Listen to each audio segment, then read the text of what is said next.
Some call it fate. Others, destiny. A meridian that spans the course of cosmic history.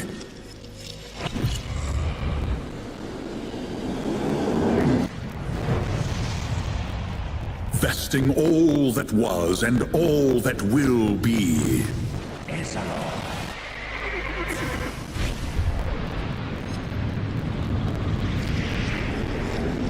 Chasing the spark of creation across the eons, into the unseen eternity beyond.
force of fate's meridian is broken, when an inflection point arrives, those who see the true shape of the system might step forward to defy all forces of opposition, to inscribe their own names into the cosmic record, and decide for themselves the course of things to come.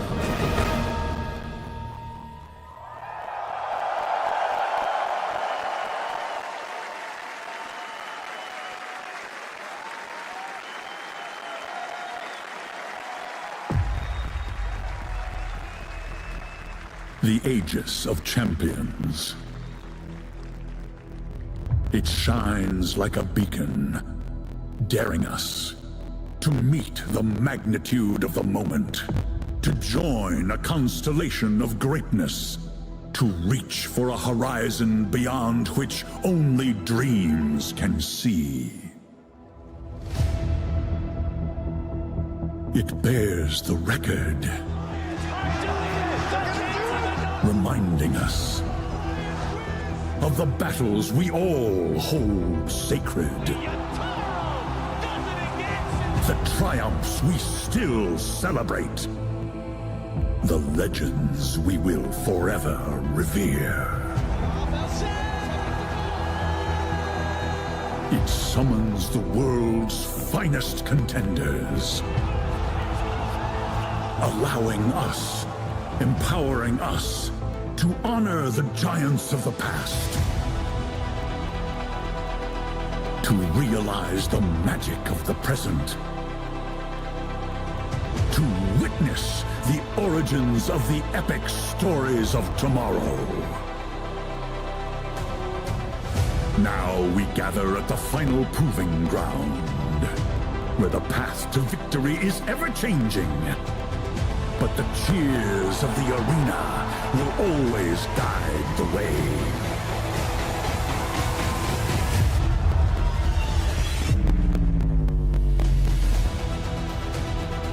The Aegis of Champions arrives in Hamburg, Germany. A beacon of challenge that shines around the globe. 8 teams compete for ultimate glory. Only one can seize immortality. Who will emerge victorious?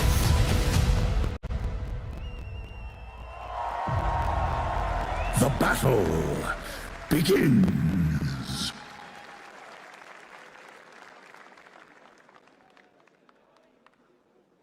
And now introducing the finest Dota teams in the world. Heroic!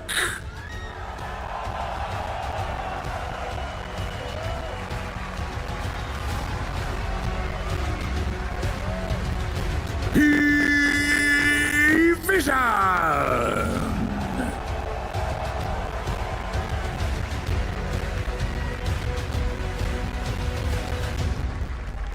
Team Tidebound!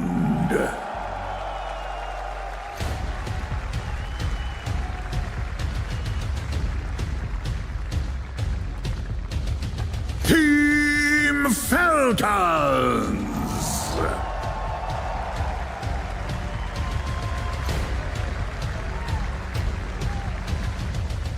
BB Team!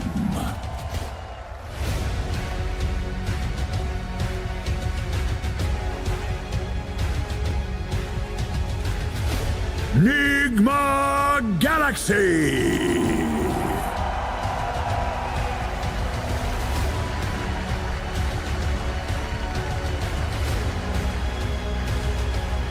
Tundra Esports!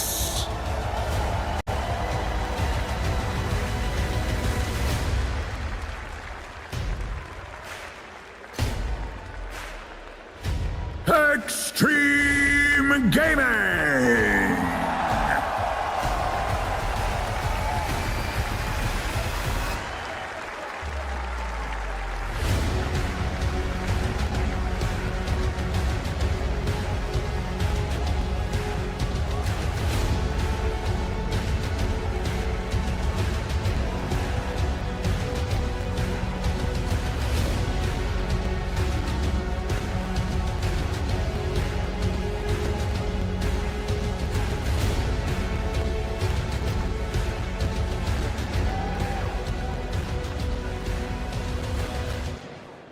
Hi, I'm Gabe Newell.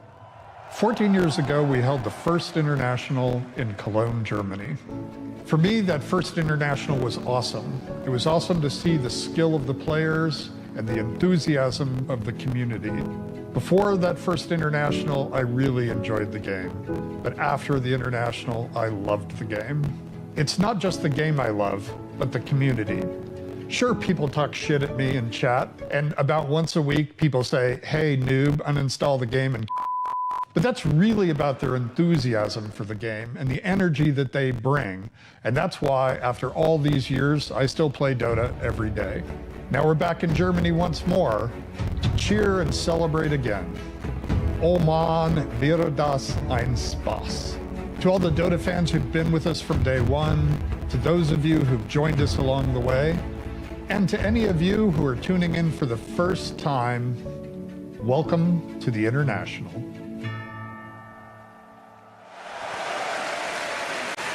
Ladies and gentlemen, you heard the man. Thank you so much, Gaben. Welcome to the International 2025.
the road to the international playoffs. 4-0 series wins here. The uncrowned king leading his team to the booth. One of the longest game lengths we've seen at a TI as well.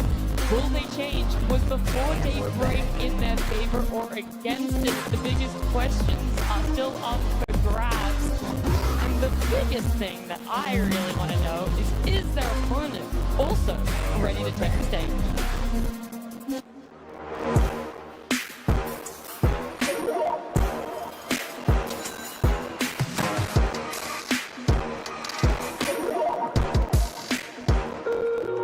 Choose wisely and crush those responsible.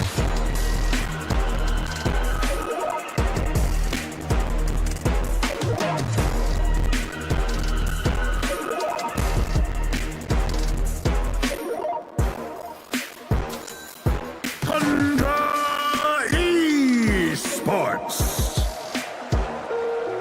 Choose wisely and crush those responsible. From being moments away of elimination just a couple of days ago, it brings the question, what has changed for them? A massive stand-in for themselves in their position 5, with Kobe now joining this squad, and the sole potential 3-time TI winner there in 33.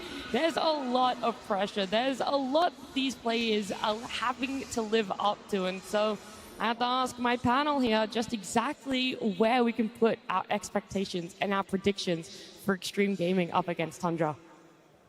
This one is not easy. I feel like Xtreme Gaming has shown that they played the best Dota so far this year, but also Tundra, they should not be underestimated. Even though they don't have, you did say that he is the best 5 in the world. Whitemon is not here, but he filled the shoes really well. Toby's playing really good Dota, and you have 33, one of the greatest, if not the greatest mind of Dota that we ever had, because this guy is going to try to break the game. We saw it during TI 2022 when they won it with Tundra, the rate back. Now we're seeing the same thing with potentially this Helm of the Dominator strat that they've been running very successfully with this BZM Invoker that they did win every single game.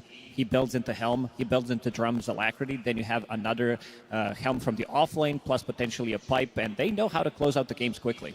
If there's any player that I really trust when it comes to like breaking down It's this guy. his own team and like how strong they are in the current meta, it's 33.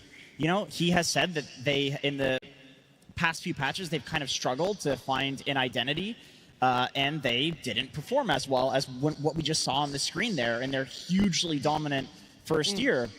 But in this tournament, it looks like they have found an identity. They're picking SK again. They're picking Earthshaker mid. I feel like this team is really successful when they have scaling heroes, when they're able to pick scaling heroes on all of their cores, and it's because they're a bunch of specialty players, right? You have the BZM Invoker that we just talked about. They've got Crystallis on all of his level 30 Dota plus carries. Like, if they can play a meta where all of the roles can scale, then they can pick the best hero in the best position and then give that to the scaling player and then win the game through that way. So Xtreme Gaming's territory, and I think they have a really, really good shot here at doing that, you know, in the current meta and in how everything is really revolving around the Helm of Dom and the auras right now. Yeah, I think another strength for them as well, as we talk about, you know, the fact that Toby's standing in, they just kind of have to find that flow for themselves. It's a little bit of a change-up, but this is technically the 5th new player they've had on their roster since last TI, right? There's been a lot of changes, a lot of iterations, and I think a lot of the time that actually favors Tundra quite a lot. It keeps a lot of things fresh for them. I think it's a lot of effort and a lot of stress though on their coach Moon, where we haven't really turned eyes to yet. Yeah, I totally agree. Like, I remember when Duraccio was playing with Tundra, and my first thought was like, how is this going to work? Duraccio's crazy, man. That kid is nuts. Playing with 33, one of the most calm, cool, collected guys.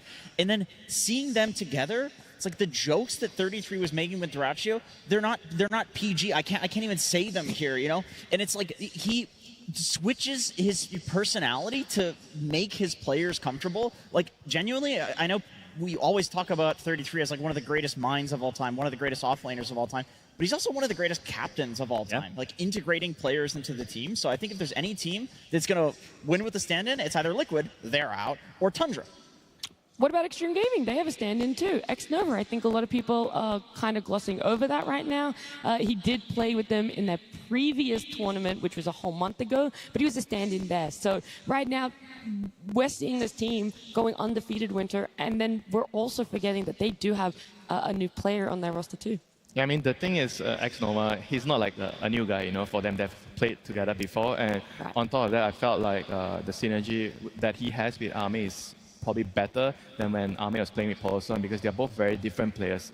X-Nova is very, I think, more defensive, like in a way where he protects the core a lot more. So you see a lot more smoke tanks. He's really just trying to make sure Ame can farm. Whereas when they were playing with Poloson, they were playing more for the kills and trying to attack the enemy more. It's like Morana every game, like that sort of thing. Like distracting on the other side of the map and then making space for Ame, which sometimes doesn't work. That kind of feels better, for the Ame's playstyle to work, where you're just sitting back and just waiting for your timings. So you think he's hitting timings better because of this slight change up in which position 5 he's laning? I don't think position 5 is a slight change up. Out of all the 5 roles, I think if you were to have a stand-in to swap a role, and it's easy to adjust, is the mid lane, because you don't have to interact with your side lane, your duo. I think when you change a duo, it takes time to get used to the other person. Because the other person has different habits. You have to learn it. The way he speaks is different. So there are a lot of things that comes into play.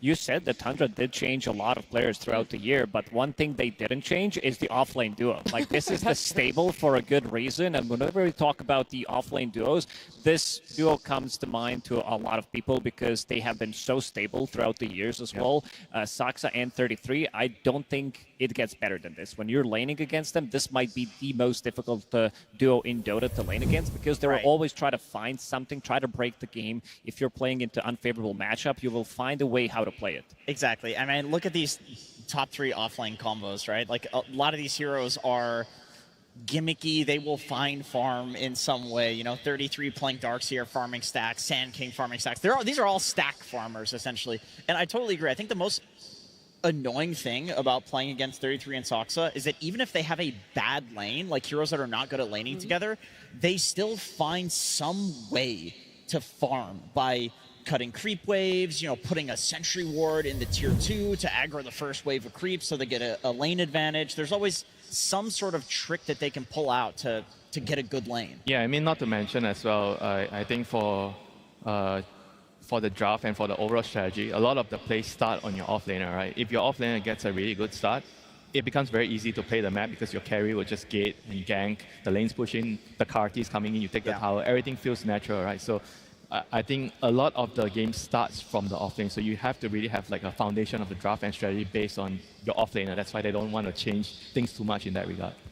And he's very familiar with building Helm of the Dominator / Overlord. Even on the heroes when it was not popular, he was always playing like these micro heroes, his Visages, his Broodmothers, Lycans, Beastmasters. And I gotta say, I've been very impressed with his Doom as well, because he's building it the Helm of the Dominator as well. And this is the word that we're going to be saying quite a lot, because this is something that is kind of OP right now. It is a bit imba, but you do go for another aura, and then you get an aura, you eat the creep, so you have 2 auras, and then you can get maybe a pipe from the offlaner as well if necessary. I mean, the thing is, you call him an offlaner, but is he an offlaner? He just feels like another carry in the game. Pretty much. Yeah. Like, Dota is just so different right now. There's like just side laners and mid laners, and even the supports feel kind of similar in what you actually do. There's like no specific role for the 4 and 5. You just do what it feels right in the game. You build items if you need to build items. It's no longer like, oh, you're position 5, you're not allowed to farm. This is your quota for the game, and you can't exceed it, I mean, especially with the games going the length that we're seeing it, right? I feel like this average of 55 minutes, you almost want your support to start looking towards that later game for themselves. You have the license to farm, basically. Yeah, you want some sort of scaling plan. Yes. Something to one of the support. Something to get to the late game, and then to actually use the fact that you're in the late game. I would like to propose, we've talked a lot about the side lanes. I would like to propose we go to the mid, because I'll let you do that. It's a formal proposal. When it's more important, because right now the thing that is important for us is the fact we are getting our very first TI Series Game 1 draft. Xtreme Gaming versus Tundra Esports, Game 1.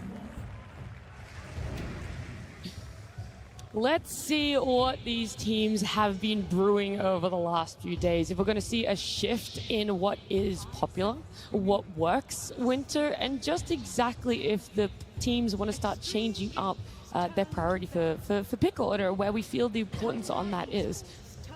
Yeah, talking about pick order, I kind of feel like it's easier to be on the first pick side because of the overall, I think even in the first phase, the bans, because you have the last ban and you go into your first pick, I think that's kind of nice to have. And obviously also the 18th pick, which helps you decide your overall strategy. I kind of like to be on the first pick side more because nowadays teams are really good at banning out heroes that are really good for you. So you rarely see like, oh, that's a really good 24th pick, overall last pick that actually just going to win them the game, And something to touch upon is you talked about the games going long. You want to have this position 5 that really scales well into the late game. There's this one guy, one hero that is the most picked hero of the tournament, and that's Disruptor. He has the most amazing Aghanim Scepter upgrade in the game, which can turn the whole game around. So that's why we're seeing it being picked so much, because once you get to that timing, you always know that you have some kind of a play that can turn the whole fight around. Oh, there you go. That's the first Helm hero here. Right now, Beastmaster. Very, very oppressive hero if you give him a good lane. This does leave Nature's Prophet in the pool. There's some very strong heroes that are still left in. I mean, you're definitely thinking about Monkey King is also there. The lane, I think you want to give Beastmaster a hard time, when you open up the draft with Beast, you definitely want to at least consider slowing him down for the start so that his aura items come up slower. Is this Beastmaster more straightforward for a team of Xtreme Gaming? Because we know others are willing to flex it between that mid or that off lane. Does that archetype also fit to them? Probably not so much, I think, for Xtreme. I think to them it's mostly going to be the off-lane? Yeah, the off-lane hero. Whereas right now we are seeing this Lycan and Beastmaster. I mean, the story of the tournament, right? All the Helm heroes coming out early and you're going to have to deal with it. I mean, this is definitely going to be one interesting game. So Battle of the Helms. Both teams have picked the Helm hero. Now both teams need to pick the counter to the Helm hero. You need both. Or do you just go, as long as we have more Helm heroes than them, we'll win? I mean, it's also the supports, right? You see the opening picks and you're definitely thinking what supports works well with Beast, what enables the Beast, and what enables the Lycans, because both sides are probably going to be looking at similar heroes to pick for the laning phase, and this is going to be an interesting one. Like, what do you ban out? And with Tundra coming out to pick first in the next phase, they're going to have the upper hand in picking the support they want. I really like the Pugna Beastmaster matchup. I feel like even if Beast does end up going for the Aghanim Scepter build, like decrepping and healing the hero who gets roared is always a very good counter, and this is a hero that Toby has been playing a lot.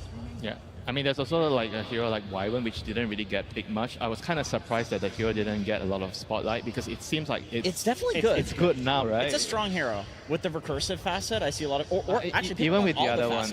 Yeah, even with the defensive one on the towers, I think healing the towers. Yeah. Yeah, that is also a really good option because it gives your core damage. When you come out of the core embrace. Yeah. Yeah. Supports don't really like to play, I would say, in this meta. No, especially after seeing two of the openers. You have Beastmaster with all the summons. You have Lycan as well. You got to be building into defensive. Like, you got to start thinking about, I think Pugna is a really good suggestion kind of for both teams. But Lycan, he also builds into relatively early nullifiers, so it makes it almost impossible for supports to play the game. This is why this hero is so aggressive. He has a really good timings as well.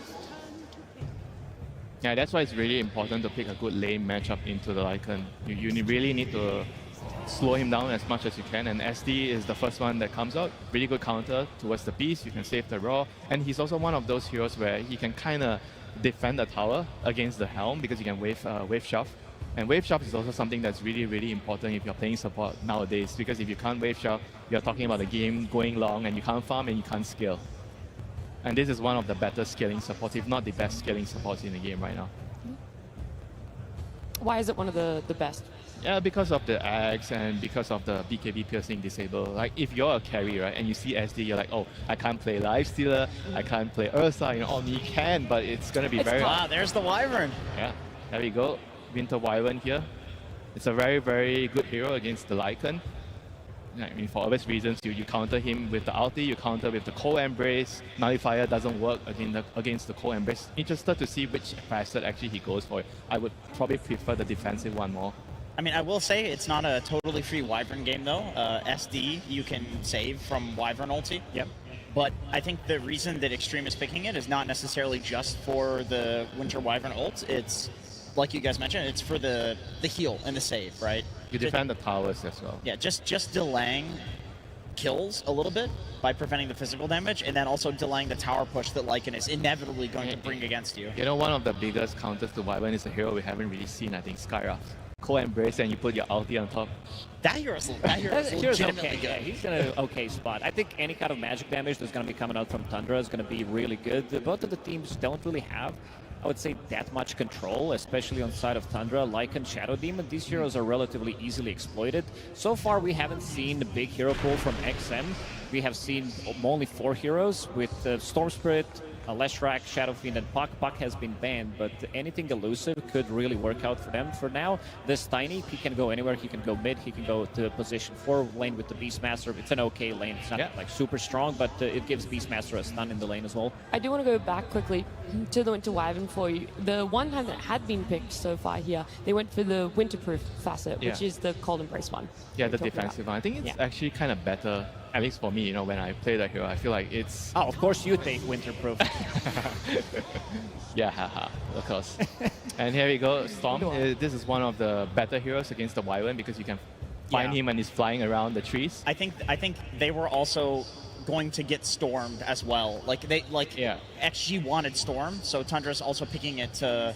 The 16-17 pick is the most, I think, difficult part of the draft for the second pick because you are already considering what heroes are going to be picked at 18 because 18 is really good for the first pick side, and so you have to be prepared for that. So most of the times, like Andrew said, you try to pick a hero that also blocks their hero. Yeah, and I like if you're picking Storm, I like Silencer Storm when you're picking in a difficult situation like this because all the heroes that get countered or that counter Storm get countered by Silencer. So like this is usually how teams try to operate in this situation.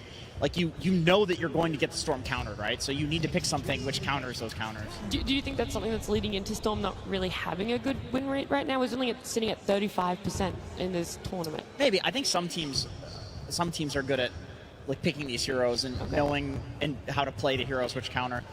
Instead, they go for the Warlock, more of like a team fight hero. It's very strong against a Beastmaster in lane. Yeah, Fatal Bonds. Fatal Bonds the boar, right? And you can push the wave out. Beast doesn't really like that.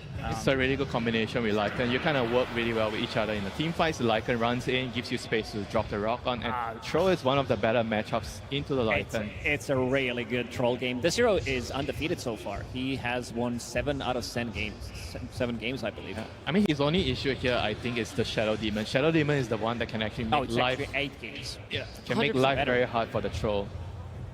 But he's going to have to probably rely on his teammates like the Tiny or the Beast to kind of deal with the Shadow Demon. Yeah, I'm going to rely on you guys for this knowledge. This Troll, being an Arme hero, is one of the very few times that we do not see an Arme last pick. It is something, even when they've been second pick, they still save him until very last in the draft. 18 is like I feel like the most influential pick in the first pick phase, you know, so at least in my book, he's already getting the highest priority in the draft right now, even if it's not the 23rd pick. Okay. I mean, Troll, Beastmaster, there's a lot of synergy. You come together, you hit Roshan quickly, you have the auras. I think Troll really likes to have aura heroes on the off lane. He kind of thrives in those environments. You play really fast when you hit your timings, and I think the heroes that are good against Troll are not exactly very, very good here. I mean, I'm thinking of maybe like something like Faceless Void that's really good late game, but Faceless Void has problems. Into Wyvern. Yeah, into the other heroes, you know. So they kind of have a lot of their bases covered here with the first 4 picks. And there's also the Slug, I think, which is kind of like a decent matchup against Troll, but it's not exactly a Slug meta, but it will fit their nighttime draft. You know, you have Slug plus Lycan. I just love that in these like high-level games, you see like Troll picked into SD, which is traditionally considered a counter, but they just have so much confidence that their other heroes can do their jobs and deal with the SD that it's otherwise a very free Troll game. This is why they ban Bloodseeker. Very good against Troll, very good also against Pangolier, and they have absolutely secured the team fights here for them, even against Warlock. Like nothing deals with Pango right now. Like there's no BKB piercing disable. What are you gonna rock him for a single second out of you also don't have the damage. At least you don't have the damage to kill Pango. I mean, there's only through the Rolling faces Thunder. for it, right? Like with the dilation or and the chrono. I don't see anything else that can kind of deal with the role. But then again, their lineup will be very, very slow. Oh, what about some carry Doom to stop the healing coming through? It's very good against Troll. It is, yeah. But it is also very slow. The only issue there for me is like, you don't do anything against Pango. You doom him when he's rolling, and he just keeps rolling, right? Like, I feel like you're totally happy being a Pango in a game against a Doom. I like the Faceless Void, but there's counters. Razor's also there. They picked the Jug. Okay. This is a statement. If we talked about throughout the whole year, one of the more staple heroes for Ame, it has been Jug. He tried to make it work for such a long time, and now they last picked Jug against Ame's Troll Warlord. I mean, I kind of feel like it's gonna be so tough for the Jug though. Like there's Curse, that's raw, and then you have the Rolling Thunder, which you don't really do much to it. I mean, sure you can Omni Slash him. But the thing is, I feel like Jug has a lot of counters already in the game with the Raw and the Wyvern, Co-Embrace, and the Curse itself, you know. And against Troll, it's like he doesn't care if you Omni Slash him, he just needs to click his R. They have no control. They have like no silences. This Troll, I feel like he's gonna pop off. Xtreme Gaming, they have overall better team fight, I would say, with Rolling Thunder, with Winter Wyvern, Troll. They don't have that burst damage that he's gonna be afraid of. Sure, there's some kiting coming up from Shadow Demon, but he can survive long enough because of all these reset mechanics that they do have on Xtreme. Yeah, Jenkins, you said even before you saw the last pick of Tundra that Xtreme Gaming had secured the team fight. Does the Jug alter that formula for you in any way, or it's still very straightforward? I think that Xtreme still has the team fight secured. Yeah. But Tundra now at least has like scaling options in the game. You know, like Juggernaut with Omni Slash, he will full to zero any hero. Like if some heroes are orchided, they will die. So they have play options because whenever you have damage, you always have play options. But I agree, it's not like a free Jug game by any means. Yeah, I think the execution level is definitely higher for Tundra's lineup, whereas for XG is, I think, pretty straightforward with their heroes. You get some auras, you have Dagger on your Wyvern, you group together, your Troll's hitting a tower, everyone's behind him, it's straightforward, right? Whereas for Tundra, they're going to have to juke and jive, you have to use the Storm, find the Wyvern, you have to farm your items on Jug, and it's not a straightforward game for them. Yeah.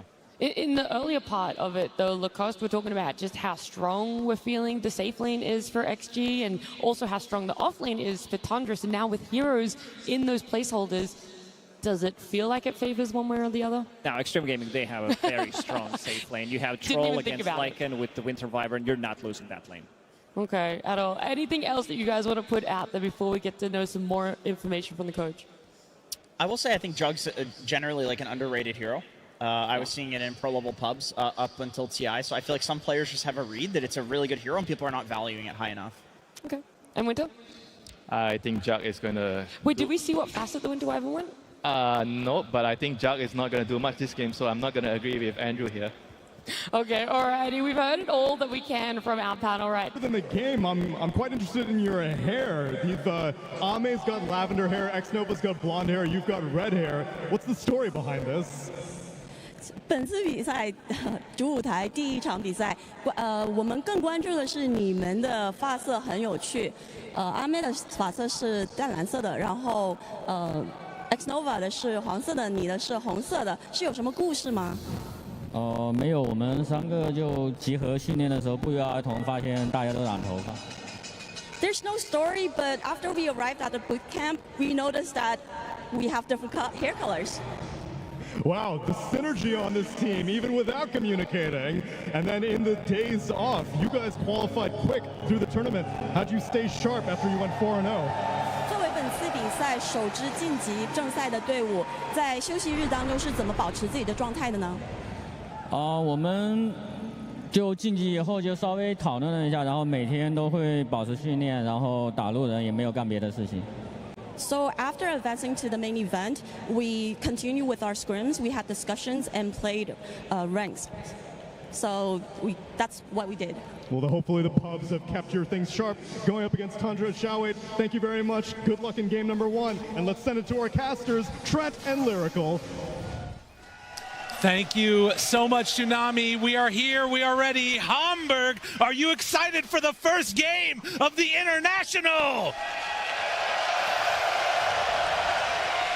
Well, that's good because we're going to be here another 60 minutes, surely, if anything will go by from what we had earlier. Do you think that's what Tundra have in mind here, though? They picked a juggernaut into quite a bit of, debuff immunity stuns here, Lyric. I'm a little concerned. You know, you're not wrong. And the panel was talking about it, sort of this team fight supremacy that you sort of have in this early goings for XG. And I was wondering if they maybe are even just thinking, we're going to Healing Ward try and like push high ground. And that's why they went for it. Because there were those other more team fight oriented heroes they maybe could have gone for. Instead saying doubling down on the push potential. Yeah, Winter was bringing up the Faceless Void. I thought that looked kind of solid too. Obviously there were issues no matter what hero you picked. This is a very well-rounded draft from XG. You've got this very defensive and annoying Winter Wyvern hero that we haven't seen too often, but you start to think about what happened at the road to the International, and you're like, yeah, Wyvern kind of fits, you know? Oh, yeah. We got some swarming units for potential with the Helm creeps. We've got this ability to just like try and defend these towers, slow things down, and also just really big team fights that have been very game deciding at the later parts of this game. And of course, Winter Wyvern, just like Disruptor, one of these supports that late game, you get a Blink Dagger, the fight can just be on you completely. Yeah, and of course that's where BZM is going to be looking to make those big jumps in later on to find X-Nova hanging out to the side. But at least out of this early going, we're just getting a solid laning stage, it looks like, for Tundra. You can see they're already putting a little bit of a hamper here onto Ame's Troll Warlord, a hero that I absolutely despise, but it does actually seem like it's pretty good in this game. Yeah, it's got some issues, but, it's pretty much just the Shadow Demon, right? This idea of just trying to disrupt who you're attempting to target during your ultimate, also just being disrupted yourself, perhaps. So some nuisances, but overall, it's obviously been a very successful hero here so far. You saw it's already 8-0 along the road to this tournament, so seeing if Ame can keep it lossless thus far. And already they're doing some pretty good spam out here. Interesting to see XXS go for the early boars, considering the counter that we've seen them take in Toby's Warlock, but still opting to play more around that, of course, boar, and then eventually Helm of the Overlord build. Yeah, I think it's a little hard to get like tons of value out of the Fatal Bonds versus his boars right now. And of course, the ability to just stack constantly. You know, we've seen these Beastmaster players just very early getting multiple stacks off, and that has been a key to a lot of the success that we've seen from XG so far. So I can appreciate still using that. And his lane partner here, XinQ, on this Tiny, I feel like this is a very contested hero between these two teams. I was thinking that they were maybe going to be grabbing it for Soxa, perhaps moving Toby over to the Shadow Demon if they could, but then just instantly snapped up there by XG. And I have a feeling it's not the last time we'll see this hero in this series. Well, after the early stages here of this lane, you can see across the board Tundra just getting a little bit of the better of it, and Ame might get a fourth stack here of the poison. Do they want to stick around for a fifth? If Soxa hits this would be huge. Instead goes over to X-Nova, stacks him up again, gets it on the boat. Oh man, Ame very low there. Yeah, some big value happening here. Has to be past a Tango, and does have a salve coming out. The Courier Chrysalis now spinning away up top here onto XinQ. Turns, realizes this is not going to work. Toby low. Oh, gets the root, a few more hits, but Toby, he manages to survive. All right, big ward value there. He just last hit a bird that was going. I have not seen that before on a jug. That was pretty cool. You know, this is this is what Warlock usually does. You know, you pick Warlock so you can pick your Spectres or your, some other hero that needs a little bit of help in the lane, right? And they just get healed over and over. Chrysalis picks Jug, saves the Warlock under tower. You know? Not what you expect all the time, but still very good stuff. 29 and 13 for Chrysalis. Still only 13 last hits on XXS. They are really taking it to him here. XinQ kind of struggling to assist, right? He's at half HP, so even if he goes and goes for a play, if he messes up, he's just going to get spun down to death until he has boots.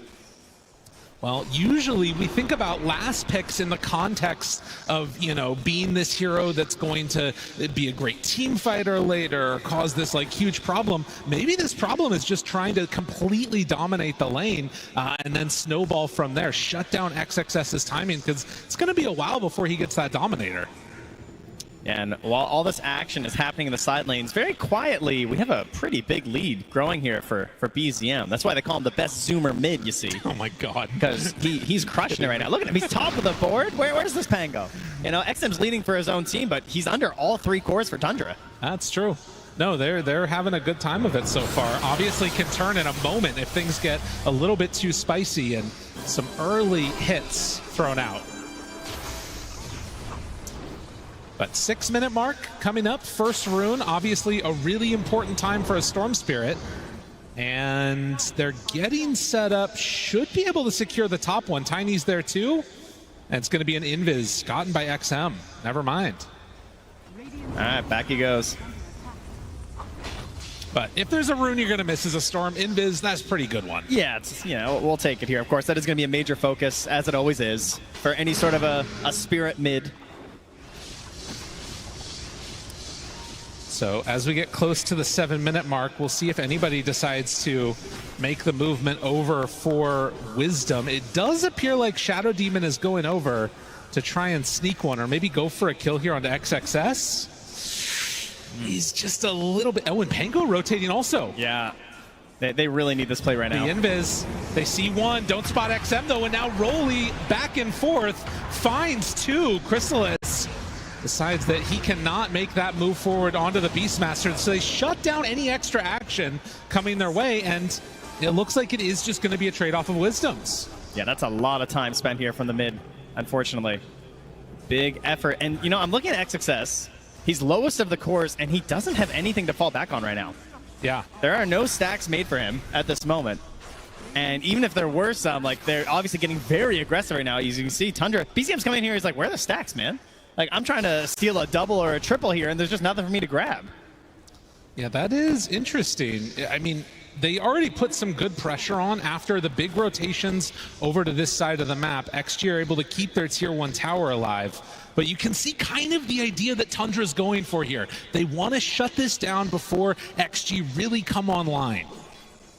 33. Yeah, it's kind of there's this idea of trying to shut down Ame, right? And make sure, because Ame has been the game winner in a lot of these drafts that they've gone for. He is the big condition to get the W at the end of it.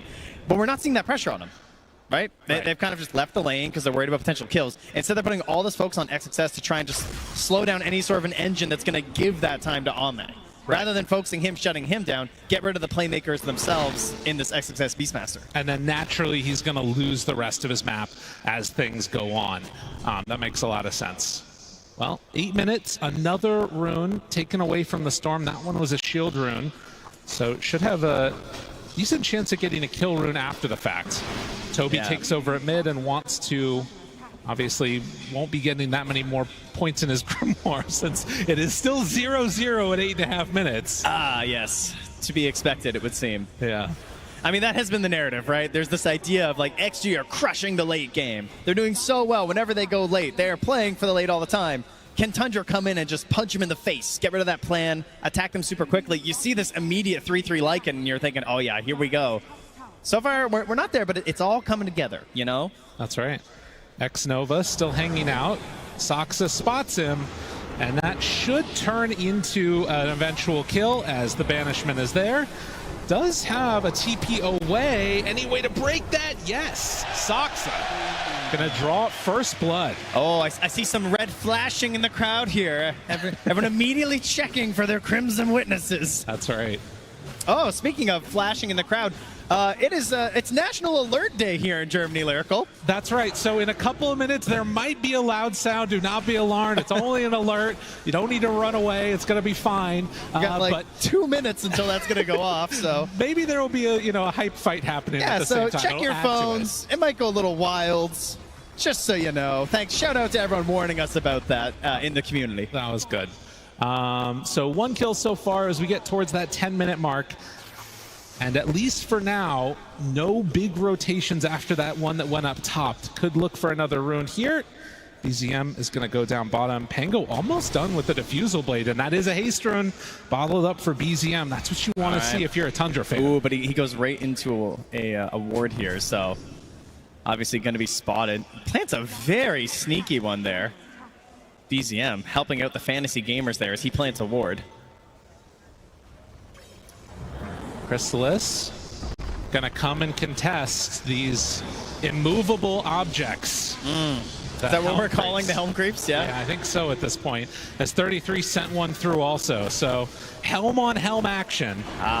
It's what everyone here came for, you know? Heroes are so yesterday, you know. Yeah. We're also almost about halfway to a Battle Fury done for Ame on the Troll Warlord, if he can get to a good time, I mean. And likewise, Chrysalis trying to make his way there too. Yeah, at the top of the board right now. Chrysalis, you know, a lot of his signature heroes were still in this pool. I didn't know what we were going to get. A late ban on the Bloodseeker, but to go for the Jug, you know, this is New Age Chrysalis. He didn't force a Razor, because like, it's tempting in some ways, but it also has some disastrous counters there. Oh, but yeah. that hasn't stopped him in the past, you know? He's usually very willing to force his very specific heroes, but wants this Jug this time. An interesting moment there. And now, as we are scooting forward, it looks like they're still just trying to get Toby level 6. I mean, they cut down one of the towers on bottom. I kind of feel like there might be a moment where they could go for another push towards mid, potentially. We'll see. They could indeed, my friend. They could indeed. Trent's just happy that he got a Crimson. What? Unbelievable. What? No, I'm not. BZM takes Ame down. I thought it was the alert happening and it was the Crimson. That's not my fault. I was trying to be a good member of production. That's right. BZM working his way down it. There, I hear them saw? ringing out now, actually, across the arena. That's a lovely sound. Yeah, it's nice. There we go. Hopefully not in the booths as well. Thank you, everyone, for dealing with that. Is this real that he's going for the Holy Locket on Storm Spirit? Well, all right. We're juicing it up here. That's a lot of energy, you know? That's crazy. What an interesting decision. With a Soul Ring as well. Yeah. Just fully committed. You know what? If nobody's casting spells, you need to make your own charges. That's right. So Holy Locket Storm, let's go. Could also be like some pretty cool, like, you know, late game saves. So this has been attempted before. Okay. But the problem is you don't do anything. Right. Right? That is the issue. It's because, like, you're not going Orchid. So it's not some, like, super aggressive build. You're not going Witchblade to boost your damage. It's kind of like it helps in fights, but it also sort of helps passively, right? It's good attributes. You're just farming it up a little bit. I'm curious to see how it fits. Maybe it's because he wants to be like this heavy initiating role. And so he wants to make sure he has lots of zips to go in, to get back out, and open up these fights for 3-3 to dominate. I think that's the plan here. Dude, a Cold Embrace. I mean, this is what you basically have to do, though, I think, because it's going to be too tough otherwise. So you've got the Cold Embrace ability to keep these towers alive, and they are desperately going to need it, because I think Tundra is just going to start grouping now. Yeah, it looks like they're indeed hitting their timing. There certainly has been an impressive recovery here from XXS, I do have to say, with the help of these Helm creeps. He is back right now, so he does have some capabilities as they move in for this fight, but he's going for that Ags next. Yeah. So there's a lot of sunk gold right now that's just giving him some stats, but until he gets that Aghanims, he hasn't really upgraded that much. Oh, and the potential here, they're they smoked want up. it. Is it our first big fight of the International Lyrical? To contest, they roll it up, trying to find an opening. XM Oh, he didn't managed get to it in get time. it, actually. They do have the winner's curse if they need it. If they step too far forward on Tundra, they're going to be in trouble. Cold Embrace onto Xingqiu, keeping him alive for only a moment. Oh, he's going in. Still hanging on to this. The winner's curse is ready, but the roll through on XM. They did manage to kill the Tiny, but they won't get anybody Look else. at X-Nova. He's just getting zoned back. Yeah. Like, the Dragon was on him. The Lycan creeps are there. He's trying to get in there to create a good fight opportunity by baiting in Xingqiu, but he can't get the finish. Yeah. Because, how can you get in there as this Dragon? Buying Sorry, another Wyvern. smoke. Wyvern. There you go. My Sorry. bad. Sorry, but there's particulars out there. That's a crazy one. I mean, yeah, and like going for these arcane boots first, you obviously understand you want that, but like some extra mobility, this is the thing that this hero struggles with a lot in this game. But another tier 1 tower taken. That's 3 of them down, and still stacks are being built. Yeah, this is, of course, the specialty of Shadow Demon. Very easy to do multiple camp stacks. And he's even going to get back to his own wisdom here. So, very happy Soxa right now. You can see top net worth still being held by the Jug. And oh my God, not a camp stack. That's what I'm saying. Like, I've been watching across. It's like, it doesn't exist. Wow. I mean, I guess if they know they're going to be giving up a lot of the map early, stacking camps just like makes that eventual steal worse. I actually think they would have lost their stacked camps. Yeah. Had they stacked near their ancients, I do think BZM would have just simply stolen them. Interesting. I mean, I guess with the Jug pick, they kind of knew it was coming. It was going to be this early pushing, and so they're like, we're just going to give up the areas where we need to, make sure that they fight for the runes, though. Ame getting jumped on now. Do they have enough to bring down the troll? Zipping in, chasing for more. Xnova nearby. Does still have that cold embrace waiting. Turns, pops the ulti. He's got to pop it, he thinks. Yeah. And now he's not free from this. It's still not completely safe for Ame, and he drops. Oh, that hurts. Wow. That's a really painful death because he's into a dangerous road coming up here soon. We have an Orchid being built by 3-3. He wants to create this opportunity where they can target the troll, throw the Orchid on him, and then he has no choice. Like, right, he has to build into this Manta to escape from that, to have the opportunity to go into his ultimate while being targeted by a Storm and a Juggernaut. The late game team fight from XG is very good, but I'm starting to have some doubts on if they're going to be able to get there. There are those other couple of big items that are coming up, for instance, the Beastmaster and the Pango in terms of these Aghanim Scepters, but that Orchid, it creates some problems for Troll that nobody else can really solve. Yeah, he's got to do it himself. And BZM's about to have his Witchblade, so he's gotten his little Holy Locket to help him out here, but he's going to have a little bit of damage to help out here. So they can actually go for these finishes. And then it's time to just start making moves with the Golem. I'm sure that will be the plan here from Tundra and XG. It's kind of a matter of like, how much can you get before this pressure comes in? There is a very important item coming. We're going to have the Aghanim Scepter done here for XXS. So now, he is now a hero. He's garnered something else to assist. But, you know, a lot of the value of the Aghanims outside of taking objectives comes down to how the fight plays out as BZM jumps in queue. They go, try and blow him up. He's already used his Avalanche, and Zincu, is he going to pop to that? Cold Embrace comes in. Meanwhile, they just dropped the Golem onto XXS. He turns and starts beating it down. The Golem being used actually makes this scary for Tundra. Yeah, I think what happened is he was worried about BZM, because BZM was kind of getting wrapped on a little bit. Oh no, Ame forced to pop it again. He's fully trapped in by the Lycan here. Nowhere left to go. When the dog walks you. Oh no, Ame in trouble. And in spite of the butterfly, it's going to be a second death for Ame. And although he's dying, this is what you get with the eggs. They scan it though. They know immediately, but no Golem. No Golem, no ability to get here. I mean, BZM, he has no TP, he has no mana anyway. He does have a great healing Lotus, but you know, it is slow. They're zipping. They're thinking about it. Tundra starting to run down the river. They're going to get there, I think, just a little bit too late. XXS gets the Aegis. Chrysalids going to drop the Army side, and it goes over that to the was crazy. Unreal. Do they find him? Can they kill him? XXS still surviving. XXS jumps in. He finds Toby. Oh, how is this working? Now they get that Cold Embrace. The Winter's Curse on top of Roar. Oh, you hate to see it, but he might be in trouble. Disruption save. Sox is right there. Do they have enough to catch and kill onto Chrysalis? Looking down, finding, yes! XG win a fight they should not have won. And they managed to put it together. And he still has the Aegis. You know, I feel like this fits what's been happening at the Road to the International. It was a risk, and it feels like taking risks almost never works out right now. Oh, it was a risk for Tundra to go in and fight that. Exactly. Like, I think throwing out that Omni Slash was just so dangerous. Yeah. Obviously, it's the vision issue, right? He doesn't know. He can't see that those creeps are still in there, so he's just like, he thought he had something there. But I'm sure versus the Beastmaster anyway, he kind of assumed that wasn't going to be it. He was thinking like, oh, I'll get the spin down, but he doesn't want to chase XXS there. He gets pulled back, and even though some of the spells didn't quite sync up the way you'd hoped, it still went pretty well for XG. Unbelievable. He was close to having spin here too, but I mean, he's just surrounded at this point. Ame's coming back up, and this game evened out, if not in the favor of XG at this point, because that really does put a damper on this ability to keep on pushing for Tundra. It's bought time. That's the most important part of it, for sure. That was the Aegis that I think you're supposed to get from Tundra and, start walking down tier 2 towers. Yeah.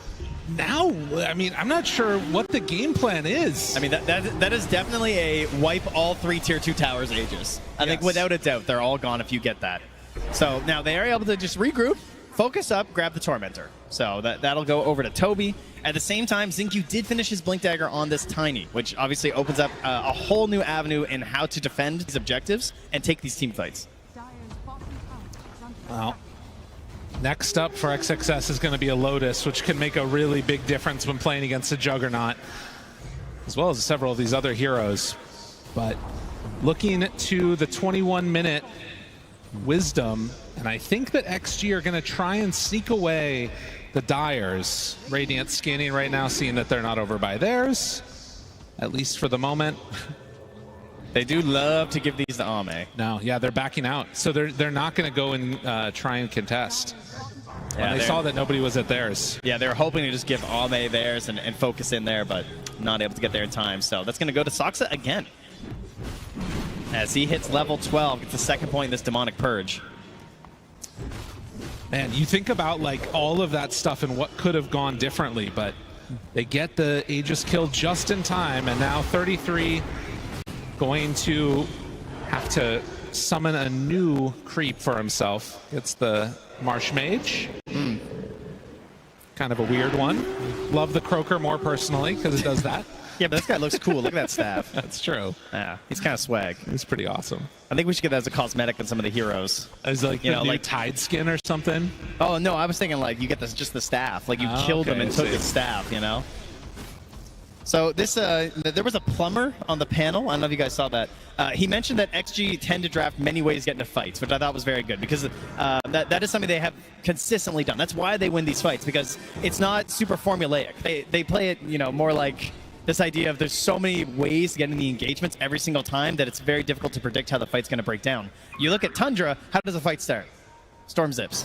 Like, is there really anything else? Like, either they're hitting a tower and that starts the fight, but if they want to get aggressive, it's a storm zip every single time, right? You're not just going to like Lycanroll and run at someone very often for a good 5v5 situation. You look at XG, we got a Blink Dagger on a Tiny, we got a Beastmaster who can like frontline into a Roar, we got Pango Roll, and then we're going to have this mobility and longer cast range eventually on the X-Nova here too. So it's much harder to predict how the engagements are going to go on the side of Tundra. They have to try and like figure out what XG are doing, and XG can just sort of position, always thinking like, where's the storm zip? And then play around that continuously, absolutely. A smoke up now is they're going to try and bait out Ame for a moment as they get ready to walk uphill. XXS sees the Watcher, does not see the Storm, which is lurking nearby. The rest of the team also wrapping around. They just also finished a Blink Dagger, weirdly enough, on the Lycan. So he's got another way to get immediately into the fight with this Blink Orchid. All right, I like this. This brings me back. This is some TC Dota, you know? This is some old school. It's like buying the Blink on the hero that you don't really expect it, then you're like, yeah, this kind of makes sense, you know, because it's synergized with whatever item you bought. Or just the way that you need to win a fight in this case. I think the one thing that's scary about it, though, is that it's also, like, kind of doubling down on an idea that's already been answered. With the exception of XM. Because he has a Manta. Troll has a Manta, Beastmaster finished a Lotus, and now Pango, I mean, he doesn't have a way to deal with it yet. So that's something to watch for. You could also potentially see maybe a jump line, a jump at the back line of X-Nova, and that could be a really good answer. If he's able to spot out that Wyvern, then you could jump him with the Lycan. Yeah. Yeah, this Lotus could be really nice, too, especially if Storm zips in without BK being first. Oh, you know, suddenly you're just needed. That's true. But you can see Tundra, they are not comfortable with trying to make any big moves at this point. And actually, Chrysalis is starting to get a bit more farmed. I believe that's the full Butterfly, or close to it at least, coming on out. No, still waiting for the Talisman. Okay. Yeah, he's shifting around that inventory a little bit. But XXS getting a little aggressive here. Almost runs into Toby, but Toby walks it off. And not willing to commit much. And I mean, this is, again, all into the favor of XG right now. I'm at least feeling like them going into the later stages will start to feel better. But Tundra have a couple scary windows when they can keep this push going, particularly if they manage to get the next Roche. Yeah, and you heard the panel talking about like scaling supports. That Shadow Demon, great. You know, heading into the late game, you're always gonna have this opportunity to just ruin the way that they want to go into a fight. As we do start one here. Jump in, Xingqiu, avalanche toss, they drop the golem, connection, XM, roll through onto 3. It's pretty good, and Chrysalis tries to spin it up, and now realizing that's not gonna work so well. They are all grouped together. 5 heroes of Tundra. Where's Xnova? He just, you know, kind of scary. They just don't have a great way to make this function. Again, that's the jump in from BZM, but what's the follow-up? Now immediately starting to drop huge amounts of damage out, but he gets the ulti disruption. Saksa, key play, need to find more. Can they get it? Ame is low, Ame is dead. Tundra, they've outlasted so far with that healing ward. And do you want to chase into Curse though? XSS stands. Needs to be careful. There it is, the winner's Curse connection onto 33. Do they have enough damage to kill him off? Not quite, but he does fall. Omni Slash onto the Beastmaster and then hits over to the side. XM trying to play cleanup. Gets down Saksa. Maybe a chance here for him to bring down the rest of these heroes. He needs a few more hits. BZM, he gets the triple though. And then the turd finds the double on Chrysalis. Too much sustain. Oh, focusing down, getting Ame at the beginning there. They lose it on so much of their damage on the side of XG. And they just hold out. They don't allow too good of a curse. You know, it was good targeting the fact that they're able to get down 3-3. But after that, Saksa, he does go down, unable to save his ally. But then there's that cleanup from BZM. That's going to put him up to 12 galvanized charges now. Oh, man. As they're going to get some revenge here and grab a Roche for themselves. I mean, this was nuts. How many heals did Toby throw out? Look how close Ame is when he pops his ulti here. Oh, yeah. Like, that was crazy. Then the silence comes. Yes. Like, that was wild. And we are seeing the problem of the XG draft right now. Not a great way for them to find those backline supports. They're just free casting. It's also, we're talking about like these abilities they have in these big team fights, but they're not synchronizing, right? Like the Pango roll happens, it ends, then Tundra start their fight. And also, you know, a full Omni Slash coming out was pretty huge too. Oh yeah. Full on all of those heroes, and you can see here the cleanup. I like Toby. Yeah. Just standing here throwing at his right clicks. Every little bit helps. A 7K lead now here for Tundra. Now, of course, we have seen that gold leads mean pretty much nothing this tournament. Plenty of comebacks have happened. But it's more than just gold. You know, they have this Aegis. They have this ability to push waves pretty safely. They're going to start trying to contain XG. And now try and march down these tier 2 towers that they were hoping to get a little bit earlier in this game, I imagine. I gotta say, Ame is just exploding in a couple of these fights, though. He's gotta get some more stuff going for himself. It's coming. The BKB is only 100 gold away. And a disruption into push is what it looks like we're going to be seeing. Saksa sends out the illusions. And in the meantime, the goal for XG is what it's continued to be. Farm, farm, farm. Find a pick when you can. As MKB is going to be the next bet for Ame. And another Blink Dagger, this time for the Jug.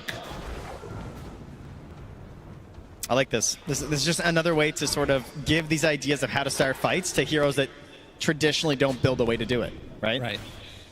Better ways to try and outplay and make sure that you're not just like super one-dimensional for your opponents. Ame might show for a second here on this wave, but is very far back, recognizing the danger that could be coming his way. Well, is he? Do they know? Okay, sees the poison, and Saksa gets the banish. He went back over. Okay, no, they're not close enough, though, that it's going to matter. Tumblr's always crazy. Yeah. Jump in. They see that Ame is not there, and now they feel like they can go. An immediate catch and kill on XM. That lack of Dispel. Just deadly still for that Pangolier as Xnova and Xingqiu both going to TP out. Manages to escape. Hide and seek. That's the game that XG are playing. Toby lurking nearby Ame here. Ame, of course, no chance at an MKB as he didn't finish that BKB. So in the 1v1 versus Chrysalis, he's going to have a bit of a rough time right now. But Toby decides there is no play here. He's going to let Ame go. Now close to kill his courier. Close to a blink as well here on Saksa. That's going to be another massive change in these engagements. And Xnova seeing the struggle in this game. I mean, 4,800 net worth now. That Blink Dagger, he knows it's not really coming very easily, so he's gone for the Pavis instead. More ways to try and keep his team alive as a smoke up with 3. 33 joins the rest of the fray. Manta to back away. And so that initiation, when it doesn't work, ends up getting away freely on XG. Yeah, it's going to push them back, though, while they grab Tormentor, so... You know, I gotta say, I felt like we were going to be getting more out of this Aegis this time around, but not any of the Tier 2 towers have fallen yet for XG. Yeah, I guess it kind of comes back to something we were talking about before we went live, this idea of just, like, taking risks. Yeah. You know, this is one of those situations where even going to a Tier 2 is a bit of a risk right now because you're playing versus this Wyvern versus this Pango. Why bother? Why not just farm up the entire map right now, get an even bigger lead, get even more defensive items on our heroes before we commit to anything too large? Now, if the fight occurs, if there's some sort of a pick-off they can go for, I'm sure they'll opt for it. As, I mean, they can even see now the push up top has caused, like there's so much vision up top, they've seen that, like, oh, okay, we're safe down here. You know, we can go for this tower. Well, we'll instead start to move towards the mid lane a little bit. BZM, again, threatens with the jump. XM is nearby. And they call off any extra hits that way. But they pressure, take that bottom tier 2 tower. Juggernaut shoves out the way the entire way through and is getting close to a Swift Blink now. After AC completed on Lycan. Man, they're getting some big items. Yeah, Ame's illusions aren't enough to stop this mid wave with the help of the Lycan Wolf. As Xnova now, he's going to be that pick off. Yeah. Should be a pretty easy bring down. So they find and kill the Wyvern. BZM wants a little bit more here as he gets the regen. Aegis expiring, jumping. And we'll find a creep. Extra 100 gold in the bank. No problem. Nice. Toby gets the wolf. Let's go. And look at this. Chrysalis just, with the help of the dragon, taking that tower down as his allies, moving towards the Ancients to grab this outpost. Yeah, bullying movement. That's what you want to see. And the areas where you can farm right now on XG are few and far between. I do like this eventual Shiva's pick that they're getting on Beastmaster. It feels like with all the heals, that was a big part of that sustained live that happened for Tundra last time around. Yep. Yeah, there's a lot of value into this game for sure. Xingqiu going for these high skill items as well, grabbing himself a Yules, so trying to interrupt some of these plays. You know, you have these blinks coming in from heroes. You just immediately get a Yules on them. I'm not memeing. Yules is a high skill item. No, I'm with you. I was I was laughing because I looked and I saw there's 3 greedy enchantments on all of the supports that could get it. You love the greedy. Oh, the greedy is good, man. You're checking it every game. Well, you know, you got this Blink Dagger queued up for Xnova. That's how you get there eventually. We don't have the only one without it. We don't have any dormant curios left. That's always my go-to. I love those. So, if you're XG right now, are we contesting the Roche, or are we going to wait for high ground? Yeah, I'm not sure. I kind of feel like you can like lightly contest, but that's how they got into that terrible fight last time. Yeah, but the first one was really good. That's true. You that know, one they're was awesome. 50-50 on Roche fights this game. That's true. Now, one of them came right afterwards. Didn't even lose the Aegis. I would say with how XG have played so far this tournament, I would imagine them to try and push out these waves, try and get some vision down, and contest the Roche. Okay. That would be my guess. BZM leading the charge again. And zips on forward, finds Xnova. Ame right there, gets the root, pops the ulti. BZM forced to pop his BKB. And then get out of here. Wait, jumps back in. TP out. Ooh, buddy. Oh, meanwhile, we got a smoke coming in. Chrysalis coming close to XM and Xingqiu. Ulti drop by Toby. What do they have on the docket? XM gets caught and killed. Shows the value of that Omni Slash. And now Xingqiu in further trouble. Tundra hitting hard, finding kills. BZM wants to join the party here as an arcane rune, so he's okay with burning a little bit just to get up with his allies. This amplified damage rune annihilated that Pango, and now it is coming for your towers. And jumps forward, Chrysalis by the tier 4s. Jeez, danger there for Xnova. That could have been a disaster. And ready at a moment. They throw out the Splinter Blast do also have another Cold Embrace, so these towers are going to live a little bit longer. They also have Shiva's done now for the Beastmaster. Tier 3 tower down, jump in, finds one, Ame there, roar, onto Shadow Demon. It's a good target to get. Do they have enough for the kill? No! Saksa lives through it. Xnova bought back, he's coming. Chrysalis going, hunting, ethereal mode, a couple more hits is all they need. They got to take down that Shadow Demon. He's in further trouble with Chrysalis just walking away. PCS on Xnova. Going, but do they have enough damage? Needs a few more avatars, yes! Q gets him.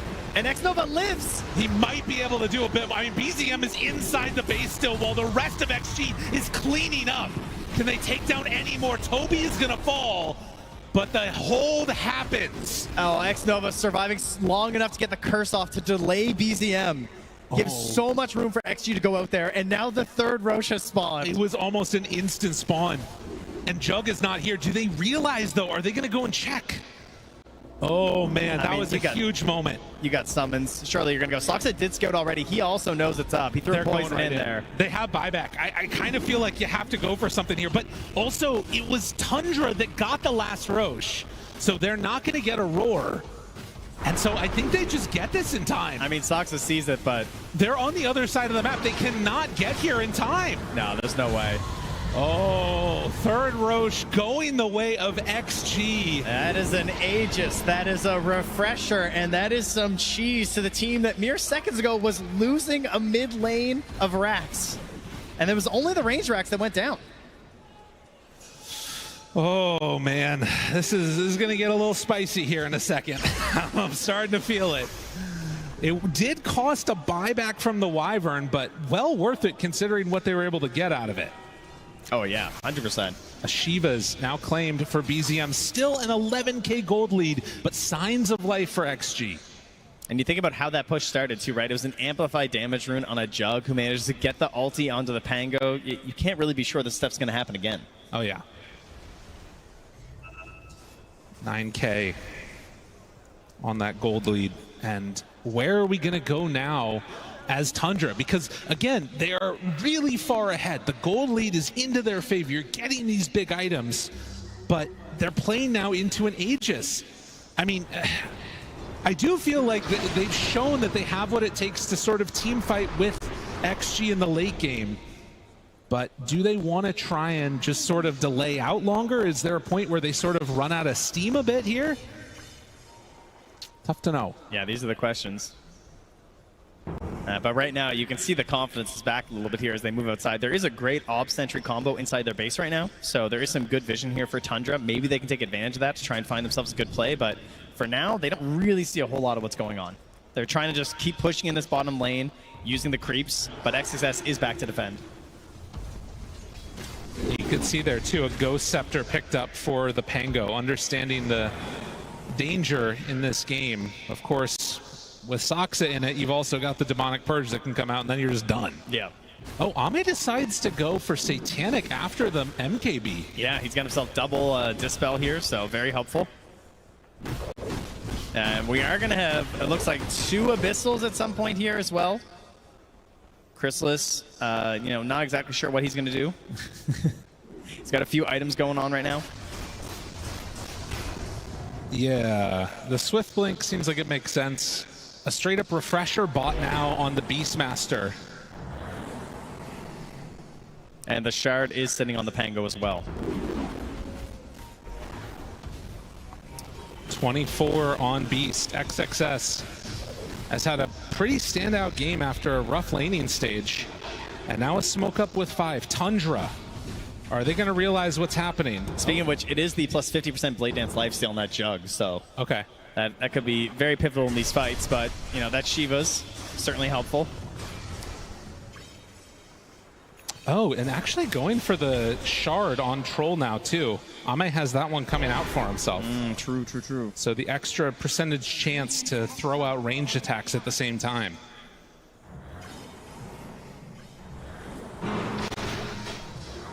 Nullifier for XM. It's going to be the next call, but as has been the case so far in this game, the big save is that guy, Saksa, and does not care about the Nullifier. Well, he does have an A on disc, so that's true. He might care a little bit. He'll care about that when he's saving other people. He doesn't care. It's going to help. There was also a force staff just picked up by Toby too, so that's another issue for that. And Tormentor will be coming up here shortly. XG in a very good position for it. Yeah, they're even calling out the Lotus pools. I think, are they trying to get enough for a block of cheese? Roar mid. Finds him. XXS wanting to blow up. Double roar. He did not like Toby, and that was 763 gold gained for that.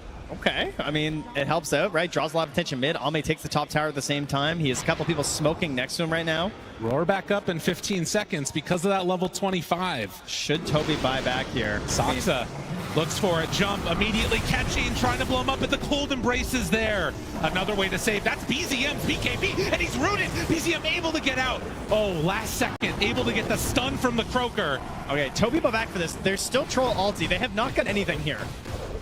A dangerous situation. 25 seconds until the Aegis is back up. How much do they have in the tank right now on Tundra to fight this? I think they want to try and kite this, right? If you can get a disruption or something, try and like bait them into a bad fight right now if you can. And XG are backing away because they don't want that. They don't want to fight with no Aegis. There's no point. Playing it safe. They get the double roar, they find themselves the kill, they walk down mid, they get a buyback as well. And they're going to start pushing this wave. They're going to try and find something right now. There's a circle there from BZM.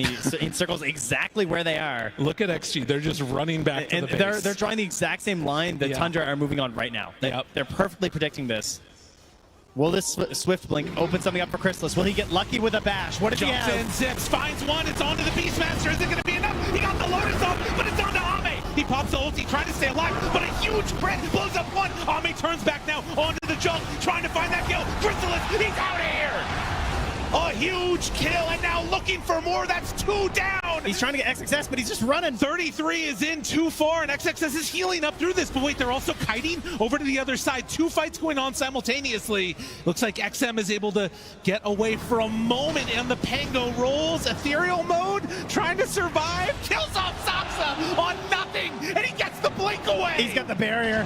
I can't believe XM did that, getting away with murder, and now XXS also finds himself the storm. The toss, no! He gets the BKB out. Tundra in shambles after that fight. I mean, they got torn apart. They look the same, I'll tell you that, since the break. This is XG. They have not lost a step right now. Oh. Simply utilizing their opponent's net worth lead to gain more gold. Yes. It's genius. And now they do not have a Warlock for this defense because of the buyback. I mean, also no Golem for 80, so even when he's back up, it doesn't really matter. This is going to be a full lane of racks for XG as they take this down.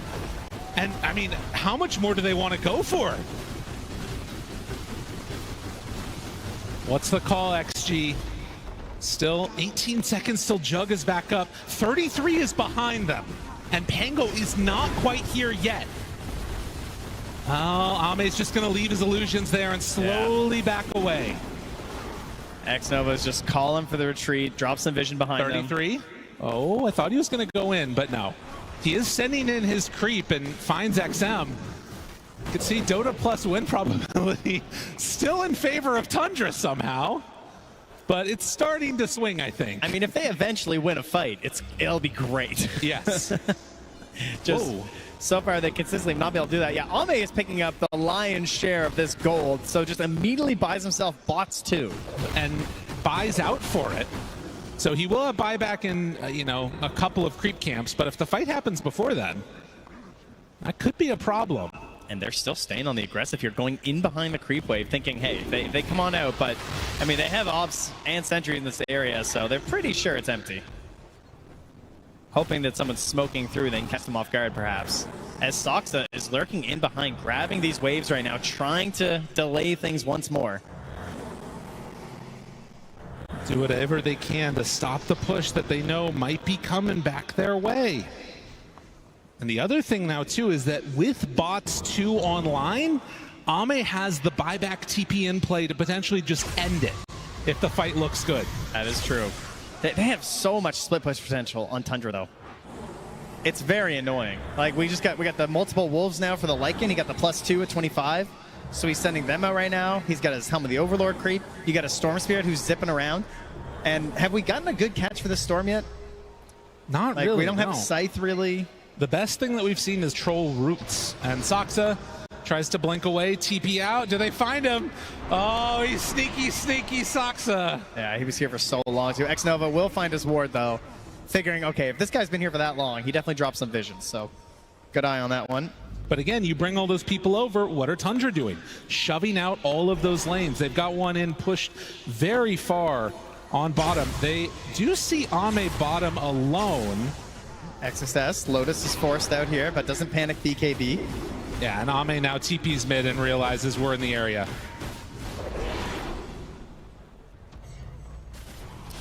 I mean, it's when you look at a creep wave and you got 5 wolves on it from the shard, and you're just like, okay, this is a little crazy. Chrysalis shows on the wave, so does Ame. Underneath some sentries, but no great He's vision. going in. Now they find him. There it is, immediately popping away with that Aeon disc. Ame is hitting onto these creeps, but off to the side, it's BZM that was able to blow up Xnova. That's a buyback. Roar now, connection. Do they have enough to bring down BZM? BZM zips away. Second roll now coming from XM. We're still holding Omni Slash. There's still a bunch of team fight that can come out here from Tundra. He can't get out. Kill him. 33 gets fully rooted. Just locked down, no way out. Bought back on Xnova to secure the Roche pit. They're still chasing though. They're not happy with just Roche. Ready for a moment, toss away Crystals, but the Omni Slash waits for a target and gets it there. It's on to Ame. Is it enough for the finish though? No. Ame hits, now immediately away, and Satanic's back up. They even passed the cheese over to him. But they need to back out now on XG. They might be a bit too far forward. Even without 33, it's a dangerous time to stick around. And they know too, right? There's no worries here. Go back, get another Aegis, Cheese, Refresher Shard. And Tundra, what can you do? The roar is there. They know it's going to be dropping quick. Tundra. We always knew that this could have been an option. There's still a curse right now. There's no Omni Slash. Think about a zip. BZM not going in yet. The roar is there. Finds him. Chrysalis Disruption. Saving his life. Roche falling low. Not dead yet. Waiting. Jumping. BZM, no! They curse right at the end. Great play by Xnova. And that stops this battle in its tracks. Rooted. BZM manages to get the zip out, but gets caught by XM. And then able to zip away, but the damage has been done. XG, China is back, baby. Great patience there from Xnova to hold out on that curse there, make sure there wasn't gonna be a zip in steal, because he definitely had the moment, but it was taken away by Xnova. And these buybacks have been very clutch from him, not diebacking after, and just helping to secure these objectives. And there's also an amplify damage rune here, it looks like, in the river too. All of this being done by Xnova without a blink dagger. He's still got it queued up and soon will be ready for more jumps. But again, this constant question comes back up. Do you want to try and walk high ground, threaten high ground? Or maybe you just kill them right when they come to mid lane? Oh, that one hurts. I mean, this is the road to Scythe right now for BZM, and this is going to cost it for him. Like, this will be a buyback. Surely they're going to push right now. Dead Storm Spirit, 2 Cheese, an Aegis, a Refresher Shard. They are coming high ground right now. BZM, you got to do something to stop this. They're calling for a wraparound. Chrysalis is trying to get an angle for an insane Omni Slash. He's decided this is the play for them right now. You've got to do something. You need anything you can get. Fatal Bonds can also go crazy here if they can get the right opening, the right initiation. But after they get the entire racks, they just back out. Now underneath vision, Ame moves over, takes away the ward, and that stops it. They don't want to go in, like, if they haven't bought back already. Yeah. You know, they're just going to sack the racks instead, knowing they have a tier 2 bottom. So they will hold that. They're going to give BZM his opportunity for perhaps another buyback after, just in case this push comes bottom lane for the Megas.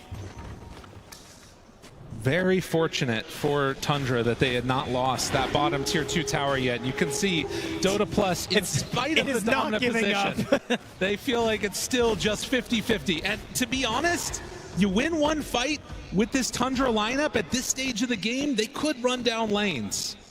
It's a possibility, but it's feeling harder and harder for it to function. Can they kill Ame twice, though? I mean, once is hard enough. Oh, Vlad's as well. That's a GG Vlad's right there from ZinQ. Oh, yeah, he knows. Flying that out. He just wants a little last item, squeeze out every bit of juice he's got left. He's got no buyback anyway, so he wants to give his team an aura to go high ground. You know, and we talked about it. Do you take the risk as XG to go high ground? You got double cheese, you got Aegis for 2 minutes. They're still not willing to. This is a patient team. They have waited years to get back into this situation to be playing at TI. They can wait another 10 minutes. Also, more fantasy points. True enough. Condolences to those that didn't lock in yet. But we are ready to keep that pressure on. And for Tundra, got to find some wraparound, some way to break the status quo. This is the kind of game, too, that if you lose this as Tundra, like, it hurts. Because it feels like you've been controlling a lot of this game, right? You've always had the kill lead. A lot of the game, you've had the gold lead. And yet you just couldn't quite sync things up the way that you were hoping for with this lineup. Well, and it was, you know, one specific moment of going for that Roche fight that really started the turn. And then it was like everything else after that also starting to fall apart bit by bit. A disruption onto Ame. XM immediately ready to cover his carry. Yeah, I really foolishly believed this wasn't going to happen. I was like, this game won't go long. Nah, one way or another, I think it'll be a quick one. You know, there's a lot of people that weren't quite sure also if, you know, this team was going to be able to maintain that level of play going into, you know, the international itself playing. But when the games go late, China somehow always seems to be able to pull out these amazing comebacks. Yeah, I think for me watching XG and Tidebound, it has definitely looked like it's just this surplus of tools that they have as we get to this late game, because they're just so good at breaking down these team fights, and it's like they've already thought about all these different permutations and they have these ideas and these combos they want to use, and all of this together, there must be like some just very strong either just insight that they already have or communication of just how these fights can happen and all the different tools we have to make them go our own way, right? So they hold on to this high ground there, Chrysalis. You know, this is the one downside, too, when you're playing Battle Fury heroes that don't have a helm also. It means you have to, like, show on a wave and then you might die. Otherwise, you can just send down creeps. It's fine. It is crazy that we have heroes that buy Battle Fury and helm. I just want the fact that you had to point that out is insanity. One of them got banned, you know? It was the I know. So still floating a lot of gold at this point. BZM opting, of course, like you talk about, for the Hex instead of something like an Aghanim Scepter. XM is getting close here. That we're very, very concentrated down here. A jump for a moment. Finds him. Now the Golem to try and turn it. 33 right on top as well. Do they have enough damage to take him down? Yes! BZM gone again, and the winner's curse, and the wolf has been leashed. Let me guess, rooted? Rooted forever. And Ame, double kill. Takes them both down. Can they find more of the TP away? Looks, but not quite able to break that one. Roar gone. They take down another 3 clutch kills, and the buyback from BZM, it was not able to get back into this fight. You know, I'm starting to think that this Troll Warlord hero might be a problem in the late game. Because it would appear there's nothing you can do when you're just constantly being rooted and dying. You're not wrong. It's kind of crazy how that functions. Chrysalis, he's looking for a snipe. This is a dangerous play. I mean, you got to do something, right? Oh, he didn't go for it. Wanted to save the Omni Slash. It was close to an explosion. But the Nullifier, oh, he can't get up to the high round. Toby is going to be caught and killed. And now the silence onto the Troll does not matter. Still manages to kill the Golem. They buy back on 33. XG wanting to close out this game here. They're thinking about it. Sans Aegis, they move in. Now the pull back. There's the buyback on all the heroes. Do they have anything else left in the tank? That's a dead Soxa. Chrysalis tries to back away, still has Omni Slash when he comes out of this. Ame still alive. Hitting onto towers. 33 ready to jump. Do they have anything else left in the tank? They find him. He's out of the game. XM, come back. No, that's the wrong way. XM somehow stuck out of the base. Do they have enough damage? Yes, they do. Ame now hits to the side, trying to find a root. Can't quite get it, but the roar is there. Immediately it's dispelled off the end of it, but it won't matter. Chrysalis still to die. BZM, the last one left alive. They buy back on Jug. He needs a little bit more time before he can get Omni Slash back up. 5 seconds, but in that time, your racks are gone. They have Megas. You know, XM taking the theme a little bit too seriously, heading into outer space there, but it didn't matter because he got the very important leading stun on 3-3, which gave the roots over to Ame and secured the kill. One last chance to dance for the Juggernaut. Can he get in there and make an Omni Slash happen to stop this push? It does not look like it as they step themselves forward. There's the connection. Immediately, he goes away. He dodges it completely. The staff gets him out. GG is called. XG, they win game number 1. They were down, but they were not out. XG continuing to show this beautiful defense that they have in these games. They didn't have stacks early. They were falling behind on net worth, but they gave the space and the time to Ame. And once again, he comes through in the clutch. His team sets him up so well for success, and he's just getting there for them. He's converting that into wins. Unreal performance from XG. And for that man right there, you got to come up with some new answers. What went wrong in the draft? What could they have done better? We'll find out in game number 2 as we head back to the panel. Yeah, I'm definitely going to be asking those questions here because this early game was a little bit more Tundra favored than we were really expecting, Lacoste. We thought that it was going to be Xtreme Gaming from those lanes, definitely into team fights. As the game progressed, we saw those team fights, but early on...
Hello ခေါင်းရမတာကဏ္ဍကလေပြန်လဲပြီးတော့ကြိုလိုက်ပါရှင်မြန်ခဲ့တဲ့ e-sport world cup ပြန်ဝင်တာပေါက်သွားတယ်ကြောက်အိုးဒါပဲဆိုမရတော့ဆက်ပါလေစပတ်ခက်တွေတော့မာပေးကြတာအဲ့ဒီတော့မှလည်းကိုရှင်းတယ်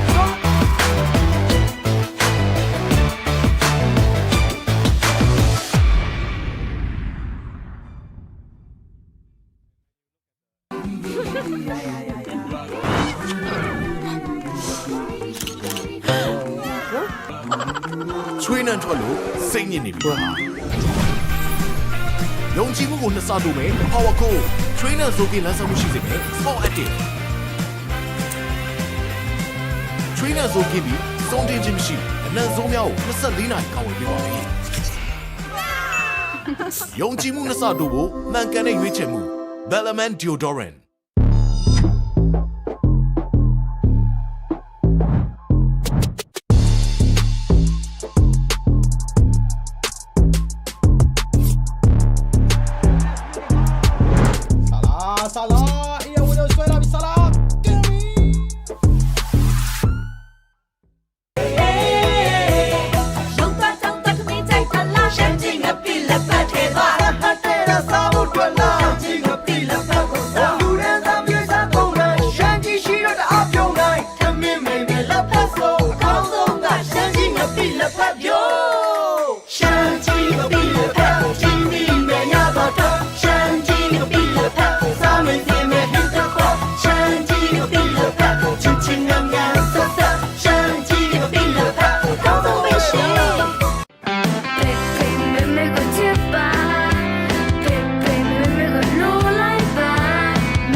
Shiny OC ရဲ့အဝလိန်အဝပြောကန်ဆယ်မဲအစီအစဉ်လေးလာပါပြီ Shiny OC ဘူးတွေထဲမှာ MPT ဖုန်းပေကန်ဆယ်မဲလေးထည့်သွင်းပေးထားပြီးဘူးမှာပါတဲ့ကတ်လေးတွေကဖုန်းပေပင်နံပါတ်လေးကိုတစ်ခါလေးထည့်လိုက်တာနဲ့ချက်ချင်းဝယ်ချက်ချင်းဖုန်းပေကန်ဆယ်မဲပေါက်မဲ့အခွင့်အရေးကိုရရှိမှာဖြစ်လို့ဒီအခွင့်အရေးကိုလက်လွတ်မခံပဲအခုပဲနီးစပ်ရဆိုင်တွေမှာပြေးဝယ်လိုက်တော့နော်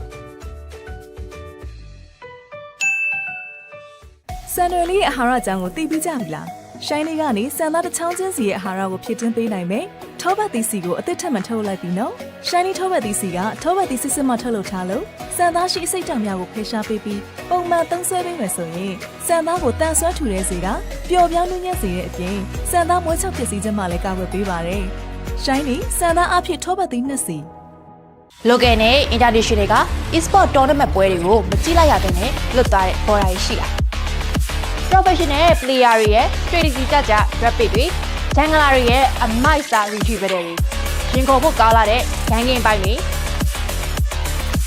လှပလွန်လာတဲ့ high moment တွေကိုတစုတစည်းနဲ့ပြန်လည်တင်ဆက်ပေးသွားမယ်မဟာ e-sport ရဲ့ tournament တို့ပဲ တွေ့ပြီ rich creamy နောက်တစ်ခွက်ပေးပါအားလုံးကြိုက်တဲ့ rich coffee ငါတို့ပေါ့ကွာလူမမပေးနိုင်ဟောဗျာပါသွားပြန်ပြီ Coffee rich creamy together no yada ချိုးစိမ့်ကြိုက်သူတို့ကောင်းဆုံးပဲကွာငါလေးအကြိုက်ဆုံး rich creamy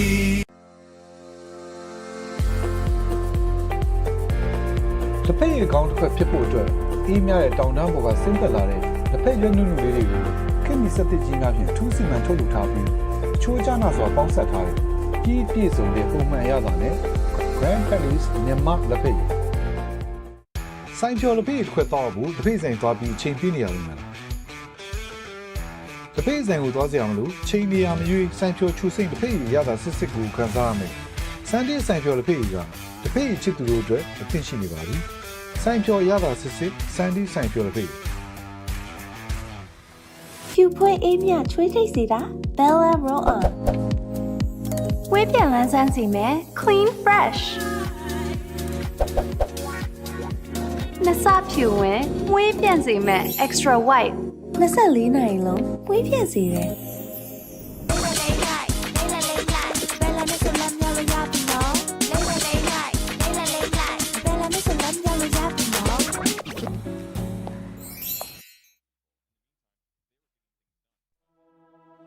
ဘယ်တော့မှရိုးရီမသွားတဲ့တင်းပြတ်တဲ့ကော်ဖီရနက်နဲ့နူးညံ့ပြည့်ပြည့်ပြီးစိမ့်သက်တဲ့ကော်ဖီရတာလေးကြောင့်ဒီနေ့ဒီရင်ထဲဆွဲညီစွာအမြဲတောက်ဖြစ်နေတဲ့ Platinum White Coffee ဟာနေ့ရက်တိုင်းအတွက်မဖြစ်ပဲပေါ့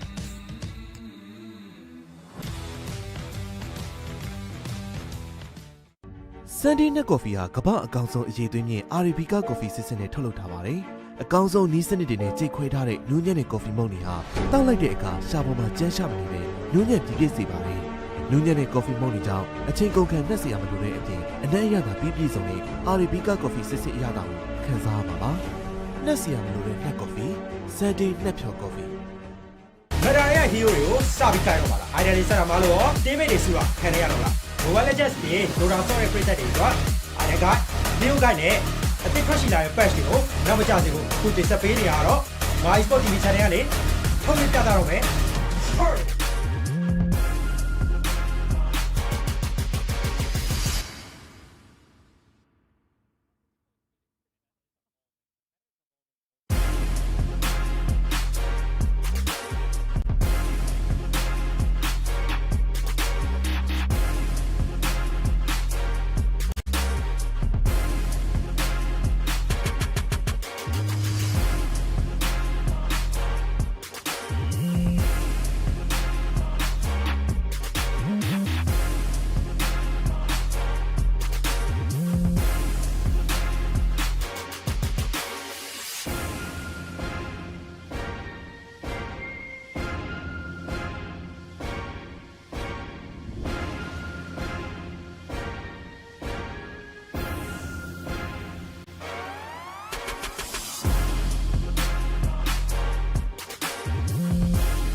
It's such a tough one because it was working for Tundra. Yeah. Like what they wanted to do was happening, and they still lost.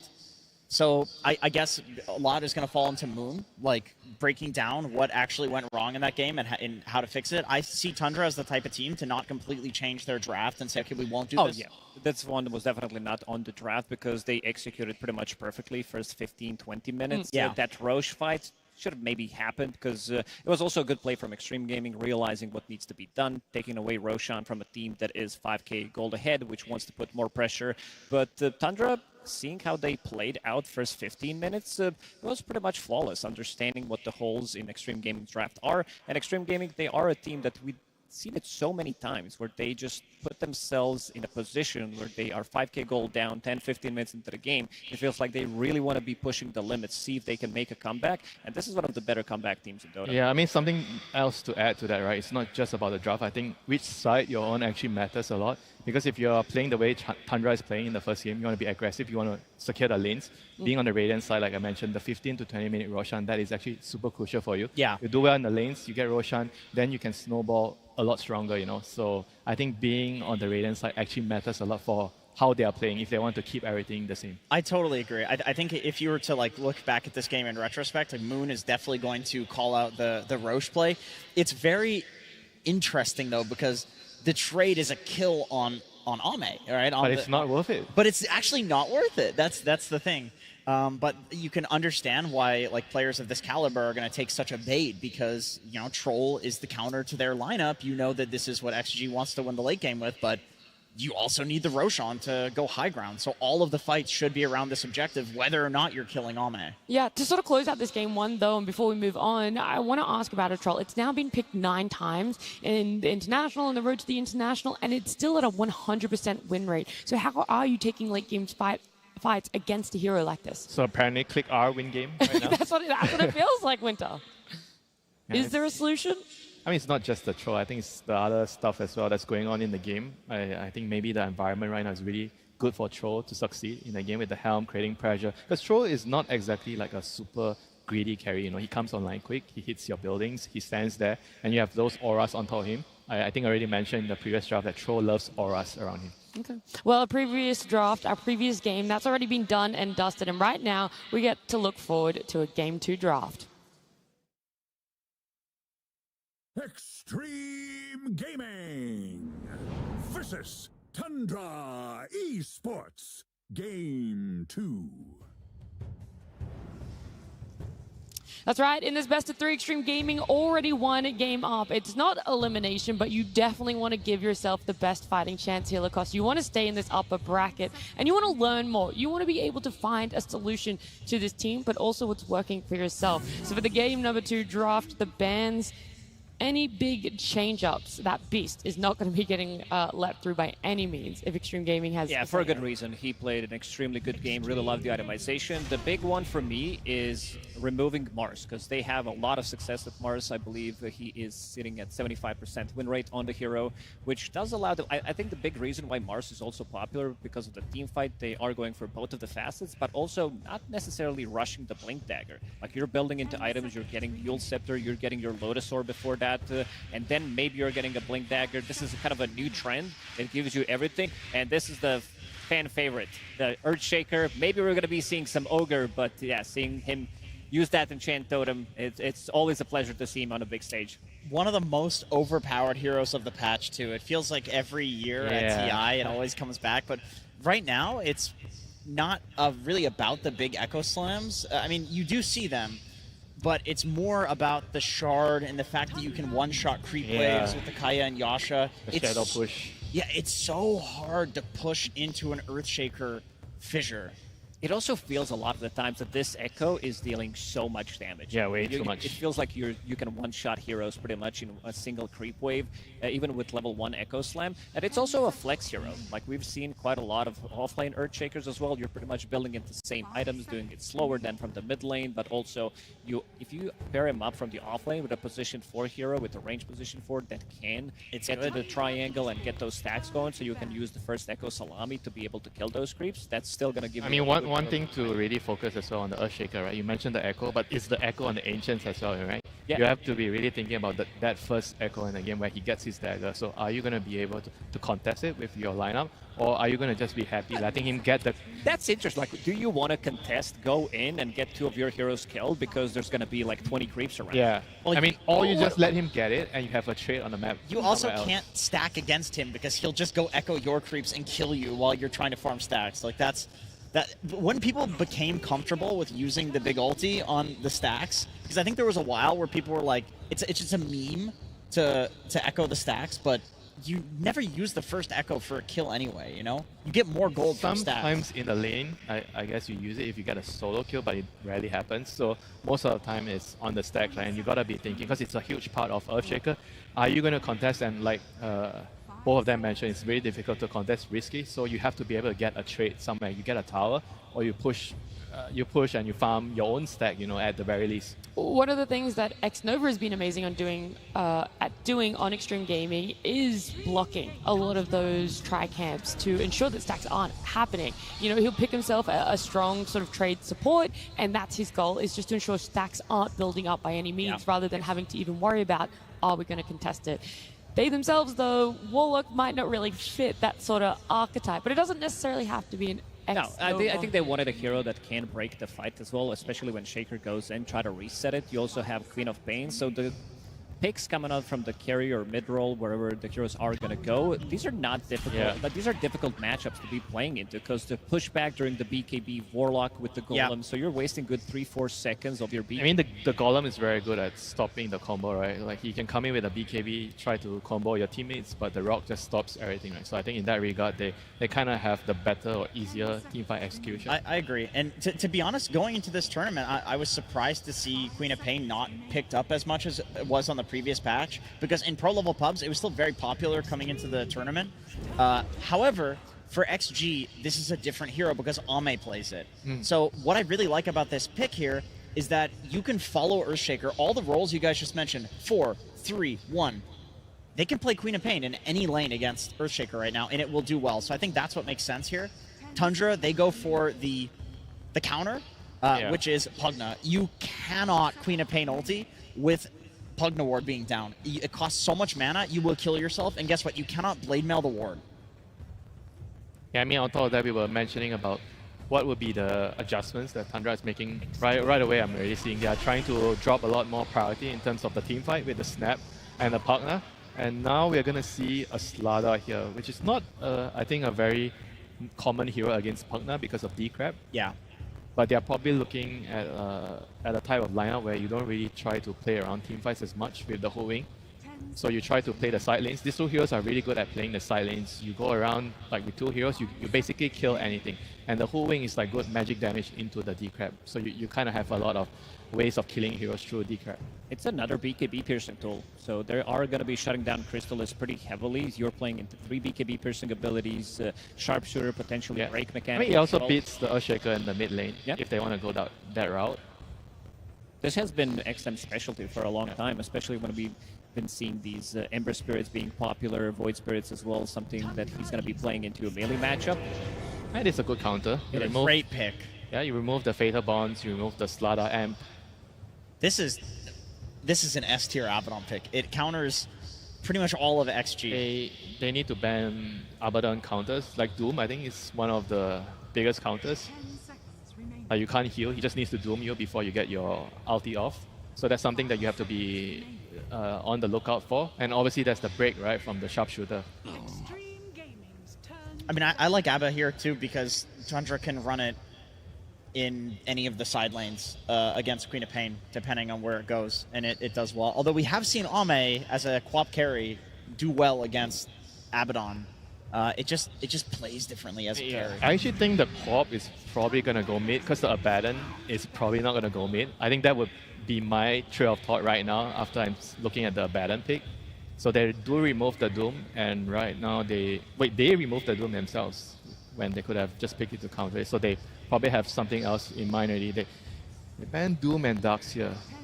What are they trying to do here? Could be, I mean, you have Warlock as your laning partner. It could be Alchemist. It could be Faceless Void. That does give you a good laning stage. If Medusa, maybe?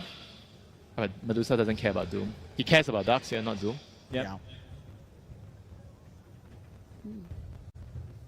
Yeah, I mean, I like the heroes that you mentioned, Lacoste. I think they're quite good. Faceless Void would be quite solid. I mean, there's nothing really to kill him in this game so far. Earthshaker stun is the only really good disable for him, and I don't think that's enough to kill a Void full to 0. Not a farmed Void. What else could Tundra be thinking about banning here? Because a lot of times TA is Slada TA. Yeah, I mean, also Ursa, I guess. Like, XG really does like to play the bursty carries, and I feel like double down on the Slardar amp and just insta-kill somebody. Sure, there's the decrep. Okay, they ban Ursa. It would give them so many objective takings on the map because you have Slardar, you have Ursa, you can basically kill Tormentor Roshan in 5 seconds. Yeah. I mean, I'm sure Ame has a few options. We're assuming it's Ame. Could still be Ame Quap, but I'm sure XG has a few options here. They get to see the whole Tundra draft, so they will get the, hashtag perfect pick. Have you decided where you see this Earthshaker going now that we've revealed a bit more for Tundra? Probably mid, I guess. Mid is probably That's the where you feel most comfortable. Yeah, most likely hero. I think 33 is going to just get another Helm hero. They're going to put the Abaddon on the carry role here. Okay, what else is a good Helm hero with Beast and Lycan being taken out? In the 33 hero I've seen Underlord. He played Underlord. Okay. I mean, you kind of want someone to maybe build Crimson Guard against the Slaughter. I think that could be an option. Yeah. The root is pretty nice against the Corp. Broodmother? Oh, Sand King, yeah. Okay, so they don't go for a Helm hero, but instead they just go for... Scaling, more scaling. Yeah, it's a 33 classic. It's also something BZM has been playing a lot. I know you've been a big fan of his Sand King Jenkins. You always talked about his itemization, like that one null talisman that he does buy. But you also need to rely a lot on stacking whenever you have Sand King, because he's not the strong laner. Even though I watched some of the replays from Tundra, they did lane for a couple of minutes first, and then you will have Saksa go into triangle, try to get some stacks going in the outer ring as well, because Sand King, he can still farm it. It got nerfed because of the distance between the camps, so he can't like fully farm, especially the outer ring in the top part of the map. Is it... Whoa. Whoa, okay. A Clinks? Clinks with Slaughter Amp, that is scary. Okay, so last pick, Arme Clinks. Guys, we've got to talk about this hero because Fia was very adamant that we would never ever see this hero at TI. This is like the highest DPS hero if he can actually sit there and just right click in the game. Okay. And you combine that with a Slaughter, he's going to shred them. But they do have answers, right, with the D-Crab. So how does the Clinks play Lacoste? It's been so long since he's been seen in a competitive game, so long since he's ever entered the stage. We see it from time to time. I think this hero definitely has a place in meta with a specific setup, because you have a good amount of saves. We talked about the BKB piercing tool, so that's going to be a good way of maybe protecting Ame. And this hero gets super tanky. Once you get to that level 5, 2 charges on eating the creeps makes you super tanky. Plus also the scaling. You did mention the Slardar plus his DPS could be very, very good. Plus the Sand King, we talked about him not being the strong laner, playing into Clinks and Warlock. It's a very difficult lane for him. Yeah, I think the Warlock is what really makes it work, because Clinks' laning stage is pretty rough. Like, you want to heal, basically. Yeah, you just want to heal and farm and get to the late game. It's kind of more of the same from what we saw in Game 1, but I got to agree with the old man Fear. I don't think Clinks is a very good hero. Like, you can get bursted. Like, you can die. Earthshaker, Sand King, like Snapfire ulti, even a Pugna can solo kill you, depending on the time of the game. Yeah, you're really not instilling me with faith here, Jenkins. The other question I have for the side of Tundra and their lineup is seeing a Shaker and a Sand King. Is it a little too greedy? We're looking for two heroes that if they have kind of rough lanes, they both want to take stacks. Where does the priority go there, and how are you going to play around that? I mean, they do have strong supports to kind of balance that out, right? They just need to make sure that they can survive the early phases. They don't get run over, because they do have slower heroes in the early game, with the Shaker and Sand King having to farm stacks in jungle. But I do feel like this game, I'm going to have to agree with Andrew here, where Tundra's they're going to have the easier to execute draft this time, and I think we were probably going to see a game 3. Lacoste, I feel like you have nothing more to say other than I concur. Yeah, it's a lot of easy to execute team fights for them. The 1-2 combo with either Earthshaker going in, Snapfire with the ulti, or Sand King jumping in. So they always have some kill threat on the map, which is very easy for them to execute. I think Xtreme Gaming, they like to really push the limits with the drafts that they do have. 100%. But I think they're going to take them. You got to respect the draft. Okay. You gotta respect it, right? You gotta respect it, especially if maybe at home you guys knew. Let's see, though, if Tundra's coach Moon knew that this Clinks was gonna be coming out. I am indeed very curious about that. Moon Meander, coach of Tundra. I was wondering how you prep for a team like this. Xtreme, they made their way through the road quick. Only played 10 games throughout that group stage. You, on the other hand, had to play quite a few more, so you don't have much data on these guys. Yeah, we're just kind of guessing what they're going to play, I guess, and looks like their lineup's kind of impossible to guess. Yeah, Clinks is not something that many people can predict. If there ever was a player to do it, it's probably Ame, but still, it seems like these 24th pick surprises are still alive and well. Yeah, but I saw him play a pop on Clinks, and he lost, so maybe things are looking good for us. I like the sample size of a 1. And my last question is, obviously, this whole situation has not been ideal for you, although it seems like things exciting may be happening. I was wondering how you integrated Toby into the lineup so quickly, because making it here to main stage is quite a feat with a stand-in. We had like 1 hour to pick a stand-in. It was so last minute, and we decided to get Toby because we saw him own with Team Liquid. And hopefully he's going to do some more ownage here. Good luck, Moon Meander, as we get into game number 2. Thank you so much, Neil and Moon. And we are into the game already, underway. A lot going on here, Trent. Some crazy stuff. And the Bone Man almost got brought down, but we did get a first blood, too. We did indeed. As Moon was taking the interview, wondering how the game was going to go, his team grabbed a kill. So that is indeed a pretty good start. And Ame goes down again, down bottom. He was already coming in a little bit low HP, and 33 combos together with Sox to secure the finish. Yeah, softens him up a little bit there on the initial play. They grab it. 3-3 is still very low. So potential maybe if they can find something on him before he regens. But he's got 3 tangos and, well, it's a Warlock and a Clink. So they're going to be doing a whole lot of chilling in this lane, presumably, as Soxa has to throw the body on the line here to get that Sentry into camp just to block the 1-minute spawn. Yeah, important stuff right there to make sure they can't equalize this lane equilibrium at all. And, I mean, we talked about it there. This is a hard team to figure out. Moon was saying that even when you think you have an idea of what they're going to draft, it doesn't end up working out fully. They've ended up picking this Clinks. He said he did see him in a pub, though. Yes. So that means somebody on his friends list was playing with Ame.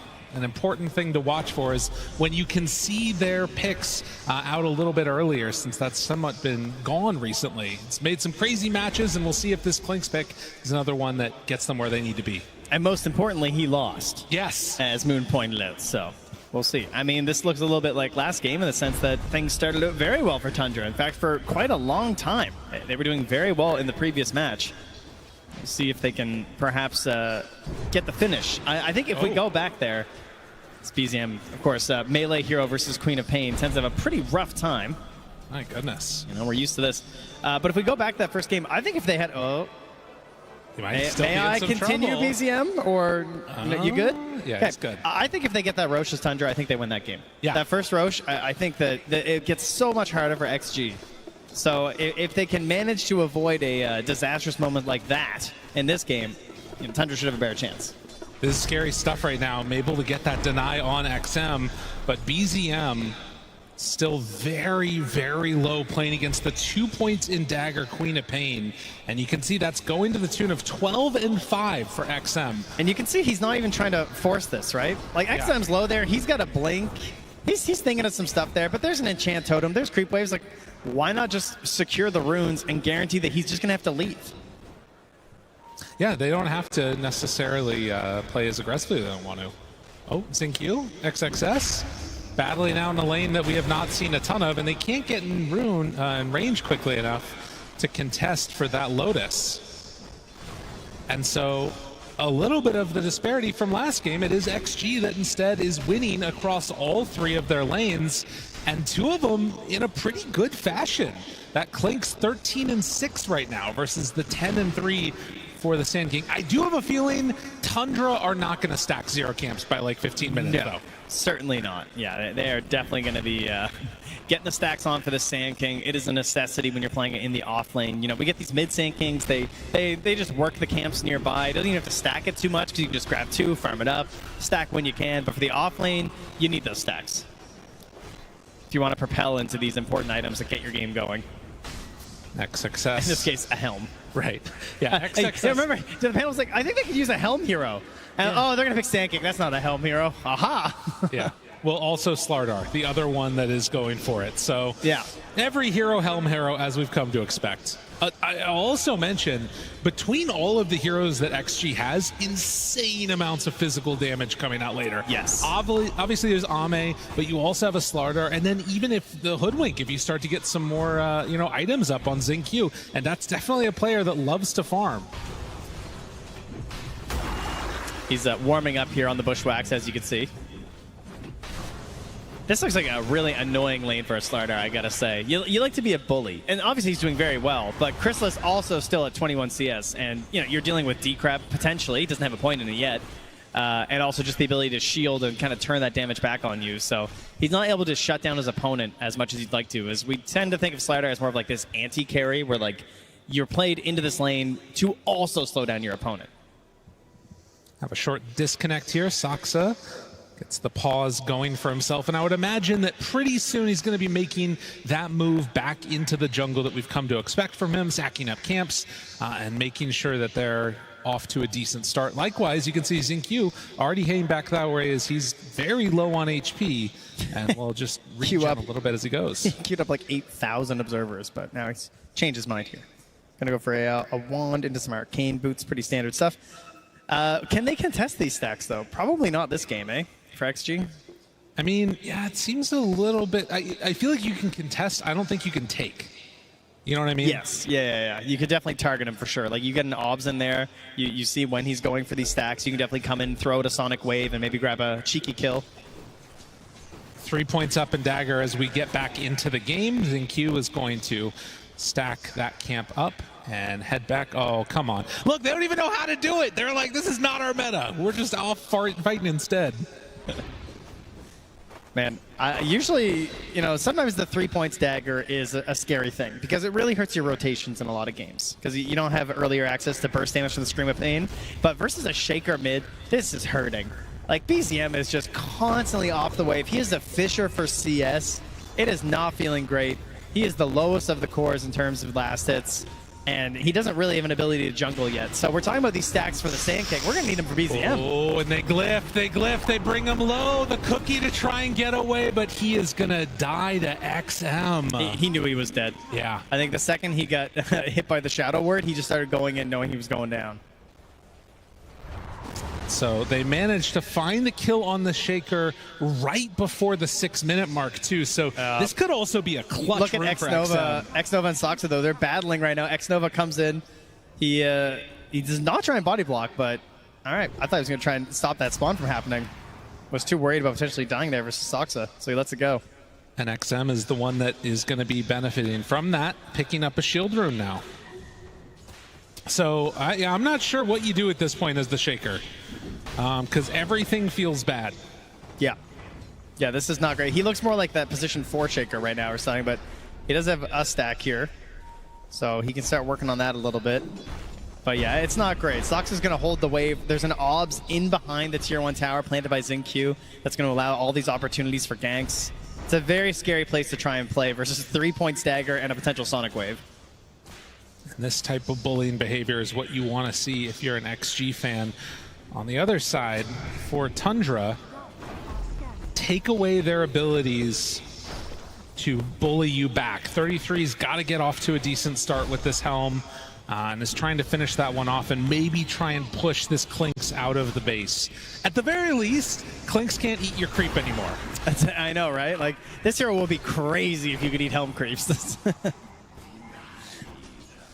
Unfortunately, not a thing since they've become creep heroes, and partially why we're seeing them everywhere. So while the CS starts to stack up, it's really 2 that stand a little bit above right now in the Clinks and the Quap, with Sand King and Abba still having a good time. And as we get to that 7-minute mark, did get the Shrine for each. And Toby trying to actually step forward and stop any extra passive pressure from the creeps heading his way. Oh, man, dude. Again, Xnova just walking in here trying to disrupt these stacks because they know, right? Yeah. Like, all the Shaker wants to do is get this big stack going so he can come in and dunk on this. And he's going to interrupt at least one of them. It was close. They almost managed to get it still. But actually, the Ancients get messed up too. So neither camp stacks. Really well played by Xnova and Toby. 2-3-3 underneath. The bushwhack is there, and Sonic Wave for the finish. All right, meanwhile, Ame's walking into a sentry here. He just eats the creep. And he's going to take some of them away. I mean, if Xnova dies here, it's not the end of the world. If XM does, that's very bad. And so they're going to back away.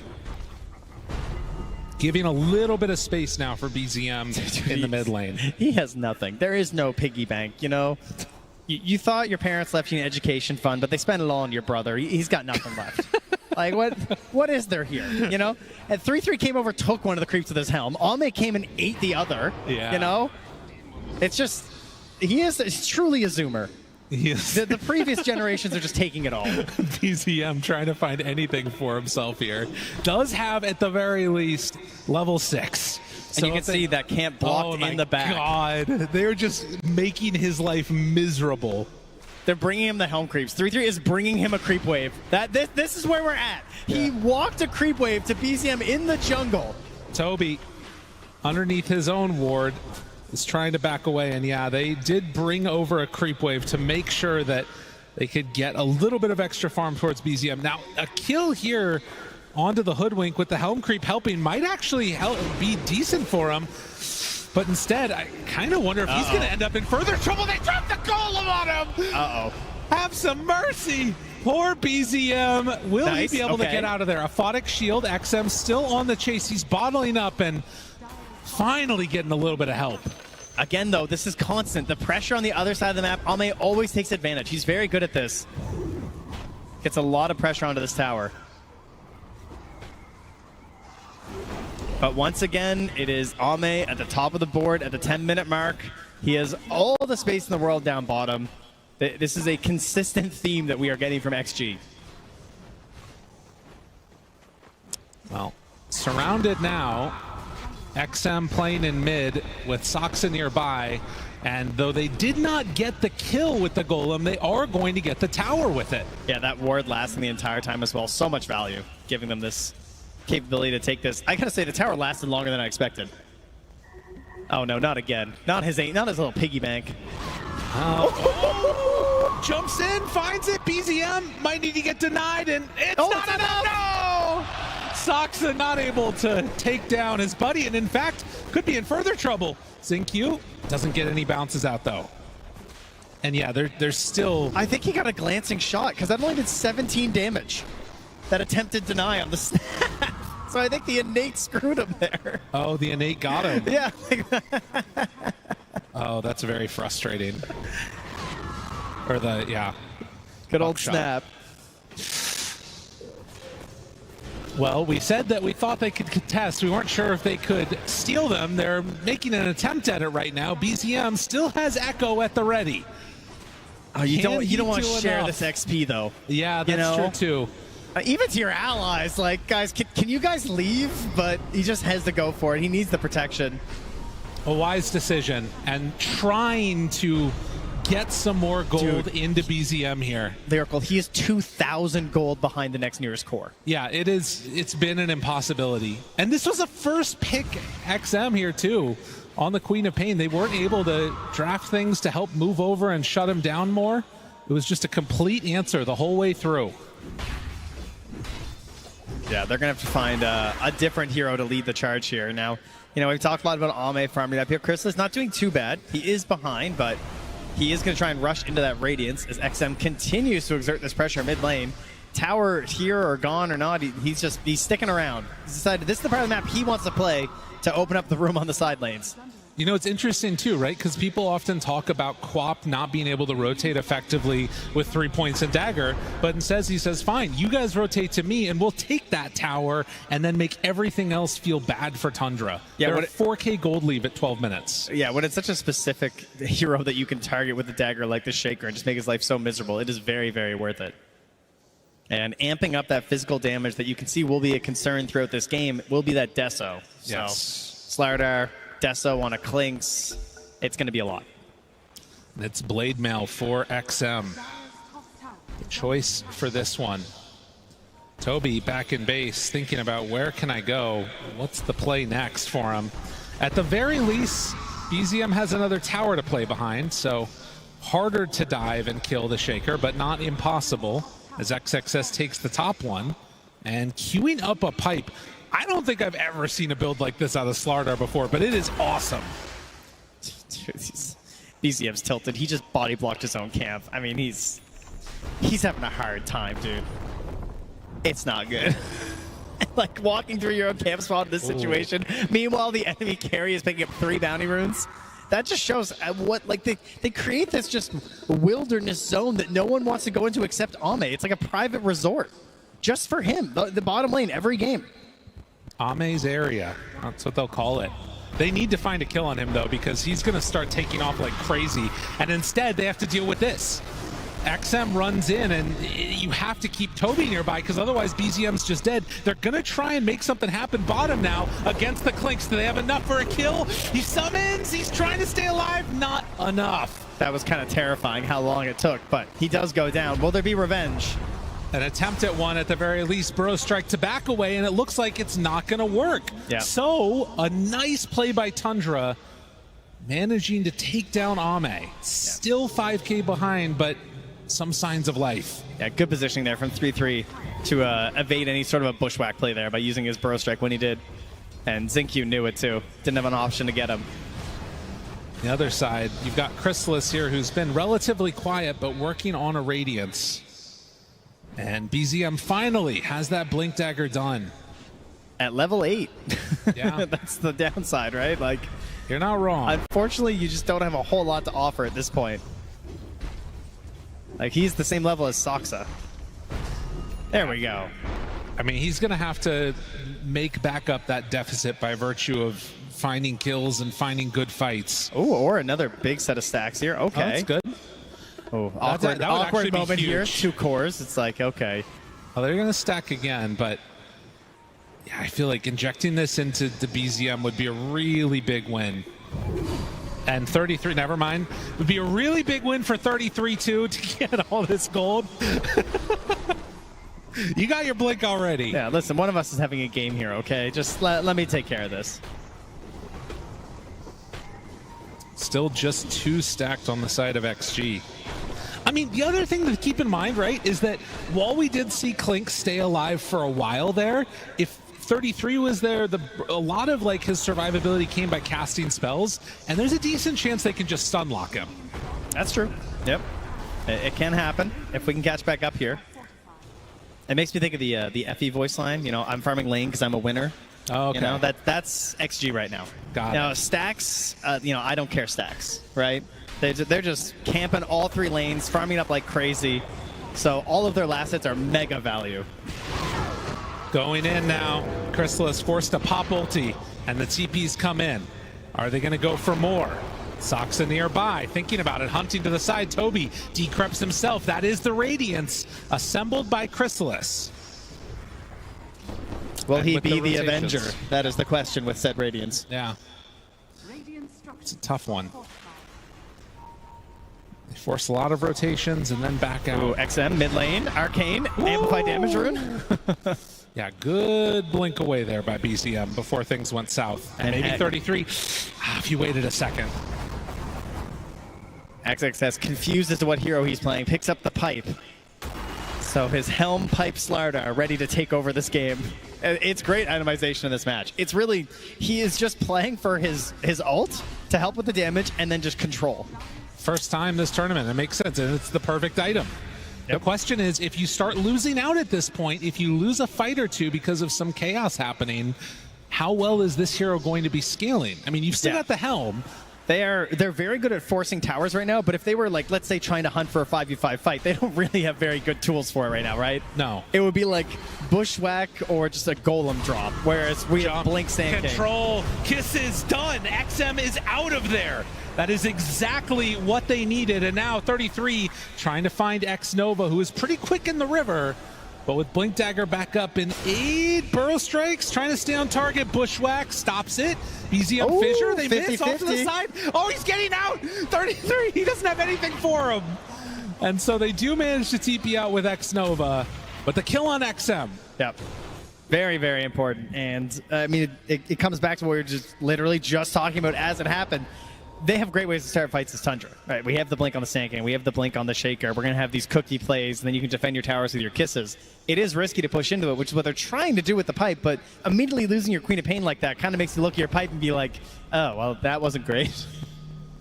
Ame runs into BZM, spots him, and oh, that is not feeling good for Tundra. Yeah, you heard this brought up on the panel, but Clinks, although we don't see him very often, it is one of the heroes that just has the most insane amount of burst damage if he's allowed to just swing. And when you think about how XG has played this whole tournament, the best thing that they do is enable Ame. So giving him the full-on glass cannon of Clinks seems like a pretty solid strategy from them. This gold lead staying steady, though. That's something that has also been a constant at this tournament, that even when teams are behind, they have found ways to keep farming, to stay relevant in the game, and to extend the duration. And, well, now these types of kills start to hurt a whole heck of a lot. Ame goes down again. Ooh, a rare mistake there from Ame, pushing out a little bit too much, maybe an incorrect read as to where they are moving on the map. He tends to play just like so defensively. I mean, Ame is 3 of their deaths in this game. That's 75%, Lyrical. I thought it's half. Yes, you're right. I was looking at the wrong column. Yeah. I thought I really nailed my math for a second there. That's, I mean, when you think it's tough out here, you know. I hear ya. When I think back to the beginning of this tournament and, you know, the way that Ame had started it, it really feels like so many of the games of XG have been in response to those early days and how well he did, where people like are explicitly going out and saying, I'm here just to kill Ame. that has only grown now. Yeah, Yes. that's right. after the Road the International. All right, some obs down here spotting some of this movement by Tundra. They scan, saying, hey, I think they're going to do a 20-minute Tormentor, guys. Just this feeling I have. The creep is in. XXS, no Blink Dagger. Ame's coming. No, he did have it. He got it back up in time. Now Sonic Wave. Chrysalis, low, but not dead yet. He's broken, forced to pop the ultimate. And now kisses from Saksa. Do they have enough damage? Ame spots him, immediately blows up. Oh, wait, no! Fire. No, he gets a cookie off, and then Bro straight through. 33 says no, but big hit down from Xnova. Can they take down this Sand King? Fisher immediately breaks off the burrow. They need XM. And now XM low, dead. Oh, XXS, baby. All the X's are fallen. There's nowhere left to go as Slardar 2 is going to die. What a beautiful setup from Tundra. Oh, that's exactly how they need these fights to go for Tundra, right? Like, that ulti looked very dangerous for Chrysalis. He was forced to pop it because of the break. He was a little bit nervous there, so he just goes for it. They completely stop hitting him. He gets almost no heals off the ulti. And then you're worried about the re-goose from XG. But just that little bit of survival on Saksa to get the cookie stun onto Ame gives them that kill. And then a delayed fight, the burn of the Radiance going the entire time, and BZM finally getting his revenge after that mid lane. So we take a look at this, the full breakdown of the view. I mean, again, at the beginning, you see Tundra, not as much HP, not as tanky, they don't have the pipe. They kite the ABBA ulti, and then this play. How did he not die? The Decrep coming in saved his life before he got burned. And there, looked pretty dangerous with that ulti. You see there's chase down sliders coming in, but the Fisher block even to help protect 3-3. I mean, that's beautiful stuff right there. What a sick play. And in the end, it is Tundra that reigns supreme and able to survive through all of this. And some of it being that ABBA just making the difference there. Yeah, and that's going to help him a lot. I mean, that is a fully finished Manta now for Chrysalis as he takes the top slot here over Ame in terms of gold. Now eyes will start to move to the Roche Pit. Likely the next goal you're hoping for on these teams. Particularly XG, of course. Yes. They can just do it instantly if they ever get the moment. That's the thing that I think is going to be tough for Tundra is keeping an eye on that Roche Pit while making sure that, you know, Ame doesn't have a few seconds just to get away and start taking it. Yeah. And he's working on a BKB, 2 components of it. He shows over there to the side and immediately look at all of Tundra running towards Ame. I mean, he has his own obs, right? He feels a little bit safe here. Now there's a scan. They know they're coming through. They see him. He's in trouble. Ame again. A 5th death. Yeah, but he gets that last hit. So 50 gold going back his way. I mean, someone on the Radiant team was like, bro, they're coming. They scan next to him. It turns red, and he's like, well, I'm still just dead, guys. I don't know what to tell you. Wow. He's trying to make a little bit more space here in this game, and he's getting punished for it. I mean, again, when you've got the Slardar that goes first 2 items, helm, pipe, it sort of puts a target on everybody else's back in a way. BZM and crush here. Yeah. Still taking a while to take down Saksa, but they do eventually get the Snapfire. But there's that situation where they don't have Ame up, so they can't just move in towards the Roche Pit or something, even though they get a kill kind of nearby. They got to just wait for him. Come back in this game, and Look over towards BZM. He's thinking about finishing up a Yashikaya here, just for some general, mobility, gameplay, spellcasting, all those nice things for a Shaker. But he's not going to have a BKB anytime soon. No. I mean, he's got problems, right? You think about a BKB with Shaker, you think, oh, nice, like good mobility in the team fights, lets you get off your spells. But then you look at this, you're like, oh, there's a Slardar. There's the damage from the Clinks. There's Warlock ulti. There's a lot of issues with BKB. Yeah, there's massive physical damage in this game coming from the side of XG. And I will also say, sort of like, when you've got so much burst on XG and you've got like the ABBA on the other side, Chrysalis could be that like sort of key central bit to this fight that can make things work. Because I think that they were hoping to blow up the ABBA in the duration of a sharpshooter. Yeah. And it hasn't really happened. He's been able to get his ultis off twice when he's broken. And the other issue is that your Slardar just needs like every item in the game. Because he went for this Helm Pipe, he still needs Blink. He still needs BKB, and they desperately need a Nullifier. He does have Blink now, but yeah. Yes, but I just mean like all of these items combined. Right, afterwards. It takes longer to come online as Xingqiu dies to 33. A lot of pickoff. And you don't have full confidence in these engagements until you have a Nullifier on your team. Yeah. Right, because they're building Ghost Scepters, and they have a Pugna. Chrysalis, Ame ships in the night, passing by, BKB done. And that should stop. I mean, he could still get chain stunned. Like, that's the problem. Yep. Gonna go for the Nullifier next, as Roche heads up to the north. Not as much vision around that area for a potential fight.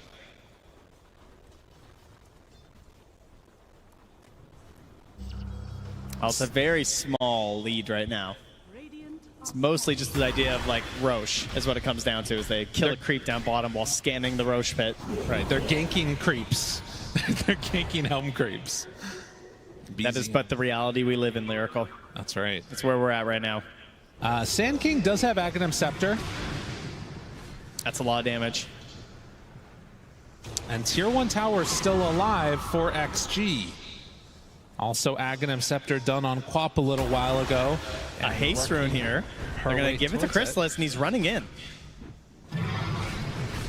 They want to take down this tower before a Roche fight comes in, so it's harder to reinforce. 3-3. He's winding up. He's thinking about it just in case.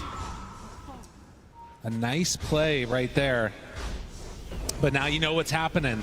And 33, does he catch sight of anybody? They're ready to jump at a moment's notice. XM is there. They want this. He's thinking about it. He's going in. 33, Blink Burrow. How much they have? The Crutch interrupts, but there's the Golem down too, and XM, he gets out. Broken. Brought down low. 33 in trouble now. Great play by XXS to interrupt the jump. As XG planned that out perfectly and dodged from the damage. Wait, there's no BKB here. Never mind, they're in trouble now, and now XXS is the one running into kisses. Do they have enough damage to blow him up? Hits from low, the control is there, but XXS he actually gets out. They didn't dunk. BZM saved it. They didn't decide to go in, and now XM, they're all fatal bound together. They're taking so much damage on the side of Tundra. Starting to die, Chrysalis needs to get out, but there's nowhere to go. Another 4 down. Once again, it's just the first Roche. It's all these ideas around the first Roche that spelled disaster for Tundra. It's just like game one. If they were able to secure it, they have a nice path that you can see the vision and where to go. And this time, they try and go a little aggressive, right? It all starts with this attempted epicenter under the tier 2 tower. And then back to here too when they try and get this kill. So this is no BKB Slardar. It's already been used. The kisses are coming down. BZM blinks in right here, but he doesn't want to echo. He says, he doesn't think it's going to be enough. And instead, now they get no opportunity for it. And then you just get XSS coming back in here with a pow, easy crush. And as soon as those, fatal bonds are out, it just shuts down any chance of a reinitiation from BZM at that point too. There's just nothing else that you can do right there. Yeah, and now that's going to be Ame here. Has his BKB, has an Aegis, and is 500 gold away from a Nullifier. Well, we have one big fight that goes the way of Tundra, another now going the way of XG. Still not a meaningful separation between these two squads that's like an item difference. You're sitting 3,000 gold on Ame. They're basically equal. So I feel like there's got to be some more type of a battle coming from Tundra. They're probably going to wait for their next timing too, though. Yeah, we're going to get back to dodging here. Not the best lineup necessarily on Tundra for just like pulling waves and playing super safe. You do have the full bore on the snap, which is nice. So blasting away and cooking. Pretty solid hero with your shard too to clear the waves. Shaker, probably one of the best heroes in the entire game at this with the shard and the fishers. You can keep things down. But, you know, we have jump. We have this spooky, scary skeleton guy. So it's not a super simple proposition to be pushing these out as Tundra. A bunch of the whispers of the dread coming out. Everybody looking for spell amp and ways to burst. And it feels like those spells to save are going to be at a premium in this one. Yeah, well, at least it doesn't reduce your nighttime vision. So true. They're safe for now. 30-minute mark. Saksa not going to get caught. XXS blinks right on top of where he was. And likely going to be looking for another chance at the Tormentor here in a moment. Another amp damage for XG. Toby making the big run in, and, well, he gets punished for that one. It was a bold move. Yeah, a little bit. Boots of Travel finished for BZM, so wants to be able to capitalize on any opportunity they can find on these side lanes as Ame, oh! Nullifier out. No chance. Yeah, that is an interesting one too. Just saw that on Hoodwink finished off the Mage Slayer.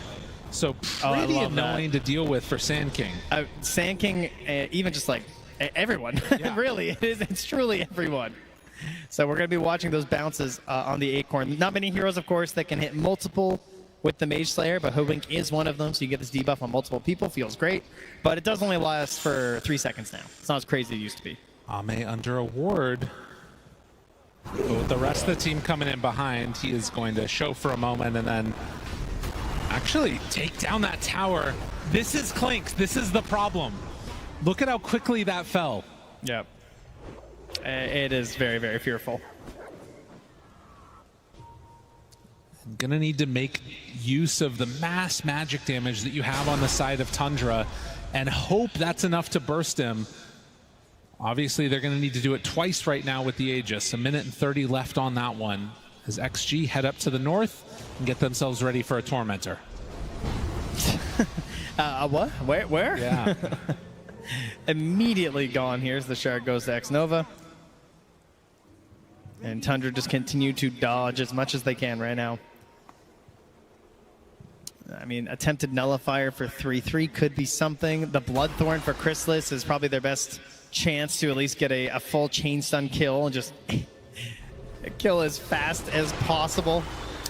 Man, it really is something else, Ame. Like, he has died the most in this game and is the top net worth on Clinks.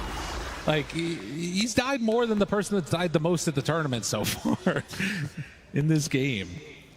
And he's still just making it happen. Daedalus close to being completed. And a 9,000 gold lead as XG ready to battle. Yeah, look at this. They scan the high ground. They just want to run in, take over this area. Counterplay coming from Tundra sometime soon. They're almost at a nullifier for 33. Meanwhile, Bloodthorn is going to be the call for ABBA. Still a little ways away from that one being done. But Chrysalis, not sure if they recognize where he's over here or not, but it's going to blink out. And a tier 2 tower taken now bottom as well. 33 under the ward. And I guess they can just feel safe now, spreading out, farming away because they see that 33 is there. They know that there's no chance that he's setting up to kill anybody else. He's just trying to finish off his item. Yeah, exactly. They're just going to wait it out. It would be nice if Tundra was able to get some better vision out with a gem, but it's just so risky. Ideally, you manage to kill this Warlock, you know, maybe steal it from X-Nova. That'd be a great target for them to grab on these pickoffs, but he's obviously playing very far back and quite safe. All right, a couple of items done. And the team grouping together down on the bottom side of the map, around the Bloodthorn, around the Nullifier, and an opportunity here. They find him. Zing Q, caught, out a bit too far, and brought down. Yeah, Chrysalis has been very cautious to ensure that he's always bringing dust. He's got another one flying out right away. Does not want to let these kills go by. You can see, though they are down 9K, Tundra is still very capable of pushing. It's not quite as quick as the Clinks. Pretty fast, though. Pretty good. They get it done. Yeah. As we get an Aghanim's Scepter picked up for XXS. I was a little surprised by this. I thought maybe stacking Nullifiers might be the way to go here. But instead, obviously it's a very, very good item on Slardar. Just helps you out so much whenever you're in your puddles or trail or a river. Just gives you so many bonuses. It is pretty ridiculous. Just going to try and ensure that he doesn't get chain stunned down. He's always got opportunities to go for his hits, get off his items as they hop onto Chrysalis here with the BKB from Ame even. Use that. Yeah, a big commitment. Is that a fat finger? Up a little bit north too. They find 33. Throws out the sharpshooter, nothing there. But with no BKB on Ame, I feel like this could be a go. Yeah, that is a big opening right now. I think for sure BZM is hunting. He's leading the way. He's angry. Hasn't had the funnest game. And they're hunting down bottom. Okay, no, but Ame's backing out. Good choice. Yeah, realizing that that would go south very quickly. Unfortunately, it's hard to go on this hunt without a gem. You know? True. Very scary. You don't want to be walking through these wards and potentially through the clinks, not knowing where he's at. Well, 12-14. And while the smoke does not connect onto anybody for Tundra, they do get another chance to push out their waves. XXS is showing it mid. Ame still has no BKB for another 40 seconds if something were to pop off. So if the Roche were to spawn instantly in 7 seconds, it would be extremely good for Tundra. I don't even know about that necessarily. Soxa is getting really aggressive. He goes, that's a greedy ward, my man. Able to take he will take down the sentry, but obviously another one. He tries to get the deny. Wait, did he? Yeah, he did. Oh, he did get it. Nice lacy blade. It is not an instant Roche. It is a max Roche by the looks of that clock, I would say. Wow. Okay. It is like 3 full minutes, man. All right, we're chilling here. Now, the flip side of that, too, is that I feel like there's still a potential that you could get into a big fight. It does also mean that Roche is probably going to be moving down bottom by the time something else is happening. No TA in this game, so neither team is fully aware of what time it's going to respawn at. That's true. But the wave shove is going to happen. And even though it's that 7K gold lead, the win probability is still very even between these two squads. I feel like the gem advantage is just so good in this situation. Yeah. Like just moving across the map right now. They put it on XM, so we can just move across there as, yeah, Dota Plus refusing to give up on Tundra today. Favored him last time, too. Next tier of neutrals out. Getting some Pyrrhic Cloaks. That's actually kind of sick against Clinks. Yes, it can turn south very, very quickly. Interesting. He does have like decent armor on Clinks. Oh, the Radiant scan. Oh, look at this. Okay, so 3-3 has the Helm creep in the Roche pit, which registers as a hero. So then XXS has to send his creep in, which means now if they scan the pit, you know. Yeah, they're going to be aware. Okay. Good to know. Keep in mind, you know how they changed the vision around Roche? Yeah. Right now, XXS doesn't actually see 3-3's creep. So he's actually still in one of those spots. So he's got a very sneaky creep placement where that creep can actually see inside the Roche pit, but when you're inside the Roche pit, you don't see that creep. Could be very important how this plays out. XM. The rune spot. Oh, that is... Oh! Oh, geez. All right, there's a call from Xnova. He wants to wrap around. Again, they don't know yet. Roche not up. It's going to be up very shortly. That is a Lotus now done again for XXS this game. Yeah, no more Helm shenanigans. He's fully sold it? I guess. I think so. I thought maybe just backpacking it, but no, he's just done. He wants his Lotus. He wants to play. He's done microwing. Just wants to work on his own hero, you know? Now, when I think of XXS, I think of like Mars, Magnus. He's not a micro guy. Here comes the Croaker. So second Roche up, wrapping behind. They see the creep moving. They know someone was here. All right, now there's really good heroes to get first and really, really bad ones like ABBA, right? Unless they can pull the 0 up. Can they do it? Can they blow him up in time? Looking for it. He's broken, but he gets the ulti off. And that stops it. That's a free reset, but that's 65 seconds of no ulti. So that does take away one of the good conditions of an engagement for Tundra, which is they go on ABBA first. And it basically costs them nothing. Yeah. The other issue. I mean, pipe, I guess, you know? That's true. Croaker coming in. Congregating. Tendril of the Deeping even. And they're just going to start taking it. 33 sees this, though. His creep is gone. Xnova, Glimmer walks away. BZM throws out the fissure. Xingqiu's just coming up. Hello? A chance. Little poke. Ended up hitting him for a moment. XM also jumps, but not able to connect as 33 did All right, back there's only away. 10 seconds here. Roche is going to migrate. Yeah, and now he's going to get fissure blocked. Oh, I'm he not sure doesn't what's like going to that. happen. XM is right there to the side. 33 gets caught, but BKB, the reaction from XM. Wait, he's alive. He's staying alive.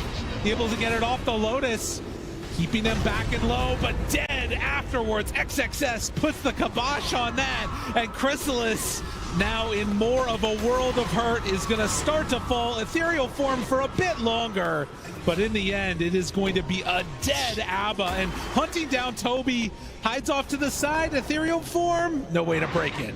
Do you know what's crazy? Is that he didn't have ulti as that sharpshooter was coming in. His ally died and gave him ulti from his facet. Ame moves back, but no.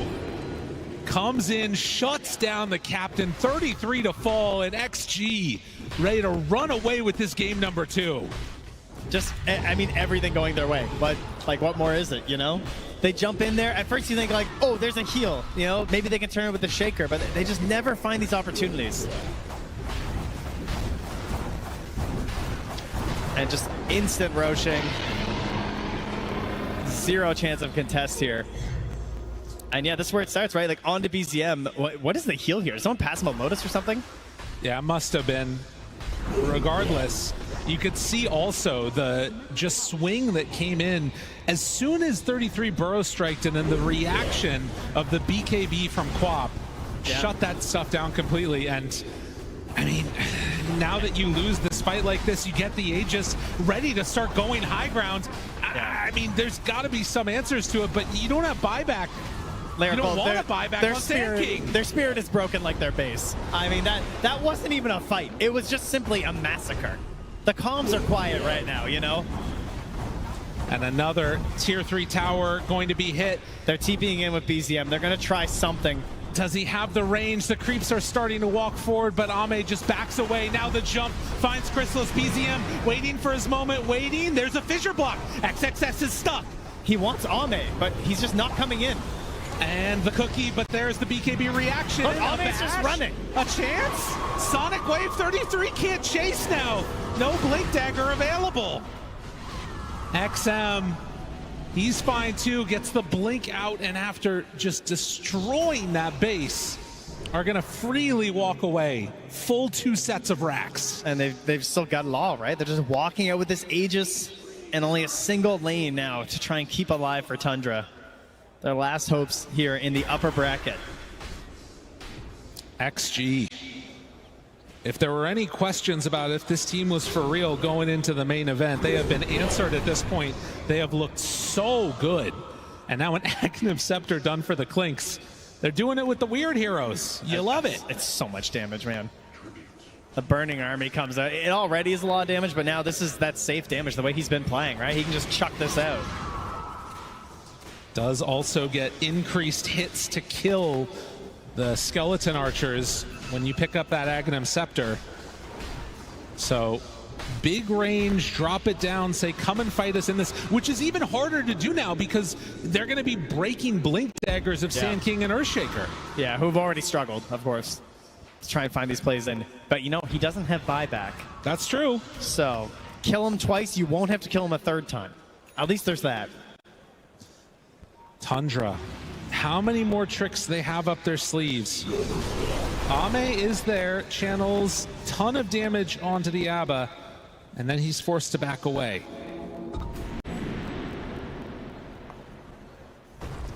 I'm not sure what the right answer is at this point for them. They're down so much gold, and it feels like the fights have just not gone their way at all. And look at this.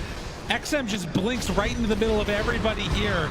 They find Toby, and he is going to end up dying for his troubles. And look at this. XM scouts the amplified damage rune too. And there, Soxa dying. Woo, buddy. All right, I've now seen an Outworld staff actually save someone.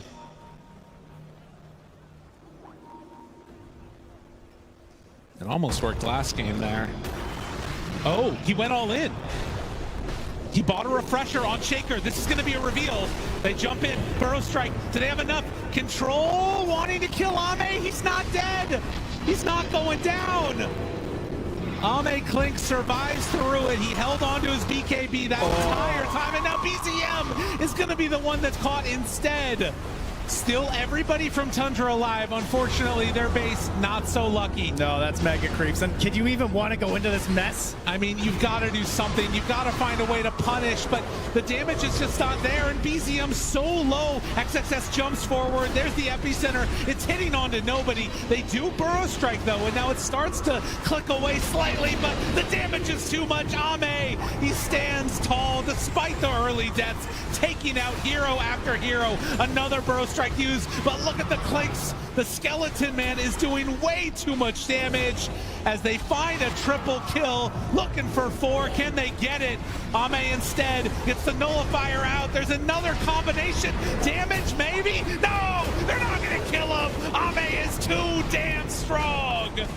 They take down 2 without buyback. GG is called. XG, they came to play. The streak will continue for XG, undefeated in series on the road to the International, and they're going to keep that up here as they take our first series on the main stage, stay in the upper bracket. Continuing on through the upper bracket, and for a team that it looked so good and felt like they were, on the verge of making things happen, even with the stand-in, it's just one of those things that couldn't come together in the end. So impressive, this XG team, because you think about that game number 1 again, and how things could have gone different if not for that Roche fight. Even game number 2. I mean, again, it's the same thing where they have this advantage a little bit there on Tundra, and you're thinking, okay, we're seeing it, this could be the play that they get where they actually make their way through this game, get a little bit of a surprise upset, but no, XG, they just slam the door in their face and say, no, we're the favorites for a good reason.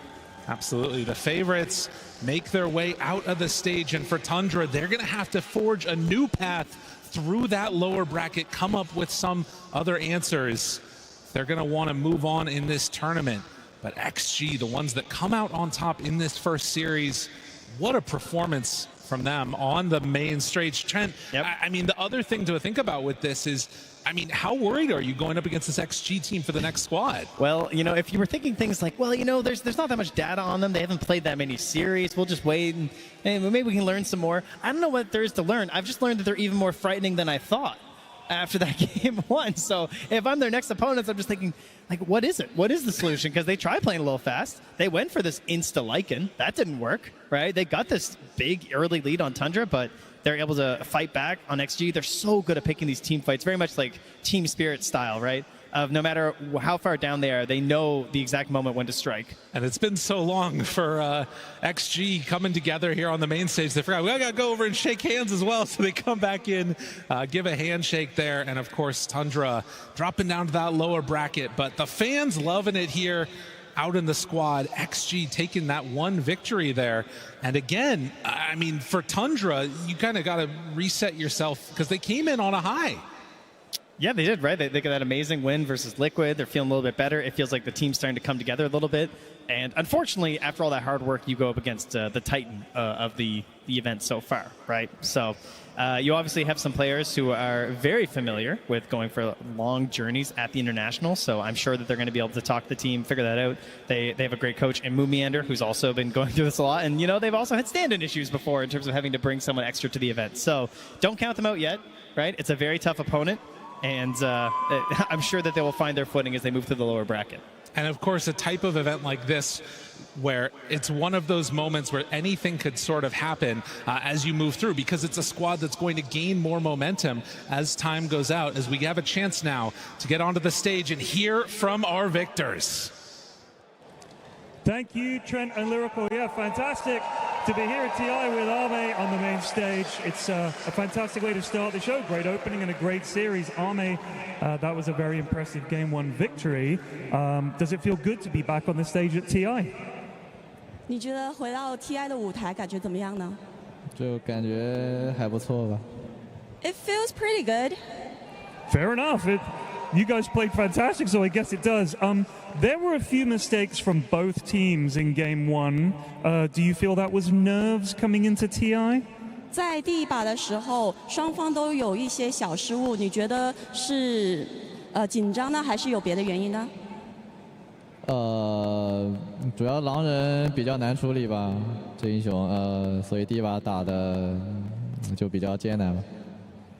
Because Lycan was a bit harder to deal with, that's why Game 1 was a bit more challenging. Fair enough. And I've got a question about Clinks. We haven't seen Clinks yet in the tournament. Would you have picked this hero if you hadn't won the first game of this series, or was it something you were very confident with? 我们想问一下克林克斯小苦工这个英雄，如果第一把没赢的话，你们还是会选这个英雄的吗？就看情况选吧，觉得他好用就选。It depends on the situation. If he's good, we'll pick him. If he's good, he's good. Fair enough. And last thing, with a lot of Chinese fans here supporting Xtreme Gaming, have anything that you'd like to say to them here at the TI 14? 现场有很多中国的粉丝，有没有什么想对他们说的吗？谢谢大家支持吧。Thank you all for your support. There you go. Thank you, Army, for a fantastic performance. And let's throw it over to the panel now. Nat T and the gang, take it away. Thank you so much, Piri and Ame there.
Hello ခေါရမတာကဏ္ဍကနေပြန်လည်ပြီးတော့ကြိုလိုက်ပါ ရှင်နိုင်ခဲ့တဲ့ e-sport world cup ပြန်လို့ဒီမှာ ခေါ်ပါရဲ့ကျအိုး That was a radio. စိတ်မှာလည်းစပါခက်ဒီလိုမှာပေးကြတာ I didn't know about that. Oh shit.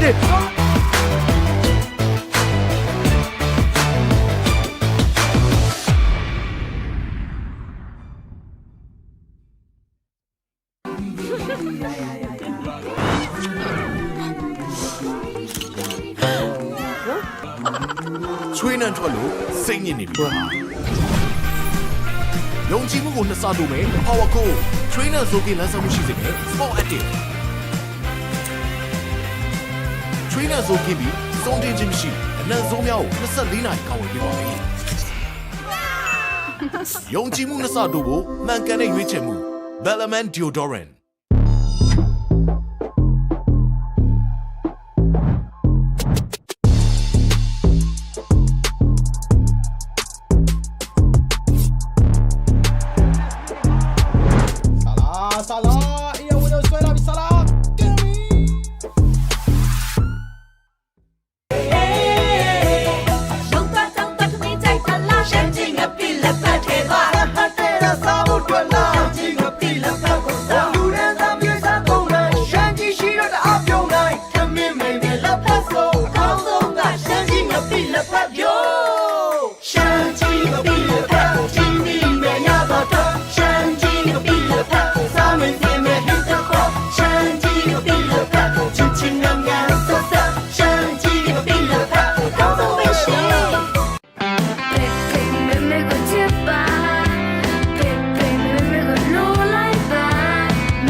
Shiny down, shiny down, body.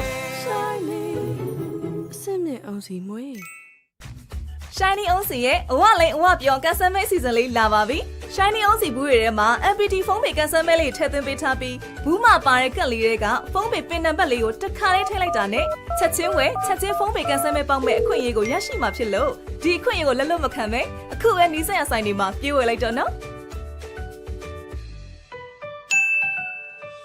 ဆန်နယ်လေးရဲ့အာဟာရအကြောင်းကိုသိပြီးကြပြီလား Shiny ကနေဆန်သားတစ်ချောင်းချင်းစီရဲ့အာဟာရကိုဖြည့်တင်းပေးနိုင်မယ်ထောပတ်သီးစီကိုအသစ်ထပ်မထုတ်လိုက်ပြီနော် Shiny ထောပတ်သီးစီကထောပတ်သီးစစ်စစ်မှထုတ်လုပ်ထားလို့ဆန်သားရှိအစိတ်တောင်များကိုဖယ်ရှားပေးပြီးပုံမှန်သုံးစွဲပေးမယ်ဆိုရင်ဆန်သားကိုတန်ဆွမ်းထူတဲ့စီကပျော်ပြောင်းနှူးညံ့စေတဲ့အပြင်ဆန်သားမွေးချောက်ဖြစ်စီခြင်းမှလည်းကာကွယ်ပေးပါတယ် Shiny ဆန်သားအဖြစ်ထောပတ်သီးနှစ်စီ local နဲ့ international က e-sport tournament ပွဲတွေကိုမကြည့်လိုက်ရတဲ့နဲ့လွတ်သွားတဲ့ပေါ်ရာရှိတာ professional player တွေရဲ့ strategy ကြကြ rapid တွေ jungler တွေရဲ့အမိုက်စာ retriever တွေရင်ခုန်ဖို့ကောင်းလာတဲ့ gang game ပိုင်းတွေလှပလွန်လာတဲ့ high moment တွေကိုတစုတစည်းနဲ့ပြန်လည်တင်ဆက်ပေးသွားမယ်မဟာ e-sport ရဲ့ tournament တို့ပဲ Baby rich creamy နောက်တစ်ခွက်ပေးပါအားလုံးကြိုက်တဲ့ rich coffee ငါတို့ပေါ့ကွာလူမပေးနိုင်ဟောဗျာပါသွားပြန်ပြီ Coffee rich creamy together no yada ချိုစိမ့်ကြိုက်သူတွေကောင်းဆုံးပဲကွာငါလေးအကြိုက်ဆုံး rich creamy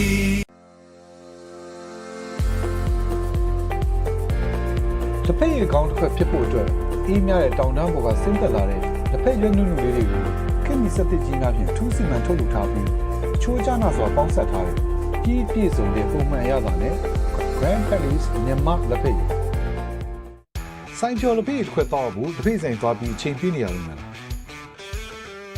တစ်ဖက်ဆိုင်ကိုသွားကြအောင်လို့ချိန်နေရမရွေးဆိုင်ကျော်ချူစိမ့်တစ်ဖက်ရည်ရတာစစ်စစ်ကိုခံစားရမယ်စန်တင်းဆိုင်ကျော်လက်ဖက်ရည်ကတစ်ဖက်ရည်ချစ်သူတို့အတွက်အသင့်ရှိနေပါပြီဆိုင်ကျော်ရတာစစ်စစ်စန်တင်းဆိုင်ကျော်လက်ဖက်ရည်ဖြူဖွေးအေးမြချွေးထိတ်စီတာ Bella Roll On ဝေးပြန်လန်းဆန်းစီမယ် Clean Fresh နစဖြူဝင်ဝေးပြန်စီမယ် Extra White 24နာရီလုံးဝေးပြန်စီတယ်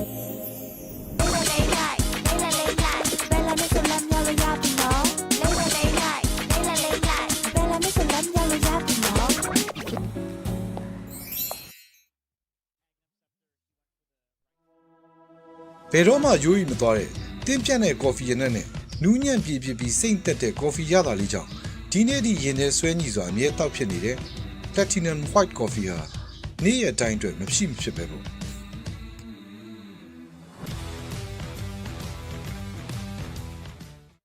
ဆန်ဒီနက်ကော်ဖီဟာကမ္ဘာအကောင်ဆုံးအရေးသွင်းမြင့် Arabica ကော်ဖီစစ်စစ်နဲ့ထုတ်လုပ်ထားပါတယ်။အကောင်ဆုံးနီးစနစ်တွေနဲ့ကြိတ်ခွဲထားတဲ့နူးညံ့တဲ့ကော်ဖီမုန့်တွေဟာတောက်လိုက်တဲ့အခါရှာပေါ်မှာကျန်းရှာမနေတဲ့နူးညံ့ပြည့်စေပါတယ်။နူးညံ့တဲ့ကော်ဖီမုန့်တွေကြောင့်အချိန်ကုန်ခံနှက်စရာမလိုတဲ့အပြင်အနက်အရသာပြည့်စုံတဲ့ Arabica ကော်ဖီစစ်စစ်အရသာကိုခံစားရမှာပါ။နှက်စရာမလိုတဲ့နှက်ကော်ဖီဆန်ဒီနှက်ဖြော်ကော်ဖီမရာရဲ့ဟီးရိုတွေကိုစပြီးခိုင်းတော့ပါလားအိုင်ဒီယာတွေဆက်တာမလို့ရောတေးမိတ်တွေစုတာခံနေရတော့လားMobile Legends ပြင် Dota ဆော့ရဲ့ပရိသတ်တွေအတွက်အားရကဗီဒီယိုဂိုင်းနဲ့အသစ်ထွက်ရှိလာတဲ့ patch တွေကိုနောက်မကျစေဖို့အခုတင်ဆက်ပေးနေရတော့ My Sport TV Channel ကနေထုတ်ပြပြသတော့မယ် Sorry man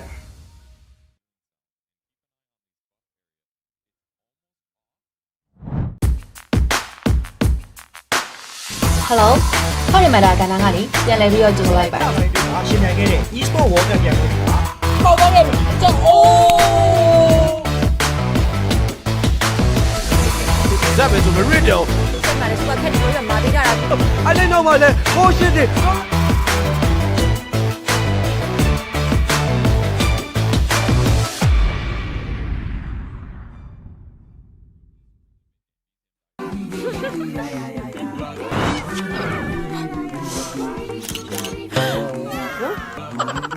ချွေးနှံထွက်လို့စိတ်ညစ်နေပြီ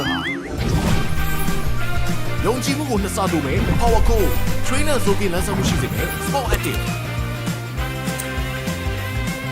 Trainer ဆိုပြီးစုံတင်ခြင်းမရှိအနံ့ဆုံးများကို24နာရီကာဝယ်ပေးပါမယ်ယုံကြည်မှုနှစ်ဆတိုးဖို့မှန်ကန်တဲ့ရွေးချယ်မှု Bellman Deodorant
Shiny down, shiny down, money.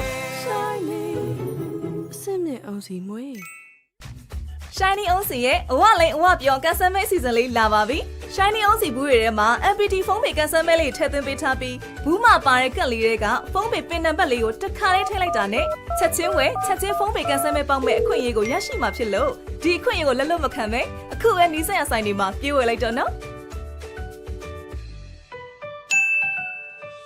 ဆန်နယ်လေးရဲ့အာဟာရအကြောင်းကိုသိပြီးကြပြီလား Shiny ကနေဆန်သားတစ်ချောင်းချင်းစီရဲ့အာဟာရကိုဖြည့်တင်းပေးနိုင်မယ်။ထောပတ်သီးစီကိုအသစ်ထပ်မထုတ်လိုက်ပြီနော်။ Shiny ထောပတ်သီးစီကထောပတ်သီးစစ်စစ်မှထုတ်လုပ်ထားလို့ဆန်သားရှိအစိတ်ဓာတ်များကိုဖယ်ရှားပေးပြီးပုံမှန်သုံးစွဲပေးမယ်ဆိုရင်ဆန်သားကိုတန်ဆွမ်းထူတဲ့စီကပျော်ပြောင်းနှူးညံ့စေတဲ့အပြင်ဆန်သားမွေးချောက်ပျက်စီးခြင်းမှလည်းကာကွယ်ပေးပါတယ်။ Shiny ဆန်သားအဖြစ်ထောပတ်သီးနှစ်စီ Local နဲ့ International တွေက e-sport tournament ပွဲတွေကိုမကြည့်လိုက်ရတဲ့နဲ့လွတ်သွားတဲ့ဘော်ဒါရှိလား Professional player တွေရဲ့ strategy ကြကြ rapid တွေ jungler တွေရဲ့ a master retriever တွေရင်ခုန်ဖို့ကောင်းလာတဲ့ ganging ပိုင်းတွေ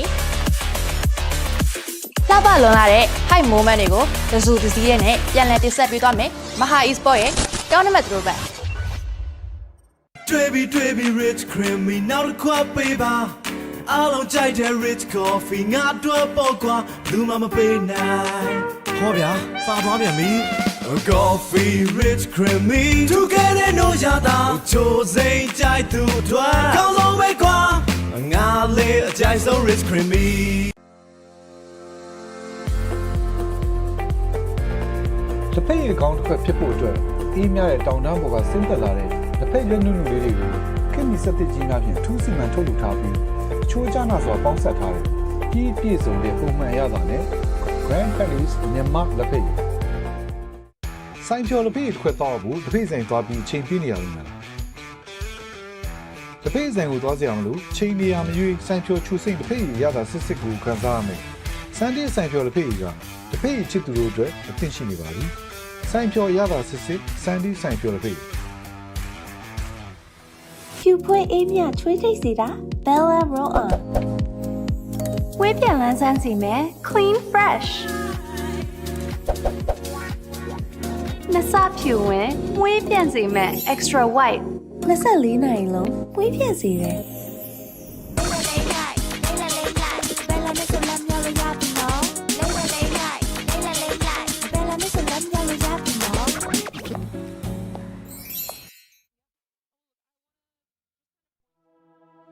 ဘယ်တော့မှရိုးရီမသွားတဲ့တင်းပြတ်တဲ့ကော်ဖီရနဲ့နူးညံ့ပြပြစိမ့်သက်တဲ့ကော်ဖီရတာလေးကြောင့်ဒီနေ့ဒီရင်ထဲဆွဲညီစွာအမြဲတောက်ဖြစ်နေတဲ့ Platinum White Coffee ဟာနေ့ရက်တိုင်းအတွက်မရှိမဖြစ်ပဲပေါ့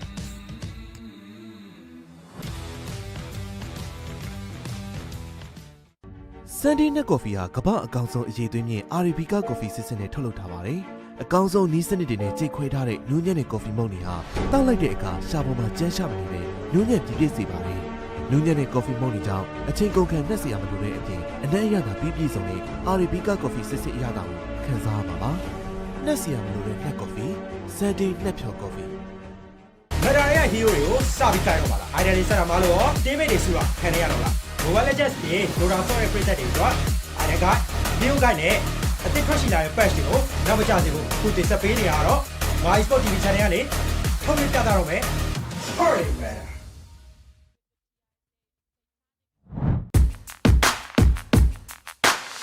Hello ဟောဒီမှာဒါကဏ္ဍကနေပြန်လည်ပြီးတော့ကြိုဆိုလိုက်ပါ အားရှင်နိုင်ခဲ့တဲ့ e-sport world နဲ့ပြန်ဝင်တာ ပေါက်သွားခဲ့ပြီကျောင်းအိုး ဇက်ပဲဆိုမရစ်တော့ ဆက်မှာလည်းသူကခက်နေလို့မာပေးကြတာ အဲ့ဒီတော့မှလည်းဟိုးရှင်းတယ်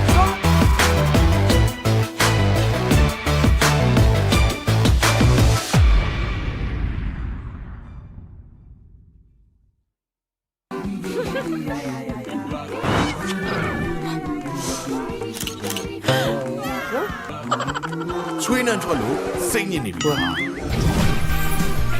ယုံကြည်မှုကိုနှစ်ဆတိုးမယ် Power Code ချွေးနှံဆိုပြီးလမ်းဆောင်မှုရှိစေမယ် Sport Active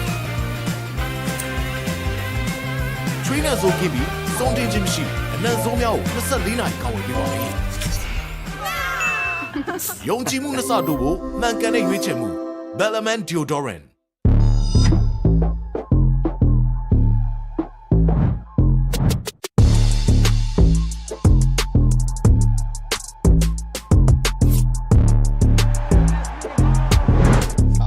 Salah, iya udah suara habis Salah.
Shiny down, shiny down, money.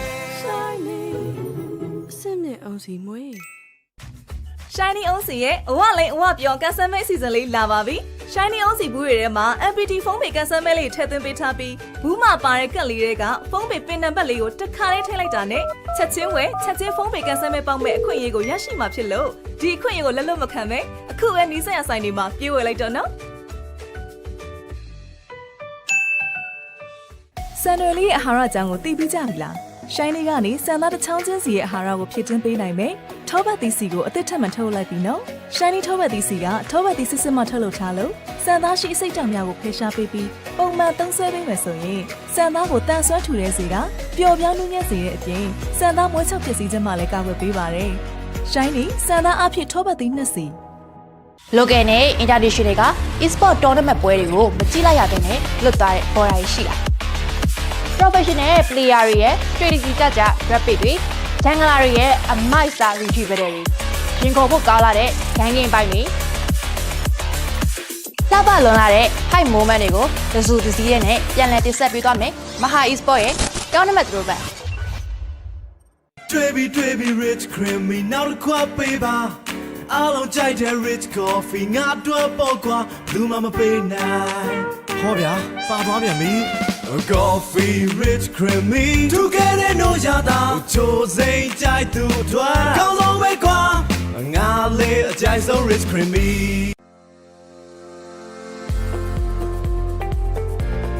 တစ်ဖက်ရဲ့ကောင်းတစ်ဖက်ဖြစ်ဖို့အတွက်အေးမြတဲ့တောင်တန်းပေါ်ကဆင်းသက်လာတဲ့တစ်ဖက်ရွက်နုနုလေးတွေကိုခင်မီစက်တစ်ကြီးများဖြင့်ထူးစီမံထုတ်လုပ်ထားပြီးချိုးကြနာစွာပေါင်းစပ်ထားတဲ့ကြီးပြည့်စုံတဲ့ပုံမှန်ရတာနဲ့ Grand Palace မြန်မာလက်ဖက်ဆိုင်ကျော်လက်ဖေးခွက်တော့ဘူးတစ်ဖေးဆိုင်သွားပြီးချိန်ပြနေရလိမ့်မယ်တစ်ဖေးဆိုင်ကိုသွားကြအောင်လို့ချိန်နေရမရွေးဆိုင်ကျော်ချူစိမ့်တစ်ဖေးရတာစစ်စစ်ကိုခံစားရမယ်စန်ဒီဆိုင်ကျော်လက်ဖေးကတစ်ဖေးချစ်သူတို့အတွက်အသင့်ရှိနေပါပြီဆိုင်ကျော်ရတာစစ်စစ်စန်ဒီဆိုင်ကျော်လက်ဖေးဖြူဖွေးအေးမြချွေးထိတ်စီတာ Bella Roll On ဝေးပြန်လန်းဆန်းစီမယ် Clean Freshနှစ်စဖြူဝင်ဝေးပြန်စီမဲ့ extra white 24နိုင်လုံးဝေးပြန်စီတယ်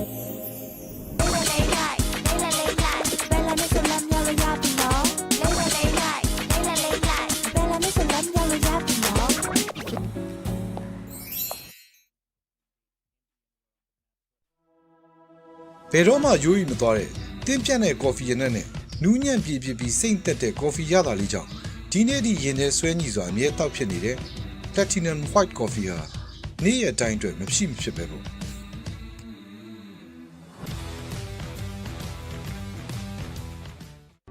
Sunday နဲ့ coffee ဟာကမ္ဘာအကောင်ဆုံးအရေးသွင်းမြင့် Arabica coffee စစ်စစ်နဲ့ထုတ်လုပ်ထားပါတယ်။အကောင်ဆုံးနီးစနစ်တွေနဲ့ကြိတ်ခွဲထားတဲ့နူးညံ့တဲ့ coffee မုန့်တွေဟာတောက်လိုက်တဲ့အခါရှာပေါ်မှာကျန်းရှာမနေပဲနူးညံ့ပြည့်ပြည့်စေပါတယ်။နူးညံ့တဲ့ coffee မုန့်တွေကြောင့်အချိန်ကုန်ခံနှက်စရာမလိုတဲ့အပြင်အနံ့အရသာပြည့်ပြည့်စုံတဲ့ Arabica coffee စစ်စစ်အရသာကိုခံစားရမှာပါ။နှက်စရာမလိုတဲ့နှက် coffee Sunday နှက်ဖြော် coffee မဒါရဟီးရိုတွေကိုစပြီးခိုင်းတော့ပါလားအိုင်ဒီယာတွေဆက်တာမလို့ရောတေးမိတ်တွေစုတာခံရတော့လား Mobile Legends ပြင်ဒိုရာဆော့ရဲ့ preset တွေဆိုအိုင်ဒီယာကဗီဒီယိုကိုင်းနဲ့အသစ်ထွက်ရှိလာတဲ့ patch တွေကိုနောက်မကျစေဖို့ခုတင်ဆက်ပေးနေရတော့ My Sport TV Channel ကနေထုတ်ပြပြတာတော့မယ် Sorry man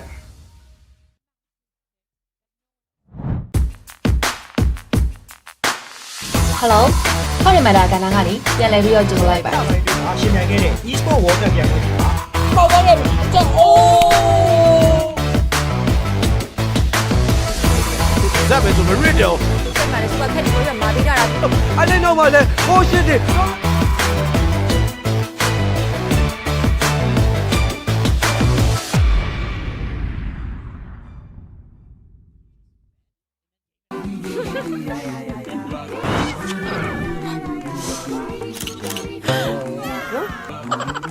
ချွေးနှံထွက်လို့စိတ်ညစ်နေပြီ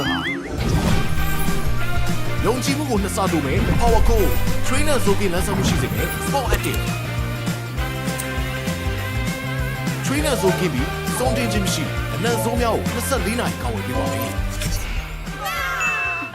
ယုံကြည်မှုနှစ်ဆတိုးဖို့မှန်ကန်တဲ့ရွေးချယ်မှု Bellaman Deodorant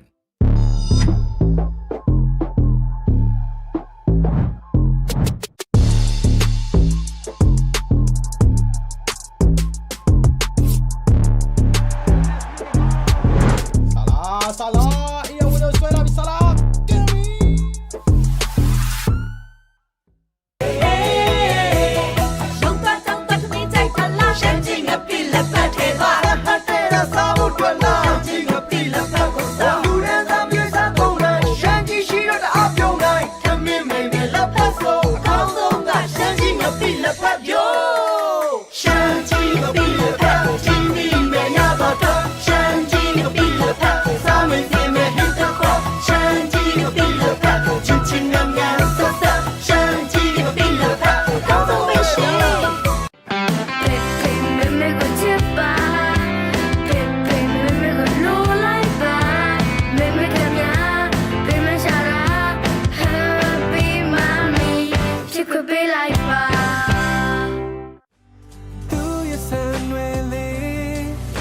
但算比难毛嘞，不拉多人留我这个，shiny 叫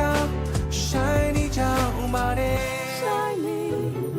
Shiny အောင်စီမွေး Shiny အောင်စီရဲ့အဝလေးအဝပြောကန်ဆယ်မဲစီဇန်လေးလာပါပြီ Shiny အောင်စီဘူးတွေထဲမှာ MPT ဖုန်းပေကန်ဆယ်မဲလေးထည့်သွင်းပေးထားပြီးဘူးမှာပါတဲ့ကက်လေးတွေကဖုန်းပေပင်နံပါတ်လေးကိုတစ်ခါလေးထည့်လိုက်တာနဲ့ချက်ချင်းဝယ်ချက်ချင်းဖုန်းပေကန်ဆယ်မဲပေါက်မဲ့အခွင့်အရေးကိုရရှိမှာဖြစ်လို့ဒီအခွင့်အရေးကိုလက်လွတ်မခံပဲအခုပဲနီးစပ်ရဆိုင်တွေမှာပြေးဝယ်လိုက်တော့နော်စံတော်လေးရဲ့အာဟာရအကြောင်းကိုသိပြီးကြပြီလား Shiny ကနေစံသားတစ်ချောင်းချင်းစီရဲ့အာဟာရကိုဖြည့်တင်းပေးနိုင်မယ်။ထောပတ်သီးစီကိုအသစ်ထပ်မံထုတ်လိုက်ပြီနော်။ Shiny ထောပတ်သီးစီကထောပတ်သီးစစ်စစ်မှထုတ်လုပ်ထားလို့စံသားရှိအစိတ်ဓာတ်များကိုဖယ်ရှားပေးပြီးပုံမှန်သုံးစွဲပေးမယ်ဆိုရင်စံသားကိုတန်ဆွမ်းထူတဲ့စီကပျော်ပြောင်းနှူးညံ့စေတဲ့အပြင်စံသားမွေးချောက်ပျက်စီးခြင်းမှလည်းကာကွယ်ပေးပါတယ်။ Shiny စံသားအဖြစ်ထောပတ်သီးနှစ်စီ local နဲ့ international က e-sport tournament ပွဲတွေကိုမကြည့်လိုက်ရတဲ့နဲ့လွတ်သွားတဲ့ပေါ်ရာရှိတာ professional player တွေရဲ့ strategy ကြကြ rapid တွေ jungler တွေရဲ့ a master retriever တွေရင်ခုန်ဖို့ကောင်းလာတဲ့ gang game ပိုင်းတွေလှပလွန်လာတဲ့ high moment တွေကိုတစုတစည်းနဲ့ပြန်လည်တင်ဆက်ပေးသွားမယ်မဟာ e-sport ရဲ့ tournament တို့ပဲ တွေ့ပြီ rich creamy နောက်တစ်ခွပေးပါအားလုံးကြိုက်တဲ့ rich coffee ငါတို့ပေါ့ကွာဘူးမှမပေးနိုင်ဟောဗျာပါသွားပြန်ပြီ Coffee rich creamy Together no yada ချိုးစိမ့်ကြိုက်သူတို့ကောင်းဆုံးပဲကွာငါလေးအကြိုက်ဆုံး rich creamy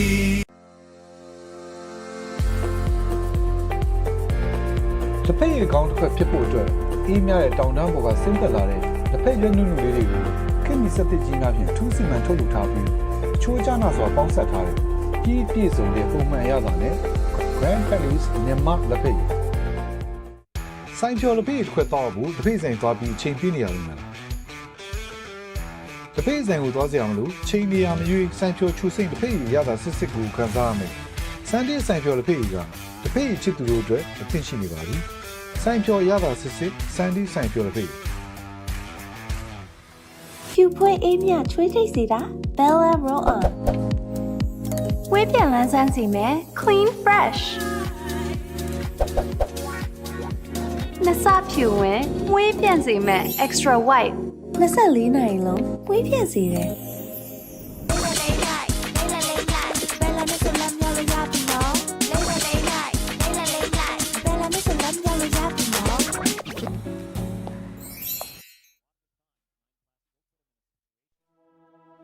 ဘယ်တော့မှရိုးရီမသွားတဲ့တင်းပြတ်တဲ့ကော်ဖီရနက်နဲ့နူးညံ့ပြည့်ပြီးစိမ့်သက်တဲ့ကော်ဖီရတာလေးကြောင့်ဒီနေ့ဒီရင်ထဲဆွဲညီစွာအမြဲတောက်ဖြစ်နေတဲ့ Platinum White Coffee ဟာနေ့ရက်တိုင်းအတွက်မဖြစ်ပဲပေါ့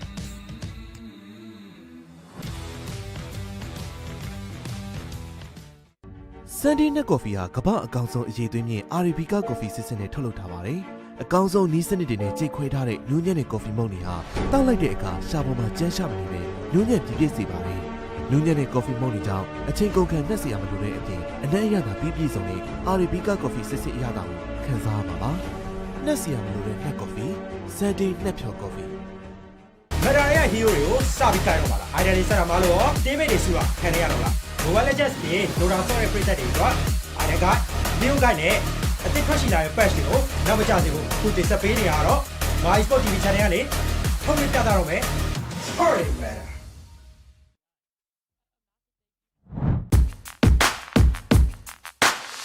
Hello ဟောဒီမှာဒါကဏ္ဍကနေပြန်လည်ပြီးတော့ကြိုလိုက်ပါရှင်မြန်ခဲ့တဲ့ e-sport world cup ပြန်ဝင်တာပေါ့ပါတော့ကြောက်အိုးဇက်ပဲဆိုမရစ်တော့ဆက်မှာလေစပတ်ခက်တွေမှာပြီးကြတာအဲ့ဒီတော့မှလည်းကိုရှစ်တယ်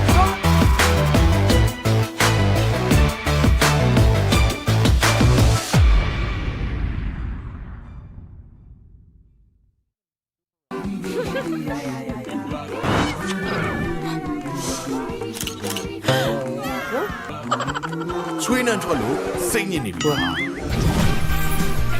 ယုံကြည်မှုကိုနှစ်ဆတိုးမယ် Power Code ချွေးနှံဆိုပြီးလမ်းဆောင်မှုရှိစေမယ် Sport Active ချွေးနှံဆိုပြီးစုံတင်ခြင်းမရှိအနံ့ဆုံးများကို24နာရီကာဝယ်ပေးပါမယ် fragrance ယုံကြည်မှုနှစ်ဆတို့ကိုမှန်ကန်တဲ့ရွေးချယ်မှု Bellman Deodorant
Shiny OC ရဲ့အဝလိန်အဝပြောင်းကန်ဆယ်မဲအစီအစဉ်လေးလာပါပြီ။ Shiny OC ဘူးတွေထဲမှာ MPT ဖုန်းပေကန်ဆယ်မဲလေးထည့်သွင်းပေးထားပြီးဘူးမှာပါတဲ့ကတ်လေးတွေကဖုန်းပေပင်နံပါတ်လေးကိုတစ်ခါလေးထည့်လိုက်တာနဲ့ချက်ချင်းဝယ်ချက်ချင်းဖုန်းပေကန်ဆယ်မဲပေါက်မဲ့အခွင့်အရေးကိုရရှိမှာဖြစ်လို့ဒီအခွင့်အရေးကိုလက်လွတ်မခံပဲအခုပဲနီးစပ်ရဆိုင်တွေမှာပြေးဝယ်လိုက်တော့နော်။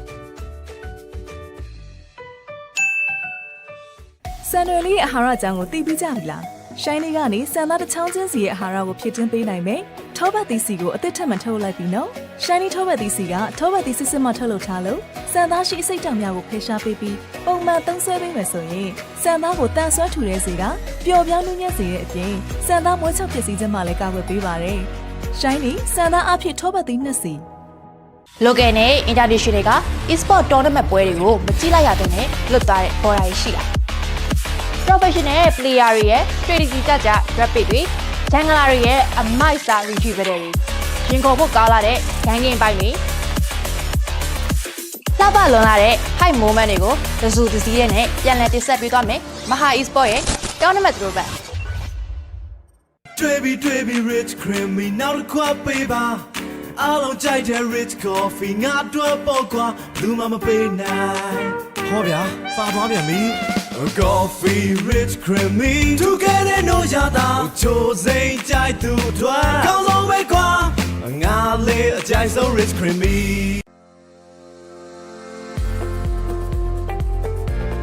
တစ်ဖက်ရဲ့ခေါင်းတစ်ဖက်ဖြစ်ဖို့အတွက်အေးမြတဲ့တောင်တန်းပေါ်ကဆင်းသက်လာတဲ့တစ်ဖက်ရွက်နုနုလေးတွေကိုခင်မီစက်တစ်ကြီးများဖြင့်ထူးစီမံထုတ်လုပ်ထားပြီးချိုးချနာစွာပေါင်းစပ်ထားတဲ့ပြည်ပြည့်စုံတဲ့ပုံမှန်ရတာနဲ့ Grand Paris မြန်မာလက်ဖက်ရည်ဆိုင်ကျော်လက်ဖက်ရည်တစ်ခွက်တော့ဘူးတစ်ဖက်ဆိုင်သွားပြီးချိန်ပြနေရလို့လား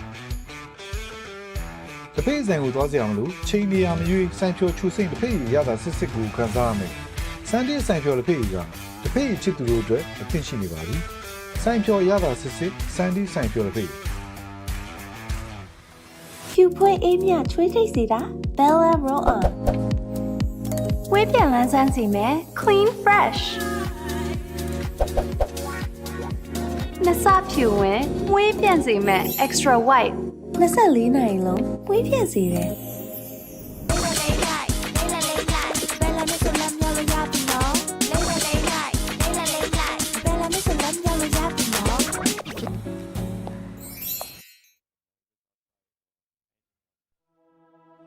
ဘယ်တော့မှရိုးရီမသွားတဲ့တင်းပြတ်တဲ့ကော်ဖီရနက်နဲ့နူးညံ့ပြည့်ပြီးစိမ့်သက်တဲ့ကော်ဖီရတာလေးကြောင့်ဒီနေ့ဒီရင်ထဲဆွဲညီစွာအမြဲတောက်ဖြစ်နေတဲ့ Platinum White Coffee ဟာနေ့ရက်တိုင်းအတွက်မဖြစ်ပဲပေါ့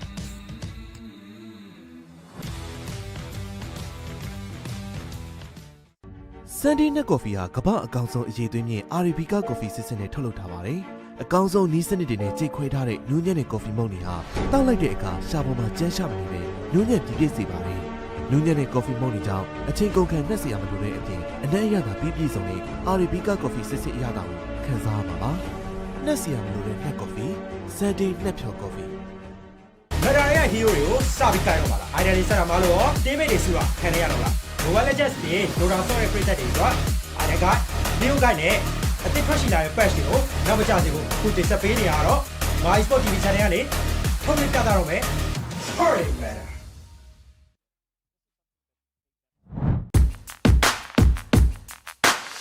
Hello ဟောဒီမှာဒါကဏ္ဍကနေပြန်လည်ပြီးတော့ကြိုဆိုလိုက်ပါတယ်။ရှင်မြန်ခဲ့တဲ့ e-sport world cup ပြန်လို့ဒီမှာပေါက်သွားတယ်ကြောက်အိုး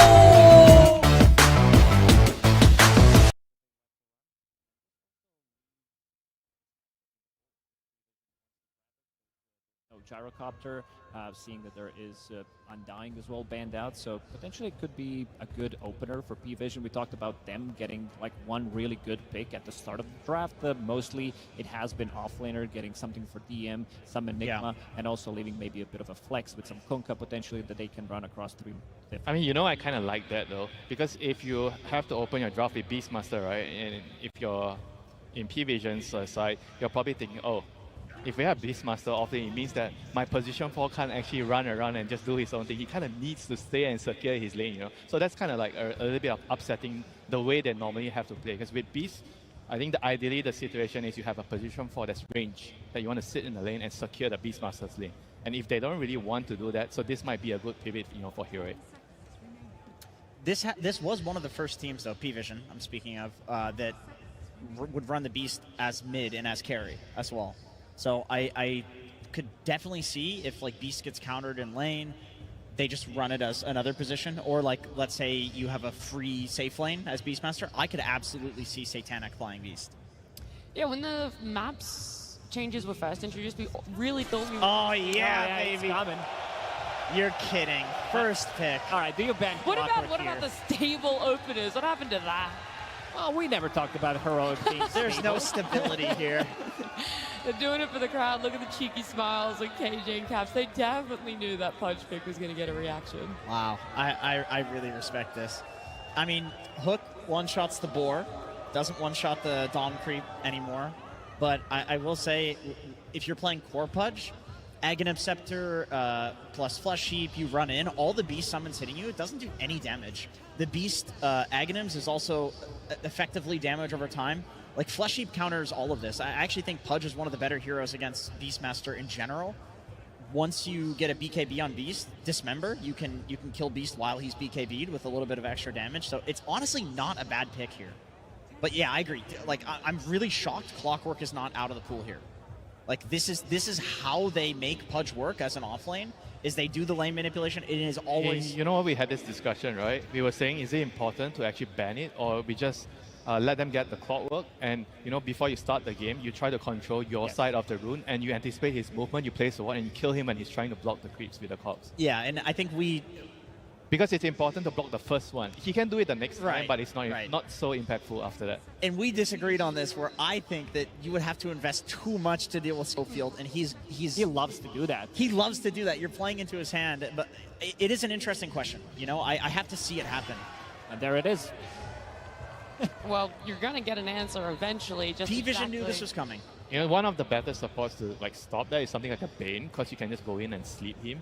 So I wonder if they're going to try to do that. But the downside is Bane is not as good against the Clockwork in the mid game. He's only good at stopping the lane shenanigans with the sleep. I think SD is the same. Well, you can't SD either because it's the cogs that aggro the creeps, right? I mean, you have to wait for him to come, and before he does it, you have to sleep or disrupt. That's the problem, is where he does it is literally at the tier 1. He walks into tier 1 range and aggroes from like far away. It's like there's a very small window where you can stop him from doing this. I would love to see some position 4/5 that is going to give them something to get out of the cogs. Snapfire is still available, so you can push him out of the cogs.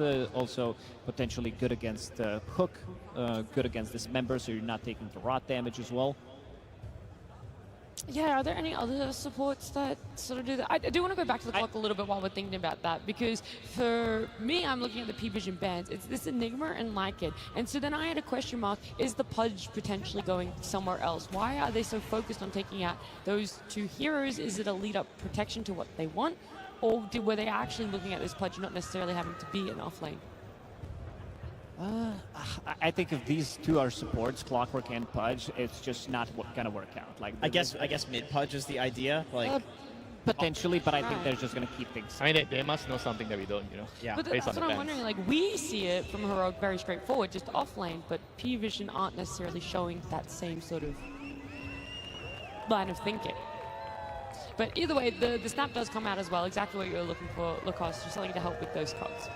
Yeah, it also gives you good amount of damage. It gives you overwhelming team fight. Beastmaster, I love the 1-2 combos that you can pretty much kill any hero on the map. It's Roar easy. with the Snapfire ulti, Monkey King, Boundless with the blue. I mean, don't forget, if it's a pause 5 snap, you just go into the lane and you learn your Shredder and kill the cogs. Yeah. So that you is can like also do that. very annoying for the clockwork in the game. Pudge is also a very low armor hero. So running into the lane and little shreddering him at level 1 is pretty good. Have you seen the Blightstone build? I have seen the Blightstone build. I don't think it's that good. I feel like little shredder already does what you need it to do. I mean, the weird thing here, though, is like Pudge Clock is not going to be laning.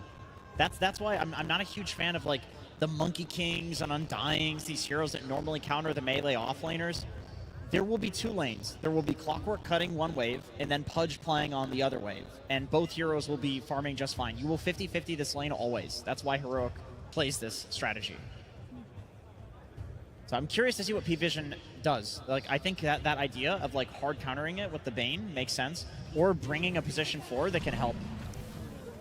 Crystal Maiden, that's another uncontested hero so far at TI getting picked up here. It's Link? it's for the Pudge. Oh, it's it's Crystal Frostbite. Maiden. I think it's a carry. It's a carry Pudge. Frostbite. Wow. Also, the Flesh Heap plus the Crystal Maiden facet Barrier. allows you Yeah. to be extremely tanky. Do not mess with this. Like, this is super Really? insane if you want to turn the fight around with the stick, with the barrier, with the Flesh Heap as well. You feel like you're going to kill them, and then they just stop taking the... There's also another thing good about CM. She's one of the better supports at dealing with the Helm creep because you have Frostbite and you can kind of kill it. It's in the a way. one thing that still works against the creep. If you're laning against a Beastmaster and someone You that still builds kill the Helm Dome, boss. but You what's still the, kill the boss before he gets Helm. right? Then, but what's the skill build then Most for of, her in lane? Most of the time, I think you would get your Frostbite max because you want the cast range and Okay. everything else you have. I think the cooldown, the lockdown as well, because it's easier for Pudge to follow up if you have a higher point in cast Frostbite. Yep. Pudge CM is just one of the most classic It's lanes. crazy lane. You just die at level 1 if you're not careful, you know. Yeah. Frostbite into hook, you die. I love Pudge in the safe lane. I mean, I play at 5. I grief my games. But the tree spots that you can now hook into, you need like 2 trees to Quelling Blade to get out. Otherwise, you run through the tower. This is a very good pick into the potentially Pudge carry. This is one of his worst matchups, you know. Lifestealer against Pudge. You can't really fight him because he does more damage because you have a lot of HP.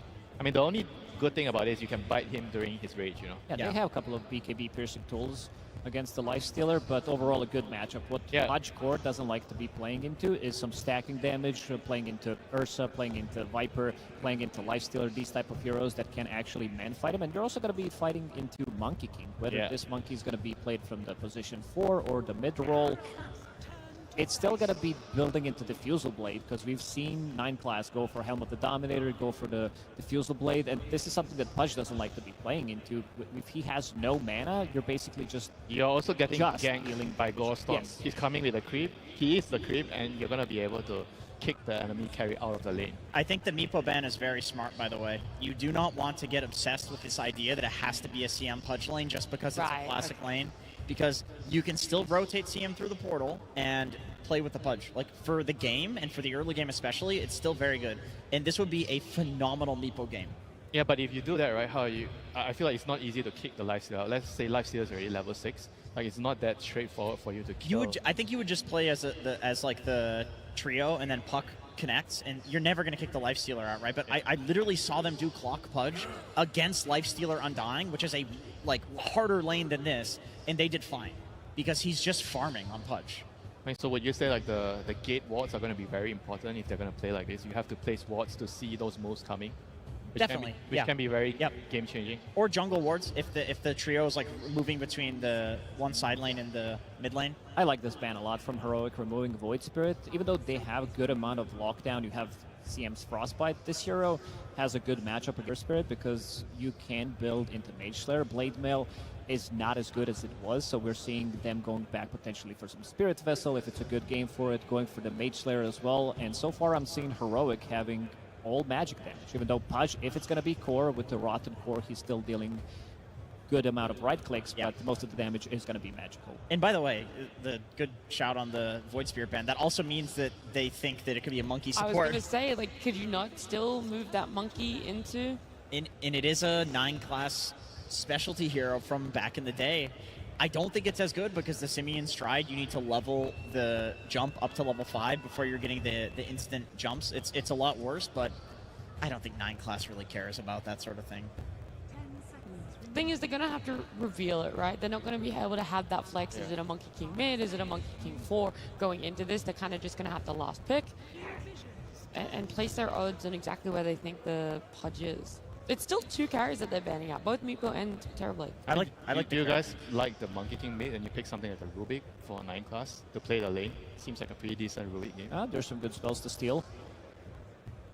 Yeah, I like it. I mean, Monkey versus Puck is a classic matchup that I think no one in particular has done really well in. Oh, this is good. This is something that position for Night Stalker that NA team did use.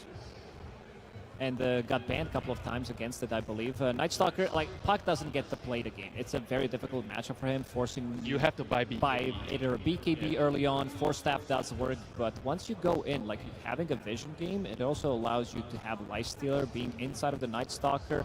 There's a lot of memes that you can actually do with the Snapfire, with the Aghanim Scepter, with the Infest, and then just spitting someone out. Suddenly you have 2 heroes. We're gonna save that for the later stages, but I think overall this is a very good Night Stalker pick, even though the hero is not the strongest right now. Some sort of illusion hero would be so good here. Like if Naga was still like, okay, they go for Ursa.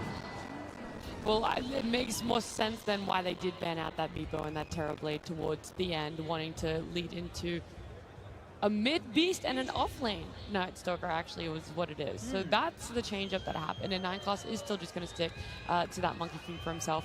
And then Yuma having the Ursa last pick. Yeah, it's a very good carry to carry matchup against the Lifestealer. Yeah. I kind of like it, and it's also good against the Beast in the lane and in the game. And I feel like overall, I'm not so sure about the Night Stalker. I know the Night Stalker has his play here against the Silence against the Puck, but can he secure Beastmaster? Actually, it's not an offlane Beastmaster. It is. It's a mid Beast. Oh, it's a mid Beast. Oh, so it's going to be support Monkey King. Again, we're saying DM, he gets his lane griefed. Monkey King, yeah, a double melee against Ursa and CM just doesn't sound that fun. Even though Night Stalker... It did, but Night Stalker with the Night Rain facet, he does put a lot of pressure, very difficult to catch because of the extra movement speed. Has a lot of regen as well. Want to see the lane shenanigans, I think, in this one. I don't think you can just straight up fight it 1v1. Yeah, the gate gangs are going to be very crucial to watch. Who can destabilize the lane? I think it's probably more important for Heroic to get a good start and try to snowball with their heroes, whereas for PARIVISION, they just want to like get their levels and try to play a slower game, and eventually they're going to have that overwhelming vision to win the team fights. Okay, well, it's that offlane Pudge, and I know you love Pudge, Jenkins, so I'm going to give you a little bit of time to talk about it on the side of Heroic. Which set he's going to use. That's what matters on Pudge. I can see on my screen here which set he's using. That's cheating. You can't do that. It's the best set to use, to be fair. I mean, yeah, I agree with what these gentlemen said, which is I feel like the laning phase will definitely go for P-Vision. They're going to win that. But then after that, like after the 5-minute mark, once the lanes start breaking down, then we're going to look at this trio. We're going to look at Whisper, the Clockwork, the Puck, running around, CM going through the portal, and see if they can get kills in those moments. Like, this is how Heroic makes space for Yuma. Okay, all right. Look, I was checking behind my shoulder because I already saw Slacks with one coach, and I was wondering why we weren't hearing from them, and that's because Slacks has both coaches. Absolutely, absolutely, my friends. I have brought the 2 biggest brains in Brazil here to fight it out. I dubbed this segment the US East server. Ladies and gentlemen, welcome, welcome. Now, you were having a conversation before the camera came on. What did you say to this man? I asked how spicy would the interview be. How spicy will the interview be? No, not too spicy, not too spicy. But let's go ahead and ask, why did you give them their iconic Pudge Clockwork? Pretty risky stuff. I full respect them, so the best way to show respect is giving them their best strat and beating it. Oh! It is spicy! All right, last one. Any words for him? You gave him a lot of 100% heroes. Snapfire, you know, the Monkey King. What do you think? I think we should give them the best strategy and beat it, you know? Okay, all right, gentlemen, give yourself a handshake here before we get into it. Let's get into this match between these very good friends and these two fantastic teams. Thank you very much, Stacks. Yes, we're getting ready for the action here. It's going to be P-Vision up against Heroic.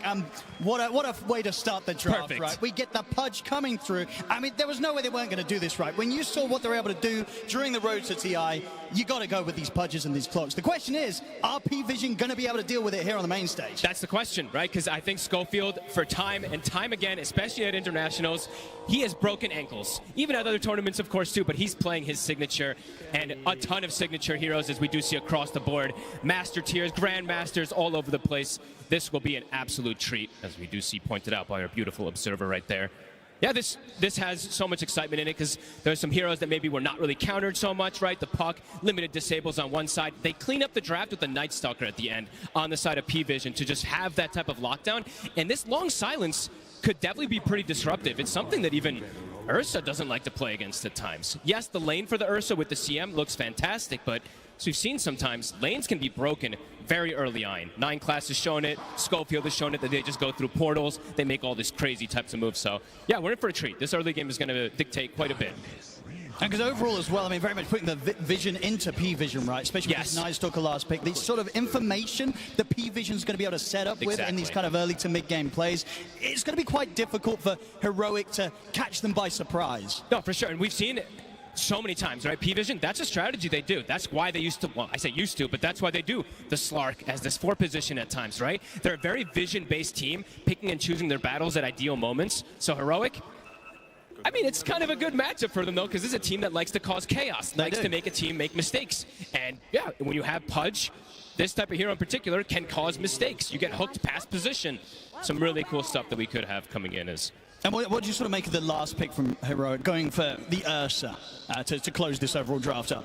Comfort hero, obviously, for the side of Yuma, but it's a core-to-core matchup that they wanted. Because I was debating a couple other heroes that would be good for the game, perhaps, but I think they wanted something in particular that deals with Satanic. Because looking at the other 4 heroes, yeah, you have the bite that goes through, you have the clockwork hook shot that goes through that rage in particular, but you want somebody that can stand toe-to-toe. I think me and you were debating like Spectre or something, right? But these heroes just don't match that core-to-core matchup the same. So I think they just want him to be able to scale in these later stages. And, you know, sort of talking about the bites, talking about the support, so getting Crystal Maiden coming in. We didn't see this hero at all during the road to the International. It's definitely not a rarity in pubs, right? This hero is played.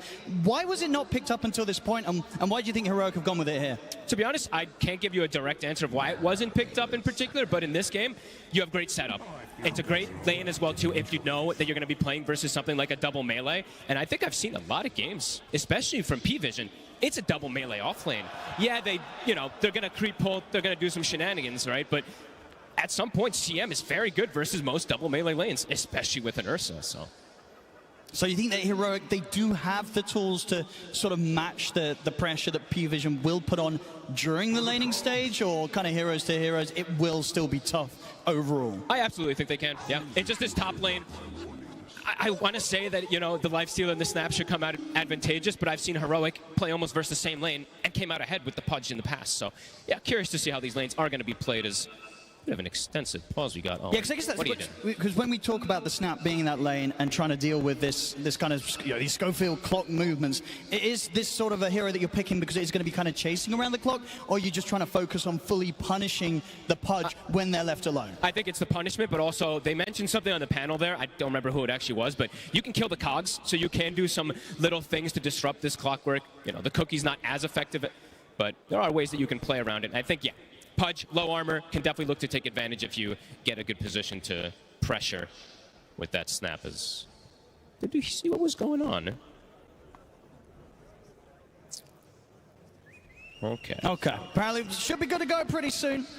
Just getting some final things lined up in the booth, making sure all players are ready to roll. Something I'm looking forward to is, we're likely to have some Dominators, of course, in this game, at least 2, potentially even 3, because we do know 9 Class likes to build it, but Heroic, they don't have a Dominator build. I don't think, they don't need no Dominators. No, maybe some of the victories they had, but definitely a lot of the wins that they were getting towards that second half of the road to the International, where they started to hit this win streak. They were just doing it with kind of just raw chaos. Exactly. And especially around these 2 heroes, of course, that they have opened up the draft. So this sort of game one as well, it's going to be very much a test or a showing from them whether other teams and if P-Vision down the line in the draft in this series need to make sure that they don't let this kind of pudge clock get through as the first two. If Heroic can get this game one win, they're definitely going to have a lot of implications in how P-Vision is going to have to start their draft in game two against them. Absolutely. I'm so glad that we actually did get, I knew we were going to get it, right? The double coaches down there, they're such good friends. I think this is going to be a really interesting kind of thing that maybe dictates how the rest of the drafts are going to go for this series in particular. Yeah. Because they might just give them everything. Both sides might just go, you know what? We'll just give you guys what you want, and we'll see what happens. Because the bans, if you saw, were pretty specific. There was a gyrocopter ban in the first phase. You don't see that always. So. No, absolutely. No, and indeed, as we heard from the coaches, the respect they have, they want to beat what the enemy gets the best at. It's the best in the enemy's hands. So, maybe sort of, just sort of a mutual agreement that kind of played out during that draft as well, in the fact that both teams did get those strong openers. Yeah, I mean, I'm looking forward to see what we do get going down, but we do have this pause at the moment. We do. It will be over pretty short. And hopefully once the pause is over, anticipation. we'll be good to go. Anticipation for a hook immediately, right? That's what we want. That's what everybody wants, the pudge. Getting a lot of scribbling on the mini-map. Yeah, they were playing tic-tac-toe. They drew some stars. I don't know. But looks like we're underway. Ducalis gets it. Ducalis has said he's ready. We'll see if Heroic's got everything good as well in their booth. And hopefully we'll then get the word to get this game underway. But one thing for sure, I don't think this is going to be a game that's going to have a pretty slow opening 20 minutes. Right? No, I don't think this series will, period, right? No. These two teams are definitely going to be looking to run at each other. Heroic maybe more so than P-Vision, who does like to play, as you mentioned, more about the vision, controlling the map. But let's go. All right, we're thank underway. you very much for your patience, ladies and gentlemen. We're ready to get on with the action here between Heroic and P-Vision. And action we should definitely be getting. And look at this, P-Vision, they want to secure that lane in particular, right? They don't want Schofield to do his little put a sentry to make the lane meet at a weird position, get the cogs down to mess with things. So they're trying to protect their jungle as much as possible here to prevent these type of moves and maybe an early hook, right? So you see P-Vision, they will back away. Heroic places a deep early ward, and we are underway. Yeah, P-Vision holding back, but still under the cover of smoke. Still difficult, really, for them to approach and try and make a play into this. So, yeah, purely defensive. So making sure they don't get tripped up by Heroic as the lanes do set up. See, if Heroic wants to stick a third hero just for the start of the lane, since they do have that CM Pudge combo, they could trip them up to potentially go for that quick early first blood. That's true. Yeah, there's definitely a first blood chance. Play could be pretty tasty and a very good thing to go for, especially here on the main stage. Now, if you could start to shake up the enemy early, you could start to tilt them a little bit. Yeah, look, let's see the positioning. Schofield, he's doing what he does. He's going to immediately run in, put the cogs down, or just body block the wave until the cogs get closer. And that lane positioning, it's going to be exactly where they ideally would want it. Let's see if Satanic catches the wave. We do see this combo is up here. Yeah, let's see. See if Satanic's ready for this. Heroic getting ready just in case Satanic steps out a little too far. They're going to go for the hook. They're going to be able to grab him away from the creep wave. They'll get him caught in the cogs. They'll have to skill the level 1 rage to back up. So no kill to be found, but a decent bit of damage there from that early setup. And an early aggressive poke from Heroic, showing that Satanic's got to be on his toes. And then we do see Ducalis does what we were mentioning, right? What the panel was talking about as well, too. Get that little shredder early so you can either kill the cogs or just be able to harass a hero like Pudge, who's 2 armor, super low arm in this hero. So we'll be able to attempt to counteract these moves. Now let's see how well he does. Because I feel like even in some of the lanes where you expect Whisper's Pudge to get punished, he ends up coming out insanely far. He does. So very, very comfortable on this hero in this position. Yeah, and let's see how many, I'm going to keep watching how many cogs they do kill, because, yeah, Schofield, he's going to be doing his annoyance in this lane. But overall, I would say Satanic, yeah, on paper, right, Satanic should have a pretty free time up here, unless some crazy stuff happens from Schofield and Whisper. And looking at the other lanes in particular, it's similar, right? P-Vision does have very strong setup for the lanes. The mid Beastmaster versus the Puck is very, very strong matchup. The bottom lane is the one that can be a bit different, where the Ursa and the CM can take advantage. So 2 lanes that do look quite strong for the side of P-Vision at the start. I mean, and sort of take advantage to the point where is there kind of sort of a stage in this bottom lane where the Ursa CM can get kills? Oh, absolutely. And anytime that they do see a misposition, misstep there from DM, they could look for it. Same thing from 9 Class, but 9 Class also can do some pretty annoying stuff, as we've seen from him on this Monkey King, of going through the portal, bringing numbers to an area that is not as expected. So this mid lane, I've seen the Beast most of the time come out ahead, but also these pucks usually don't fall that behind anymore in a lot of these matchups that they used to struggle, like the Earthshaker versus Puck matchup, which used to be a hard one. Now these pucks just do fine because of curveball. So we'll see how no one does in this matchup with Analog. It definitely feels like a mid matchup where, I mean, probably from both teams, right? The supports, rotations early on could warrant a kill in that mid lane. Oh, absolutely. I don't know if we'll see an early rotation, though, because these side lanes they do need their supports to stay there. As we do see early aggression, even from bottom, DM, getting the early point in silence. Maybe they'll be able to play this lane a little better than anticipated, even though it's versus Ursa CM. CS-wise in the top lane so far, 8-4 on Whisper against Satanic's 13-3. So I see the damage here coming in with a little shred and a few right clicks. Not too fun for the Pudge here on the early levels against these two. Anytime that Schofield steps away. Yeah, he even went for the chainmail immediately on Whisper, right? They've got to watch out for this, though. Something about Schofield and sniping the carrier's couriers. It's happened so many times. We had that one series earlier. Yeah, he got like the DK's courier like, what, 3 times in a row or something. So Satanic's definitely going to have to be a bit more careful with his courier placement when he gets those, or he's trying to get those items brought out. Because Schofield, he will be on top of the timings. Like, you know for sure, right? He's keeping track of when that courier's respawning, and he's going to be ready to get in position to go for it again. 100%. I mean, that's his best involvement that he can have up here, is really killing the couriers and just disrupting them from killing the Pudge. Because right now you're seeing Whisper, he truly is struggling up here. He even bought the chainmail level 1, or immediately when he had the gold, so that he could try to survive the pressure. But look at it, it's constant. Yeah, it's poking him underneath the tower. Still have to be careful. I mean, you saw that anytime that Ducalis tries to set up and go for that, if he lines himself up to get hooked under the tower, could get turned around. Definitely wants to have the lane in maybe a better position. They're not so close to that tower, so they can get aggressive.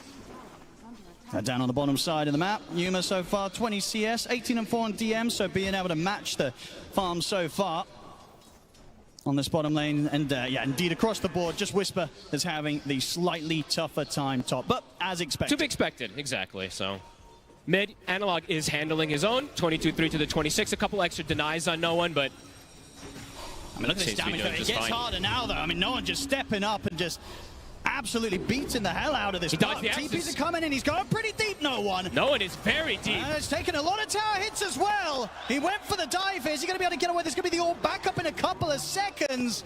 Analog, he's going to have it. He's got him. First blood there for Analog as no one gets far too greedy there with that aggressive dive. He tries to go for the axes, but the shift is back up. He dodges it, and he has more than enough damage, and they lose the courier, too. That's a big kill to get as well. I mean, up to that point, the mid matchup was pretty close, but now Analog's going to get the chance to get kind of a full creep wave ahead, and having that first blood as well secured on the puck.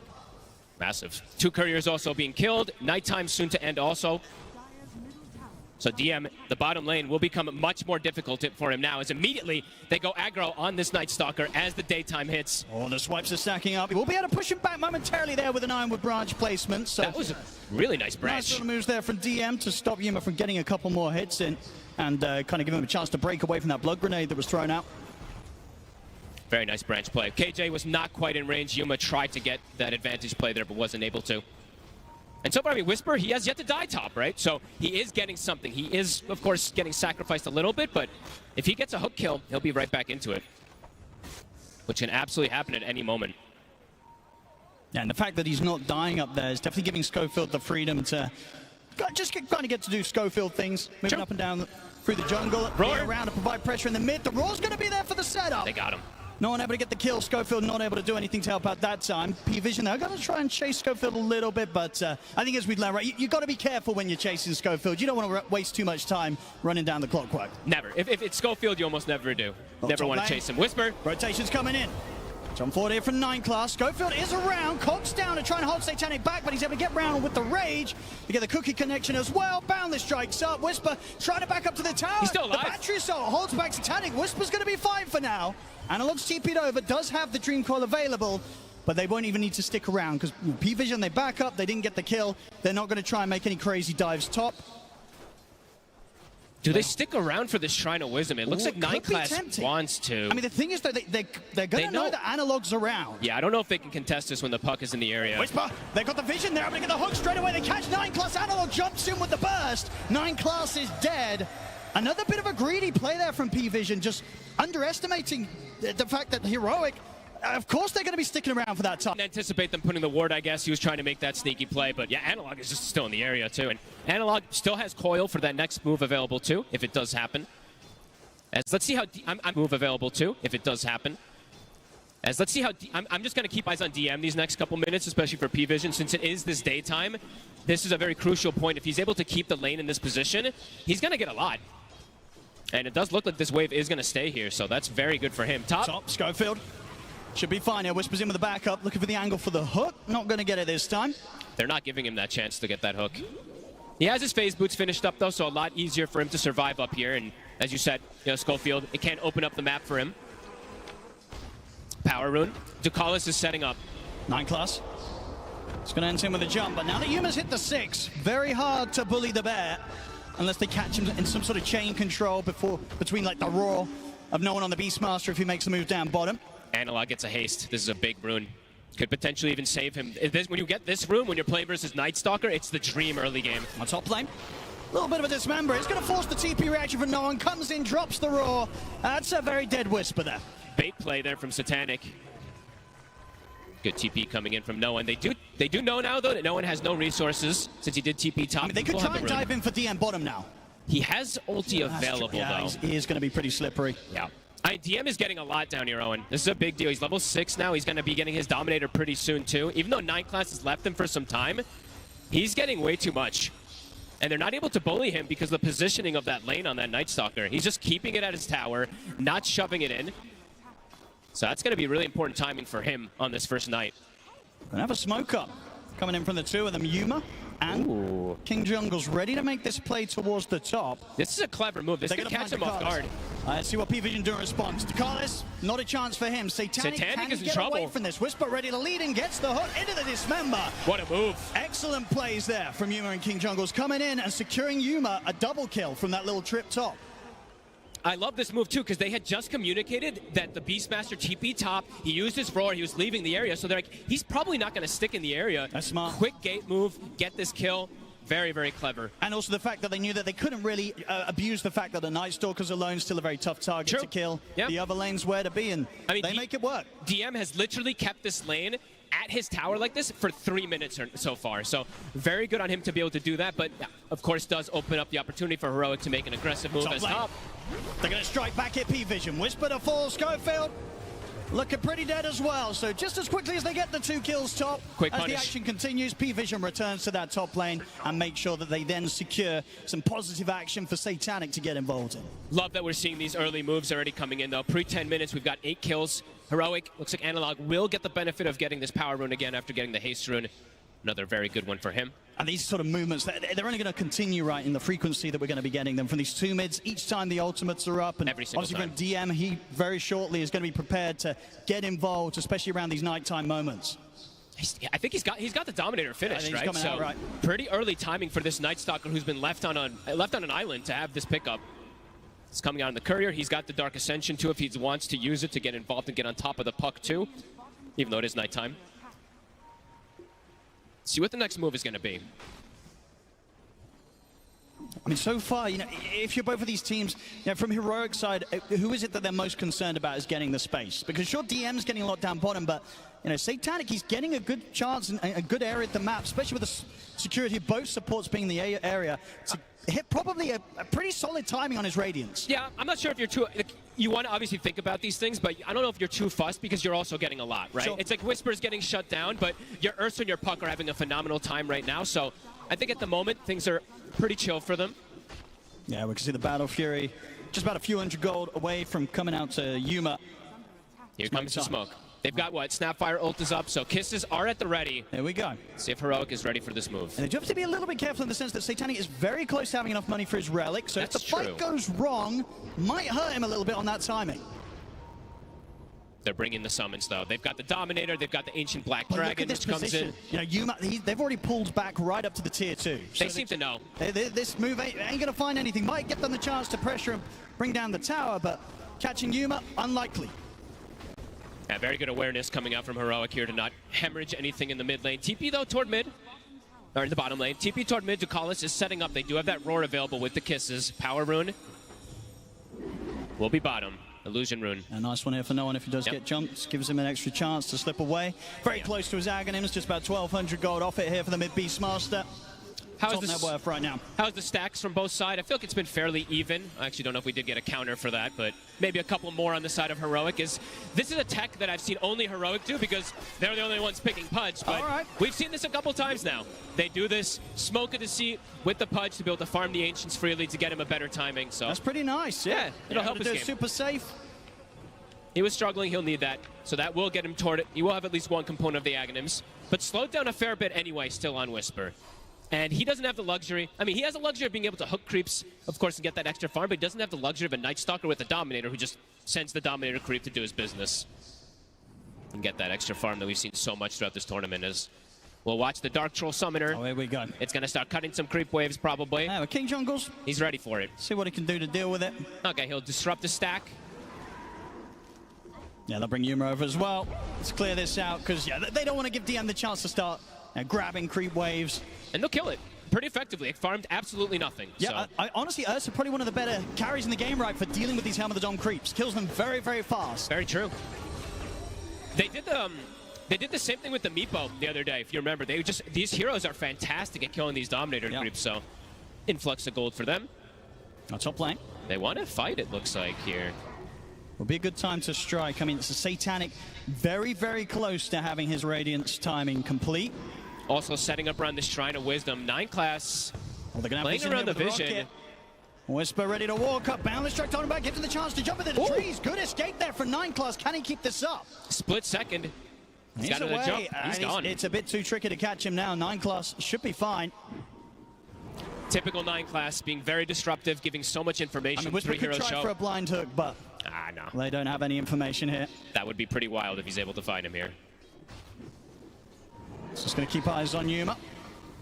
Another rocket comes in, but again, 9 class a step ahead. They're probably keeping track of that experience that he's sapping as well, so Yuma. He's being annoying. He's giving info. It's giving time for these items to come in for P-Vision. I believe that Aghanims for the Beastmaster, it's done. No one is invading with an Invis. Yuma. A little push here, but the roll's going to be set up on a Yuma. The kisses are coming in as well. Dream card down on the two of them. Yuma's able to get the enrage off and starts to back away.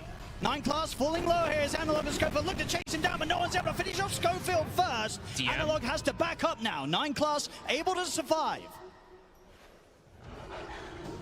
DM trying to find that angle with the Dark Ascension for the puck, but can't quite. A good invasive play here coming out from P-Vision, but it only nets them the Clockwork. Radiance is done. Whisper will find more money. About halfway towards the Aghanims, and as we saw just there, Satanic getting the pre-15-minute Radiance done and online. And that second Dominator is soon finished. If he had this in the last fight, he likely lives, and it could have been a completely different outcome where Heroic maybe comes out even a bit more in a good position there. But as it stands, P-Vision, after that fight Satanic, he is cruising. That's almost an AC finished also for him. Oh, yeah. And we see, on the other side, Yuma, he's going to opt to try and get that Abyssal as soon as he can. And he's got it now. So Abyssal Blade done. We did see how kind of clutch the bashes were coming in that last fight. He's able to drop down the active on someone. Should have the chance of tearing them apart pretty quickly. Now, obviously, that last fight, they did get no one, but it did take them a long time, right? They had to really chase him out at the team fight and stay on top of him to get that kill. And that was them with the positioning, right? They got that wraparound, and it's still, they didn't get those kills almost immediately. And speaking of which, P-Vision, smoke, or Invis, sorry, on no one, looking for another play. Whisper, he's under vision. That's a setup. Straight with the roar and bringing in Satanic. They easily have the damage to tear apart the Pudge. Satanic gets the last hit as well, too. Even more HP, up to monster kill. 418, 421 bonus HP now for him. He is getting very tanky. Difficulty definitely rising here for Heroic. Does feel like that, absolutely. Analog, he's got the pike, does get the phase shift off. Can he play his around this? Tricky to chase, Silence comes to an end. Nullify will catch on to him, but no, he's able to jump out with the phase shift dodge and the orb. 9 class is sweeping across, so Analog has to continue to play on his toes here because they're on the jump. The Silence is back up, they get the jump on him, and this time he's not able to jaunt away. And in the meanwhile, too, they get a rush. P-Vision is starting to accelerate things. They really are. About 500 gold away from that AC now on Satanic. No one's got the roar ready. They bought him a gem earlier, too, after that last fight. He's always in a good position to know if anyone is stalking him. Schofield. They found him. They do. They've got the rope. There's just kills everywhere, Owen. It is falling apart for Heroic. I mean, King Jungles, I think he got very close to a bit of a clutch snipe there. I believe the courier did have the rest of the BKB of DM on, but the delivery was actually made just before the courier got killed, and of course King Jungles still loses his life for that effort. This lifesteal is just getting way too big. Just the difference between him and Yuma now at this point. Yuma can't do it on his own. No one jumps forward. It definitely 4 feels minutes like on this Aegis. It's going to get to the point where the question is, how strong of a high ground defense can Hero pull together? Yuma will find a grab out to the side whilst Carlos is separate from the rest of the team, but now the rest of the team's ready to close in. Defensive hook will drag Yuma away, as Yuma will get away with that one. Gets the kill, gets out with the help of Whisper. P-Vision sticking in the area. Satanic still feeling as strong as possible.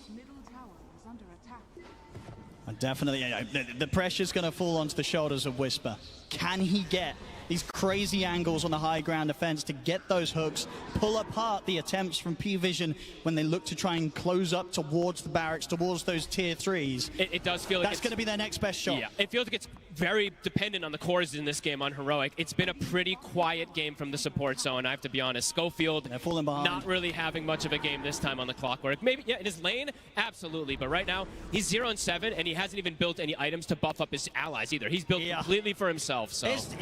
It's definitely one of those risky builds, right, when you rush the axe. Sometimes it looks great, sometimes it looks like the support you encounter in your pubs. It's a risky move. It's not paying off so far, but, Schofield will say, hey, this game's still young. We're only 32 minutes in. Hey, it's very We're probably true. going to hit the 60 minutes, and Schofield's absolutely still got a chance, if it goes 30 minutes more, to maybe come in with those plays, and he'll say, hey, you know what? The axe rush, it was absolutely warranted.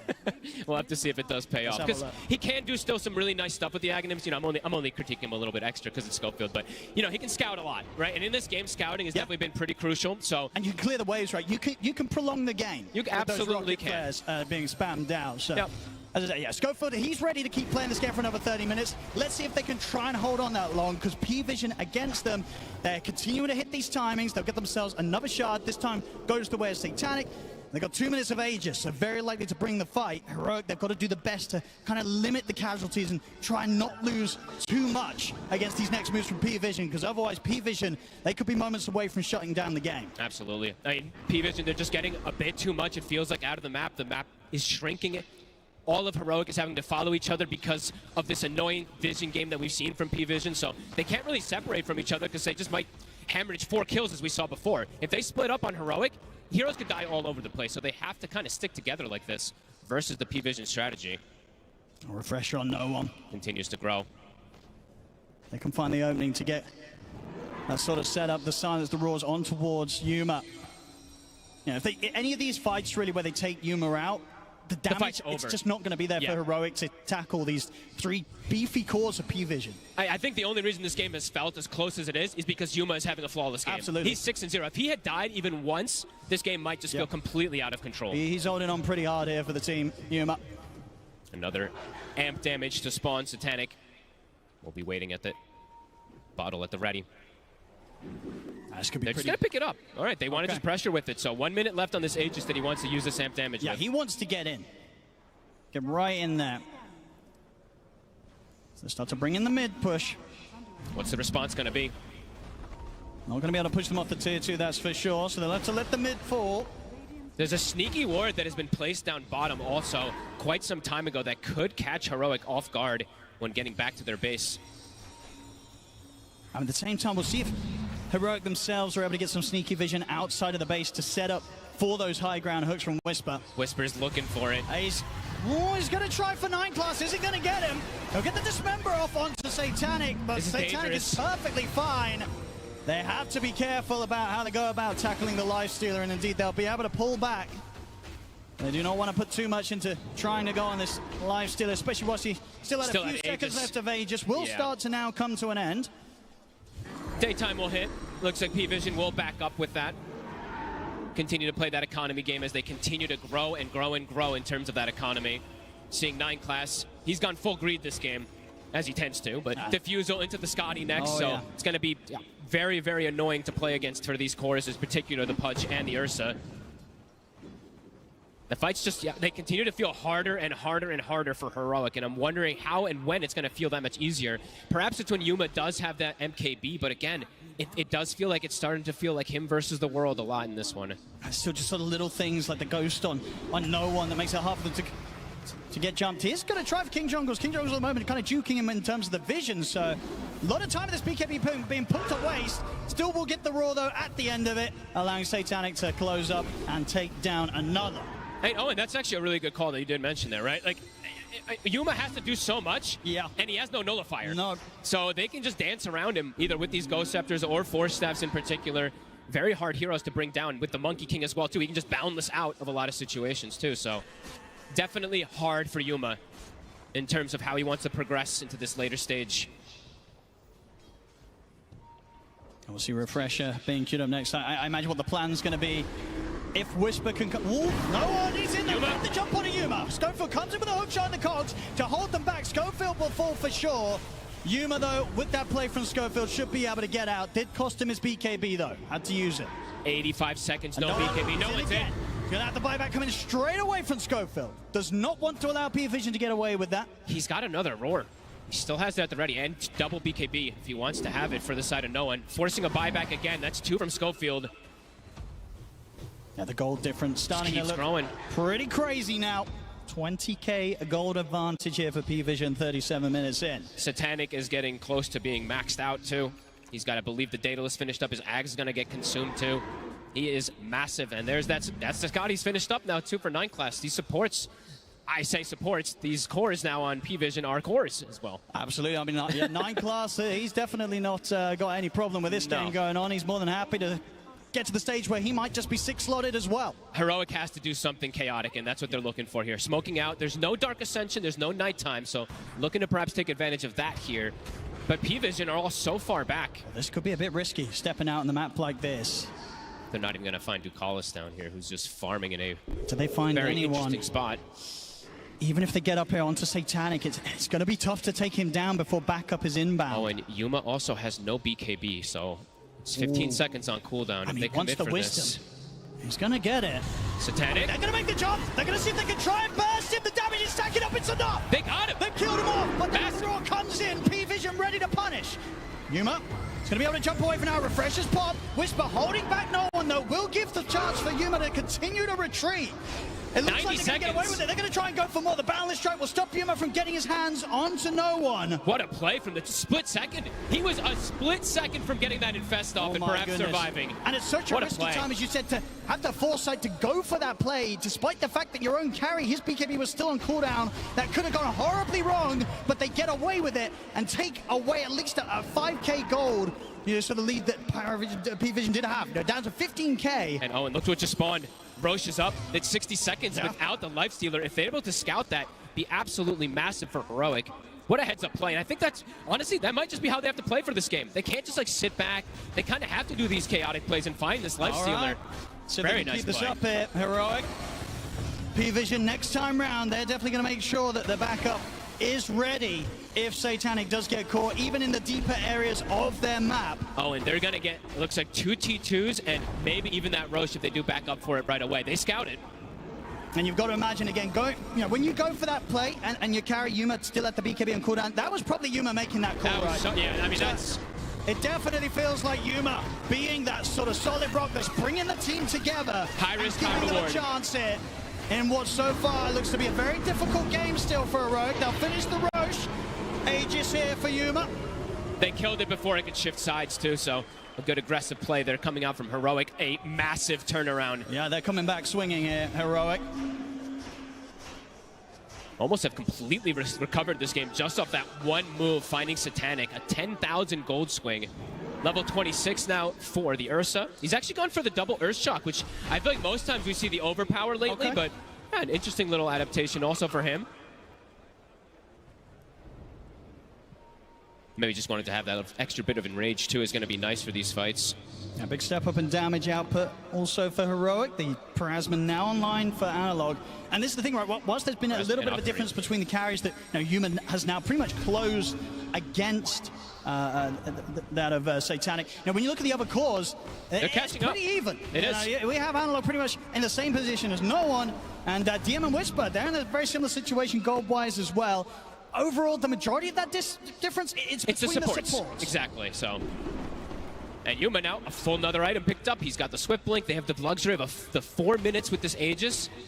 And they have this Refresher Shard on Whisper. This Refresher Shard could just change everything too, right? If he gets a double bite, full duration on the core. Oh, for sure. Yeah, absolutely. That gives more than enough time for Nigma to kill anyone that Whisper's got his hands on.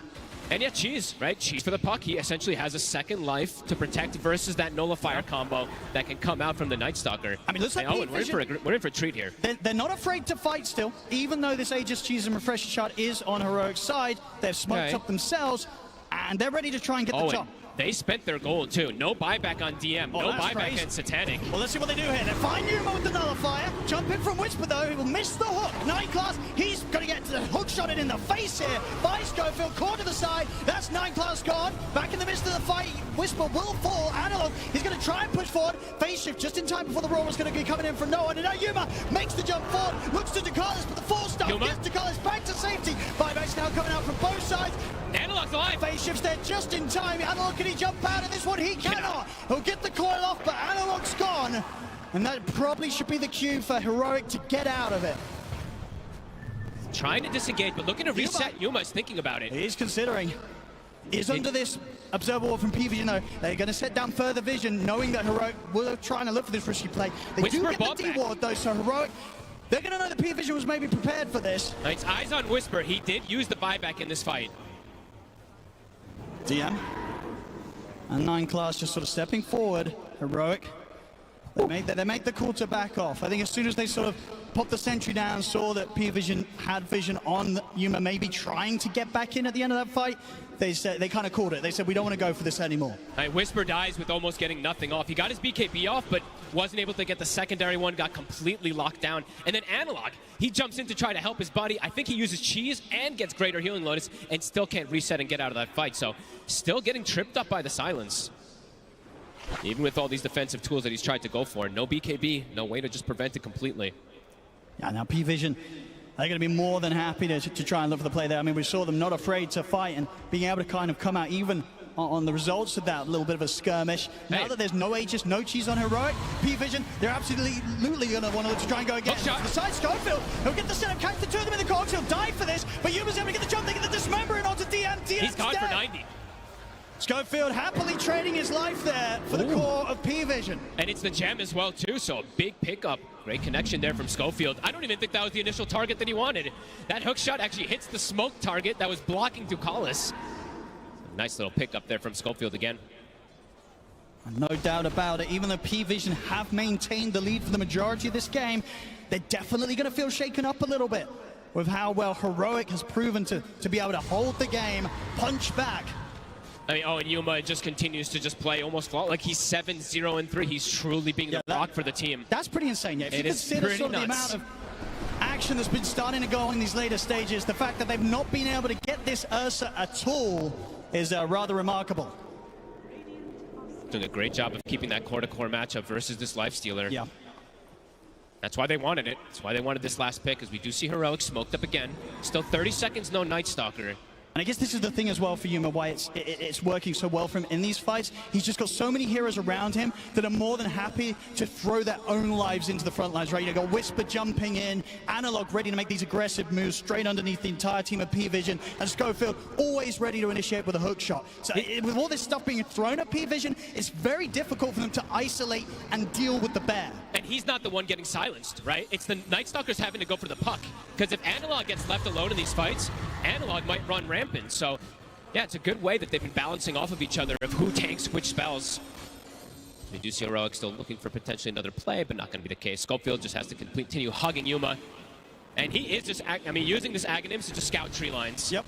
Every single time he can, he's shooting the rockets, looking for 9-class.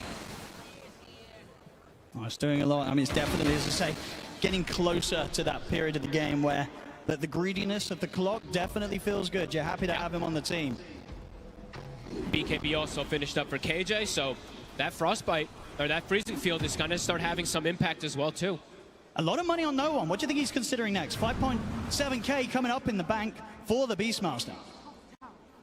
That's a good question, because they already have the AC. He already has...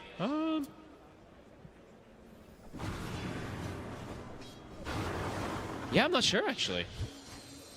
Could you look for a Hex, or does a Hex not really do too much? I think Hex is probably the best one. I was thinking Hex or maybe even just Linken's to protect and block this Abyssal Blade in particular on a core, but... That's true. Maybe help someone kind of for the dismember efforts, right? Yeah, because there's a couple of different single target abilities that can be very annoying this game, so like he's got options. I'm not too sure, though. I think he's also debating which one is best so far. This gold lead, it's been kind of sitting at a similar amount for a lot of this game, really but has. Heroic has been able to play around that beautifully. And it does feel like each time that P-Vision's had the lead, they haven't really left their side of the map too much. True. Yeah. They're very much holding back, seemingly sort of waiting until they themselves have kind of like these 6-slotted, maybe, as we said, the 6-slotted supports like 9 class. You know, it's very close to having that BKB on top of the Diffusal and Skadi. Just having more difficulties getting the scouting that they did earlier on. They're gonna go for another smoke play, looking for something here. No one still has not used his gold, but he will he will be able to boot to travel and buy back into the team fight. So maybe that's just the thing that he's prioritizing most. Sure. I mean, he should still have a little bit of money on top of that, but indeed maybe not quite enough to pick up a full item. So really considering his options. It's probably just in case he has to buy boot to travel 2 and rejoin the fight rather than just bots 1. It could be something along those lines as we do see the fight coming toward this top left side. There we go. The Rockets will give some information. Heroic, no, the P-Vision's coming for them. Whisper on the front. Shot off the mark. And there's the BKB, no one. He's going to make the jump in. They're going to try and go all out in onto Whisper. Bound the strike the side, holds down the glove, and there's Yuma jumping in, looking for DM. DM's able to get out to safety, though. Whisper's gone. He's got to back up now with his teammates dead and the BKB and Enrage coming to an end for the Ursa. He's got to run. King Jungles will put the BKB, but the physical damage tears him apart. P-Vision coming out on top, and maybe not even done yet. They've still got their eyes on Analog. He'll get the phase shift off. So if he can jump out of this one, he can't at all. P-Vision take down the 4 of them. He spent his gold on the puck, too. I mean, they all have destroyed. No buybacks available here on the 4 dead on Heroic.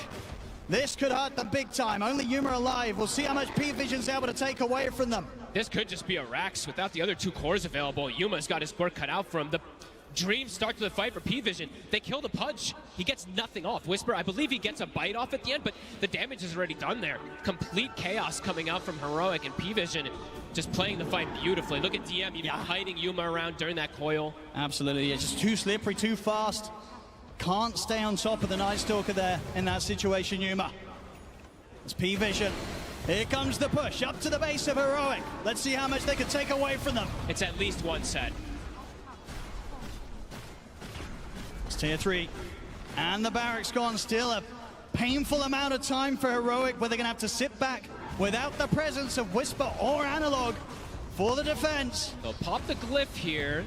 But yeah, so 30 seconds without the puck. They need every single one of their elements. There's no way the 3 of them are going to try and make a move without the 5-man alive. So they've got to let a second set go on. All right, this could be 3 sets. They've got to defend soon. P-Vision with the patience and lead that they've had this game. Finally finding this huge opportunity to absolutely demolish the base of Heroic. Schofield's going to try for himself, and Yuma's going to go for it, but the Roar's there. Invest. I'll get the Enrage off Yuma. Has to start backing away, though, as the BKB begins to fall off.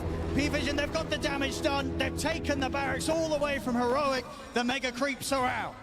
Heroic have done such a good job through the majority of this game to hang on, but hang on it just was, it seems, as P-Vision now Mega Creeps, and a huge opportunity as now Roche will also spawn. They're hitting their element. Yuma, as we said, still yet to die, but can't do it on his own. I mean, they're trying to head out. P-Vision. It's been hit by a scan, though, so P-Vision know that Heroic are going to maybe try and make this last-ditch attempt outside of the base. And they've just got this Dominator up on the high ground, giving information as well. How do you approach this fight as Heroic? It's so hard. In particular, where it's 4v5, you don't have Schofield ready to sort of throw himself in and disrupt the action with a hook shot and a cogs. I think they might have to do that, though, and I think they can't approach these fights normally. They kind of have to get the initiation. They've got eyes on DM, but instantly out with a blink. Yuma's going to try and chase. We'll get the Abyssal connection. Whisper jumps in as well, but DM is going to get forced away. Coil will catch on and refresh his spot, and Yuma stays on top of DM, is able to kill him off. Pudge in trouble, though. Whisper controlled here by Satanic. They'll get the buyback coming in. King Jungles will live for now, but Satanic jumps forward, takes him down. Yuma having a run for the last few seconds of the BKB, but P-Vision will stay on top of him. He's Earthshock's down to the low ground, but the Abyssal from Dion's back up. Yuma's dead. Triple kill for Satanic. Heroic. They tried to go for that last attempt. It does not work out. This Roshan and very likely the game fogged. It's going to be P-Vision's. They tried to do the chaos play, but they did tried. not have the numbers. Everyone just buys back. The targets that they prioritize, DM's like, I can throw my life, buys back, rejoins it immediately. The Ursa dies for the first time in this game, but as you said, it could be that nail in the coffin. He has buyback. He does. But let's see if they can even hang on here. Whisper, though, does not. Still, yeah, 350 gold away from having the buyback on Pudge, so we'll just be with the four of them and trying to hold against P-Vision now seems pretty impossible as they're on to the tier 4s. Aegis on no one, refresher shot on 9 class. P-Vision, they're ready to lay down the Wukong's command. Trying to Yuma, he's in with the jump. They're trying to burst the Lifestealer. Satanic, he's going to get hit, but again, another bash. You'll get him with the Infest. Survives, heals up. They take down the bear, and with that, the tier 4s continue to remain exposed. This game is over. GG is called. P-Vision will take the first game. The economy war, I mean, P-Vision playing the map as they do, as we've seen them do so much this tournament. It works again. Heroic, they really tried does. their best, getting these type of chaotic plays, which absolutely worked at least 1 or 2 scenarios, but overall, P-Vision, they had a pretty good grasp in a lot of this game. Yeah, the lead was just too much for Heroic to deal with. They just needed to find more of those plays. We just saw such a long period of this game where P-Vision, they really were a step ahead, and to a putt that was going to be expected because of how strong the Vision game was going to be from P-Vision. Absolutely. I mean, the Night Stalker in particular, this last pick that they were able to grab up really was such a nuisance for something like Analog in particular. And DM, he had a crazy good game. So see what they do to adjust. Absolutely great play and great patience from P-Vision in that game to maintain the lead and know that when they go for that killing blow, it's a successful one. Game 1 to P-Vision. And it was a great game for P-Vision here, right? If you're there in the arena cheering for them, you're so happy.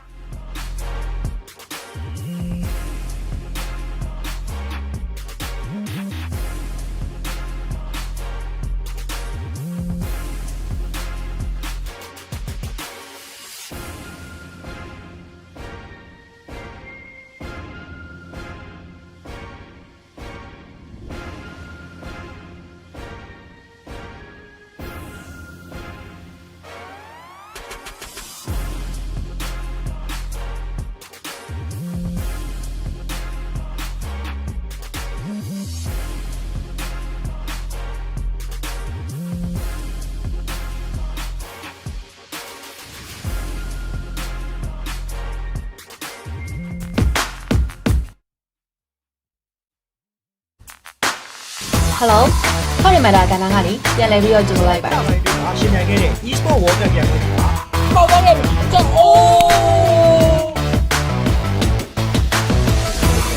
That was a radio. ဆက်မှာလည်းစူပါခက်တွေမှာပေးထားတာ I didn't know about that. Oh shit.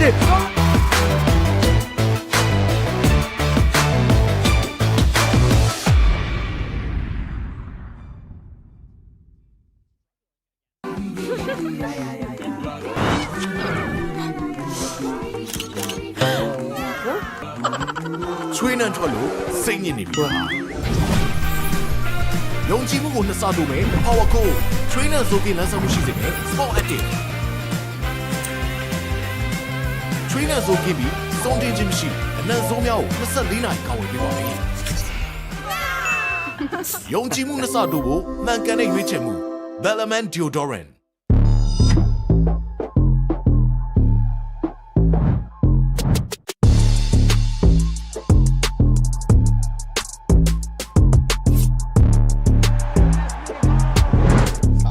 Salah, iya udah suara bisa Salah.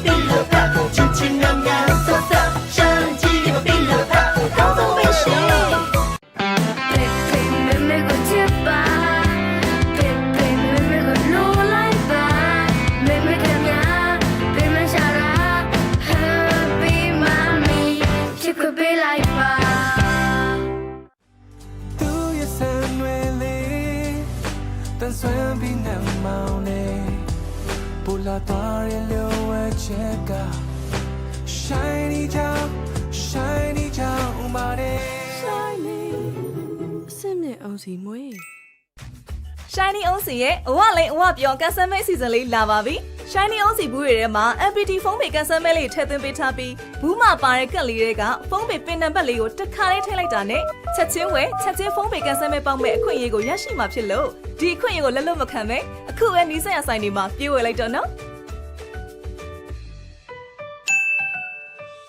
စံရွယ်လေးရဲ့အာဟာရအကြောင်းကိုသိပြီးကြပြီလား Shiny ကနေစံသားတစ်ချောင်းချင်းစီရဲ့အာဟာရကိုဖြည့်တင်းပေးနိုင်မယ်ထောပတ်သီးစီကိုအသစ်ထပ်မထုတ်လိုက်ပြီနော် Shiny ထောပတ်သီးစီကထောပတ်သီးစစ်စစ်မှထုတ်လုပ်ထားလို့စံသားရှိအစိတ်တောင်များကိုဖယ်ရှားပေးပြီးပုံမှန်သုံးဆွဲပေးမယ်ဆိုရင်စံသားကိုတန်ဆွမ်းထူတဲ့စီကပျော်ပြောင်းနှူးညံ့စေတဲ့အပြင်စံသားမွေးချောက်ပစ္စည်းခြင်းမှလည်းကာကွယ်ပေးပါတယ် Shiny စံသားအဖြစ်ထောပတ်သီးနှစ်စီ local နဲ့ international က e-sport tournament ပွဲတွေကိုမကြည့်လိုက်ရတဲ့နဲ့လွတ်သွားတဲ့ပေါ်ရာရှိတာ professional player တွေရဲ့ strategy ကြကြ rapid တွေ jungler တွေရဲ့အမိုက်စာ retriever တွေရင်ခုန်ဖို့ကောင်းလာတဲ့ gang game ပိုင်းတွေ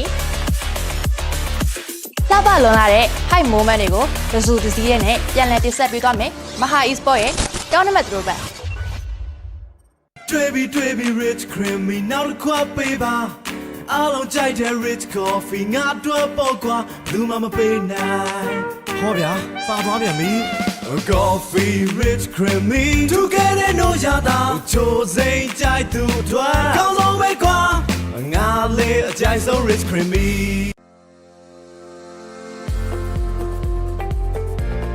တစ်ဖက်ရဲ့ကောင်းတစ်ဖက်ဖြစ်ဖို့အတွက်အေးမြတဲ့တောင်တန်းပေါ်ကဆင်းသက်လာတဲ့တစ်ဖက်ရွက်နုနုလေးတွေကိုခင်မီစက်တစ်ကြီးများဖြင့်ထူးစီမံထုတ်လုပ်ထားပြီးချိုးကြနာစွာပေါင်းဆက်ထားတဲ့ပြည်ပြည့်စုံတဲ့ပုံမှန်ရတာနဲ့ Grand Paris မြန်မာလက်ဖက်ရည်ဆိုင်ဖြော်လက်ဖက်ရည်တစ်ခွက်တော့ဘူးတစ်ဖက်ဆိုင်သွားပြီးချိန်ပြနေရလိမ့်မယ်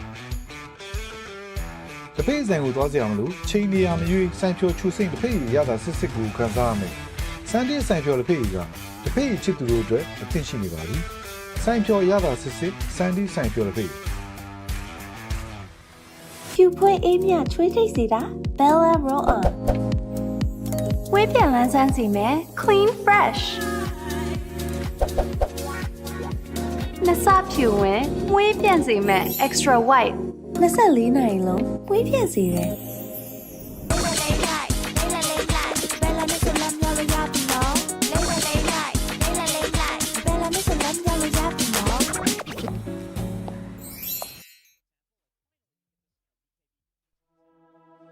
ဘယ်တော့မှရိုးရီမသွားတဲ့တင်းပြတ်တဲ့ကော်ဖီရနက်နဲ့နူးညံ့ပြည့်ပြီးစိမ့်သက်တဲ့ကော်ဖီရတာလေးကြောင့်ဒီနေ့ဒီရင်ထဲဆွဲညီစွာအမြဲတောက်ဖြစ်နေတဲ့ Platinum White Coffee ဟာနေ့ရက်တိုင်းအတွက်မဖြစ်ပဲပေါ့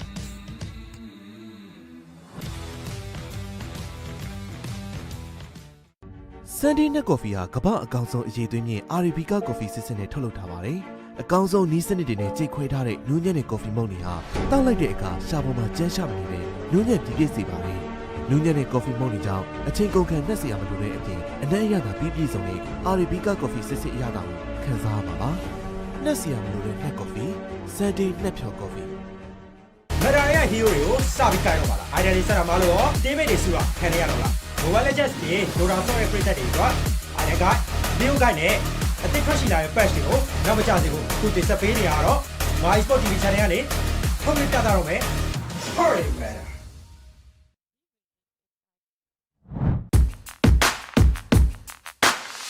Hello ဟောဒီမှာဒါကဏ္ဍကနေပြန်လည်ပြီးတော့ကြိုလိုက်ပါရှင်မြန်ခဲ့တဲ့ e-sport world cup ပြန်ဝင်တာဟောပါတော့ကြောက်အိုး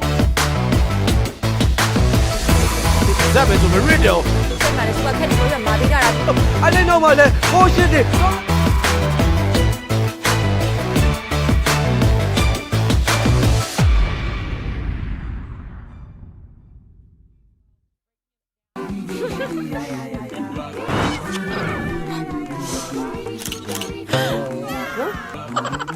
ချွေးနှံထွက်လို့စိတ်ညစ်နေပြီ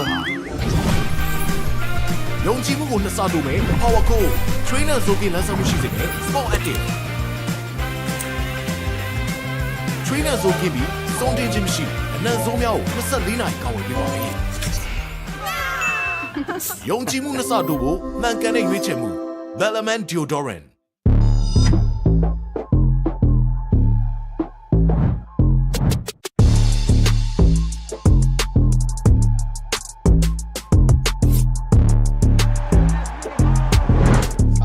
Salah, ia udah suara Salah.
Shiny ကြောင် shiny ကြောင်ပါတယ် shiny အစင်းနဲ့အောင်စီမွေး shiny အောင်စီရဲ့အဝလေးအဝပြောကန်ဆယ်မဲအစီအစဉ်လေးလာပါပြီ shiny အောင်စီဘူးတွေထဲမှာ MPT ဖုန်းပေကန်ဆယ်မဲလေးထည့်သွင်းပေးထားပြီးဘူးမှာပါတဲ့ကက်လေးတွေကဖုန်းပေပင်နံပါတ်လေးကိုတစ်ခါလေးထည့်လိုက်တာနဲ့ချက်ချင်းဝယ်ချက်ချင်းဖုန်းပေကန်ဆယ်မဲပေါက်မဲ့အခွင့်အရေးကိုရရှိမှာဖြစ်လို့ဒီအခွင့်အရေးကိုလက်လွတ်မခံပဲအခုပဲနီးစပ်ရဆိုင်တွေမှာပြေးဝယ်လိုက်တော့နော်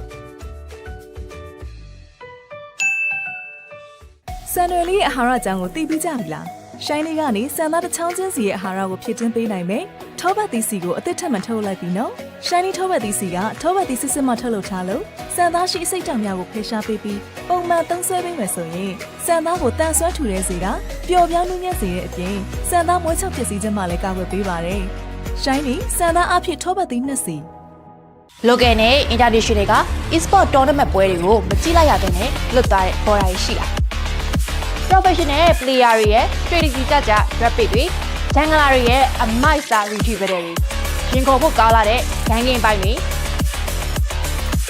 လှပလွန်လာတဲ့ high moment တွေကိုတစုတစည်းရဲ့နဲ့ပြန်လည်တင်ဆက်ပေးသွားမယ်မဟာ e-sport ရဲ့ tournament တို့ပဲတွေ့ပြီ rich creamy နောက်တစ်ခွက်ပေးပါအားလုံးကြိုက်တဲ့ rich coffee ငါတို့ပေါ့ကွာလူမပေးနိုင်ဟောဗျာပါသွားပြန်ပြီ Coffee rich creamy together no yada ချိုစိမ့်ကြိုက်သူတွေကောင်းဆုံးပဲကွာငါလေးအကြိုက်ဆုံး rich creamy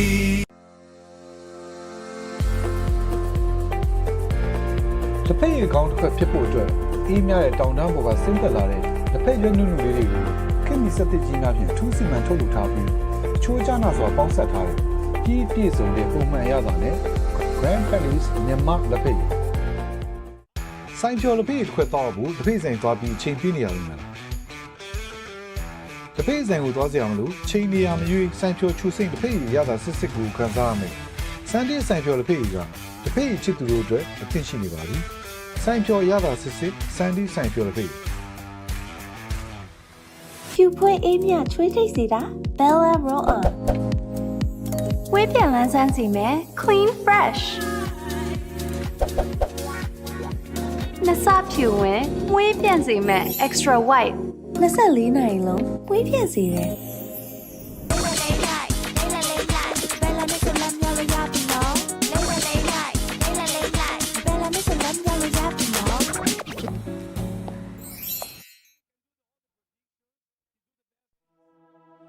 ဘယ်တော့မှရိုးရီမသွားတဲ့တင်းပြတ်တဲ့ကော်ဖီရနဲ့နူးညံ့ပြည့်ပြီးစိမ့်သက်တဲ့ကော်ဖီရတာလေးကြောင့်ဒီနေ့ဒီရင်ထဲဆွဲညီစွာအမြဲတောက်ဖြစ်နေတဲ့ Platinum White Coffee ဟာနေ့ရက်တိုင်းအတွက်မဖြစ်ပဲပေါ့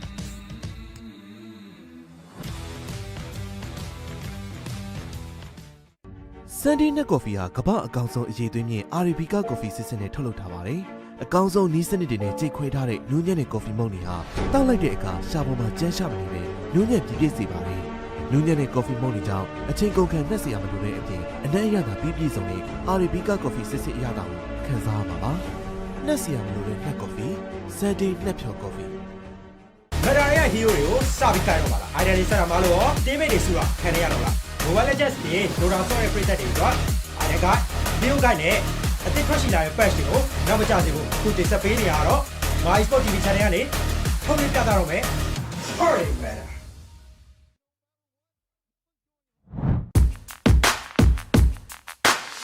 Hello ခေါရမတာကဏ္ဍကနေပြန်လည်ပြီးတော့ကြိုလိုက်ပါ ရှင်နိုင်ခဲ့တဲ့ e-sport world cup ပြန်လို့ဒီမှာ ပေါက်သွားခဲ့ပြီကြောက်အိုး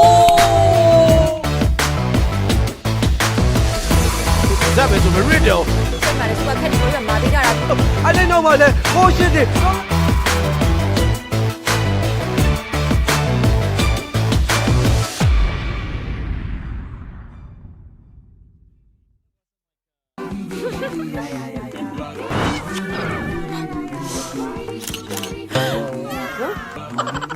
Trainer ထွက်လို့စိတ်ညစ်နေပြီ။ယုံကြည်မှုကိုနှစ်ဆတိုးမယ် Power Code Trainer ဇိုကင်းလမ်းဆောင်မှုရှိစေမယ် Sport Active Trainer ဇိုကင်းပြီးစုံတင်ခြင်းမရှိအနံ့စုံများကို24နာရီကောင်းဝင်ပေးပါမယ်။ယုံကြည်မှုနှစ်ဆတိုးဖို့မှန်ကန်တဲ့ရွေးချယ်မှု Bellman Deodorant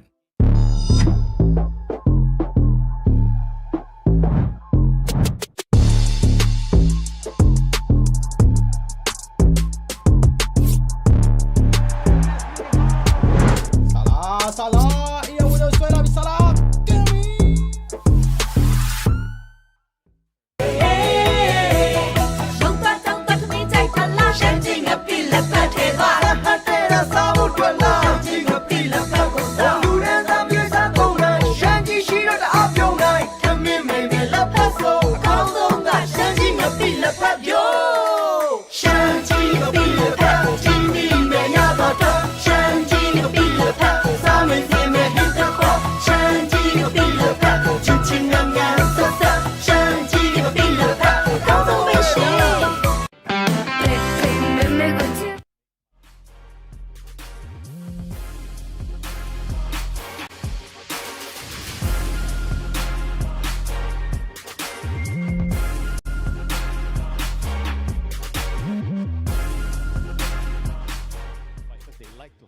They like to kill heroes. Yeah. But if you don't push the waves out, you can't kill the heroes. To be honest, like I don't think they should change anything up because if a single smoke gets broken, like just one in a game, that's a blunder in my opinion. Because you know there's a Night Stalker on the enemy side. You know he just pressed ult. You cannot walk into a lane and press smoke. To me, this is a little bit of maybe pressure getting to them. Like I guarantee you, this is a talk that they had backstage. Yep. I guarantee you they talked about dealing with the Monkey King better. Maybe they ban the Monkey King, whatever. 9 class is going to do the same thing no matter what. You have to find a way to deal with him with wasting less time, or just don't deal with him. Make your own plays. But if you're going to do that, you cannot just run your smoke into a Night Stalker. I think you got to respect that position force. Like the best position fours in Dota history, you know, we're talking about Jarex, like Baboka, Jinkyu, these very annoying players, Boxy as well. It's very difficult to deal with what they're doing on the map because they understand the micro and macro, like, completely. They know how you're going to move. They can predict your moves. And this is exactly what 9 class is doing right now compared to Schofield, who's a bit more of a polarizing player, I would say, who's playing much more aggressive. I don't think he's fishing for information as much as 9 class is doing. I mean, that's like a very surface level problem. I think the true issue is the overall strategy. How are they going to build a lineup which allows them to cover more ground? You know, they have a lineup which, technically speaking, they need to snowball. They're going to kill heroes and they just keep running at you. But you can't do that if you don't have an all-rounder draft. So I think they probably have to look into that. If they don't change anything, I think the game is just going to end up the same way. That's true. It's easier to make the good plays and to not have to deal with 9 class if you're also creating pressure somewhere yourself. I think sure he's like a huge problem, but he's not the root of the problem, I think. There's also a big difference, I would say, with the position 4s, with the itemization that they're buying. For example, in the previous game, you have Schofield rushing Aghanim Scepter, so you're really not getting the value out of the gold until you finish the Aghanim Scepter, which is 4.2k gold, compared to Helm of the Dominator, which is 2.5k gold, and the components that he's getting. And so he's coming online much faster, and we're also talking about them having an early lead, so he's utilizing that much better compared to the enemy position 4. Yeah, I was expecting an earlier 4-step from him, to be honest, because if you look at like literally every PVision hero, all of them don't like playing into Force Staff. Like, they have some circle that you need to force out of in the Monkey King and the Night Stalker, Beastmaster Roar, things like that. But Schofield, I also respect that he's got his own way of playing. He doesn't care what we think. He doesn't care what his team thinks. He doesn't care what anybody thinks. He just plays his own way. Unfortunately, it meant that he didn't have much counterplay for his team. But he's got his own strats. The teams have had their time. We've had our moments to talk about those game ones, the potentials we want to see for game number 2. But as we can see, our players are back in their booth, and that means we get to look forward to a game 2 draft. PARIVISION versus Heroic Game 2. Upper bracket, no elimination on the lines by any mean, but Heroic definitely are going to want to bounce back to this one. They want to make it closer. A closer series is what everyone would love to see, and we've already highlighted a position 4, maybe even just the support picks in general, Winter, because they, in game 1, picked up that Crystal Maiden. Uncontested, and now maybe showing the reasons why. Yeah, I guess they probably really wanted maybe to make the Pudge the carry. That's why they picked the CM, and it didn't really work out. So this game, they're going to have to rethink their overall strategy. Because sometimes when you try to flex your heroes around too much, then it ends up being really hard to make the whole draft come together. They're going to have the Nature's Prophet now, which is going to solve a lot of their wave shuffling problem. Yes. Hero is global, so it's definitely going to be a very, very different game here. And it's also a hero that can deal with the Helm of the Dominator creep. With the Sprout, you can easily kill it. Mostly from the core role, position 4 doesn't kill it as easily, and P-Vision, after seeing what 9 class did do in the previous game, they're not going to complicate too much. Having that 1-0 lead after game number 1, they can try to repeat what they just did. Yeah, on the side of Heroic, they actually value that Night Stalker being much more of an issue than the Monkey King. Yeah. And we did offer 2 different ways to deal with it, either drafting to deal with it, or just kind of ignoring him. There was actually 3. The third one was to ban him, right? Maybe they wanted to go for Puck again this time because they're on the first pick side, so they're probably planning to maybe 18 pick the Puck. So Yep, they banned DK as well. That also indicates the Puck. So there's a very high likelihood we see P-Vision maybe on the 16-17 pick try to snatch the Puck away if they think that's a good move for them. And removing Spectre as well, which means that Nature's Prophet is going to be played as a core most likely. This is not the matchup that he likes to play into. Heroic is the only team so far in the tournament that did play Spectre. Overall, they did win the game, so it seems like they know something about the hero that could potentially be really good, especially in this matchup, having that global presence against NP and try to punish him. I mean, it's also the fact that whenever you're playing to Nature's Prophet, you kind of want someone to be able to shove the waves away from the team and also join the fights, right? Usually we talk about Dawn, Underlord, those are the type of heroes, and Spectre kind of, even though it's not a very popular hero, but he can kind of do that with the ulti. Heroic was so quick on their side of this with the bans, P-Vision taking more of that time. They see what we saw, right? That Puck. They don't want to pick it up for themselves, and they're really going to make sure that Heroic can't have the perfect setup for a Puck game. I mean, this is also really, really good sequence here. So they know that the opponent is going to ban the Puck, and when you remove the Puck, Queen of Pain becomes very high value because Puck is a huge counter to Quap in the lane in the game. I will say though, Nature's Prophet traditionally has been a very strong hero at laning into Queen of Pain. So it does eliminate like an off-lane Quap potential. You know it's most likely going to go mid. I mean, 9 class was experimenting with position 4 Queen of Pain for quite some time in pubs. Maybe he'll do it here. We'll see. Yeah, this is the hero to catch the Monkey King in the game. You sleep him, you grip him, as long as you have some high ground ward, you see him. This is one of the best setups for killing a Monkey King. I'm interested to see if they still value like Clock Pudge. You know, I feel like they've solved some of the issues that we talked about with the Nature's Prophet. They did go to 52 minutes in the game. It was a relatively close game.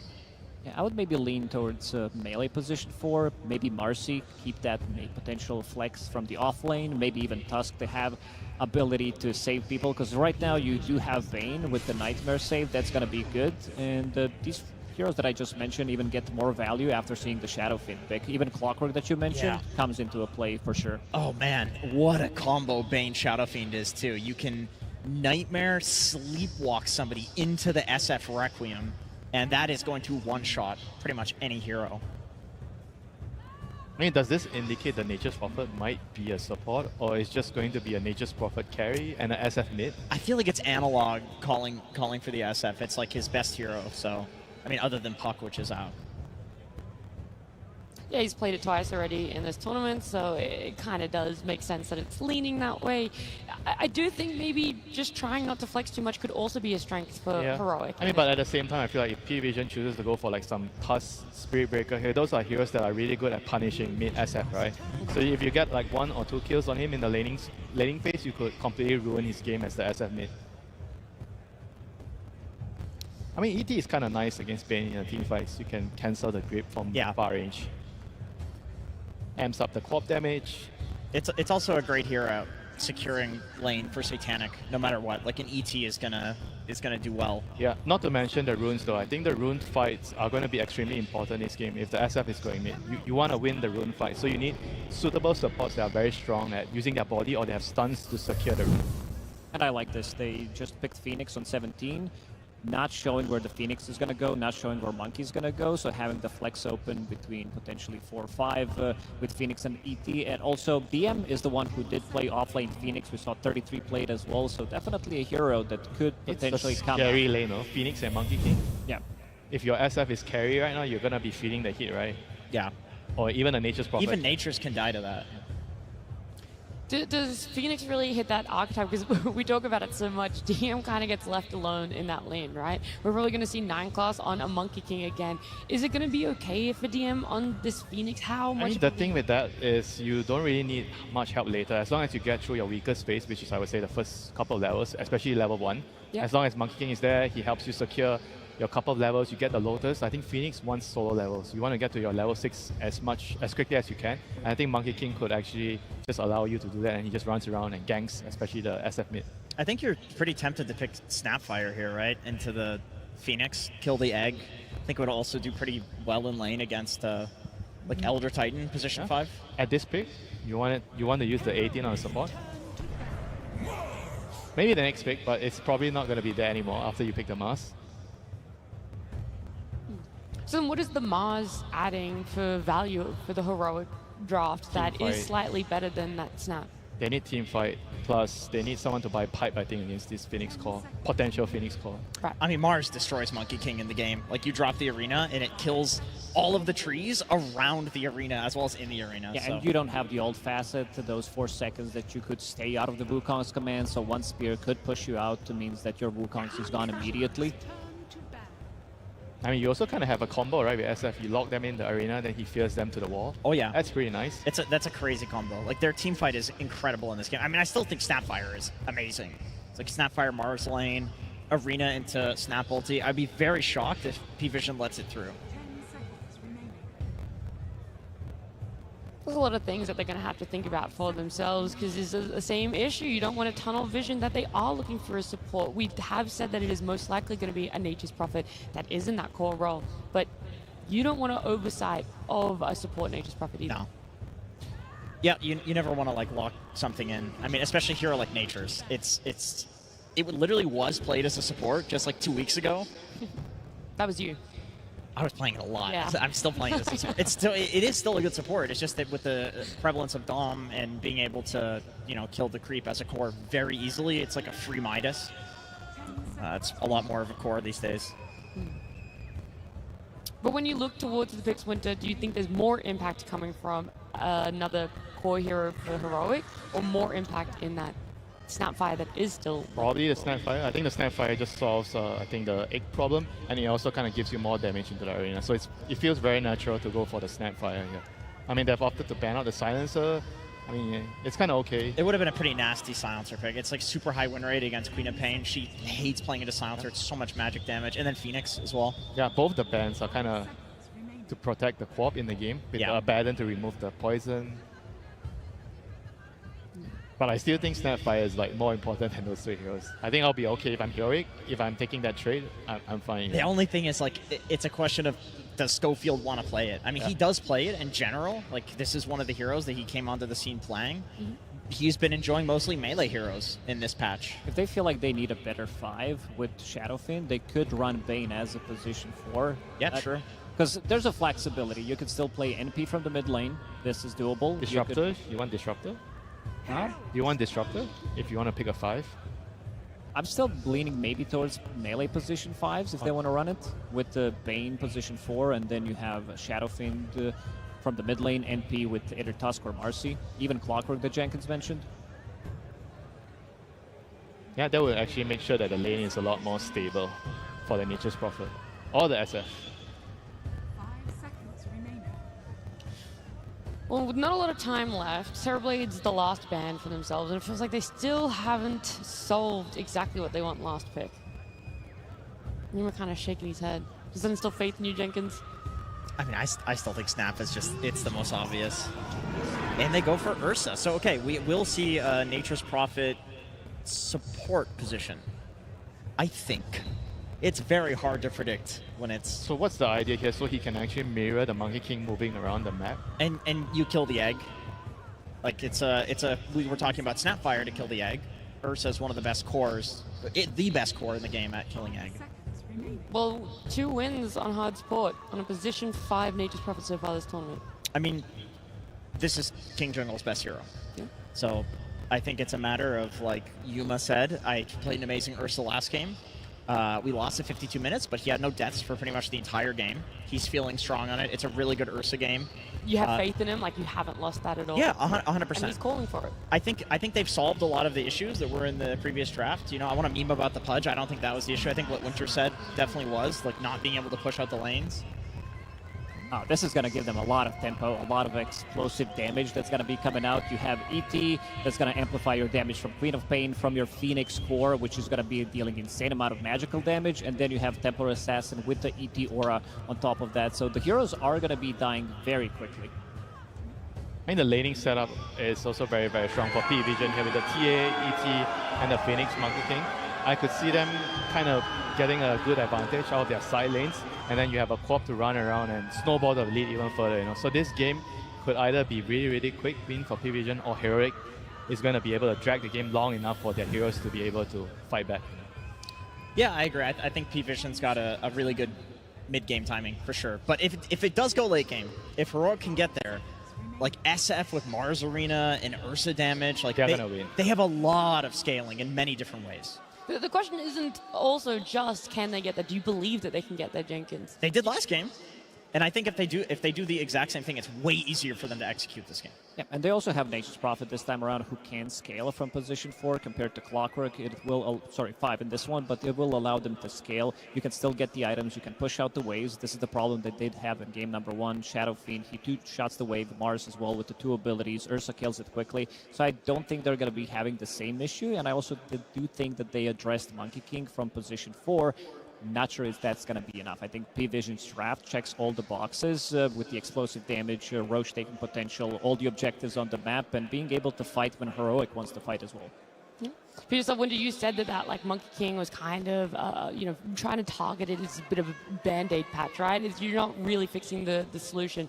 Is there more of a fix to the underlying issue now? I think they definitely solve some of the wave clear issue, but it's just about the sacrifice they're making this game, where they're picking a lot of weak heroes in the lane, and if they can actually bypass and solve that problem in the game, I think they're going to be in a good shot going into the mid-late game for Heroic. All right, okay. I just got to see where it is, because we said coming into this one, it could potentially be a very close series. We don't exactly know where it could lay either way. PARIVISION up against Heroic. I do know that Heroic, they're going to need a little bit of backing here, Jenkins. From the crowd, you mean? Yeah, or you. Yeah, let's go Heroic, game 3.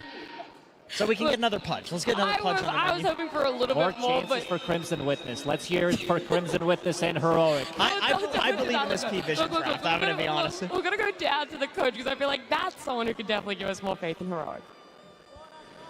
Absolutely. We are here with Caps. Caps, welcome back again. Hell of a game that you guys played last time. Really fought till the end there, and pretty good draft here, I have to say myself here. You did give them their iconic Monkey King again. Do you think that the Mars will be enough to deal with that, or did you have any other plans for that? We think that the hero is annoying for sure, but if we worry about a hero just because it's annoying, the draft gets too hard. And I think this game we have better tools to deal with it. And we could have won last game as well, right? You guys saw it. It was close. Absolutely. It was a hell of a game. So how did you get the guys out of that mindset? Because it really was a back and forth. You guys did great in that early game. Were there any words that you said to them, like, guys, drop it, let's get in the next game? We usually just try to be as direct as we can about the things that went wrong and cheer them up in general, like a good friend. All right. Well, I could definitely tell that you guys are big homies in there, and obviously against a team that you know a lot about. The crowd, I don't know if you saw them, but they were absolutely screaming out for you. Heroic fans, you still out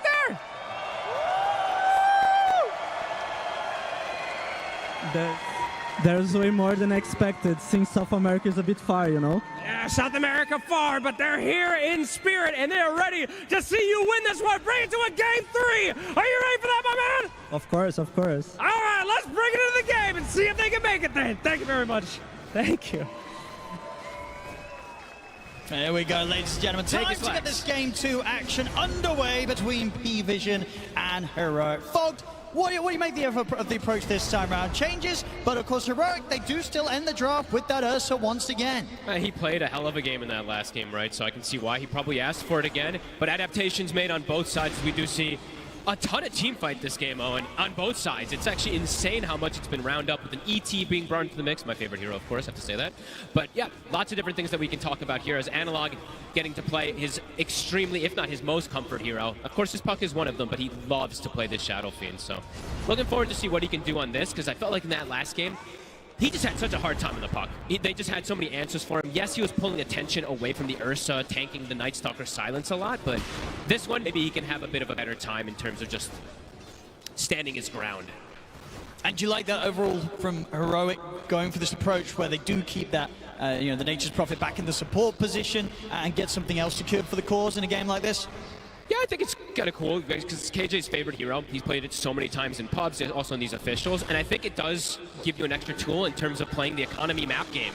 P-Vision has shown how many games they love the economy map game. Having a hero like Nature's Prophet, even as support, it can do a lot. Either scouting with the Sprouts, sending Treants eventually once he starts getting the points in it. So looking forward to see what he's going to be able to do, if anything in particular. And let's see how Yuma's game in particular also goes, since he did have a great performance in that last one, but does feel like there's a lot more things to trip him up this game. Oh, well, yeah, well, you would Stomp, consider Fire this Spirits as a tougher challenge for the Bear. Yeah, besides the Night Stalker. The Night Stalker was very difficult for him in that last game, but the attention from the Night Stalker was on the puck. This one, I think more attention is going to be put on this Ursa in terms of just naturally inside of the fights. With the stomps, the shadow strikes from the Queen of Pain, trap silence from a Templar Assassin, let's say mid-game. So we'll see how that adjustment comes out. And speaking of the shadow striking in the mid lane, right now no one having a pretty great time in the mid lane. 13-8. A lot of denies in bottom lane. First blood's going to be found here by the two of them, DM and 9 class. That's a rough one. Yeah, this lane in particular is way harder. The Night Stalker plus the Monkey King lane is a passive farm style lane. This is an oppressive lane that is going to try to constantly kill you. And Phoenix, if he gets off to a hot start, can be one of the more oppressive 3-position heroes as we see in. I mean, that's the thing, right? 33. Because in this lane, as long as DM has dive up, he's never going to die against his Nature's Prophet and Ursa duo, right? No, unless there's a third hero, right, that rotates in. But I don't think Schofield can really leave too much. He has to stay top since he wants to make sure that he can give his Mars something, because that's a hard lane for the Mars playing versus the ET. ET can constantly set up kills onto you. And we saw last game, obviously you're very much a fan of them finding a way to get the Lifestealer in as the carry pick this time round, getting that TA here for Satanic, another one of his strongest heroes in the carry position. They're going to be feeling pretty good about getting that through this game, right? For sure. It gives them so much hybrid damage. Now they have so much physical. They also have a ton of magical. And they have ET, which just loves to have this type of hero that thrives off of that extra minus armor, too. Definitely looks strong. For most teams, I mean, not everybody picking the TA, but again, it gives you, map control, vision control. Another kill here for the two of them. Yuma, the earn charges, giving up kills is dangerous here. It's going to get just tougher and tougher for Yuma really to survive through this laning stage. I mean, they're going to have to bring out a lot of regen. I mean, how do they sort of keep him in a position to farm down it?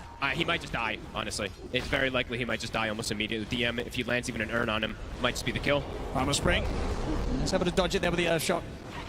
But yeah, this is not a fun spot to be in if you're the Ursa. He's going to have to spend a lot of money on regen, so he even buys his own salve. They've got an early bracer that he goes to try to withstand some of that pressure. But yeah, it feels like this is going to be very sad for Yuma in terms of this laning phase. Gets his self canceled immediately from the urn too, and instant fire spirits. DM ready to just push the hero to the limits and gets him with the dive as well. Boundless is there. Yuma should be all right this time. Can they turn it? So if they can get the swipe stacked up on a 9-class spread to block him off, Yuma's got to be careful. Fire the Spirit connects, and that's going to allow 9-class to just trade back with him and survive. He gets away. Another one. Oh, this bottom lane, it's painful to watch, fuck. This is getting nasty.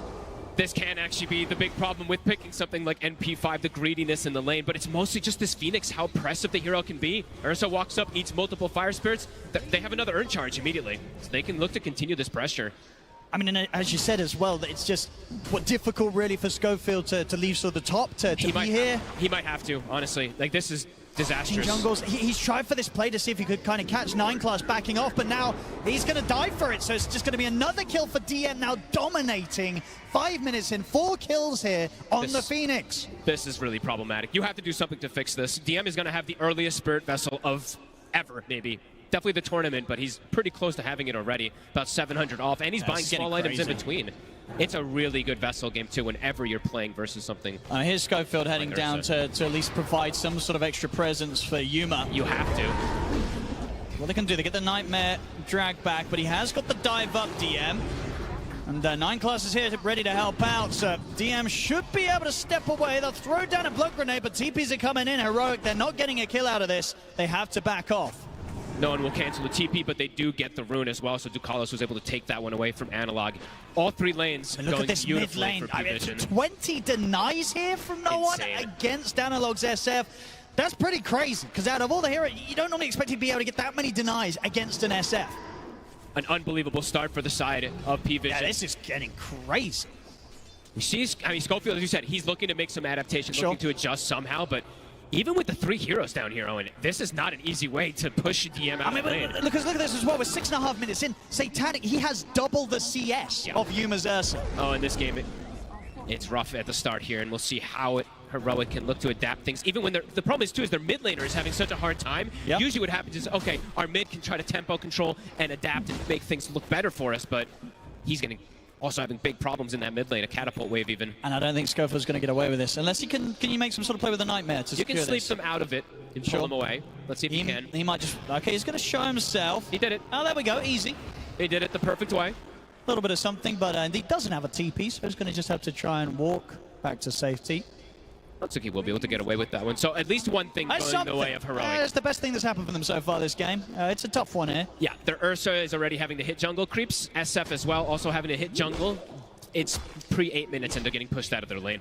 It's a level 4 Ursa, and yeah, I guess just having sort of this mid SF and this safe lane Ursa, they both need a lot of time, a lot of space to fall back, hit the jungle creeps. Like, who's going to make moves on Heroic? Who's going to be able to do anything anytime soon against P-Vision? It's gonna be strictly Whisper, and when Requiem is up, it feels like, right? Okay. And that feels pretty difficult to play against this type of draft from P-Vision.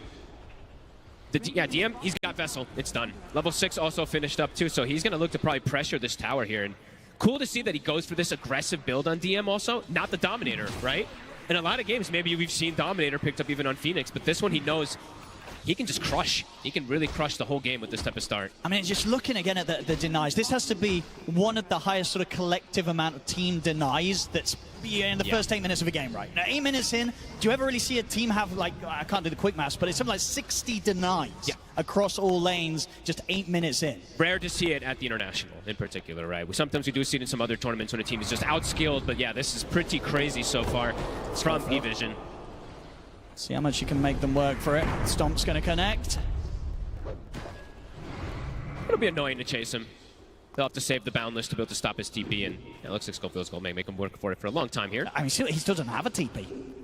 True. So he's just he's going to try and, you know, sort of live his best life here, just trying to be a nuisance. Just do they even want to call for anyone else to gank this is the question. Maybe 9-class just follows him. I think so, because 9-class is like, well, my cores are kind of dumpstering all the lanes, so I don't need to be anywhere else. I could go for a little walk around the forest with you. Yeah, why not? I'm just going to chase him down. Dragging multiple waves. Eventually, though, how does Schofield get out of this? We'll have to see.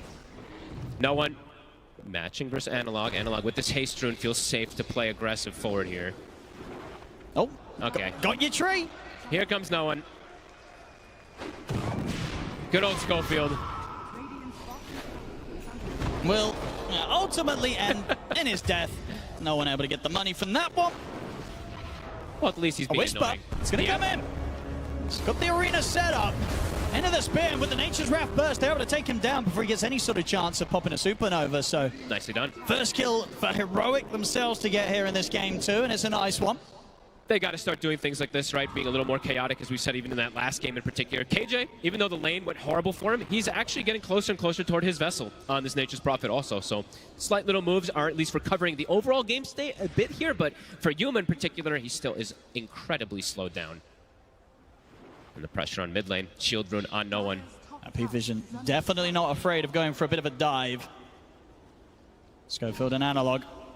Class is giving the scout. Catapult is coming in as well too, so the pressure's on the tower. Yeah, they're just going to go for the dive onto Schofield.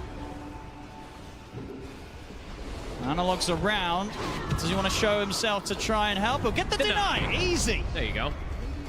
Tower, though, will inevitably fall, but at the least they prevent a bit of extra gold going the way of no one. Satanic, though, has been left completely alone, Owen. Level 9 Templar Assassin. Absolute free farm. Versus the Ursa, who has not only half CS, but yeah, 3 levels behind as well. And the question is, how do you pressure the Templar Assassin with this type of draft, right? It's probably just wait until you hit these timings, in particular on like the Nature's Prophet. Sure, but who actually kills the TA? They just don't, right? It was one of those drafts that this TA comes through last, and unless you're able to sort of just crush them and push them back out of the lane, the overall game state it's not going to be fun. No, like later stages, sure, they'll have options to be able to kill the TA perhaps, but in this early, maybe in the next like 10 minutes or so, it's going to be very difficult for them to deal with Satanic. Tower will fall. 9 class getting closer and closer to his Dominator. DM will even give him some of that extra farm to have it finished early. And this is cool if DM goes this build also. Do you want to keep, because it's a bit of an adaptation. I keep saying this word, but whatever. He's changing his build up quite a bit than we've seen from DM, usually just the straight Dominators. If he goes Vessel bots, that means we want to destroy this map. I like it, yeah. He's got the levels, you know, he's got that quick, fast timing on the Vessel. So if he can continue to just be in any sort of fight that happens, best of luck to Heroic in those team fight situations, because this Phoenix turning up is going to be a huge issue for them. Yeah, it looks like the name of the game for Heroic is just farm and try to recover for now as King Jungles. It's getting closer and closer to that Vessel, as we were mentioning. Analog needs as much protection as possible. Now they're going to be able to secure another power rune, arcane rune for no one ready for the next move. It's such early 2 T1s dropping for the side of Heroic that just, yeah, limited places for them to really move outside. As we see, they're going to smoke up. There is the grip now available for Schofield. They've got to find something with this. A grip into a Requiem. Who are they going to get? A DM would be a nice one to find. And if they don't, I mean, he's relatively low at the moment, so yeah, a grip and a Requiem would absolutely do it. Yeah, they did see him on that ward too. Can Schofield get the grab? The problem is 9 class is ready with a Boundless Strike to put a stop to it. And there it is, puts a stop to the grip straight away. DM's able to dive out, now he's ready to turn with the Vessel and Spirits thrown down onto Schofield. Things are awkward immediately. They absolutely are. Yuma's going to watch from the side. They get a few raises in onto 9 class. Will be able to kill off the Monkey King. So a 1-for-1 trade, not the worst thing to take in sort of the state that Heroic's in right now. All right, it looks like KJ's plan of the game is, or King Jungles, I should say, sorry, I keep saying KJ, is also disrupt and block. Look at the sentries he's placed top now. So looking to prevent that farm speed from Satanic, as we did see 9 class doing that last game. Now it's the Nature's Prophet sending these treants in, and also just blocking the camps to slow down the TA. Top. There's the setup, and with the bots online, we're going to see DM ready to join as well. Dives forward, Whisper surrounded. I'm a big fan of these bots. This could be really interesting. With this type of advantage that they get, he's going to be everywhere. Yeah. And how do you deal with the Phoenix this early in the game? No one can kill the Egg in particular. Ursa is not going to want to show up to hit that. And he does so much damage early on here. Definitely not the sort of build you necessarily go for if you're having kind of an even time out the lane, but definitely DM just identifying I'm ahead. Yep. I'm going to be able to absolutely snowball the game with what is going to almost certainly be one of the quickest bots timings you'll see on a Phoenix build, getting that pre-14 minutes after that Spirit Vessel. And he's going Veil as well too, which helps with this Queen of Pain, helps with the ET as well. So yeah, cool stuff we're seeing coming in as Schofield again. Cut the tree. But he's not getting out alive, Schofield. On the other side, Whisper will get the catch onto Ducalis.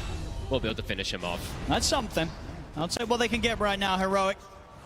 But they did lose their Shrine. I believe Ducalis was able to steal that one before he did get caught out. No one lingering up top here. Has the Blade Mail finished up. He's got Sonic Wave ready to play with. Good look for Whisper here. Whisper does have this Sentry Ward. He will be protected. And Whisper is going for the catching build, rather than, I believe it was Winter who was saying that maybe he would want to see something like a pipe build come out. Not going to be the case here from Whisper. So looking more about just playing around the team fights and get the catch for either the Quap or the Phoenix. So just a different approach. Dominator's done. See what 9 Class is going to be able to do with that one. How much he disrupts the farm. We've seen so much. Battle Fury online now for Yuma, so might be able to start closing a little bit of that gap against Satanic, but unless they find some action for him to be involved in, it's probably unlikely just due to how far ahead Satanic is in farm. 8,600 net worth, over about 2,500 ahead still of that of Yuma's Ursa. A decent recovery, though. It could have been way worse if he did die in extra time or if they were able to actually stalk him in the jungles. This, you know, it's not great by any means on this Battle Fury Ursa, but in terms of what he was against, not too shabby. 5K lead, though. Similar to last time, PVision just getting that massive advantage, at least in terms of lanes. This time even more so, though. That's just fear, in particular for Analog. They're so squishy. He gets pulled back in. They're going to dive forward, straight in with the Supernova. He'll try and get a Requiem off with the Sonic Wave and the burn from the Phoenix. What a life from 9 Class. He just rippered him in. The Wildling Ripper just tornadoed him backwards, and he's just stuck in a world of hurt. I have a lot of fear for Analog in particular. I feel like his game is going to be the hardest one to actually play because he just is definitely at the whims of getting popped in this game. Yeah, they have so much burst damage. See top, Whisper having to be cautious, at least with the Yules and the Arena up. Does have defensive measures. Like they do go on it. Yuma in particular has ways to survive, right? Same thing for Whisper in these cores, but yeah, for Analog, I have a lot of worries in these next 5 to 10 minutes how he's able to just protect himself. Anything gets on top of him and he's probably just dead.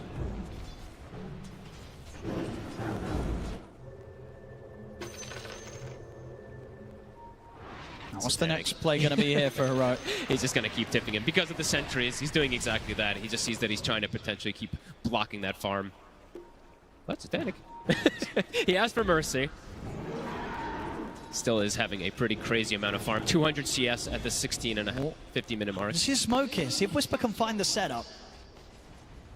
PVision not looking to be caught out by this. Maybe DM. He's not that squishy.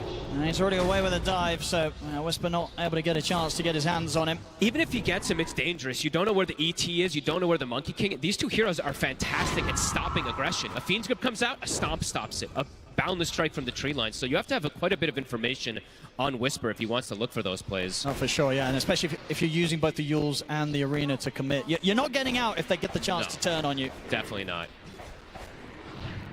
Scan coming out. PVision continuing to read that map, and the growth continues to be there for them. So we've got the smoke here for no one and Ducalis. That's what they find.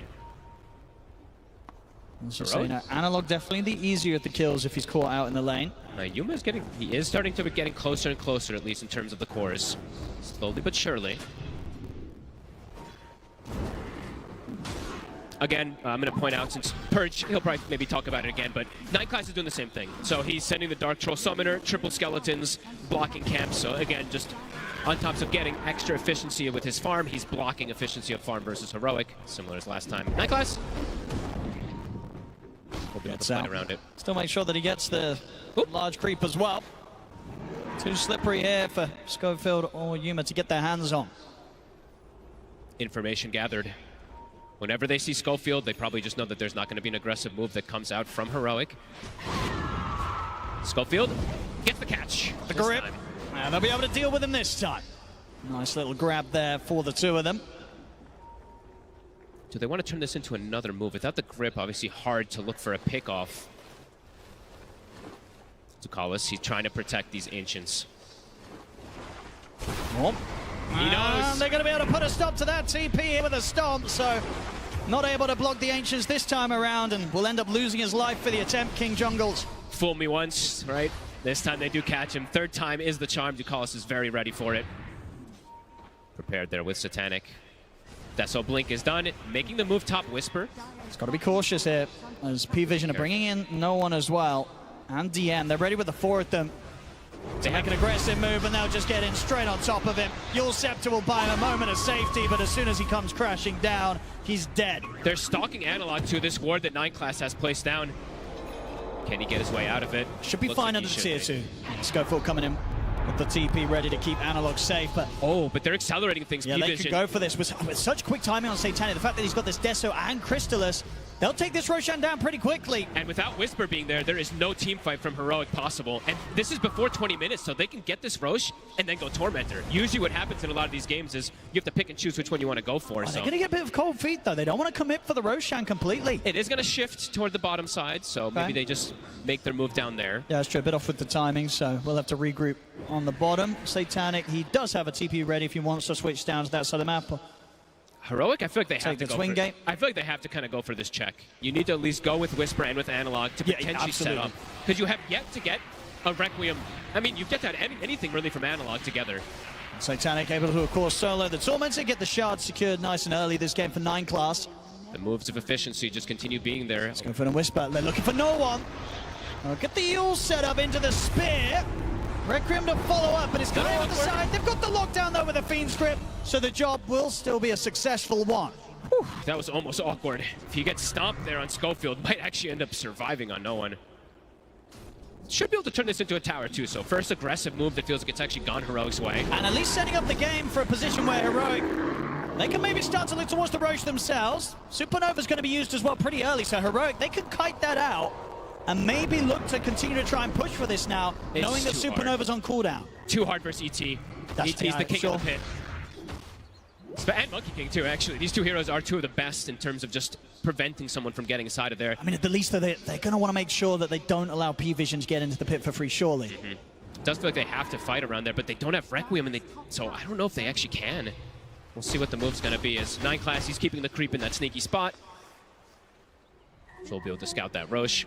And yeah, it looks like P-Vision will be able to get away with it. Yeah, you're right. They feel that they can't do anything to stop them now. I think it's just too dangerous versus the ET and Monkey. Even if you had a bit of a window there with the Quap killed, it's too risky. So there we have it. Aegis for Satanic. Terrifying. He continues to just tower ahead of anyone in terms of net worth this game. Daedalus Full done. Daedalus. 22 minutes in. I mean, he's going to start two-shotting some of these heroes. Whisper. We'll be able to get the TP out. No secondary cancel, as we saw there. Yeah, he's going to start two-shotting heroes, and he's going to get closer and closer toward that shard, which is also very devastating to play against. Has something like Bane or even Ursa. Just these little silences can be very disruptive. Heroic. Looks like they're attempting to mount a defense down here in Schofield. King Jungle's even looking for aggressive TPs here. That would be... Well, he's teasing them. Aggressive. At least with the BKB online for Yuma, he'll be in a bit of a better shape to turn up and maybe give you a chance to threaten the egg if DM does try and commit with a Supernova. Full Shiva's online now as well for DM. These fast timings continuing from him on the Phoenix. Team fights just continue to look way too difficult for Heroic, just needing to buy more time. Like you said, the BKB's done for Yuma. He has a lot of protection. Analog needs his desperately next, and he is actually pretty close. There is a good amount of spells, of course, that are going to be going right through that BKB, pretty much everything, but it does feel like it's a necessary tool that he needs anyway. He actually can die so fast through this BKB versus TA, versus Phoenix, versus the Quapple, everything, really. Splitter.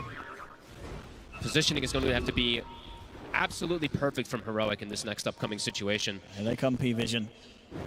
Heroic should be pretty aware. I mean, we're going to see the setup here from Whisper. Gets the spear in onto Satanic towards the tower. The refractions up, allowing him into blink out. And Whisper, he's probably going to die for that. As the setup's there, no one jumps forward. They catch the Bane off to the side of the tower on top of that. And they'll be able to keep this push going. It's clinical from P-Vision so far this game. Yes, they've hemorrhaged a couple kills here and there, but overall, every move is really hitting his top also. KJ. 9 Class. And on top of him. Has he got any way to play his way out of this one? He's going to try and stand his ground and fight back, but 9 Class able to jump away with the shard. No TPs available for the team. Buying a Yules, so as we, there was some limited extra stuns, so it does want that secondary one besides that boundless to hunt targets. 10K lead continues to grow. P-Vision, they had a pretty good hold on the majority of game one. This game two, that hold honestly looking even tighter here. 24 minutes in.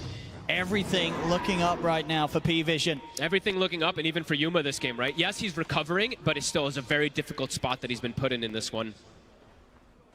Playing versus that TA, always not even the easiest target to burst down and overpower in particular, if he does have it the fraction.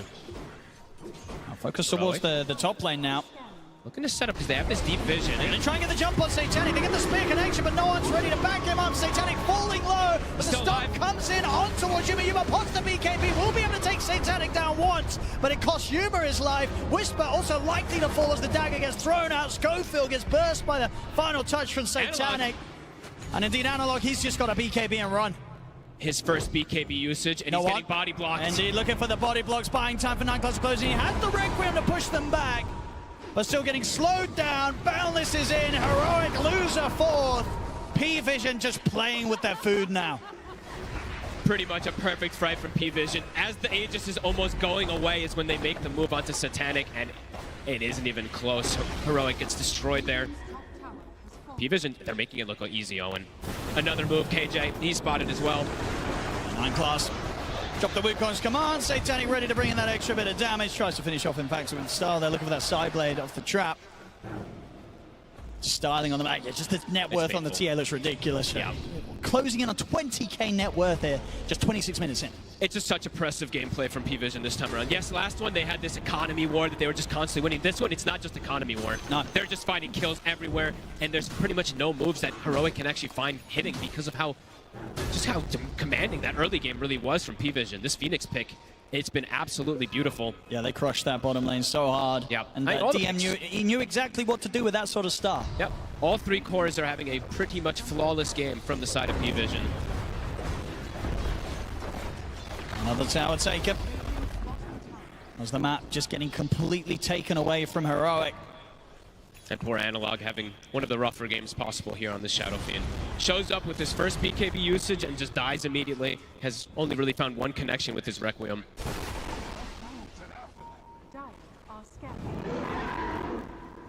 Yuma and Schofield.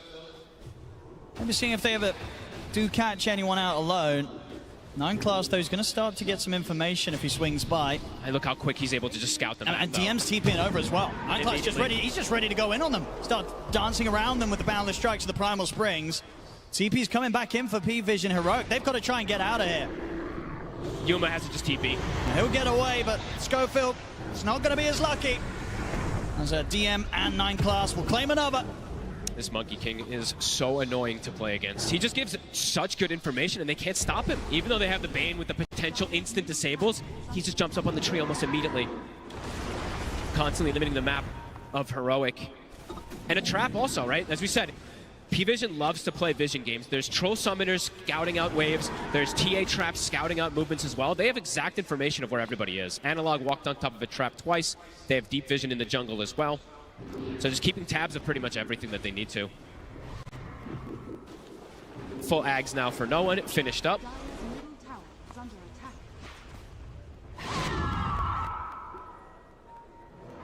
Just limited moves that Heroic can really do. Falling further and further and further behind.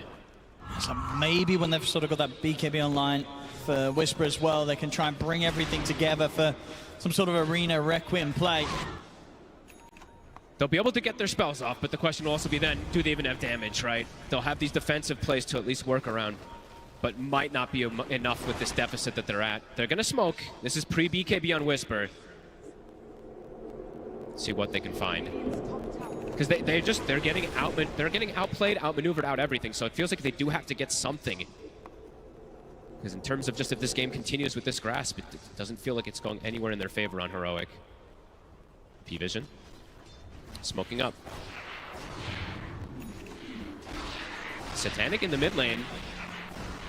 Will be a huge catch, but such a hard one to get, especially with this tier 1 tower still up for potential TPs in. And they don't quite get the angle in time. Satanic's already out of there, and P-Vision, they've got their sights set first on King Jungles. Another kill for 9 class, another scout. Can a Heroic maybe find someone splitting off from the back lines? It doesn't look like it. P-Vision not giving them the opportunities. Even with this deep vision they've placed, they've had it up for about 2 minutes or so. Nobody's been in that area to get caught. If anything, it's just that Monkey King jumping around that does go in that area.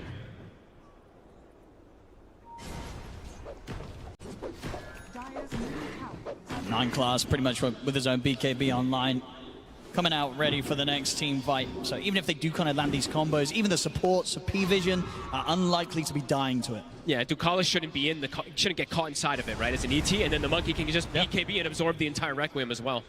Game continues to just, feels harder and harder. Yuma, he truly has his work cut out for him this time.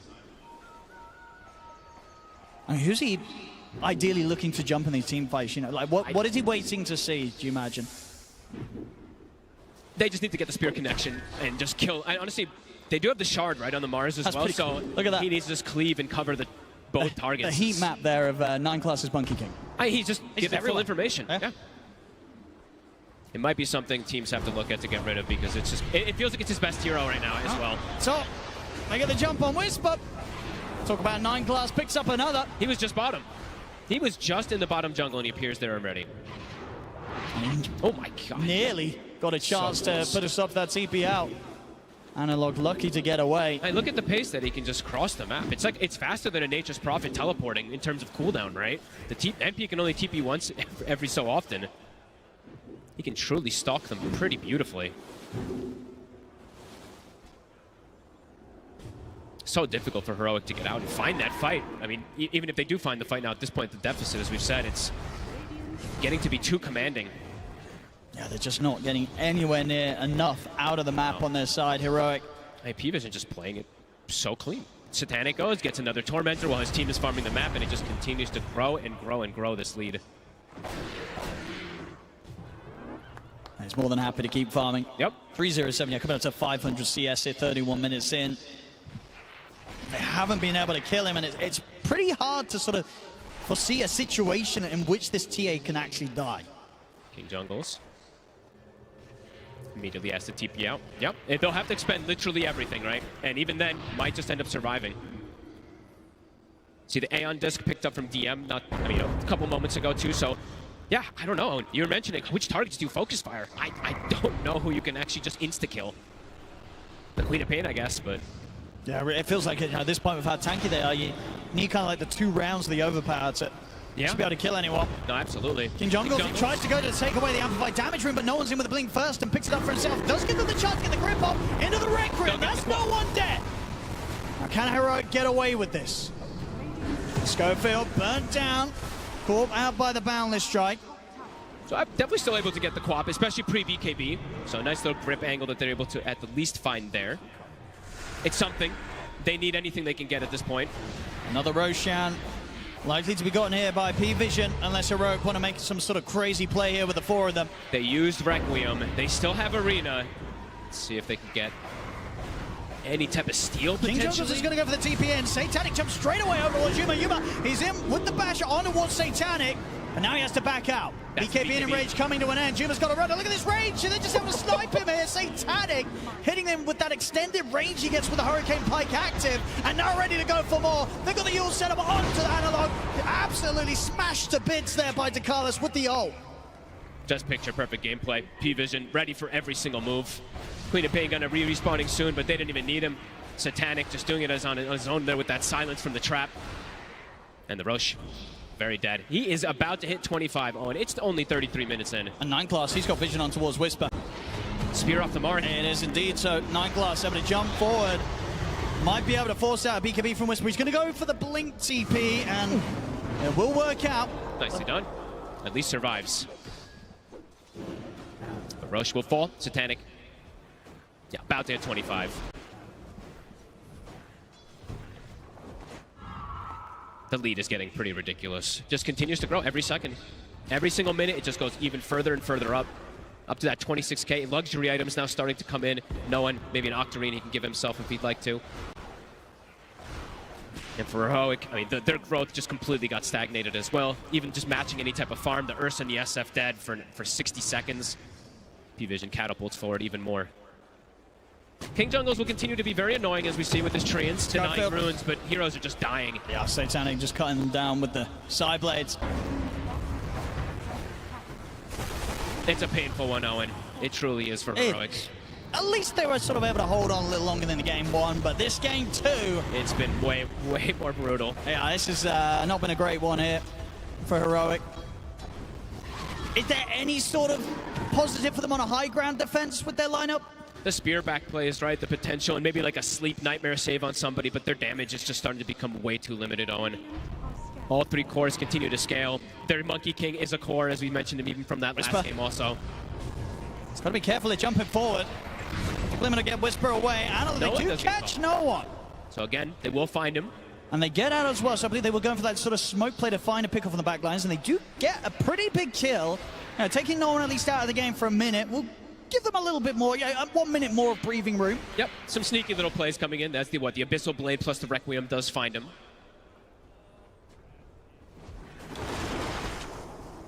King Jungle's just finding what he can out on the map. And even with no one dead, PVision, obviously with this incredible lead that they have, won't be afraid of looking for further action. Satanic continues to sit quite comfortably outside of the base of Heroic. If anyone shows, can very likely get brought down. King Jungles will kill a courier, but that may just prove his demise. So it looks to no way out of this one here for the Nature's Prophet. Another one for 9 class. Trying his best to force them out of the base. Satanic, he's in bottom. Whisper. Again, just the damage coming in. Whisper can't surely survive this. The last few hits. Oh, that miss will allow him to live. Oh, is that 2 misses? 2 or 3 misses at the least. Lucky to get out of that one alive, Whisper. Still the tier 3. That's not going to be able to escape the damage of Satanic. The barracks as well in trouble as he takes out the range rack's bottom. Right when the double catapults were coming in too, easily able to bring that one down. 9 class. He's got eyes up top, and Analog BKB still on cooldown for 4 seconds. Oh, 9 class is doing this on his own. He's going to have it up now, and we'll be able to go for the BKB TP out. So that BKB coming up just in time. But Whisper, oh, he did show this time, and this time he did not get the chance for those misses. As Satanic can just get back on with the push. They do get in with the Abyssal and the Sleep drag back, but Analog, he can jump in. He's got the Requiem in position. The Refraction's out, but the Abyssal and the swipes are there. They take Satanic out once. Can they do it again? DM's ready to back him up. Moves in here with the Sunray. Blink out for Satanic. He's out to safety. King Jungles will fall. Whisper having to put the BKB and run. Schofield, limit up. 9 class ready to continue to chase him down, though, into the base. Spirit Vessel charge thrown down upon him. 9 class commits with the BKB again. Another kill there with the side blades off the traps from Satanic, getting the double. And he's ready to look for more. Jumps in. You'll step to it by a moment of safety for Whisper, but the Sonic Wave's waiting for him on the way back down. Another kill for PVision as they move straight over towards the mid. Satanic is having a field day of a game. How many side trap kills now? I think that's the 2nd or 3rd that he's gone for. 80 seconds, no Whisper. That's their whole team fight, Owen. Yeah, look at the GPM as well. 939 GPM here, 37 minutes in for Satanic. He might be breaking some records. Yeah, I was going to say. 1200 XPM as well. Absolutely insane. He's making this game look very, very easy. That just might be it, Owen. No Whisper for a full minute. A crucial part of their hopes of sort of dragging someone back into the fountain with a spear. They just can't touch this TA. What a game from PVision. Never let there be any hope for Heroic, it feels like. Yeah, they played a little slower in game 1, but this game 2, they're just coming all guns are blazing, and they've looked fantastic. Yeah, they'll tip King Jungles because he's been very annoying trying to buy time overall for his team, but overall PVision is still just thriving. Schofield will live for now. 30 seconds until they've got the full lineup back up. It's mega creeps coming in already at this point. Tier 4's to fall. Ancient exposed. They're ready to close this up and move on here, PVision.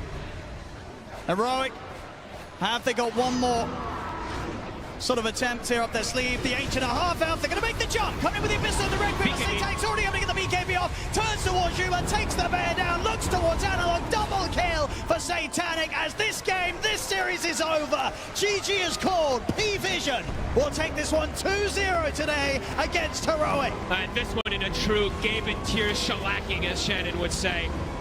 absolutely stopped it. The lane's out of control. Like you said, I think, what, 60 denies in the laning phase across the 3 minutes lanes. in, you don't Unreal. see that. As you see, you don't see that at TI. Just a huge mismatch of sort of performance in this game too. Very apparent. And just beautiful draft and beautiful gameplay. This time with a more oppressive style. You know, they didn't go for the Dominator on the Phoenix, but you could see the style that he wanted to do. Vessel into bots, constrict the map, and pretty much from 10 minutes onward, it did feel very, very difficult, if not impossible for Heroic. Yeah, this was just beautiful gameplay from PVision. Yeah, getting that TA in for sure. You know, Satanic, as I said, he made that one look pretty easy. Getting close up towards the 1,000 GPM. Unreal. By the end of this game on the TA. Just feels like something you can't let him get through as that last pick, especially if you just don't have the tools to deal with him. Because they really didn't. They couldn't touch this TA. Yeah, I mean, in the end of the day, right, it ends up being them losing all 3 lanes, and the game does snowball massively out of control off that. But also, PVision they're just showing so much of how to control tempo, control economy, and just keep it a lead, right? That last game, too, 6K lead pre-10, this one even more so. But yeah, a very impressive showing coming in from it. Heroic. Gonna have to make some big adaptations, and other teams maybe having to make some adaptations of how they want to draft versus PVision. I think because this so, Monkey King is 9 classes. very problematic. It's almost sort of like, what do you even do when he gets his hands on a hero like the Monkey King? He just seems so comfortable in just providing so much for the team, information, and just offensive-wise, you know, ends up with an incredible KDA on this Monkey King, and it's just the perfect sort of support for him to turn into that additional carry. Very true. With the way that he's playing, he's always going to get the chance to get these Scardies, get these Diffusals, and just become an absolute nightmare to deal with at all stages of the game. Yeah, just incredibly oppressive, but also gets a ton of gold and farm as well, too, and also constricting the farm of the enemy team, as we see there with the Dominator micro that he's done multiple times now. What a game. And no one right on the mid, looking terrifying on the main stage. The amount of denies he was getting in this matchup against Analog, he absolutely crushed him. I mean, this sort of level of performances that we're seeing from PVision, I think this is definitely what kind of coming into the road to TI, into TI, is what people were expecting from this squad. We've seen this level of play from them throughout the season. We know they can bring it out when it matters the most. Yep, they are absolutely terrifying in multiple different play styles, as we see now. This is a team that, everyone knows they have to watch out so much for. Yeah, well, as you say, Heroic, we'll see how they're able to pick themselves back up down in the lower bracket, but PVision moving forward, teams have really got to be prepared with how to sort of take away some of these crazy, crazy heroes they get. And in terms of play, I mean, if you're playing against PVision, where is their weak point? You know, where do you have to look? That's got to be the question, right? The coach has got to get that digging in there onto those stats, watching the map, watching anything, because, as we said, multiple different styles that PVision has brought. Yeah, absolutely. Both of these games maintaining such a lead. Game 2, as we saw, just able to sort of get it to a point where there was... This hero destroys melee heroes in lane. Even if it's an Ursa that can counter the egg eventually, like, you don't get to that point in the game where you can counter the egg. He's just too farmed on Phoenix. It was very difficult for them to play that safe lane because he first got the first blood and they continued to dominate that bottom lane. It was very difficult for them to make a comeback. Ursa is also a hero that relies heavily on having a good start so he could farm his Battle Fury. Mid lane was just a disastrous. They tried to go for a couple of smoke plays. It didn't work out. And it felt like in the later stages of the game as well, they had this one big combo that they want to execute with the sleep potentially into Requiem or use a Fiend's Grip, Arena Spear into Requiem. Even if you use that, like later, you can't really take the fight. You also need to be aware of potential buybacks coming out, so they were really not ever putting the pressure on the map. I mean, this is where the Snapfire would have solved some of the problem because they were so reliant on the Cause combo, the Arena and the SF ulti. The supports can't really do much after that. But if you have a Snap, maybe when you're going for those singular pickoffs, you don't really have to commit so many big spells to kill that hero. Then you can maybe take the next fight. Yeah, well, I do want to talk about it more because you said it, Jenkins, that like Phoenix destroys melee heroes, right? But we actually want to see it. I want to show the clip because this one was brutal for anyone who might have like tuned into that last moment and missed what happened in the early phase. Yeah, you know, there are of course these drafting issues, but also the way that PVision played the lanes was just beautiful. I mean, look at 9 class kiting here. Like, I think Yuma actually makes the correct decision with the Blood Grenade to go on 9 class. He was tanking tower. He had a bunch of stacks of Fury swipes. But the kiting from these two on the lane was spectacular. Like, understanding that Ursa running into the Phoenix Fire Spirits, which just came off cooldown, that they could turn that kill. Like, this was already, I think that was like the 3rd kill that they got in the lane. And it was just a dumpster fire after this point. It wasn't just that lane that he was doing so well in and helping it as well. Later on, you see him rotate towards the mid, and Analog is caught off by surprise, and now the Phoenix is doing even more. Yeah, I really like how DM turned a really solid laning stage into just controlling the entire game. Look at his inventory. At 15 minutes in the game, he TP's mid with Boots of Travel, Spirit Vessel, building into his Shivas. Like, this is insane. Like, legitimately, as an SF, you're like, why is there a Boots of Travel Phoenix in my lane already? Like, it doesn't feel fair. There's nothing Analog can do in this situation. Yeah, and you can also, with these Boots of Travel, match what KJ wanted to do in his Nation's Prophet. Yeah. He was very annoying on the other side of the map, but with the Boots of Travel as well, you can always TP with the +1, make sure that you have a kill potential, because something that Phoenix does lack in the laning stage is any kind of stun. And when you're playing with Monkey King, who can use the Centaur-dominated creep or just be them himself, you can easily set things up on the other side of the map. There's one more area we want to have a quick look at as well in this game number 2, try and wrap out this game a little bit, this series, because for Heroic, when you're behind, a lot of you are looking for fights. You want to get a pick-off. You want to try and make anything happen for yourselves, but it just kind of wasn't really there, Jenkins. Yeah, they really tried, but at a certain point, P-Vision, they grouped up all of their heroes like they had to. They put their Aegis hero in first on Satanic. We talked about the Wombo combo. They had a single Wombo combo, which was the SF Requiem and the Mars ulti. I wanted to highlight this play here in particular. Like, chasing and killing Analog there, they had no BKB piercing disables left in the tank. No one just straight up outskills and body blocks him. I love the confidence. I love the fact that we're talking about all of the other players other than no one, and then he just whips this cool play out like late in the game. You just feel this overwhelming sense of confidence from this team right now, and I think that's what you need to win a tournament like this. Yeah, it's boding well. You came into today very strong, very gun-ho, Jenkins, about how good P-Vision are looking. Have you kind of been won over now, Winter, after seeing all these plays from game 1 where we saw Helmdom on support blocking camps to no one body blocking SF later in the game? Yeah, definitely always felt like they're a really, really unique team and a very strong team when they're on their A game. Sometimes they kind of lose a bit of concentration or they get overconfident, you know, they tend to pick too fancy heroes, too much for my liking, and they lose some games. But now it seems like they found the right balance between being fancy and also being efficient in the game, and they are doing really, really well at the moment. Okay, well, we're going to learn a little bit more about them, not just heroes and how they're playing on the surface level, but also getting a listen in to just exactly their team comms. Going down. Watch me, guys. Kill Mars. I'm killing Ursa, guys. Ursa is dying. Ursa is dying. Why should kill Ursa? Nice. I'll kill Bane. I'll kill Bane. I'll kill Bane. Mars Kill is Mars. I'm running here. Yeah. More. Pass up. I'm watching. I'm looking to CP, but you don't have cancel. We can. I can. It's fine. No, Maybe guys. not CP. Yes. Okay, I'm hitting turtle chest, guys. Ulti? It's fine. He's cancelled. He's guys. I will chase. Very good. Nice. Good play, boys. Good calls. We can kill top. I think my team performance at TI so far has been, funny enough, like very bad to our standards. We won the last small online tournament before this, and we've actually crushed like everyone. And in scrims we actually had a 80% win rate. If I had to choose one word to describe it, it would probably be tenacious. I think it was pretty grueling for us. We had a lot of long games. Weaver spotted, hexed up, the damage incoming. Oh, it's just too much to handle. Now Batrider lassoed too, but he's dead on our screens. Mac picks up the double kill. Malrini's in. He jumps forward. Black Hole's there. Weaver's casting up the Earth Spirit, and down he goes. The hardest series were, surprisingly enough, Team Nemesis, our first series. Honestly, like I don't think it's about enemies as much as about us. So I think that was the first game for us that we were like, oh, we just entered TI, like, oh, now games matter.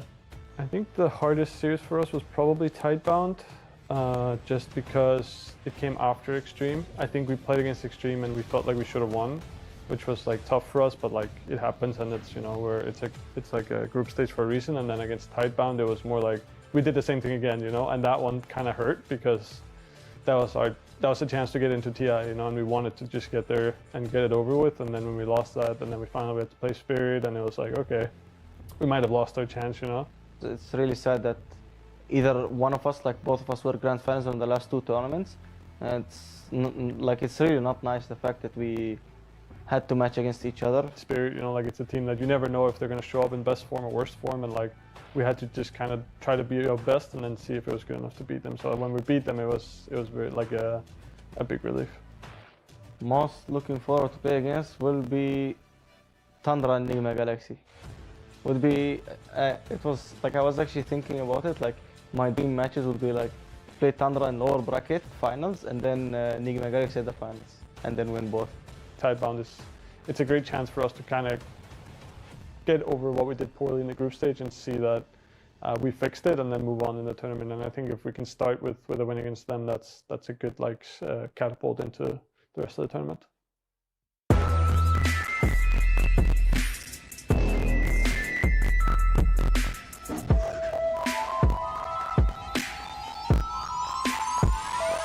And we're back.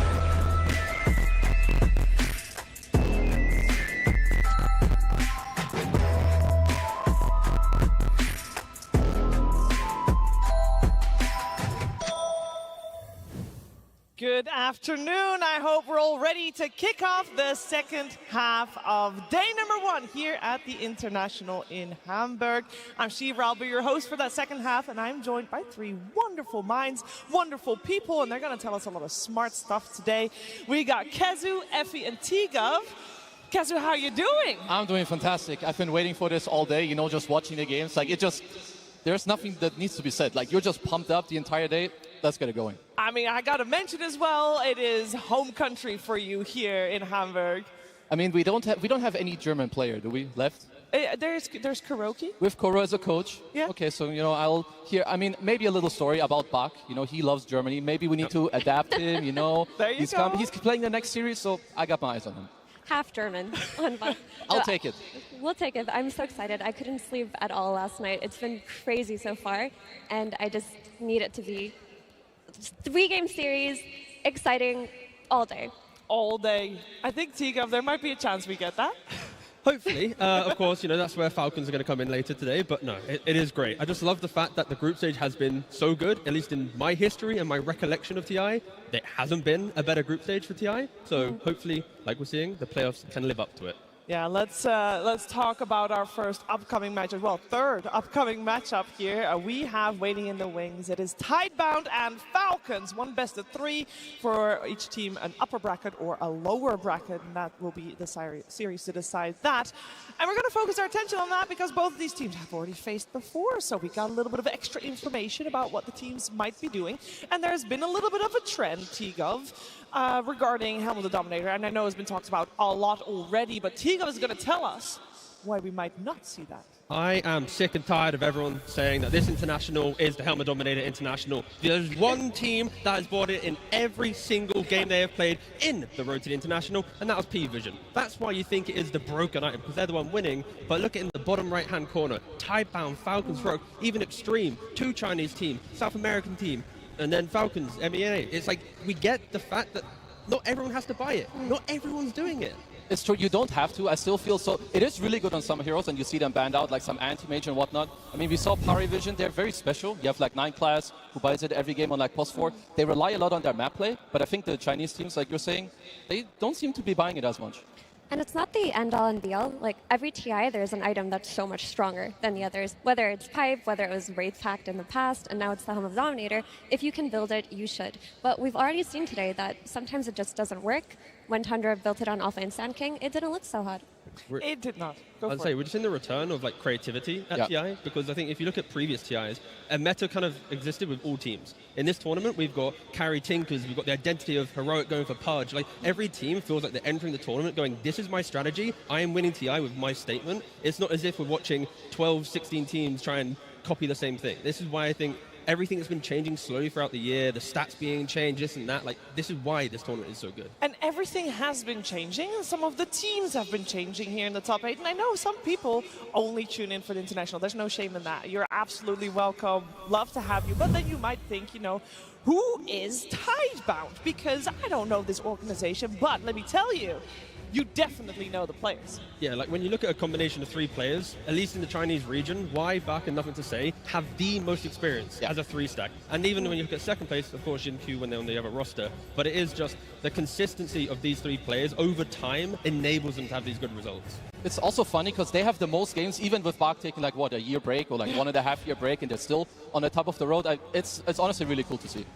And also, this roster, 4 players, with actually the removal of Bak from it, got 3rd place at TI12, so they're no stranger to this stage. And maybe with recency bias and how the last year has gone, we've forgotten that. But they are very heavy contenders, and honestly, it's just been a year of Chinese Dota not being as good. It feels like more in our memories, but the results are recent. Yeah, it feels way more because I think it's also something that, I mean, when I started playing, or probably many of you started playing, it's like the Chinese region, you know, the teams, your Vici Gamings, your LGDs, your IGs, they were there, they were always present, but lately they were not. Now they're back.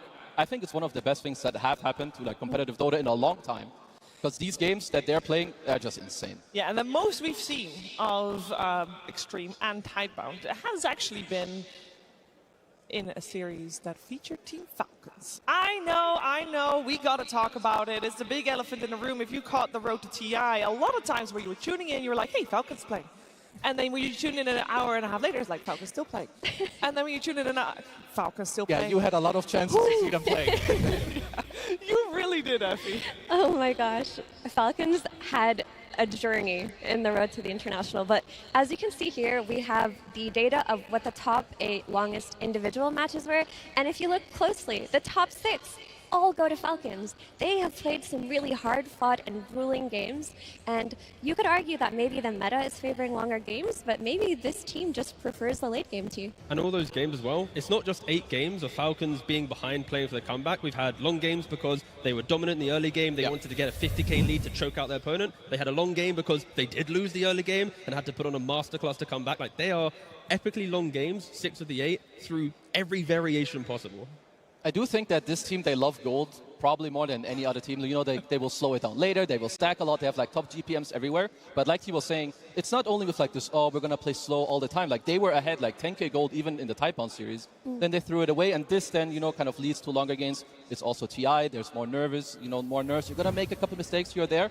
And this is also one of the things that I want to highlight. Like, Tidebound, their way, their team fight is really, really crucial. They pressure you a lot. I want to highlight already Planet. We'll see the note. He's really far away. He's playing AA. He wants a big Ice Blast. He just wants to show his team where they are and maybe even ideally clip Malrine with this Ice Blast because now his Blink is on cooldown. Now pay attention how the other heroes go into it. Nothing to say Embark. They go in, they poke, but they won't overstep. They're going to immediately back away because they're just waiting to try and poke Amar's buyback. They see Malrine's TP on the left side from a ward at Y place. They immediately go on him. They force some stuff. Boom. Buyback comes out. God Strength is popped. And they're just going to back off. Because Dota is not won through like one team fight or like, you know, like one big thing. It's small things. And TI, stuff like this will happen. Pressure, nerves, and that's how you win over time. I love the fact in that clip as well with Planet on AA, and later on as well, he's got Refresher, Octarine, he's sitting in his fountain. Yeah. He's a fountain-based AA at the International, just throwing them down the lane. I was enjoying myself so much during that game. I'm like, I can imagine. He's just standing in the fountain. He ulted again. He did it. He ulted again. And he did make sure to get this He did. low cooldown reduction, or most cooldown reduction that he had, so he could send that out time and time again. Yeah, and watching that highlight brings back memories of that game in particular because it's very much telling of how they've been playing the tournament and how they've been playing around Shiro because they were down so much in net worth. That game did not look winnable, but a lot of Tidebound's games, they've just given Shiro as much farm as possible, played a typical 4 Protect 1, and found a really good timing to play off of. And that is something that Falcons have to be thinking about going into this one today. They've already lost to it. They have already lost to it. It was a very close series, of course, when they faced the first time round. And we did hear Crit talk about it in the interviews, like they felt like these couple of days they've been able to use it to fix their mistakes.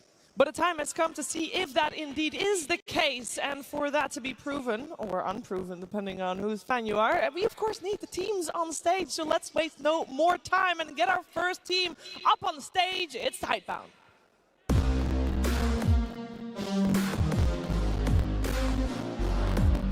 We're back.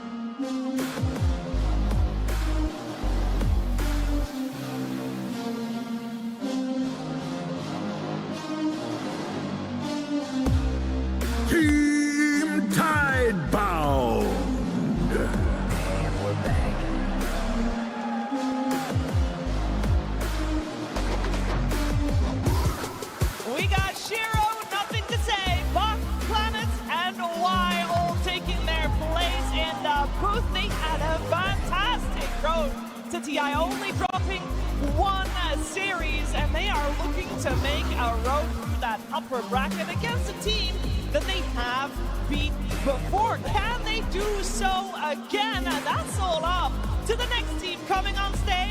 It's Team Falcons.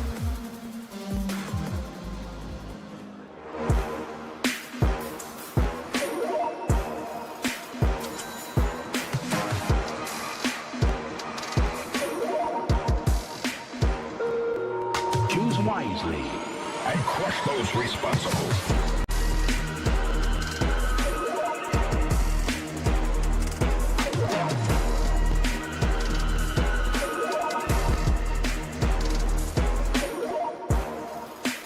Team Falcons!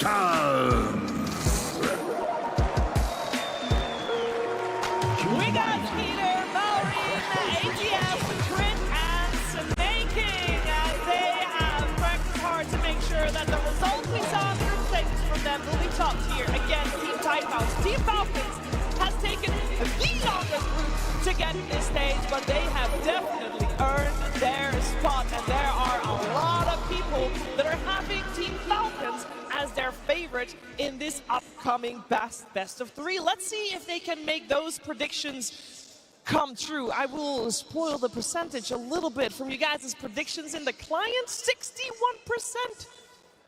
That's the amount of people that think Falcons is going to do it in this best of three. And I also think, because it needs to be said, that both of these two teams are kind of playing under the same formula. We got on both teams 2 TI winners, a TI winning coach, and a couple of not inexperienced players, but having the exact right amount of experience. No, for sure. And it's a really good mixture. Like the new kids on the blocks, the Zoomers with, you've got the experience, whether it's the veteran players or a veteran coach to really help them out. But I gotta say, Falcons, I thought they would come into the tournament maybe a little stronger, but I think since then they really, in my mind, they powered up a lot in their recent games. And with all the game time they've had, I mean, they better make use of it. But you mean you couldn't account for all of the 60-plus minute games? It was pretty tough, I'm not going to lie. But I feel like until 1 or 2 weeks ago, I didn't even see that many dominators. I know we don't want to talk about it too much, but it is one of the reasons why games are kind of long. But I feel like the games are long for Falcons because they are making their own mistakes and because they are disciplined enough to understand the mistakes and then to make the comeback. Other teams, when they make the mistake, they will eventually lose because they made the mid-game blunder, right? Like when you look at some of the Maureen options that he's had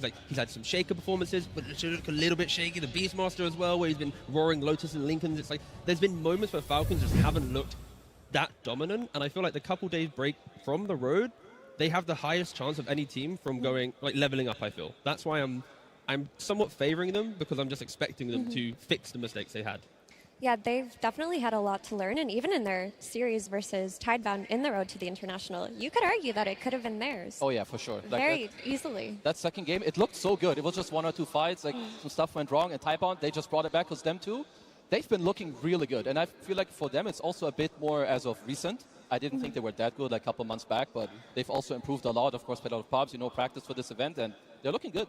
They didn't think so either. Like, if you talk to Bach at any point, he was just thought his team was bad a few months ago, and here they are. But that's just Dota. Sometimes it clicks, sometimes the patch eventually clicks. You find a tournament where you're learning faster than you expected, and all of a sudden, you're one of the top teams of the tournament. Yeah, and as we are talking about this matchup, we do have to mention a matchup that we're going to look a little bit closer at.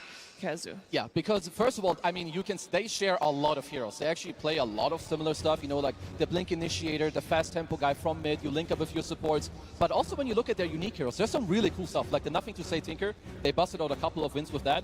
And same for Marine. His Monkey, they flex it. His Timber, they also flex it incredibly good. And the good old Earth Spirit Mirror, which, granted, it did lose, but it looked good that game. I mean, the thing with the Tinker, though, is we've seen it been picked up by Tidebound against P-Vision due to the mini-meta of P-Vision playing it in carry. Yep. And then since then, Falcons are like, wait a second, we respect this so much, and they throw it into a first-phase ban. Maybe in this series, they're not going to, I'm going to say waste a ban on it, because they can draft in a way where they consider it later on as an option, because in that best of 3, it was like Tinker Marcy +1 was like the ban every single time. Like, they over-respected, potentially, the Nothing to Say Tinker.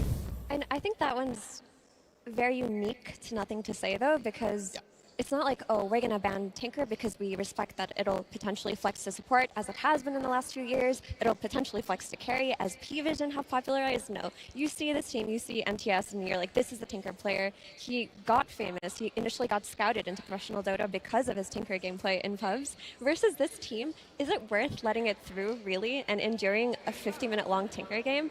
You might as well just ban it, too. That's what happened in the best of 3. You know, they lost it. So maybe backs against the wall. They got the regret of losing to Tidebound already. They got to think it. But no, I agree. If I was in their position, it's like, do you really want to lose to this OP hero on Tinker? I mean, that's what you gotta do. Maybe it's the upper bracket for now. So if you want to try out any stuff or think that you can beat one of the household strats of any of these teams, this is the time to let it through.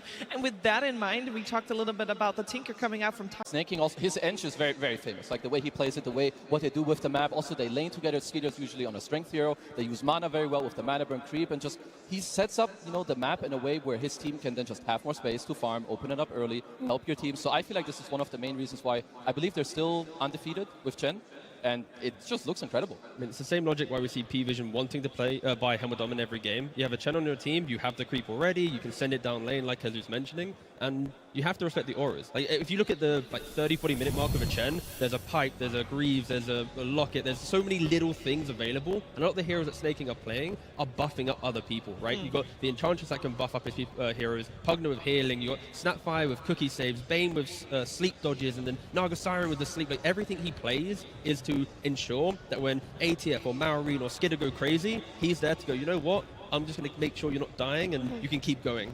Yeah, and of all of the heroes on the list, after the Chen, the one that looks most formidable from what I've seen is the Pugna. Like, Pugna in Snaking's hands is he will farm the dead lanes, he will be pushing, he will be sniping couriers even, doing tower damage wherever he can. And as these fights progress, like, he's providing that sustain. Also, versus teams that rely on spellcasting in the early mid-game, like Tidebound, they want to play the active supports with an NTS hero.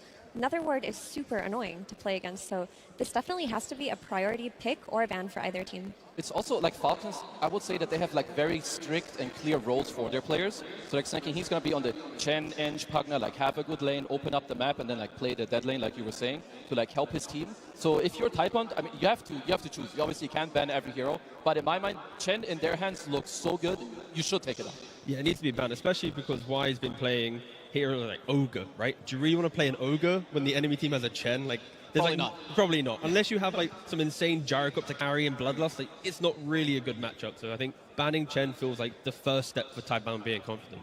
But you know, it's the Y hero that we haven't seen yet that is quite good against Chen lineups. It's the Elder Titan. He hasn't busted it out at any point yet, so that could be something that comes out today. Yeah, and with us talking about all these heroes coming out from support, I do feel we have to address that the two styles at which the supports are playing, the support duos are playing, they're so vastly different, Effie.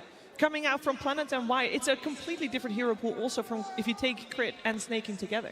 Definitely. I mean, you look at supports in Dota and how Dota has changed over the years, and you want all of your supports to be able to play actively, but when you look at Falcon supports, they are always playing to skill. They're always playing for their own net worth and their own items, while also rotating and making that early game scary. That's why playing against this Falcon support duo is frustrating. Whereas for Tidebound, they're much more of an enabling type of support duo. They're more so about protecting their cores, setting up vision for Shiro, tanking his smokes, not so much looking towards their own net worth. No, and I'm sure that the teams also over the last few days, when we talk a lot about what has happened in the road to TI, there's a high chance we're going to see something completely different because you do not want to play what is expected of you. Surely a lot of preparation has gone in to the upcoming game, the upcoming series. And to hear a little bit more about how Tidebound prepared before this playoff, we are going to listen to Nothing to Say. 我觉得在小组赛中，高光可能就是拉比克那一把吧。就高光时刻就是打法老的后两局吧，就第二局因为我们很劣势嘛，然后就中期一直在交流，一直在找机会，然后就是把很难赢的局翻了，然后第三把就是我的受感觉就可能自己感觉发挥挺好的，然后就赢下了比赛。 They're looking to focus Skinner. They get the pulverizing on towards him. Shiro brings in the damage. Skinner's gone. He was right in the front line. He's got the buyback available. Park moves in with the Abyssal Blade. Drop down onto Amar. Amar dead as well. Because they do have buybacks, they're probably going to need to use them as all three are dead on Falcons. 地光时刻就是打差阶的第一把是受嘛，然后因为就被对面针对的比较凶，然后就前面发挥的不好，然后第二把就是滚滚感觉有地波团没打好吧，打下来感觉可能现在比较最强的队伍可能是法老吧，因为我们就跟他们交手过，然后感觉他中单马林打得很好，就节奏带得很好，然后把就是他们打的游戏也比较就比较顺畅吧。Whosto goes out on a Skeeter, but the bushwhack connects in onto Shiro. They take the Aegis out of the hands of the Morph, but Skeeter will die. 就是如果他把节奏带起来，就整个团队都会很顺，就打他们感觉蛮难打的。我觉得这次小组赛就是有很多意外，可能就是因为那几个强队本身自己状态不太好吧，然后加上这个赛制就是3-2打2-3的赛制是比较残酷的。我觉得这次的国际邀请赛 ，Heroic 有可能是个黑马吧，因为他们玩的东西比较不一样，然后他会有米波这种英雄，就是可能他会给我们一个意外吧。感觉他们打的也特别好。我觉得一个战队要夺冠的，就是必要条件肯定就是5个人都能发挥出自己，就是至少90%的实力吧。我觉得需要有良好的沟通嘛，然后每个人就打好自己该尽的职责，然后运气也要有吧。我觉得在这种就是有线下观众的比赛中，就是自己会兴奋一点吧，然后打的也会，我觉得是会更好一点的。就我自己来说，就也很开心看到就是我们这么多观众，让自己兴奋起来。如果能在国际邀请赛夺冠的话，会永生难忘吧。然后第一次夺得冠军肯定会很开心。If he wants to win the international, one step at a time, gotta beat Falcons first, who Nothing to Say also mentions he considers to be one of the strongest, if not the strongest team here, and they are facing them on the main stage right now. And a lot of respect, Kezu, given to Malrine. You already talked a little bit about this mid matchup, but does that mean you think that Tidebound is gonna also try to target Malrine a little bit more in the upcoming drafts? I think they should, maybe with either taking the hero you want that you know is going to be good against kind of what he wants, or also to be able to play into the enemy triangle. Because I think out of any team that is at this tournament, Falcons abuse ancient stacks the most. So you need to be aware of what your enemy is doing and play against it. So surely they will have a plan. Surely they will have a plan. We're going to find out what both teams have planned as it is time to start our series. Team Tidebound versus Team Falcons. Game 1. It is time for the draft, and that means we have the chance to see if any of the heroes we mentioned that we should keep our eyes out for are going to be banned, or potentially the teams are going to let it through. Again, this is the upper bracket, and that means you can maybe experiment a little bit, but not if you want to get your hands on Chen. That's still going to be banned for game number 1. We do have Falcons on Radiant, Tidebound on the Dire side. And, ooh, a respect ban take of the Ancient Apparition first base ban. Totally saw it coming, didn't you? I mean, yeah, if the game's going to last long enough, do you really want a guy AFK in a fountain and having potentially the highest impact in a team fight? It's, yeah, it's a solid ban, but you can clearly see from both teams that it is what are the staples of the road to TI, right? It's the fear of the Tinker, it's the Planet AA. You then have Malrine leaning on Sanking quite a lot. That's also getting at on Chen. Oh, the Shaker's back. This is my favorite part of TI. This is literally what I live for at TI, by the way. We haven't seen Planet play much of anything else outside of the AA. All of their drafts have been easy to build around because you have this ancient apparition that teams are not really valuing outside of you. You take it away early, and now I'm curious what kind of support they're going to look to replace that archetype. Something with very heavy damage to follow up on their stun hero. The main thing from that, though, is I think Tidebound is a very traditional team where you kind of know what's coming. You know the offlaner will be the initiating utility guy. You know the mid laner will be a playmaker. You know the supports will be, like Effie mentioned earlier, sacrificial or map play. Like, I think because it's so predictable, their lanes need to be strong. They need to have the first 10 minutes of the game controllable, otherwise things can fall apart quite quickly. I mean, there is stuff. I believe Planet has busted out a Phoenix, and I also think that Phoenix overall, like the Chinese teams, they play that very well. It's something I could see. I think for now you see a lot of emphasis on the supports actually, even in this ban stage, right? With the Eng, there could be a potential Pugna ban that we talked about before. Very good for Falcons. They do also pick out of phase, something we have to note. So if there's one hero you're looking at, you have to be a little afraid that they could take it first. But if we're going along the traditional aspect, then we're probably just going to see this Snapfire or Hoodwink. They've been the two most popular fours. They just give you follow-up damage. In the past, though, Planet did used to love his techies. I'm not sure if we'll see it today, but that is a hero that's always in the back of his mind. I'd like to see that for sure.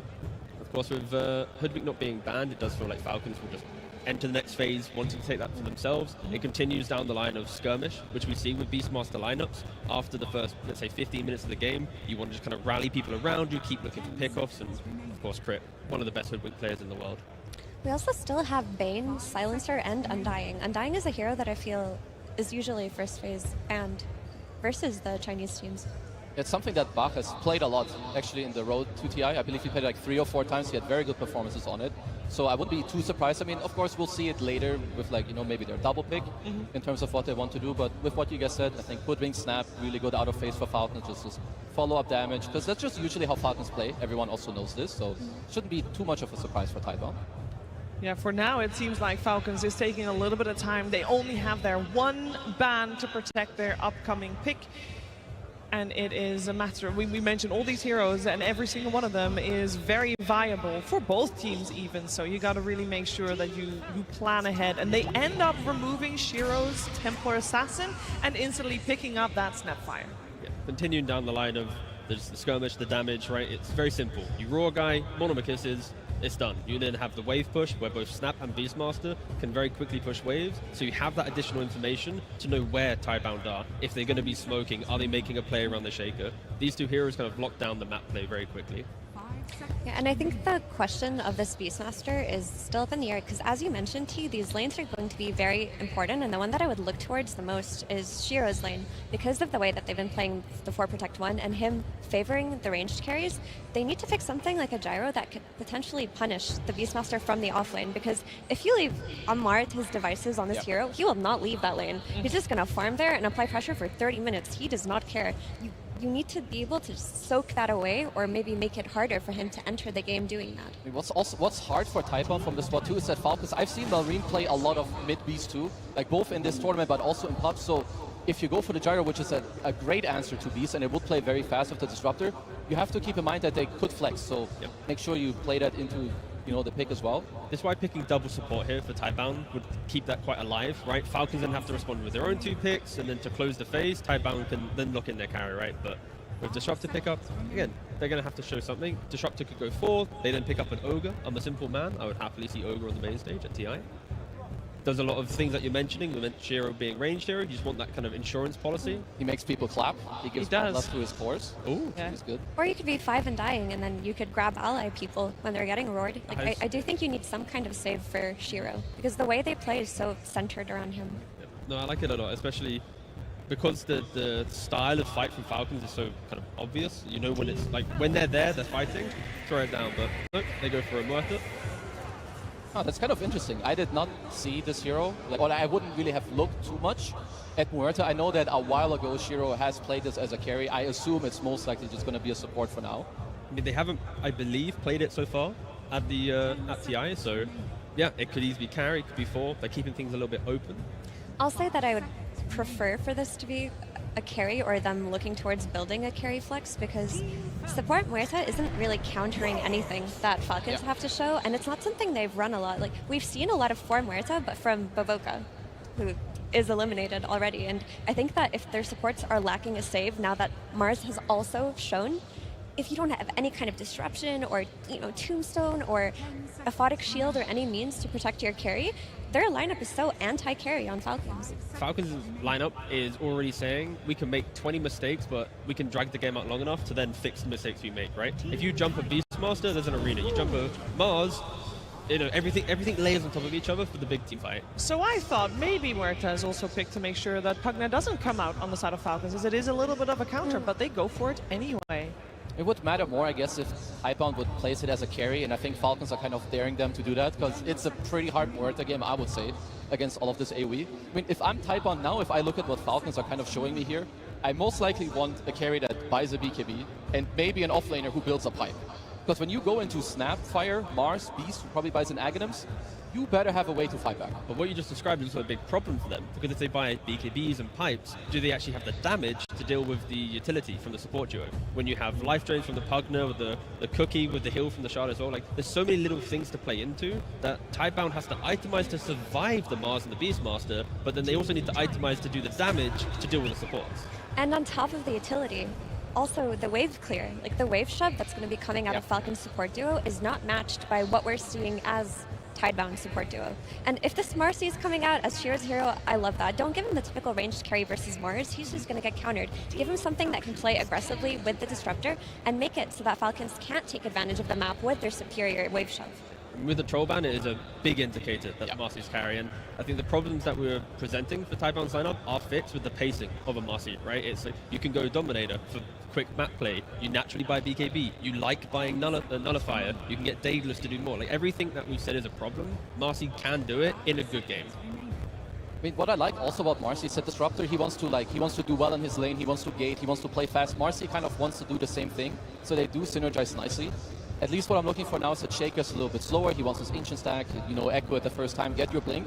I do really like so far what Falcons are showing us, but I like that, you know, Tidebound are proposing this tempo to like fight into it, take the fight to them. Because when they played in the Road to TI, they were down a lot very early on in the game. Like they were just getting ran over. I feel like for Tidebound, they need their offlaner to be a hero that they can also rally behind. We want Marcy to be aggressive, Disruptor, and all this kind of forward thinking, but they don't want to be the first ones going in. That's when the spells can get a little bit shaky. So like a Timbersaw offlane, a Centaur offlane, like a body like this, that after 10 or 12 minutes of a good lane, you naturally want to put yourselves in places where you give your team information. But yeah, Centaur Timber is where I'm leaning. They've banned out the Centaur. You also don't want a sacrificial type of offlaner. You want something that's going to do well regardless of your supports rotating, because we know that they will. They're going to be playing around that mid lane and then eventually rotating to the safe lane. And again, Undying still... It is available, yep. Still in, and it works. Yeah, let's see where that final ban from Falcons is going. They might also have something in mind, considering on their side, they still need a hero for Skeeter. So they'll probably want to ban out any kind of offlaner that would do well against whichever safe laner they have in mind for themselves. I mean, Skeeter has played a lot of Sven. I would say that his best playstyle is like the strength melee guy that, you know, he lanes well with his snaking 5, the range, who, you know, goes in, makes space. He's like the secondary stun, Blink initiator by BKB, deal the damage. So that's what I'm looking for him. But of course, we have to hold a bit because Tidebound, they do have to pick first. Abaddon as well, still in the pool for Skeeter. A lot of the heroes he's played are available. His Terrorblade's available, Lifestealer, Abba, Weaver. But again, they close the entire draft with their pick, so Tidebound, they're going to have to reveal what Buck will be playing.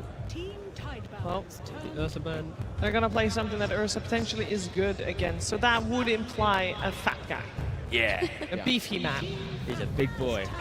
And there's your Timbersaw, Tito.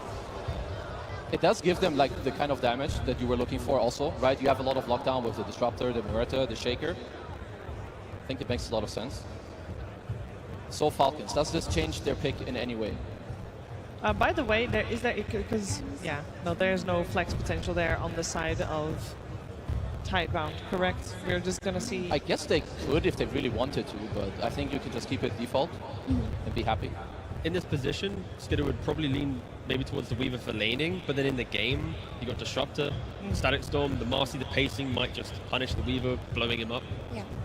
So I'm sure a lot of you saw that stat pop off. 0% win rate so far for the Timbersaw. That's painful. It was only one game, right? That's 7 games. Oh, wow, that's bad. I thought it was 1. I was like, no, that's a 7.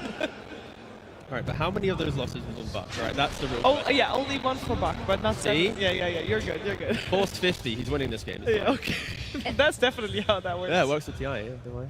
It just feels that Timber is not as reliable as he used to be in terms of outputting damage, in terms of the itemization that he can do. His item build has become a lot more straightforward, and now that he was in the position to get counterpicked, you just get this Gyro in the end who, with Rocket Barrage, can just beat up on him in lane. I think for Tidebound, to enter this mid game comfortably, they really needed box lane to go well. They needed to be able to sack him and then play with him later.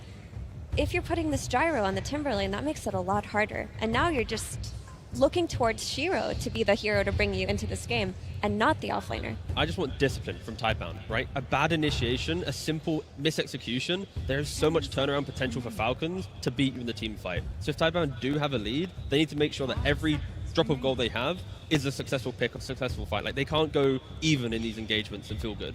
I mean, what I like a lot from Falcons, and it's something that makes their drafting so good, they don't only care about this carry matchup.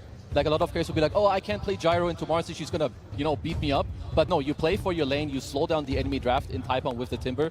I think they have very good lanes, very solid team fighting. So for Tidebound, we know they're disciplined, we know they have good team fighting skills too, but I would favor Falcons in this one. I really like what they have going. Well, I have to ask a question here, Effie, because the first couple of days of the Road to TI, Marcy was first phase banned all the time. Literally seemed like she was going to be the hero of the tournament because obviously she uses Helm of the Dominator really nicely. Made it through, second phase, gets picked up. Why aren't we not favoring the Marcy team? Is it kind of figured out? I mean, it's not figured out in the sense that it's bad. It's still very good, but solutions like the Troll Warlord, for example, have come into play, and they've done incredibly against her. The ability to match her pace with another Helm of the Dominator hero is also happening throughout the road to the International. So while she is very good, she's not a insta-win hero. And if you look at her win rate, it's like sitting at 52%, 53%. Yeah. It's fine. It's a great hero, but it's not going to win you the game by itself. And do we feel that Falcons have figured it out in this game in particular? I really like what Falcons have going for them because outside of having a more cohesive draft in terms of team fight, their laning is really strong. And if you look at Tidebound, they're still lacking save. They have no save heroes at all versus this Arena, versus this Roar.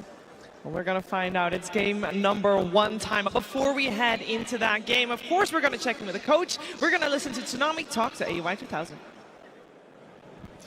Thank you very much. I am joined by the coach of Team Falcons, AUI, and let me say your reputation precedes you, because I know 3 years ago in Singapore, you, Snake King, and Skitter were terrorizing everybody with Wraith Pact. And now I come here to Hamburg, and everyone's hot on Helm of the Dominator, except you guys. Why are you not using the nerdiest item so far in Dota? My players can't micro. It's like a skill issue. Like, I think the item's broken, honestly, but they don't have hotkeys. I don't know. See, I thought that was an issue, but like even maybe like a Wild Wing, I saw Skitter got trapped at some point on a cliff. Yeah, he got trapped with Weaver ulti up. Like, I don't know. All right, it does add up then, but they are very good at what they do, which is playing Dota so far, but they take a long time to do it, Owie. So currently it's 5 p.m. or 17, I guess, for all the Europeans. Should I eat dinner during this series, or is it going to be way after this series? You should probably eat dinner and get the midnight snack ready, because, it's just going to be a long series, I think. All right, friends, it's a long night. Get the popcorn ready and maybe a little glass of milk, and let's get into game number 1. Welcome, game 1 of Falcons versus Tidebound. Suns fan here with Cinderin, and I think this is the best series of the day. Honestly, I'm not going to be biased, but even the fact that Falcons can't micro, there's still very high skill players, Cinderin. Yeah, AUI loves to take a jab at his teammates a little bit once in a while, but if anything, it has been indicative of this tournament, it's that the games just go late in general, and there are certain teams that thrive in that environment. I don't think it's any surprise that a team such as Falcons, Tidebound, as well as, of course, Xtreme Gaming have been looking hot as well. A lot of exchanging here. Amar. In a lot of trouble. That's first blood already for Shiro and the Tidebound side. Great start for them. Probably wasn't expecting the starting tri-lane here with the Muerta beginning in the top lane, and it pays off for starters. One of the benefits to offlane Timbersaw, of course, he is a lot more independent than many offlaners are. You give him a couple of levels, you can move around the map, and even on level 1 against a lane like Gyro Pugna, you don't have too much to be scared of. So, yeah, that was a very successful start for them. And a hero that you and we've seen completely take over games is the Marcy. There are just situations where you feel like this is unbelievably broken. And other games, it kind of looks meh. So if I could choose any hero for either team to get a good start in this game, that's the most impactful, and it would probably be that. Yeah, I think she's the main reason that we are seeing Helm of the Dominator brought back as a mainstay at this tournament. Obviously can rebound off of it. Terrific at gaining a lot of farm, which Marcy can sometimes have trouble with before that first farming item comes to be. But as we look at the mid lane, Malrine is playing the Beastmaster versus Nothing to Say's Earthshaker. Good old melee versus melee matchup. Yeah, it's one of those that you on paper would feel should just be a good lane for Shaker, but as of modern Dota, if you will, Beastmaster actually fares quite well here. I want to say it's a skill-based matchup, where if both players play their best, I would say it's kind of close, but I've seen Beastmaster win that lane, I've seen Shaker win it.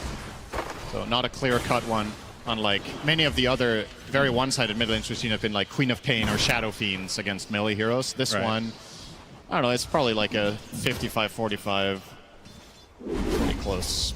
Yeah, well, I'll hold you to that. You've been wrong on pretty much everything at this tournament so far. Yeah, we did predictions together. We got 1 out of 16. Did anyone in the crowd do worse than that? Yep. No, apparently that's right. not. We win. Woohoo! Damn, we're good. That's why we get paid the big bucks here. Ironically, the one team we got right is in this series. That That's is true. Falcons. That is that true. we picked to make it out of elimination round. Everything else was wrong. At the very least, the games have been ultra entertaining, so you can't really complain too much. I mean, even the Helm of the Dominator, people are talking about this item being picked up literally every game on multiple heroes. I think it's an exciting item, actually. Feels like it ramps up a lot of people's farm. It does make high ground a little bit harder because both teams are more farmed, and high grounding is a little bit easier as a result, but I think it's been some excellent quality games overall. A lot of the time what Dominator does as well is it just forces the teams to take out the trash a lot, right? Like you always have to go and defend your waves because there's some pesky creep keeping you at bay, and naturally that will a lot of the time lead to stalled out games, which is a little bit ironic because if you think of Dominator historically, you think of a pushing item, right? Yeah. That's an item that you buy to 5-man, but a lot of the time in this tournament it's been used as a farming amplifier and just a split push tool. This game, not too many of those heroes though, right? Marcy will obviously get one. She's the #1 buyer of this item as far as how good it is, in my opinion. Mid Beastmaster has been a mixed bag. I don't think Malrine will buy it. According to AUI, he's incapable. So. Yeah, we'll see. That's so far Malrine sitting on 15-7 in that mid lane versus the 20-7 of Nothing to Say, so slight advantage for Tidebound so far. Now, in terms of, I mean, not to continue this conversation about Helm of the Dominator, but you talked about it time and time again this tournament, you need a hero that can kill those creeps. Yeah. Do you think Falcons have addressed that enough? They're not the best, to be honest. I think Gyro is pretty good, but aside from that, their heroes do need to commit some time and effort to do it. So that definitely is a bit of an X factor. But Marcy will most of the time not use the Helm of the Dominator for split pushing, but rather play with it as a constant partner for rebound. So it's a little bit of a different nature with that particular hero running it, so I don't know how big of a concern that is. Did want to say, if you notice, a Bach or Faith Beyond is running a 1-1-2 build, which I would say is less common nowadays. He started 0-1-2. It goes to show that the mindset in this bottom lane for them is not to play aggressive, it's just he's meant to farm, and the more he frees up Muerta, the better. And the payoff in that is that Muerta has made a ton of stacks already. So Planet has been going to work here. On the flip side, Falcons with none. Yep, So as Amar will Y is find a taken pick. out in the top. Amar going to take a little bit of damage in reciprocation, but he will get the better of the exchange, of course. I mean, that Gyro versus the Timber, so that's an old school matchup where typically don't have carries that can deal with a Timber Saw, but Gyro not too shabby. Yeah, the classic ones. Gyro, Luna, of course, comes to mind. Just having ranged heroes that have magic damage, so you can pierce through the reactive armor. This ability has been rebalanced over the years, but there's still a subset of carries that just don't stand a chance. Yeah. The upside here for Faith Beyond is that by nature of laning 1v2 for the most part, he should get a fast 6. And at that point, perhaps you can threaten the Gyro a little bit in the lane. Now, with a 6-minute power rune is upon us, and you can see that Falcons are quite pushed up, but Crit's actually spotted out, and now glimpse into the arms of Nothing to Say. He's not going to hit the enchant totem, the dead shot either, but still the kill will come for Nothing to Say. So Tidebound up 2-1, they're able to defend this tower. Oh, this is important, Malrine. Oh boy.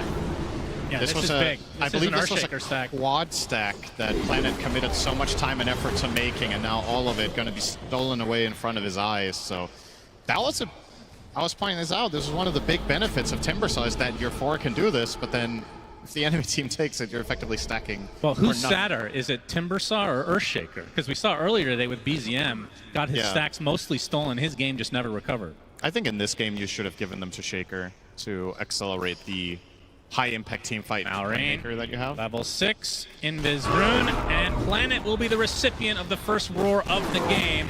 And that's an easy kill for Falcons, as they're actually on the doorstep here of a Wisdom Shrine take as well. This is a very big impact play. Just perfect timing. They get both. A great play call at the right time. That is the biggest win of this game so far for the Falcons side. Getting both Wisdoms means that Morta and Disruptor are currently sitting on level 3, and Disruptor, Static Storm is pretty good this game. You're going to have to wait a long time for that. I think Pierce the Veil less important comparatively, but... I think if the game goes 60 minutes, doesn't really have to worry about that too much, as Shiro jumps right on top of Amar, back into the calling, so silenced up, trying to get to the north, be able to cast anything. Finally, the arena comes out, but actually gets decrepit at the last moment. Do they have damage to finish him off? He's actually trying to miss it, as Shiro now the one in trouble, as Skeeter and Crit have come to help out. No kills will come from this. Let's hear a cheer just in general. All right, well, that was underwhelming, I'll be honest. It also didn't deserve more than that. Staking under the tower, getting pursued by Faith Beyond. Looks like he'll eventually pick him up. Does take a beating in response, though, as after all of that, Skeeter actually gets picked off on the top lane. Yeah, and I was going to point out, this whole top fight extending as long as it did was because of a rare missed dead shot from Planet. But in the follow-up fight, they do get an even bigger kill in the gyro. Yep, Crit help Malrine get the rune, but they are outnumbered. That's 4 versus 2. Using that haste rune to full effect to get to the north side. Has to be a little bit careful, though. Getting some bottles up, as nothing to say he's going to continue the pursuit, but all for naught. We'll have to let the Beastmaster go, but still, great exchanges overall for Tidebound. Yeah, Shiro starting to create some separation here. 3-0. He is up by about 600 gold over the opposing gyro. And now, with all of these moves being unsuccessful for Falcons, Faith Beyond is actually taking second here on the Timber. Considering the laning start that he had playing the 1v2 for the most part, this is a very good look for him. And nothing to say is, of course, going to be losing in that equation as the mid-shaker. They can't all have a good game at the same time, but they're stacks. So, finding stacks on the other side of the map this time. As Falcons very aware of the triangle at this stage, and Crit's aware of this as well, so he's going to leech a little bit of XP as a result. I mean, at this early state, Tidebound obviously with just a 1K lead at the moment, but whose shoes would you rather be in right now?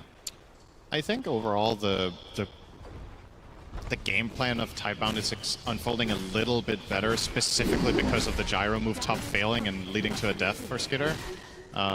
But there's no real cause for concern for either side. I think all the cores are at least somewhat enabled. Shaker is a bit behind, but will find his way back into this more than likely.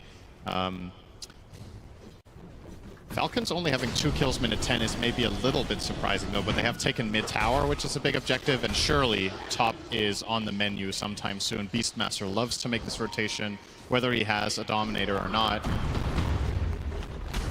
Yep, Shiro found by Crit. Gonna be able to take a Satyr for himself. Amar looking for an opening, but not gonna follow through, it seems. First item will be the Blink Dagger, no big surprise. And looking at Shiro's farm right now. He, of course, has the Helm. I mean, do we see any variation on the Marcy builds these days?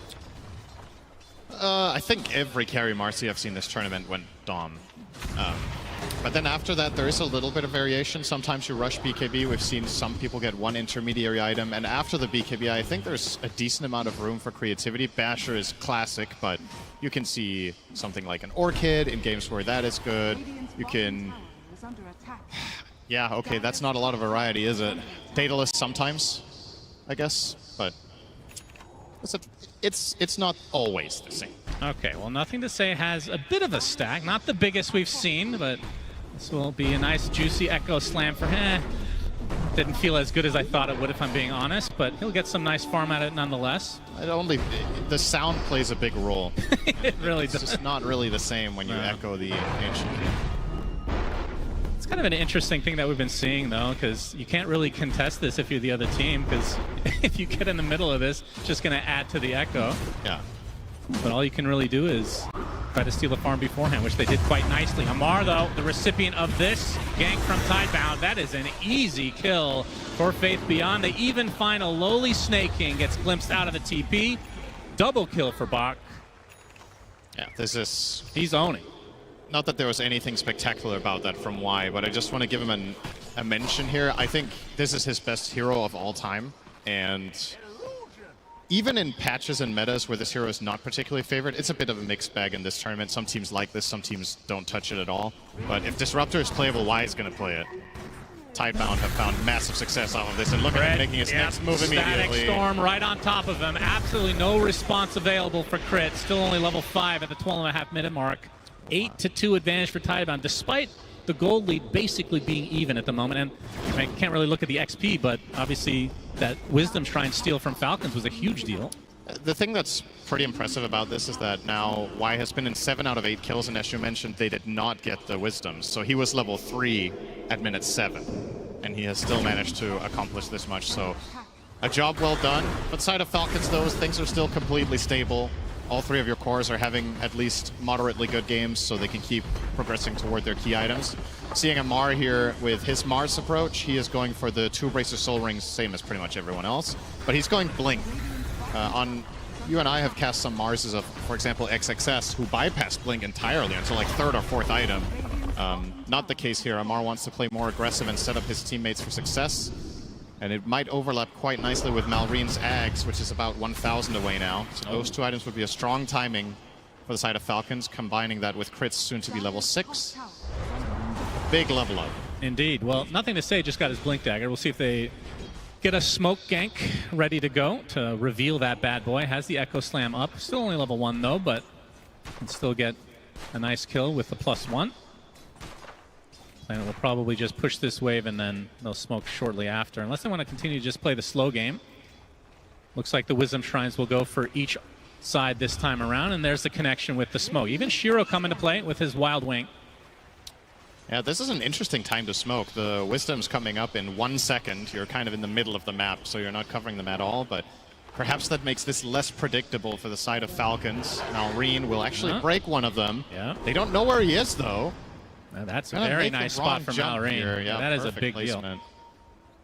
They will now try to perhaps invade, but if you're going to invade for the Wisdom now, you're running through the lane through full vision, so not going to be the case. Yeah, they spot nothing to say. Now they jump on top of them instead. This is the follow-up, though. Snaking coming with a nice Nether Blast. They've already taken out Planet. Nothing to say. Trickling away. The Mortimer's Kisses just hits them in the end. 2 kills for Falcons. Not only thwarting the initial smoke attempt from Tidebound, but absolutely crushing them afterwards. Yeah, that's just beautiful map That's play. the Blink reveal. Yeah, it's just an outplay, right? You break the smoke. Malreen seemed aware that the move might be coming, so he took a good position. And as he breaks the smoke, they make their own move, and they get the Blink reveal play. That's, you know, the Shaker was looking for this one. So, a nice move for Falcons. No real objective to claim just yet. We're 15 minutes in, but they keep ramping up. Amar, he wants some revenge. They get the glimpse back into the Static Storm. He's pretty tanky. Doesn't look like reinforcements are coming, though. So will be a kill going the way of Tidebound. And for Shiro, that's 700 away from finishing the BKB. Which for Falcons, I mean, it's essentially Roar as the main counter to the BKB Marcy at the moment. Which, like you said, his Malreen's Ag's about to come now. There's a bit of cause for concern here. So Timber was just top net worth, and now he is. They're tied for first. This hero is 0-7 this tournament. So if you're doing well, you're just going to give more gold over to the enemy team when your hero inevitably has to lose. So got to be really careful with that. What do you think the reasoning with that win rate is? It's a good question. I don't personally think the hero is particularly bad. So it's not the biggest sample size, 7 games, but still, it's not the hero's fault. It's the player's fault. Then, well, we cast Bach playing this against Xtreme Gaming. That game it didn't work out, but it's, I don't know. I feel like we're going to see this hero a couple more times here on the big stage, and it's going to grab a win or two. The conditions in this game, in my opinion, are pretty good. They did pick it late and have some solid info. went for the Kaya Sanj and now eyeing up BKB. Started with a casual Ring of Health that he's not converting into anything. A lot of the times you'll see this item used. Yeah, it's interesting. It's quite rare nowadays, as a matter of fact, to just buy a value ring. But wanted it for the laning. You could turn it into a Crimson later if you really want to, and against the Gyrocopter, not too bad, but maybe not the most traditional item for a Timber Saw. Yeah, the more traditional one will be Lotus. Playing against Roar, it's kind of nice. Smoke revealed.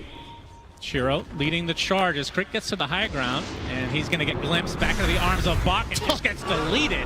The Roar counteraction from Malrine. Do they have the damage to cut through Shiro? He pops the BKB and dies instantly. First BKB of the game for him. Amar, though, stuck all alone. He's going to get bursted by Bach as it looks like Tidebound now on the retreat. The buyback came out from Crit in the meantime. So this is now a 4 versus 3 situation. That's a lot of damage from the Chakram from Bach, and he takes out Snake King easily. Now Malrine on the run. This is such a back and forth affair. Gets slowed to a crawl. Nothing to say with the Enchant Totem. As Bach, again, up front and personal. The cookie's not going to hit, but the last proc from Planet is enough to kill off Malrine. So despite losing their carry pretty much instantly, Tidebound able to bounce back quite a bit. Honestly, that kill on the Pugna was just a beautiful sequencing of skills from Tidebound in that. And yeah, this was in spite of Shiro barely getting to play his hero in that fight. It was a really nice shot call from Malrine to go for the Roar and the burst on there. They had just enough. If they have 10% less damage, Shiro starts getting off multiple volleys of attacks, but not the case. In spite of that, Tidebound definitely coming out ahead regardless. And you're seeing in these engagements so far, Bach is making a good case for Timbersaw. Massive teamfight impact, and if his offlaner archetype hero doesn't do a lot of damage and you kill the Marcy, you win the fight there. Yeah. If he has a traditional offlane control hero like his Centaur that we've seen a lot of. So perhaps part of the rationale here for running this particular hero with Marcy is just that there's a second carry problem. Timbersaw, perhaps one of the... Would you agree it's actually the most carrying offlaner in terms of archetype? Like, I think sometimes Timbersaw carries games enough. There's not many offlane heroes that carry. Yeah, it's definitely up there. That's why Amar used to love it himself. Won many a game on that hero. Yep, very true. That's the reason our team got second at TI way back when, losing to Faith Beyond, of course. Still bitter about that. Yeah, he's actually picking this because you're casting to remind you of Moo. Yeah, those were some classic games. Only a 1K lead for Tidebound. I mean, I don't know about you. I was expecting this to be a very close series, and it's been entertaining thus far. Yeah, we both agreed the most likely outcome was a 2-1, so I'm sure a lot of people out there share that sentiment, and at this point, 20 minutes in, don't really have any strong favorite for this one, so still keeping it close, and knowing Falcons, they're just getting warmed up. Another 60 minutes to go in this one. Yep. I was laughing so much backstage in the green room when I saw they had top 6 longest games of this TI. It's like unbelievable that all the of same them over team, an hour. Yeah, they were like all 70 plus.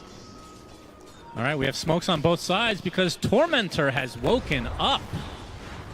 That's right. But it looks like this will be Falcons to take. Question is, can they withstand a fight afterwards? Amar gets the shard. And you can see Tidebound still continuing on. The heals are coming. Planet's going to show himself first with the dead shot. Can Falcons retreat, or do they actually want to fight? Amar gets off the rebuke. Instant pierce the veil, though, into the Mortimers. That's an easy kill for Snake King. There's Amar's Reanant too. Shiro the BKB. Looks like they might want to retreat, though, as the Disruptor's picked off. So Falcons holding that high ground is now the Roar on top of Shiro. This would be an enormous kill for Amar and company. Beautiful spear into the trees. They got the stun lock. They got the kill on Shiro. 3 dead as Bach tried to save his carry. Now he has to retreat in shame. Has to Nightfall away with the BKB TP. So 3 dead. They lose the shard as well. Falcons coming out way on top. Honestly, I'm a bit surprised that Tidebound went for that. They might have felt like, okay, they just took the Tormentor, they're going to be low, but you had no vision and no control of the area, and the enemy team is beautifully set up on Falcons there. Having the Pugna to heal up heroes after you take the Tormentor, including the Tormentor heal itself. Yeah, the fact that they waited for the Tormentor heal to actually go into effect. Yeah. If you're going to do it, probably right away is the Exactly. They were just too late, and it's easy to criticize because you're like, okay, you were too late, just call it off. But you feel so invested that you've already run your entire lineup up there. Yeah. That you're really tempted to take the fight, but Falcons were set up so much better, and Mars is just a godly hero in that area when you have the vision. Oh, look at this, Tidebound. They're going to continue to get aggressive despite this big BKB still being down for Shiro. Echo Slam right on top of the gyro. Gets feared back. Do they have the damage? It's going to be close, and finally Shiro coming in to finish the job. All 5 members of Tidebound here to watch Skeeter die. The best hero they can kill. Gyro was... And this opens up the Roche. Yeah, and Gyro was close to BKB, so this is such a nice snipe for them to get at this exact moment. The Roche is the icing on the cake, and the reason that they went for it to begin with is if they find a meaningful pick, they know they can turn it into this. So you lost the Tormentor, but you got the Roche and the carry kill. If there hadn't been a fight up top, I would say clear advantage Tidebound overall in this exchange, but of course they did lose quite a bit in the top left corner prior to this. Now Shiro with the Aegis. Indeed. Glimpse. Thinking, Glimpse back, and will die eventually.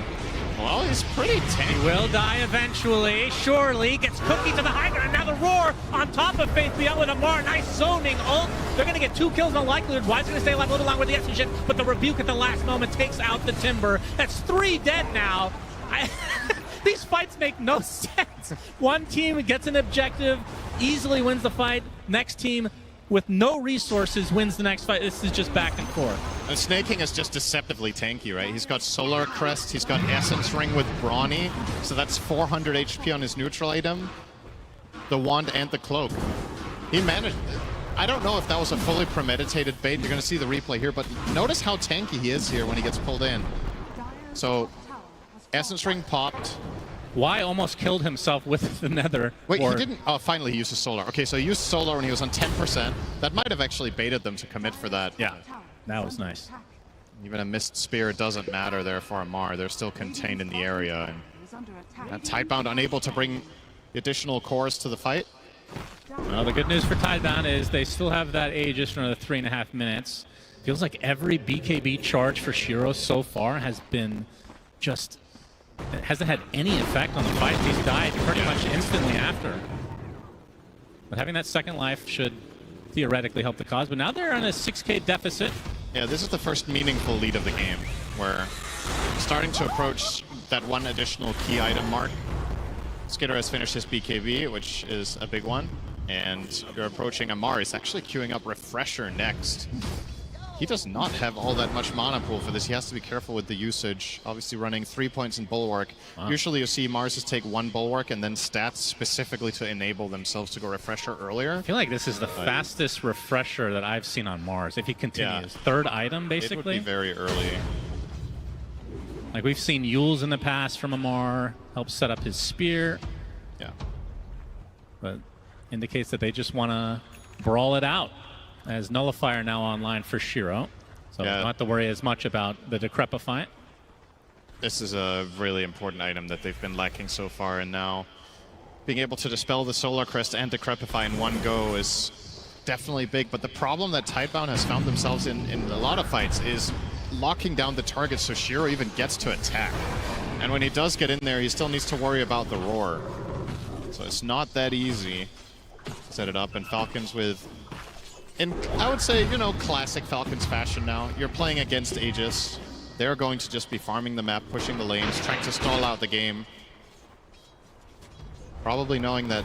I guess that's an interesting question here is there a clear favorite if this does go the hour mark? I think that's a valid concern or consideration whenever Falcons enter the game. Yeah, would you like to talk about Tier 5 neutrals yet? We can do that. Just that they have such a massively big subset of their games go the distance, so... Might as well start planning for it.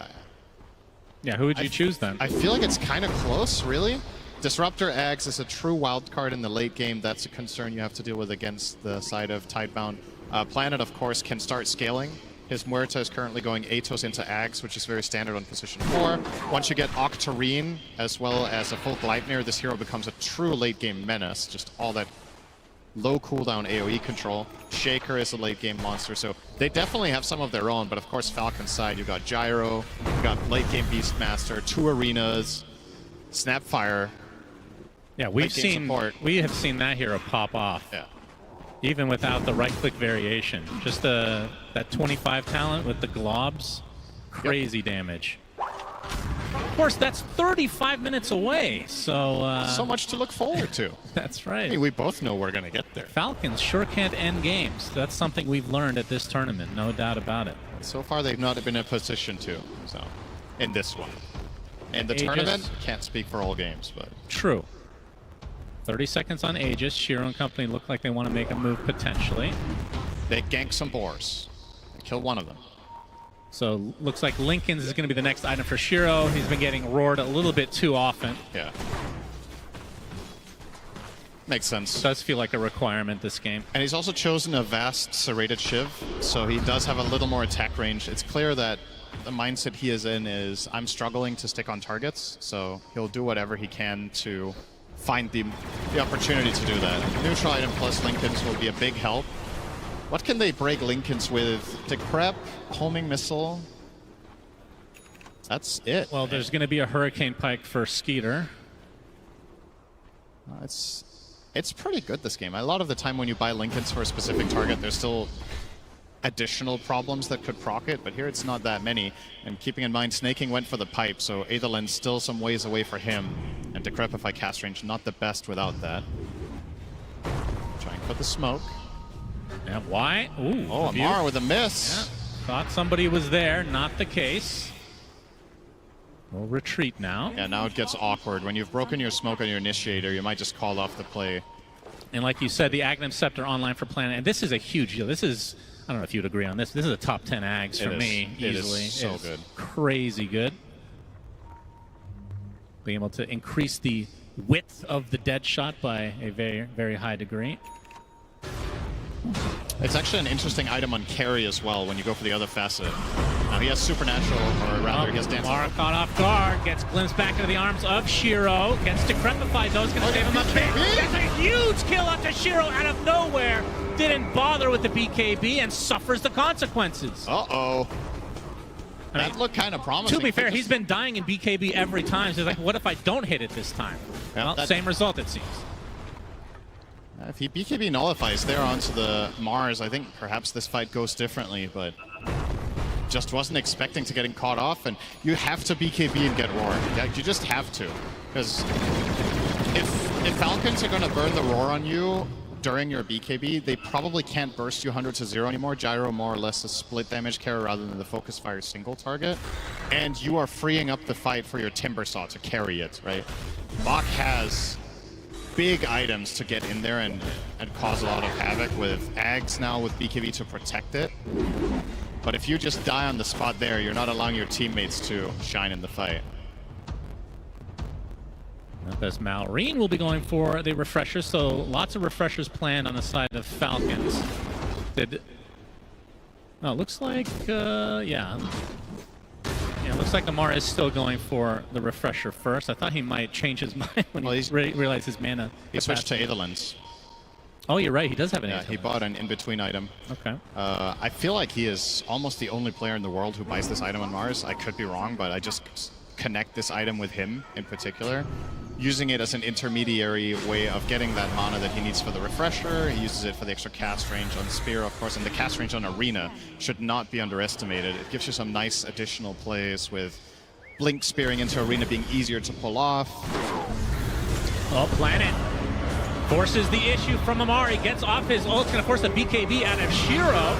There's the roar from the other side on Mallory. Do they have the damage this time to cut through Shiro? It's gonna be close. He's really low, dies inside of his own rebound. Another death for the carry of Tidebound as Bach with that Aghanim Scepter. Boom, boom time. Gets off. Oh, the Yules actually activates because the BKB ended early, and now the Rocket Barrage upon him. Static Storm to try to save their offlaner. It is not happening for Tidebound. And now Y on the retreat. He's holding a gem. This would be a pretty big kill for Falcons. Looks like he will be able to walk away, but still Falcons super happy with being able to kill Shiro first again. It really just seems to be the deciding factor of this game so far is, does Shiro get jumped and how do Tidebound respond? Their lineup doesn't have save, so whenever Shiro is caught, you can't just protect him. They haven't itemized defensively either. The Muerta having Atos Ags and the Disruptor going for Blink. There's no Solar Crest, there's no Glimmer Cape. Just no mitigation to be found anywhere for Shiro when he becomes the primary target. So it begs the question, are you approaching the fights correctly? Should you just full-on YOLO in with your Timbersaw first and try to draw attention to yourself so Marcy gets to play. As this has gone so far, I think this is the 4th or 5th fight in a row that Shiro just gets stunned up and more or less killed 100-0. Yeah. So, and Falcons now with a commanding lead, 13K. Absolutely. Tormentor for Beast. And that's the other thing. They've gotten 2 Tormentors, and the 50-50 on both has been favorable because Pugna has not gotten the shard yet. It's gone to Mars and now the Beastmaster. Yeah. So Falcons, again, going to be happy. They just got 2 refreshers. Beast and Mars have leveled up massively. If Tidebound were struggling to deal with the first round of BK Beast, well, you're going to have a second problem now. Even more pressure onto Shiro. If you don't manage to get his physical damage input in the fight, I just don't think Falcon's lineup dies. Well, Roche number 2 is underway. We'll see if this ends up being a free one for Falcons. Yep, not gonna roar this one, as it is. The first one went to Tidebound.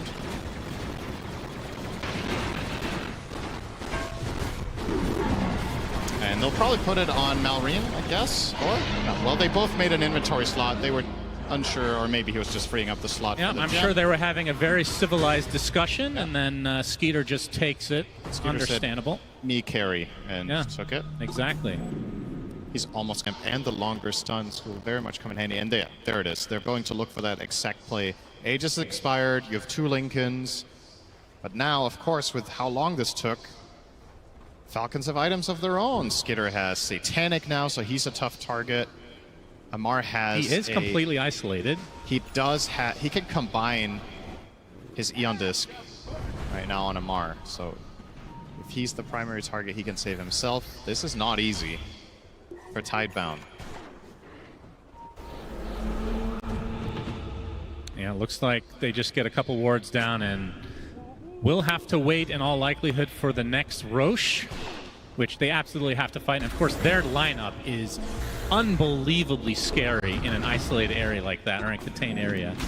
You have all this AoE, not even included the Dazoom Blood Rights that you're bringing up. Timbersaw. You got the Echo Slam from the Earthshaker. You have the Calling is something you cannot ignore. And of course, Static Storm. We've seen it so many times turn the tides of fights. And their arguably best AoE spell out of all of them, Deadshot. Yeah, and now that he has Ags, absolutely. That one's available all the time. 10-second cooldown with the Gleipnir as well. Yeah, this is still, make no mistake, 17K is absolutely a big lead, but it is possible for Tidebound to find one singular good fight and swing the game almost on its head, or at least catch up fully. But so far, based on how well Falcons have navigated all of these fights and avoided disaster, it's hard to see them just fully blunder this until a Roche fight. They have so much control of the map, so good wards out. And of course the gems, like you covered, are in their favor. So what's the next power spike for Tidebound? Because I think we both agree they're going to have to fight at this next Roche. Shaker Refresher is a big deal, and he almost has it. Okay. On Nothing to Say. So I would say that is the best next spike they have. Muerto's eyeing up Blink, but didn't buy it. I think Planet might be saving for buyback instead. Oh, Disruptor's only 4,200 gold away from Aghanim Scepter, so... Just an Ags away. That's right. Very ambitious for Y, but of course he's seen a lot of these games go late, so can't really blame him. And now, unfortunately, he didn't get Greedy. I'm assuming he was offered Greedy when he took Timeless Outworld Staff. Because this is indeed the type of game where Disruptor might be one of the single best supports in Dota to take Greedy on, because you almost never attack anything. Even when you're farming, it's oftentimes you just throw a Thunderstrike on the wave and back off because you want to be hidden and be a threat on the map with Glimpse. no, Nothing to Say is going to show. Malrine and company would love to get a pick off before this Roche spawns. Still has not come up yet, though. Another attempt. Glimpse on Amar. Out. Will not be KB away. Smoke.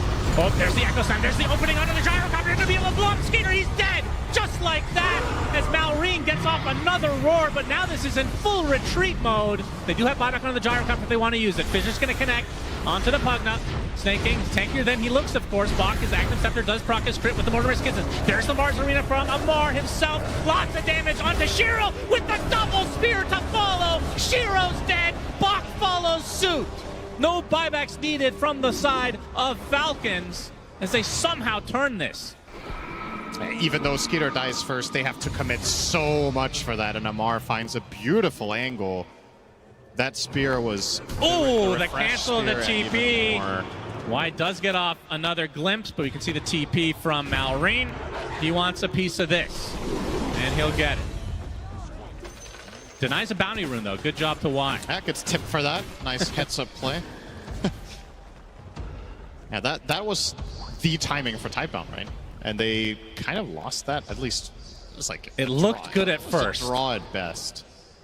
And it is, of course, it is a limitation of their lineup that in order to burst and commit on this gyro, since he is as tanky as he is with 4,300 health, you have to pop a lot of stuff. They used multiple BKBs, they used Refresher on Shaker, Marcy used the majority of her ult. And when that BKB on Marcy runs out, she kind of seems to be getting kited a lot in this game, so might have to itemize to solve that problem. Currently thinking about Abyssal, that would help keep people in place. This opens up Roche number 3 for Falcons. Okay, if they really want this speed, then yeah, don't blame them. They kind of need it. They have the outpost. Okay, if the outpost was not under Falcons' control, this could have got really interesting. Skeeter trying to rush himself into the pit because he really wants that Aegis. They'll get it. They'll leave it for him. It takes a while to find it with all those items dropping to the ground, but Roche has been vanquished. 5 minutes of that Aegis now. And next up on the list for Falcons, a second lane and potentially the game if they win this next fight. But Tidebound, again, have to say it, if they don't get picked off beforehand, this high ground defense is pretty scary to look at. Yeah. They will have a banner again, though. This can be a big help. They're not going to waste any time. Falcons right away. Yep. Wave getting cleared, though, so no Roche banner placed yet. Skeeter already in half HP.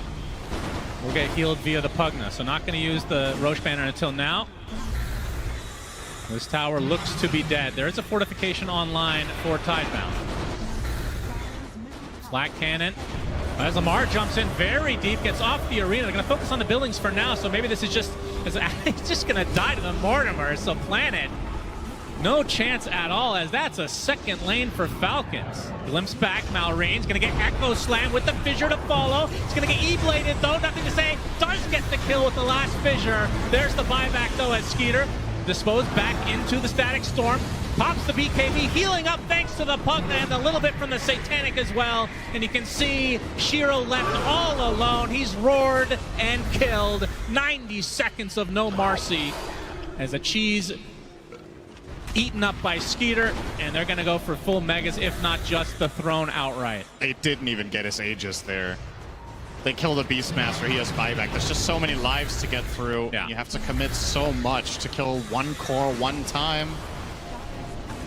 Yeah, this Pugna pick has been pretty valuable. Deadshot can make things a little bit more annoying. And Skeeter, all he wants to do is get to that top side of the map, but they keep blocking him. All of these obstacles, as there's the roar from Malrine right on top of Muerta. That is a death for Planet. No way to get back in the game. Second one reserved for Y. He buys back though. This is going to be potentially the last defense for Tidebound in this game number 1. But it's going to be 5 versus 3, not including the Aegis, which still has a full 3 minutes. Yeah, Skeeter just seems invincible. 5k HP and 30 armor and a Pugna. The Pugna life drain has been such a big deal. Tidebound would have been able to defend and stall out for so long against the carry, but all of their damage just get nullified. And that is Mega Creeps. This is a fast game for Falcons, Shannon. 46 minutes? I still believe this will go 60 minutes some way, somehow. Bach gonna get speared into his own tier 4. Link actually does proc thanks to that primal roar. And you can see the gyrocopter not too worse for wear because the Pugna's still on the back line, healing him up. Not much Tidebound can do here as the tier 4 is about to drop to the deck. Amar getting harassed a bit. Muerta back in 30 seconds right now. Still a 5 versus 4 in favor of Falcons. Throne completely exposed. Now Ashiro going in for one last ditch effort. They're just gonna block off. Pugna still in range though. And this life drain, they just can't do anything about it. Amar, Arena, right on top of Bach. Now the medic damage coming from Skeeter with the right click as well. Bach is dead. Buys back instantly. There's roar number 1 for Marcy. Echo Slam a little bit too late as Shiro is already dead. And nothing to say, has to walk back in shame as a triple Arena from Amar as the GGs come out. Falcons take game number 1. Damn, it was an interesting first 15 to 20 minutes that were back and forth, but Falcons found one good fight, started getting that 6K lead that we talked about, and after that, every single subsequent fight, they have Shiro's number, they keep good formation, so they never get wombo comboed by Shaker and Timbersaw, never really got into trouble against the Muerta Eggs. Didn't really feel all that impactful, to be honest, when it came out. Yeah. So credit where it's due. They did a very good job positioning their heroes correctly, and Timbersaw now with a whopping 0% win rate, 0-8. Wow, incredible stuff, and Falcons finish this super quick at 47 minutes. Shiver! Thank you very much, and 47 minutes. Wow, I mean, we did hear Falcons talk about coming into this international after the road to TI. They talked about how they addressed some things that needed fixing.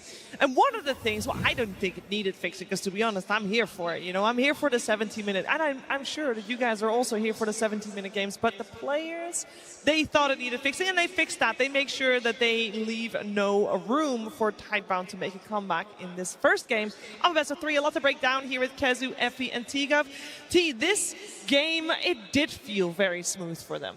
Yeah, I feel like Falcons weren't ever truly punished, right? They were able to set themselves up, they rebutted a couple early moves, and then as soon as they hit that farm, they're just chilling the entire time. Like, we have some, obviously, comparisons down the line, but critically for Falcons, if they ever can get the game on their kind of timeline, they will build a network lead. You have to do something to break that, and at no point in this game did Tidebound find an opportunity to control the tempo.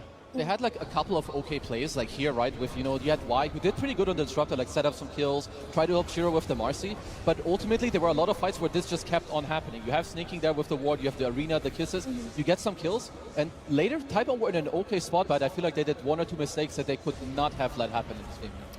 Yeah, I just feel like the Shiro Marcy really didn't do much of anything. Like, he couldn't find a comfortable entry point into this game. As we see in this highlight, he rebounded it in, got cancelled by the Arena, and for some reason it interacted with the BKB such that he bounced back.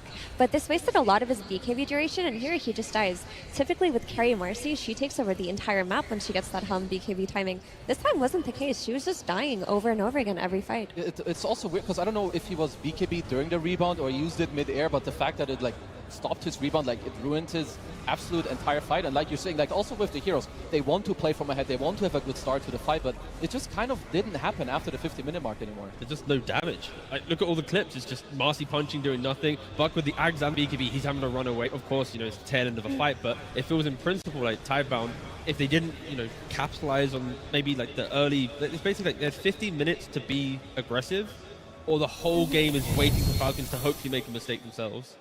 Yeah, it was tough. And in that highlight just now, the most recent one, again, Marcy BKBs, jumps in, gets roared. Other times, Marcy gets Arena Speared before she can even BKB, and the kisses have taken quick work of her. They just could not activate this hero at all. And the stats from Snaking are insane as well, right? Yep. Like, he's got 27,000 healing, right? He had, what, nearly double, if not triple, the net worth of Y. Like, when you look at the counterpart between the Disruptor to the Pugner, it is, yeah, Snaking just had such a stellar performance.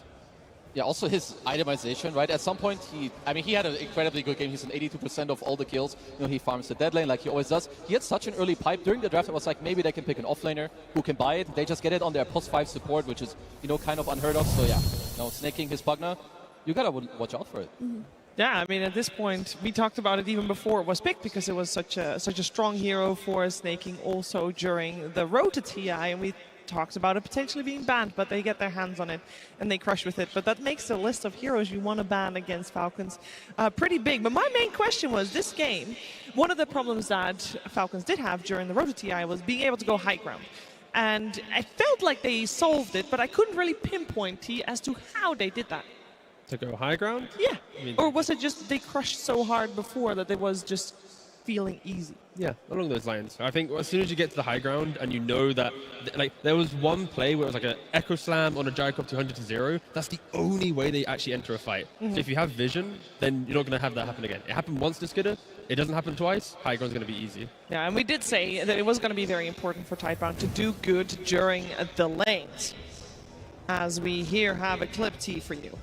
Yeah, so I just wanted to showcase kind of Tidebound's biggest moment in my game, right? The idea is he got the BKB at 16 minutes, kind of 39, and this was instantly after. They want to make the play, but Marcy runs on in first and then dies. And sure, at the tail end of the fight, Timbersaw's stepping up, showing off, but it feels like this fight construct for Tidebound, it needed to be different. Timber has to go in first, Marcy has to follow up, it needs to be clean kills to then create this like narrative of aggression. The fact that we're seeing this from Tidebound, it does put a little bit of fear in me that they're going to have to change a little bit more than just draft going into game 2, because that entry to the game, they weren't making those mistakes in the road to TI. Like, to me, there's something weird between how Marcy and Timber interact together, because when Marcy pops her BKB, she needs to kill, which means while she's BKB, you're going to do everything in your power for Falcons to stop her. And Timber, during this time, he doesn't do anything. If you BKB yourself to kill her, he pops all his spells and, well, they deal 0 damage. Yeah, and we mentioned that it was going to be very important for Tidebound to do well during the laning stage, and part of doing well in the laning stage, because it was getting that Wisdom Rune. No, absolutely, because as we could see in a highlight that we have coming up, Falcons, they did really nicely in the early game to, well, shut down Tidebound.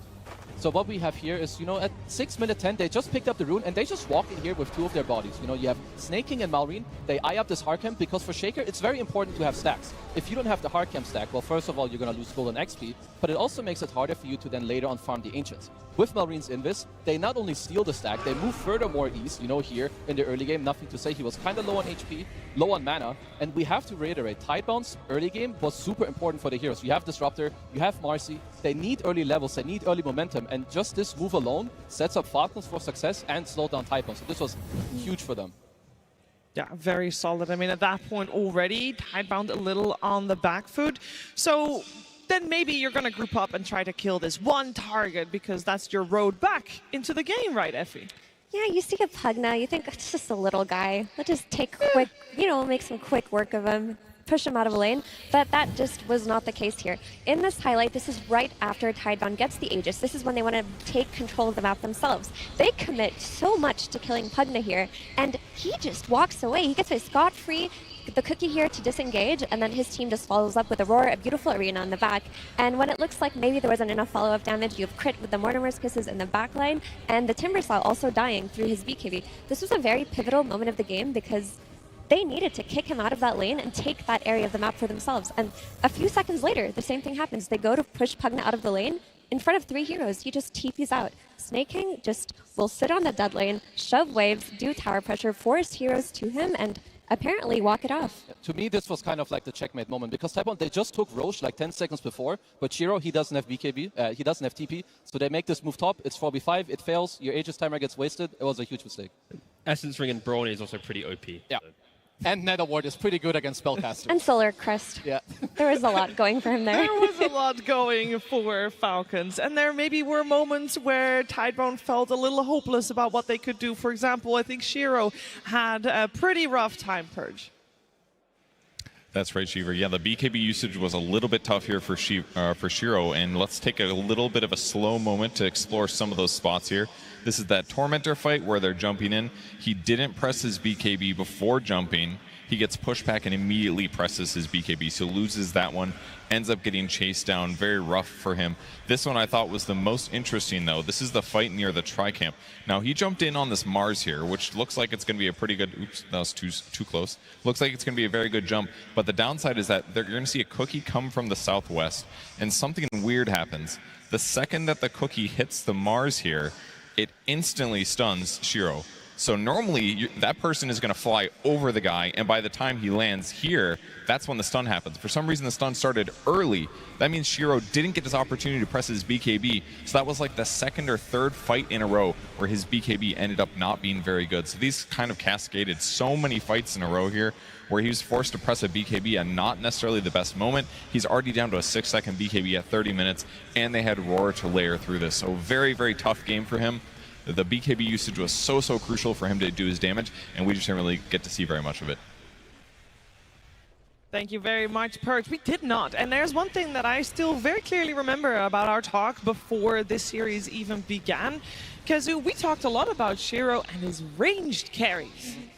Yeah, I mean, this is not a ranged carry. No, usually that's what they go for, but maybe they wanted to, like, because they play against Falcons, they had a few days to decide. We're like, okay, we want to play a bit faster, you know, maybe try the Marcy, which obviously, as we could see, it did not work out. I mean, 1 or 2 times he got maybe a little bit unlucky. Like, he got Cookie stunned because he disposed, and then because of how Cookie interacts with those spells, you get insta-stunned. I mean, that's just unlocked, but the rest, yeah, this is not his usual hero. I mean, there's a lot of layers to this where I feel like Shiro playing the Marcy brought life to the rest of the draft as well. Where, like, Wise playing a Disruptor, you know he's going to play more Starved. I feel like the matchup of Tidebound and Falcons, if you put Shiro on too much scaling, you will have this issue of everyone scaled on Falcons and then Tidebound have, like, everything only on a couple cores, right? So I can see why they're trying to adapt coming into this game. You know, Falcons will be changing, especially after the group stage, the best of 3, but yeah, it's Shiro needs to probably not play Marcy in the next game, or they have to clean up their initiations. It definitely looked outside of their comfort zone, because even if you look at the other melee carry that he played in Juggernaut, that's the hero that plays for the late game too. It just farms, plays to scale, and will try to hit a critical mass and then carry his team through a certain point. With Marcy, it was the opposite. He was the hero they were playing around while Timbersaw was making a comeback from his bad lane. And then it kind of seemed like they were going to depend on the Timbersaw for the damage to come through, because Marcy's eventually going to fall off. She's going to play versus Solar Crest. She's going to get kited. And it just didn't work out for them. I think the 4 Protect 1 strategy is what they do best on Tidebound. Well, I will also say we mentioned the Timber, and we heard Sunsfan mention the Timber, of course, at the end of that cast as well. Still a 0% win rate. Teagup, you were on board with them picking the Timber. Yeah, how dare despite you? No. Despite, I mean, obviously you were on the same page with the squad. Is that a shortcoming of the hero, or on hindsight, do you have other thoughts about what they could have done instead of that? I just want them, if they have this style, they have to play more aggressive. Yeah. You know, if you mentioned they do 4 Protect 1, that could also be a problem for them where they get outscaled. But like, I like the aggression. They have the concept. The execution just wasn't there. They gave away a Pugner. They gave away a Mars. They gave away a Gyrocopter, a Snapfire. All heroes that play counter-aggressively beautifully. So if you aren't flawless, you will be punished. And again, they just didn't have a good game. It was just a bad game from Tidebound. So coming into the second game, they can do 4 Protect 1. They could do the same draft. Like, there's so many things they can do, because it can only go up after that first game. Like the way I see it too, because usually I see nothing to say, like do a little more. And of course Falcons, they did counter him, they invaded the triangle, they stole his stacks a little bit, but maybe you put him on a slightly faster hero so that your supports can play with him.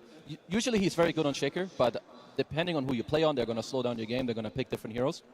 I mean, they also had static cores, right? You've got a Shaker who needs to farm the triangle, Timber who needs to farm his lane to then enter the game, right? So it's like, if you make one core active like you're mentioning, be it from mid or off lane, and then the supports have life behind them, it creates so much more energy, right? It felt like you lose a couple of lanes in this game and everything's just... Ugh. Everything falls apart, and everything did fall apart for Tidebound. Effie, going forward, I mean, bad game, go next. So how do you feel like they should approach the second game that we're about to see? I think they shouldn't overthink or try to point fingers or anything, because they did have some great moments.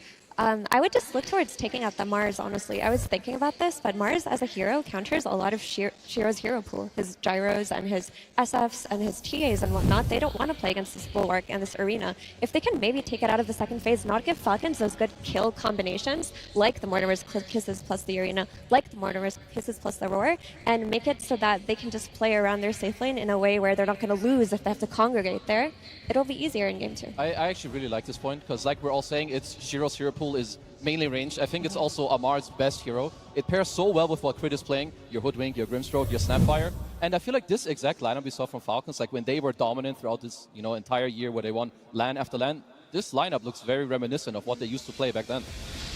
Well, I'm sure a lot of talks were happening backstage. It looks like the team are refreshed and coming back into the booths on stage to go next.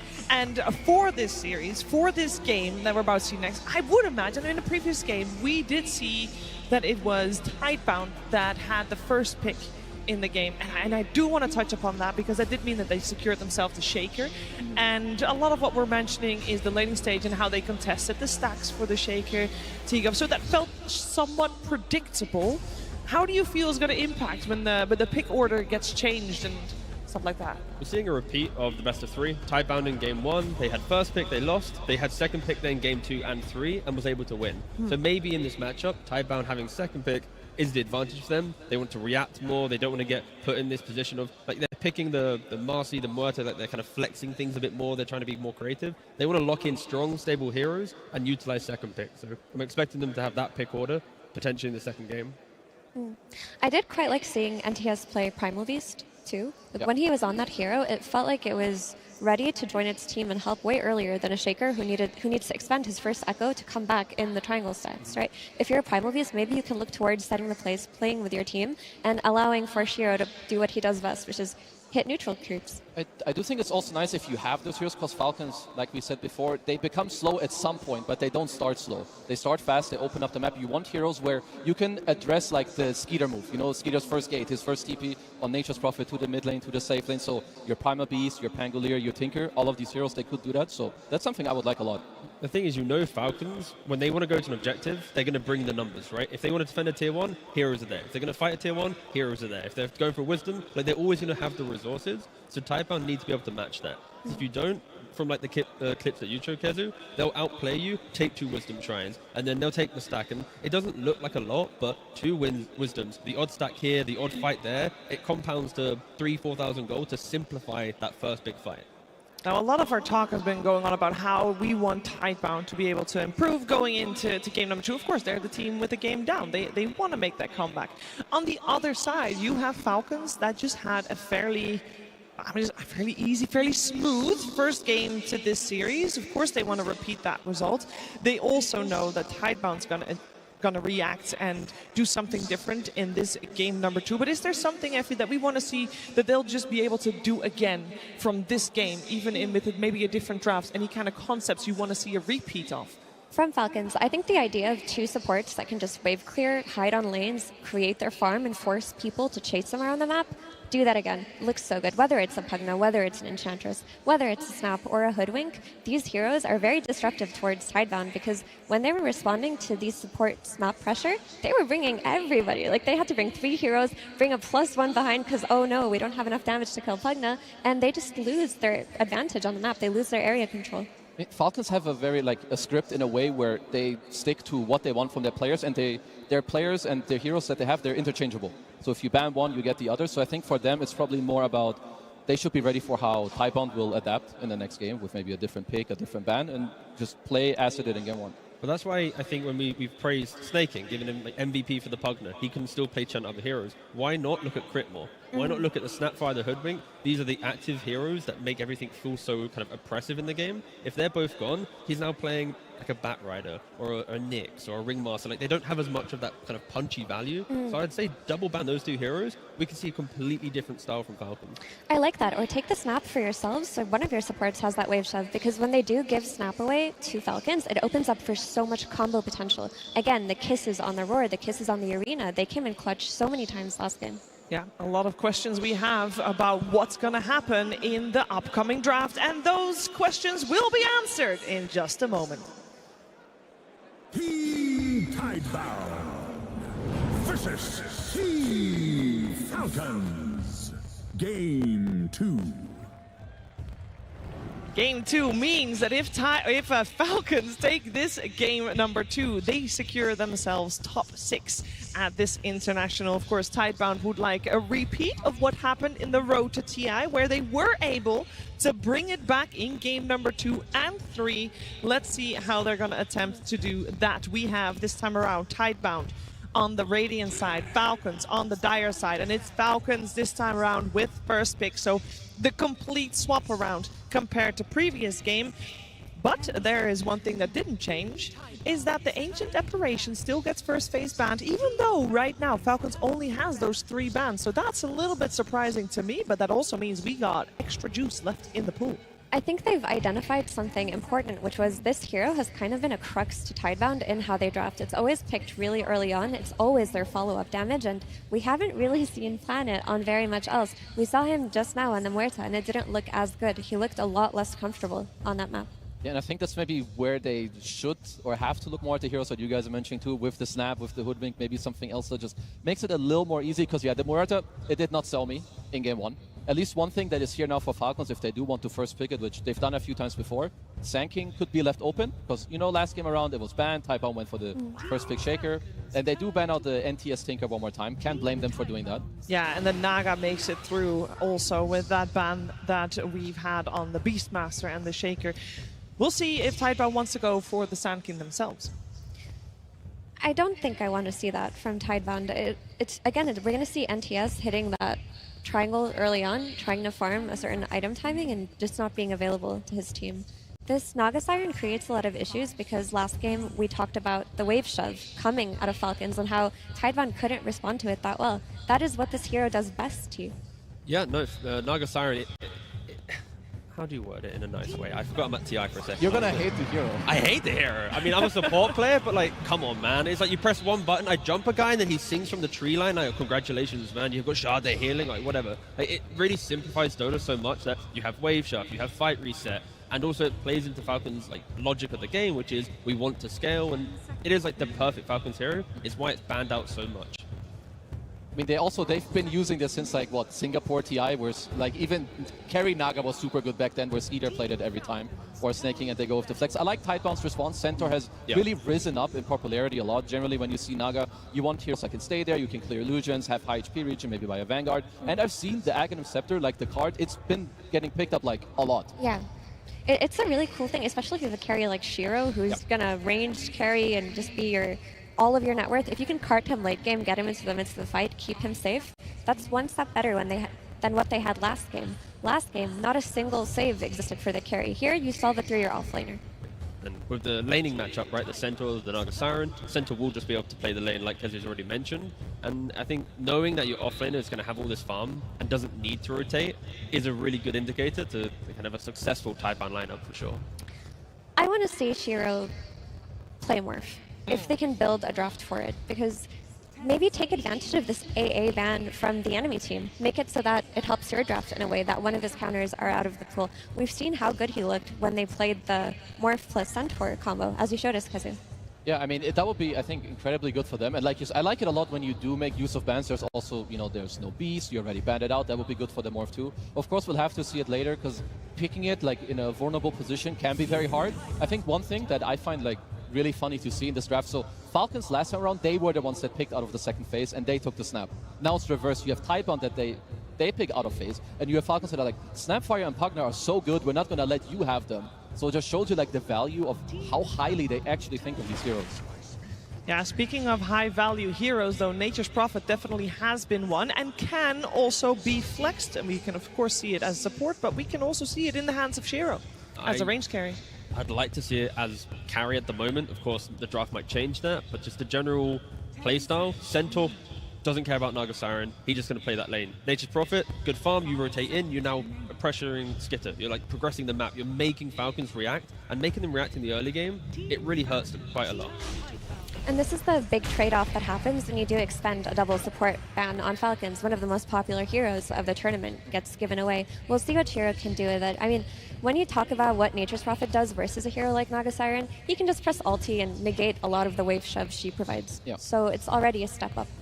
I mean, Falcons for now, what they do a lot also with Sanking, I feel like they always make sure when he goes in, they give him the follow-up damage that he kills, but they also always have a hero that then allows him to get out again. So the Hoodwink allows you to kill. Naga Song is going to allow you to disengage. So I already like this a lot, and they stack so much. I will talk about it multiple hundred times while we're in this tournament. But Naga Siren, great stacker, Sanking will clear it. So I like honestly what both teams are presenting. So then surely we should see Tidebound focus a little bit on having a lineup that can contest those stacks. Surely. Contest stacks or just be efficient on the map. So when you know they're farming the stacks, you're shoving that additional wave, you're hitting that extra tower, you're making another move to make Falcons kind of trade going for them. And already with Tidebound's lineup, they're kind of offering Falcons like, please, we know you're going to jump us, but we have the Puck to coil you, the Centaur with the Aghanims down the line to save. Nature's Prophet, you can ignore every fight. You don't have to rotate on the map if you don't want to. You can just farm so much economy that you have BKB, Satanic, and all the big items when it matters. And they covered the Puck pick by picking Disruptor, which is one of Puck's counters. Another one is the Silencer or even the Lion or Shaman that are still within the pool. But you do want to pick up that instant disable for yourself if you're up against a Puck this early. When Sanking jumps in, Static Storm, thank you very much, kill him. It's very nice. Centaur has to be the damage soak for Tidebound. Like, positioning is key, because of course how explosive Falcons are. If your Prophet's out of position, if anyone's out of position, they will just get 100 to 0. And so what do you want here if you're a Falcons? You probably pick Skeeter's hero. I think generally when I see Centaur, you kind of want a hero that eventually will, deal enough damage to kill through him, because he may buy some auras. You want like high physical damage. Generally speaking, you have heroes like Sven that are quite high up on the radar against this. Maybe because you have Naga Siren, you don't want it. Would he look more for a range hero, some gyro again? You could just go maximum map play and go Terrorblade. Then you have Terrorblade illusions pushing, Naga illusions pushing, Sanking Hoodwink utilizing all of that to then find the pickoffs. When you eventually break them, then you can kind of progress the game state. It's quite a toxic way to play, but it's the old school Tundra way. At least that's how they won their that TI. Because on this slot, they have to decide what is the most valuable pick. Because you have one pick into the bans, you have to decide later.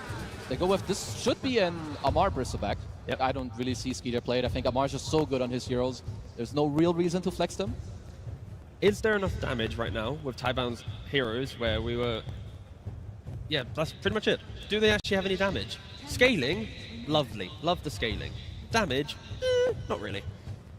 I think there are actually going to be big damage issues here, because Furion's going to take a while before he really packs a punch. Like, it takes him like 4 to 5 items to get through a lot of damage reduction. His biggest strength is his ability to instantly follow up on any kind of setups on the map or join and correct lanes and farm very quickly. But Bristleback also keeps tempo, will be incredibly tanky, and if a pipe comes out, who's really doing your damage early game for Tidebound? Is that a reason to put that Nature's Prophet in the hands of Planet instead? I would be leaning that direction, because if not, then we're looking at a 4 position to fix the damage problems. And that's really hard. Yeah. That, especially with like Snap and other... If Ancient Apparition was available, perfect hero. Lovely. But not available. There's always the prospect of carry Doom, but again, that just does not fit Tidebound's playstyle and how they've been playing with Shiro. I would be looking, I mean, it's like what I see for Tidebound, and of course they will see the ultimate lineup so they can look for, the damage issues, try to fix it, but also get the carry matchup. But I also am a fan of the Nature's Prophet being a support. You do pick a new carry, so anything that gives you static, high physical damage that is going to lane okay is what you should be looking at.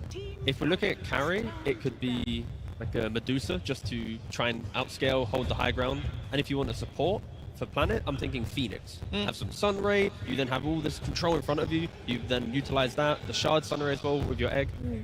But you have the first 20 minutes with a Phoenix support, it could be kind of scary. You overcome that, sure, the draft's going to really be able to play itself out. And we're still, like, regardless of what position is going to be picked for Tidebound, we still want, if it's Shiro's hero that gets picked, or he gets an Nature's Prophet, we want a ranged carry.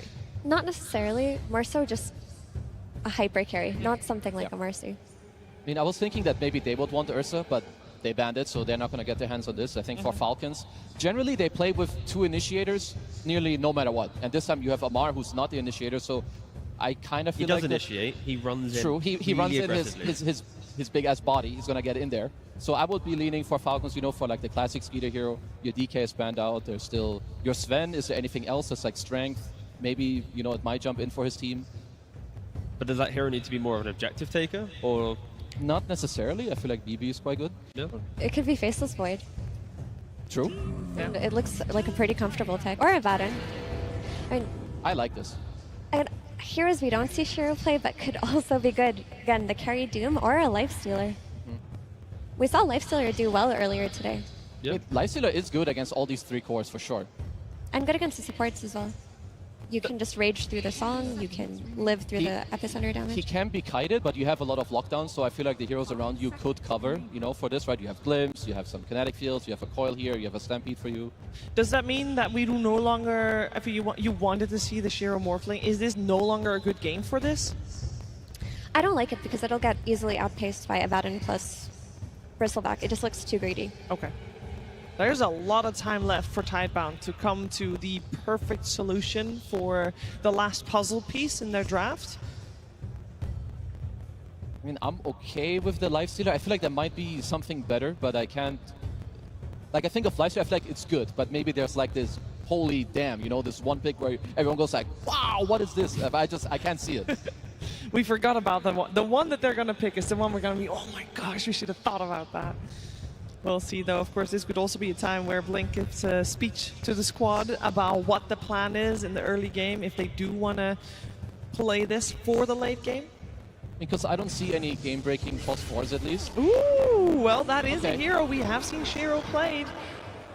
on the road to TI, and it is a range carry, so we like that as 50-50, you know, all balanced, Tigov. Yeah, they want to try and kill in the lane, right? You have Disruptor plus Shadow Fiend, the Nature's Prophet TPing as well. We're going to expect tri-lanes from minute 3, 4, very early on, and that creates the tempo. We already know that Centaur should be independent, so tri-lane Amar with 2 supports and a Shadow Fiend, get some kind of moves going your way. I don't mind it. It's very good for what it does on the lane, but I do worry that as the game progresses and these like big tanky heroes on Falcons get these harpoons and these BKBs and get on top of the SF, there's not really much of a way to fight back. Yeah, I wonder like if Tidebound can try to get off to a good start. I mean, you have the Nature's Prophet 4 who can try to offset some of the lanes, and I would also say that first Rosh in this game is quite important. You want this on your SF, especially in this type of game. I do think they can make it happen. I would say they have okay lanes. You have Centaur who should be fine in the bottom lane, which allows Planet to like kind of rotate around. So I think this early game, I got my eyes on him to like try and set up Tidebound for a good start. Yeah, is it once again in this game number 2 just as important, Tigov, in the laning stage for Tidebound to hold the fort, hold their own? 1,000,000%. Like, Tidebound need to create their own tempo in the early game to try and overlap the Farmer Falcons so that the greedy heroes are scaling in the same areas, and then it kind of hurts them. If you allow Falcons the entire map, then, as we already mentioned, big damage problems. I mean, I am quite happy to, at least personally, like nothing to say last game. He didn't show me much. He had a hard time on the Earthshaker. This time, he's playing puck. I think he's set up for a way better game. There are no, okay, the only instance they have, blinks down from Sand King. But your team can bail you out. Maybe they can start to fight for you. So he's set up for more, because for me, he's the most important player on this team. He's set up for more success. That's all I need to see. And what are they going to do with the stacks? Are they going to try to split the map, as we said was one of the solutions, or invade the triangle? You can invade. You can invade. With a good start, they can absolutely invade. You can push in the lane with your SF, with your Disruptor, walk over your Nature's Prophet. He can TP, place a ward. I think they're set up way better this game. Any final words and thoughts on these 2 drafts, Effie? I just worry that if Tidebound don't come out of lanes with like at least a 4K net worth advantage, like minute 12, I don't really see how the game is going to be played out for them, because they're going to get outscaled and outfarmed. A lot of pressure on this game number 2 that is coming your way. But before we jump in the game, we're going to jump on stage where Tsunami is with Coach Blink. That is right. I am standing by with a Blink of Tidebound, where I got to say, this matchup against Falcons during the road was one of the best series that we have had. And now we're getting the rematch. But it seems that they've made some adaptations, so I was wondering what you think they've changed to get that game number 1 win. 那上周呢，在国际邀请赛之路上，就是 Falcons 战队对决你们Tidebound战队是其中一个最精彩的对决了。然后呢，这次感觉他们已经做出了一些调整来应对你们的一些做出了应对你们的一些战略。就想问你，你个人认为他们做出哪些调整呢？他首先是他们班人吧，他们开始办我们狼人，办我们冰魂，办一些没有那么常规的英雄，就是他们可能回去深思熟虑的一些东西吧。Well, Team Falcons have definitely done their homework. Their bans are now much more effective. They are now banning heroes like Lycan, heroes like Ancient Apparition, which are not usual bans, but are bans that are very much our hero pool, so they've definitely done their work here. They have been doing their homework indeed, and I was wondering if I could get your perspective. The Western audience, we see you, we see Y, we see Faith Beyond or Bach, and we immediately put the term Wings 2.0 to you, but I wanted to know how you felt about that. 就是国外的、海外的这些观众呢，粉丝社区，他们看到你们战队，看到Y 队，看到边将，看到你，就是他们脑子里面想的就是Tidebound战队，就相当于是 Wings 2.0。那你对这种看法有什么评价呢？还是有一些区别的吧。我们现在就是Tidebound。There is some difference after all, and you guys can now know us as Team Tidebound. The new era is upon us, and let us witness it as we get into game number 2. Thank you very much. Thank you, Tsunami and Blink. Welcome to said game number 2, Tidebound versus Falcons. Winner of this moves on to through the upper bracket, while the loser goes to the lower bracket. Cinderin, we're gonna see the last time we cast Faith Beyond on Centaur. Oh yeah. Now, to be fair, they did lose, but it was the most entertaining game that we got to cast with all of the carts with refreshers. I really, I know we were teasing this, or maybe some people don't enjoy it, I don't know, but the late game Dota between these two teams is something to truly behold, and I hope we get there this time. And I believe the game you're referring to was one of the games against Xtreme, where Xtreme had offlane Undying. That was insane. That was the most exciting, and I would say high-skill game that we got the pleasure of casting during the Swiss stage. Now, as Blink said in the interview, Falcons have done some very good adaptations, and that's obviously one of the concerns that you have as the teams coming out the winners or the high scorers of those stages is the other teams get some time to figure out how they beat you. And this break that we've had in between the Swiss and the final stage here, Falcons have clearly prepared, very much so targeted at this opponent, as they should. It's their first one. You've got plenty of time to figure that out.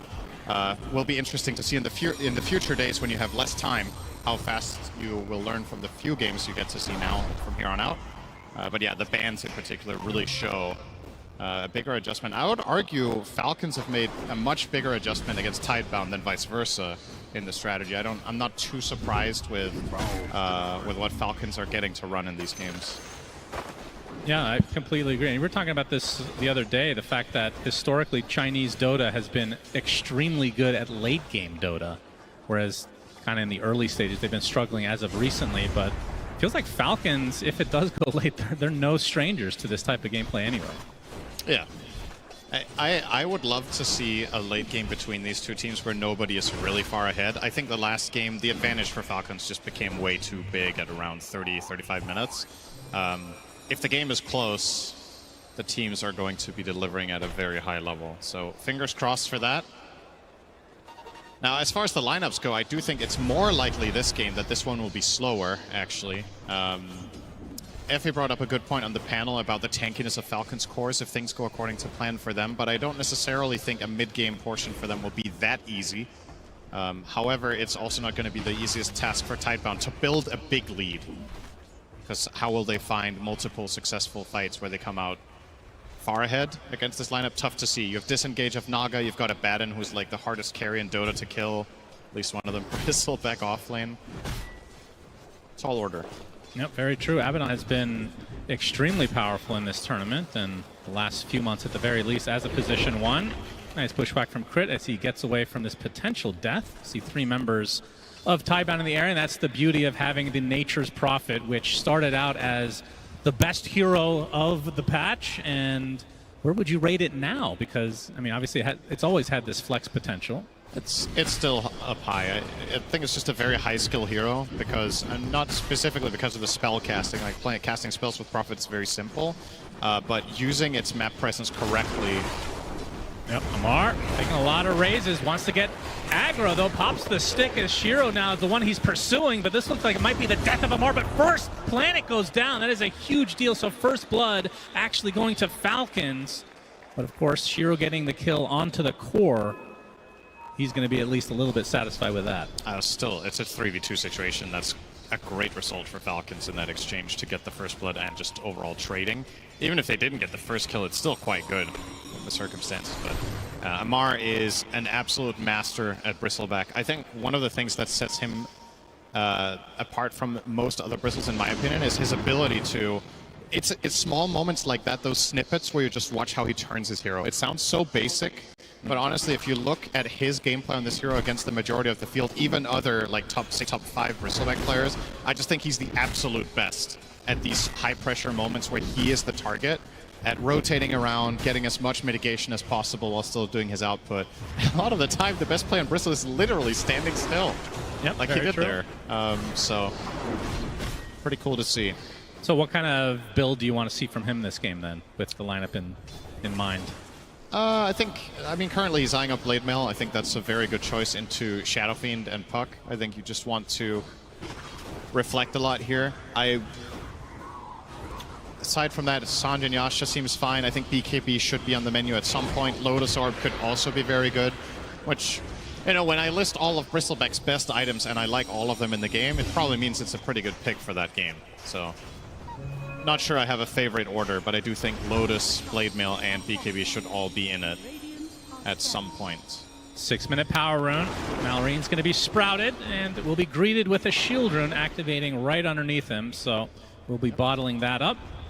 as he's going to get the burrow, just to harass Nothing to Say a bit, as he's sitting on 43-5 versus the 41-2 on the puck, so extremely even in this mid lane. Is this what you would expect on a normal puck versus Sand King matchup?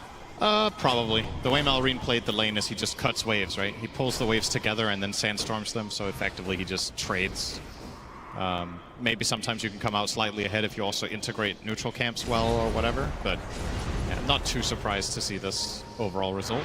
Is there going to be a play for the Wisdom Shrines this time? It doesn't. Well, as I say that, Malrine and Snake King are going to be greeted by Bach next to the tree line. Sand King tries to get off his ult, but it's instantly canceled.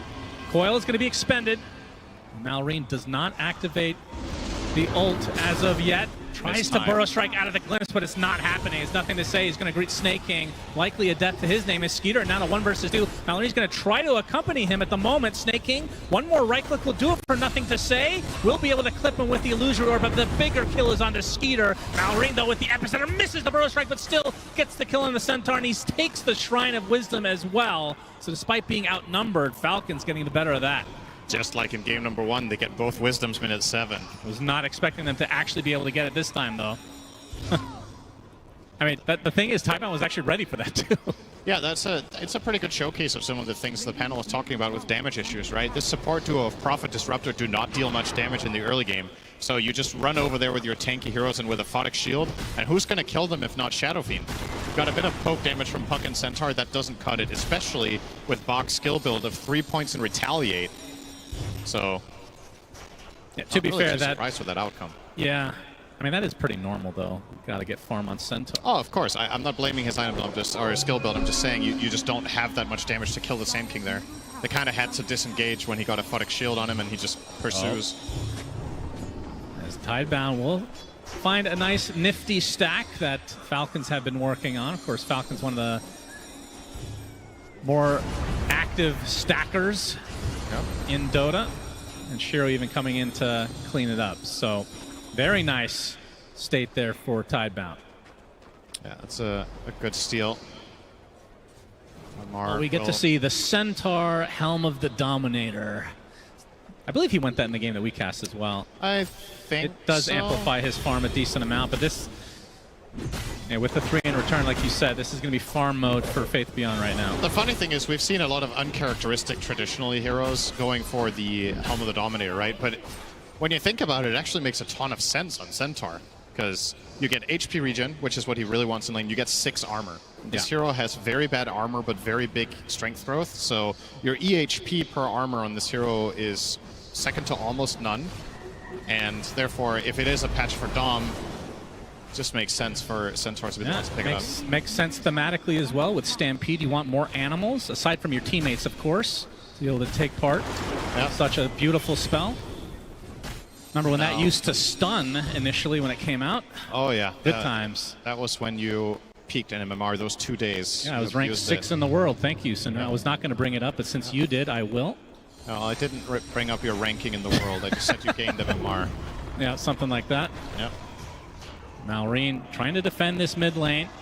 Has that Sandstorm up, of course, with that facet that applies the blind when he attacks. Can be quite annoying to deal with. The fact that that works on towers is crazy, by the way. But it is interesting, because I can't think of another spell that works similarly like that. You can't stun a tower, can you? Well, maybe there is actually a spell that can stun, technically.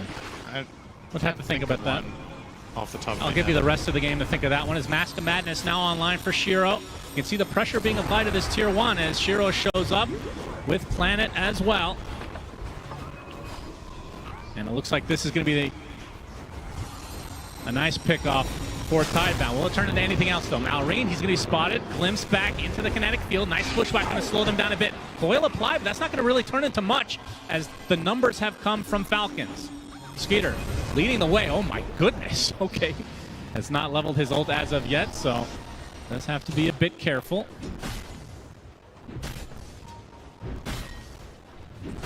Yeah, I'm surprised they just let them have that tower. Considering you got both Wisdoms and the 2 enemy supports are level 5, you're oftentimes not in a position to just brute force like this. but a successful play call. Falcons were uninterested in bringing over the resources. And let's be honest, if they really wanted to defend that, they could have. That was a choice. If MR TPs, I think you don't lose that. You just place the bristle back in front, and that's the end of it. Instead, they're letting them take the mid tower, and now Bach up top as well. Decently big wave with siege creep too. Absolutely. See if they do anything about this one. Centaur left to his own devices can certainly push to a decent degree, especially with a helm on top of it. Not going to tank up the tower for now, as there's still a siege unit on it, so this looks like another tower for Tidebound, playing super fast in this game too.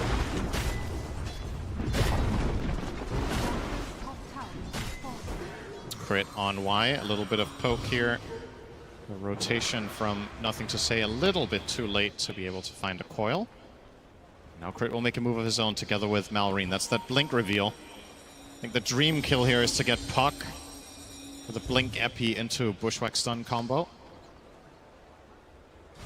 12-minute rune is bottom. It's a haste, as there's the stun onto Nothing to Say with the Bushwhack to follow, and the sharpshooter is enough. Big kill for Falcons. Yeah, good judgment call there. I thought the epicenter might have been necessary, but they do have enough in the tank. I don't think that was a very big overkill. It was good enough. Glimpse onto Amar. I'm not sure why wants any of this smoke, though.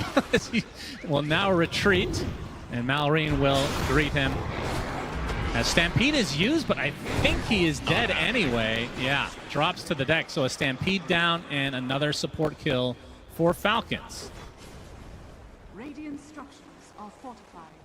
And looking at the side of Tidebound to see what power spikes are incoming. Dragonlance soon coming online for Shiro. Faith Beyond, Blade Mail not too far away as well. As the Witchblade now completed for Nothing to Say, so looks like Blink is next on the menu for him. Okay, this is a real question. Before this would be a meme, but because it was so prevalent in the game that we cast, how fast can Faith Beyond go for the cart, Cinder? And everybody wants to know. Like, is this a pipe game? Do you need to go for that against, well, essentially Sand King, right? I don't think you need to go pipe. He's also eyeing a Blade Mill over it right now. Oh, Blade Mill into what, though? I think you could go Blade Mill, Blink Axe. Probably get... Hell yeah. Yeah, I think that's fine. And who do you want in your cart? The Shadow Friend? It's pretty sick with Shadowfiend. You can drive him into Requiem. Yeah. That is a very strong combination. And of course, one of Shadowfiend's weaknesses as a hero, the panel touched upon this, is enemies, tanky heroes getting on top of you and just mauling you down. Centaur is one of the perfect solutions to that problem, because SF, he has the damage to kill those heroes if he gets to attack. That's right. And the cart will ensure that. Of course, this was changed at some point. I don't remember which patch, but you're actually invulnerable in the cart, not just untargetable. So you can drive through the Epicenter Sandstorm and not care. You can tank all the quills. As long as you get to sit in that cart, you're all good. But you can't take somebody out of Chrono anymore. Very important change. Very relevant in this game as well with the Faceless Void. So Blade Mail now up for Faith Beyond. As Amar is going to make his way to the mid lane. And another stolen shrine, potentially? Oh, they might even get Shiro as a bonus. Shiro, Epicenter's coming from. He is not ready for this one. Bushwhack to follow Stampede, but the Sharpshooter is enough again. Falcons get away with murder, and the trade is a measly support. Of course, no offense to Snake King, he actually gets off the song anyway. Even the Wrath of Nature's not enough. These Eclipse and the Static Storm as well, but the Illusory Orb is enough. They use everything to kill the support off as Skeeter shows up a little bit too late, though, so Planet does end up trading the Wisdom Shrines, but still the bigger kill on top of Shiro. Almost survived. How is he so tanky? Well, Naga has pretty good base armor, and I think he just popped everything he had. He probably had a lot of wand charges, used Polywalk Charm, Song heals, obviously, so. Yeah, but looking at the Tidebound team fight that's going to eventually come, if the stars can align, since that seems to be the theme of this TI, Coil into Requiem with like the cart potentially helping you out in that pursuit sounds kind of crazy. Being able to snap Coil on multiple heroes. Yeah. A lot of upside, and with that Static Storm to make things even more difficult. You can see the potential from Tidebound's lineup. He is queuing up pipe on the Centaur, though. Okay. So this will be a much delayed blink. Of course, they can somewhat rely on Nothing to Say to set up plays, but it is nice to have a secondary option. Ooh, close one. Glimpse. Indeed. We'll save Planet, but... Oh, Sharp, this is a much bigger kill. Trying for the Requiem, but it's not happening. Skeeter gets the kill on Shiro. Second death in just a couple minutes now for the SF. He's having a really difficult day today so far. Marcy in game number 1 did not go well. This game on SF, the 2 deaths, it might not sound like much, but this hero is the perfect target for Falcons to slow down if possible. And similar to game number 1, Tidebound are playing without saves. So when SF does get jumped, until you have that cart, which is far down the road. Yeah, let's keep talking about the cart, by all means. Well, absolutely. It's for once, it's actually important. The first 20 times I cast with you and you mentioned it, I didn't care. But this game I do. Yep, you can see, I can see the future. I have vision. Yep, you have vision. That's good. That's right. Stampede used again. This time it does get somebody out, and it's Bach himself. Yep. But you can, I mean, just based on how this game is played, Tidebound has not been very aggressive at all. Like, maybe the laning stage a little bit with the TPs from Planet, but mostly it's been Falcons that have been setting the tempo. Yeah, they took the early mid tower and top tower, but that's it. All the moves have been Falcons to get 4 Wisdom Shrines, find a couple kills on the SF. It was 3. Oh, did they trade 1 for 1 on the second one? Planet ended up TPing to the other side. There's a Radiance now on Abaddon. So this is a major level up, whichever playstyle you want to go for. If you want a team fight, this is when Abaddon really starts packing a punch. If you want to farm, you accelerate to a large degree. So Skitter's on track here for a solid... Stampede is not online this time, as Amar finds himself a half man, half horse. But why is in the vicinity? Oh, a big initiation with a coil on the 3. Static Storm to follow. Malrine comes in, though, with the Epi. Looks like Boxing is the first to fall. Planet trying to kill off somebody. He finally gets a support. Looks like he's going to die shortly after, though, as the song to try to reset. Shiro on the outskirts looking for the Requiem, will get it off to get the fear. Decent timing. Ensnare applied to the puck at the moment, though. Nothing to say. He's found in the tree line. Burrow Strike applied. Still stuck in the trees. Can they find him? They ping him out. Finally, the Illusory Orb comes. It's a curveball, though, back into the fray. He'd be able to blink out, though. And it looks like the pursuit will finally come to an end. Is that... was all over the place. Well, he did get out, but that first orb, I have no idea what happened. That might have been a mouse slip. Like, you would want to curveball that one back to your base or just throw it in a straight line, but he orbed forward. Fortunately, did manage to find a way to play himself out of that. That was scary. Still another good fight for Falcons. Having the damage, and Shadowfiend just arrives too late. If you want to take these fights as Tidebound, and you do have set damage issues, this guy needs to be involved. Yeah. Or you're just not killing him. I mean, they had Coil, Static Storm on 3 heroes. That is about as good of a start as you can hope for at this stage of the game for Tidebound. If there's a Requiem there, you team wipe them, right? But yeah, Falcons might not make the move to begin with that information. They're doing it because they know Shadowfiend is elsewhere. So it's a little bit of an unlikely hypothetical to really find that type of fight right now. And of course, if you do find yourself on the back foot, hang on, nothing to say. Sharpshooter again. The glimpse back onto Snake King gives the space needed for Nothing to Say to retreat. It is hard for Tidebound to land all of their stuff because there's the threat of song at any given point. Now, in that example, Snake King was caught in the storm, but you cannot rely on that happening every time. I mean, this might be a game arriving. That's drums. Yeah, this might be a game where the 3 cores from Tidebound all have to get BKB because of the song, potentially. I mean, the fact that Pipe is being bought by Bach means that that's not going to happen anytime soon. Yeah, it's far away.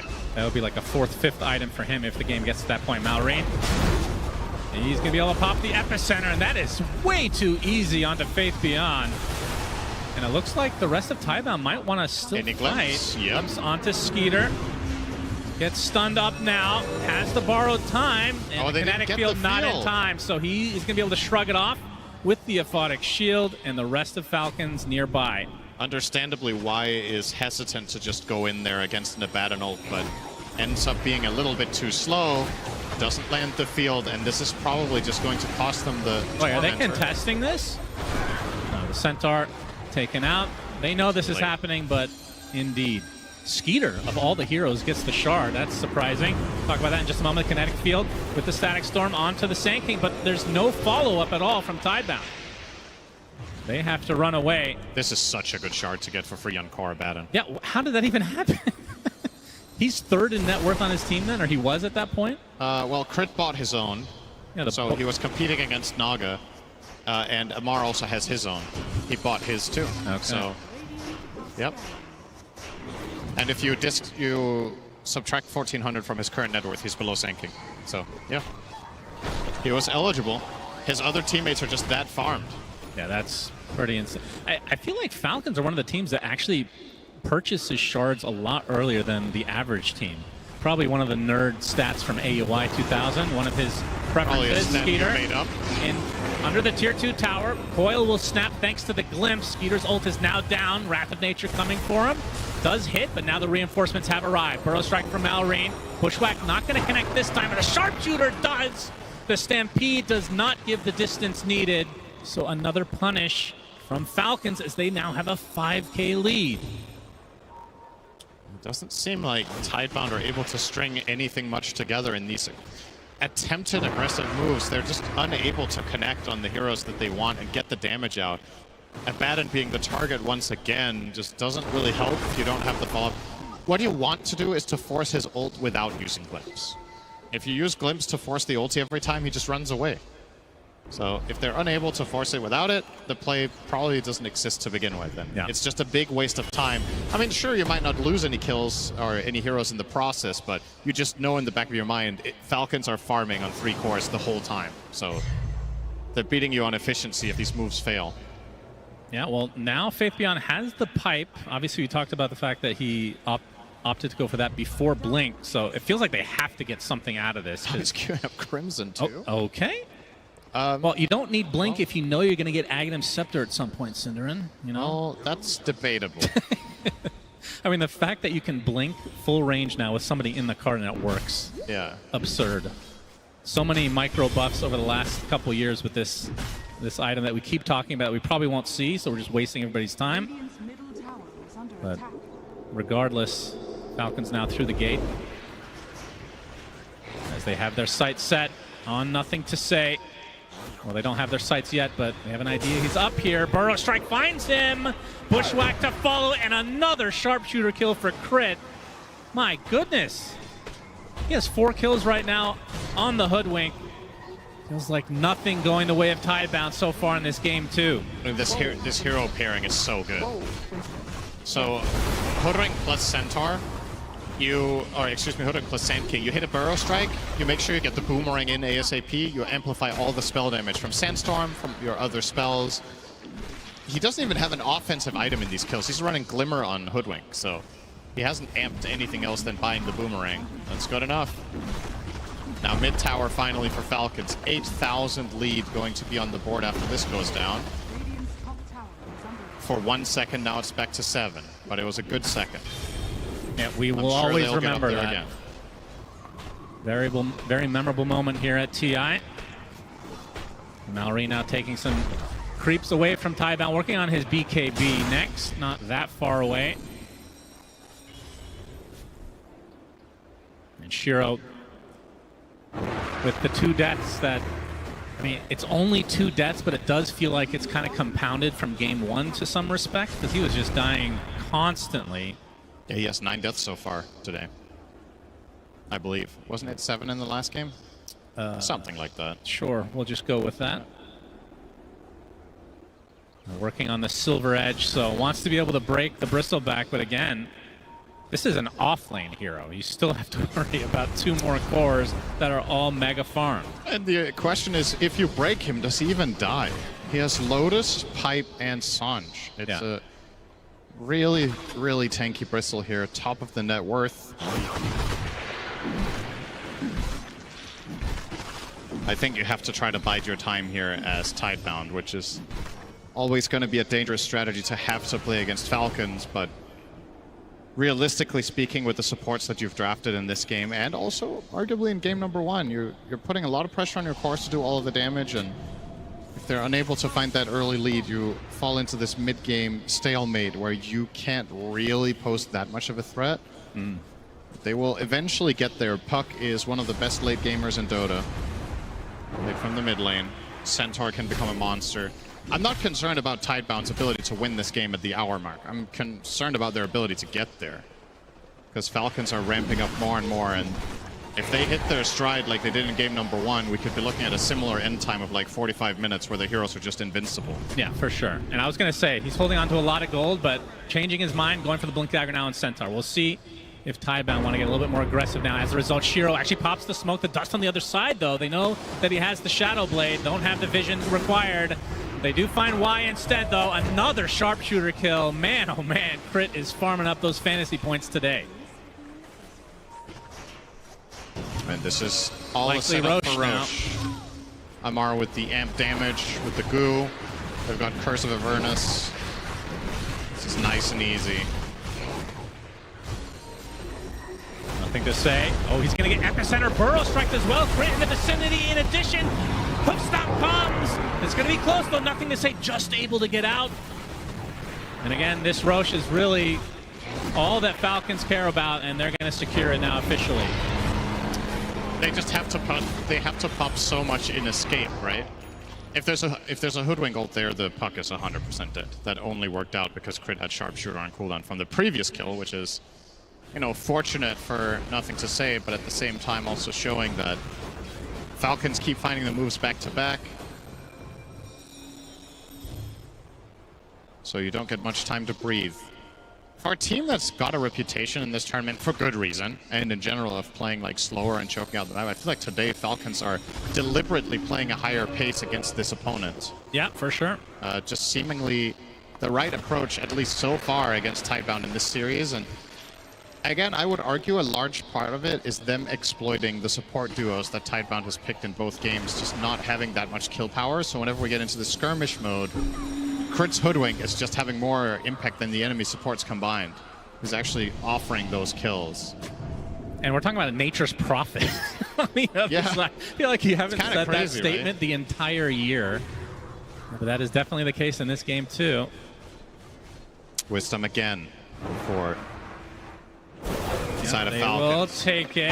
And on the other side, the sharpshooter makes it a little bit more difficult as Crit's going to continue to stand inside. Burrow Strike a little bit too late, but at the very least, they will secure their own shrine as well. So 3.5 minutes on this Aegis. Are you surprised with the Aegis onto Amar? No, I think it's the perfect choice. I think Abaddon doesn't need it, this game, with how it's played out. And Sinking has BKB and Amar. A lot of the time when Falcons play with Bristleback, Amar is playing almost as the carry of the game.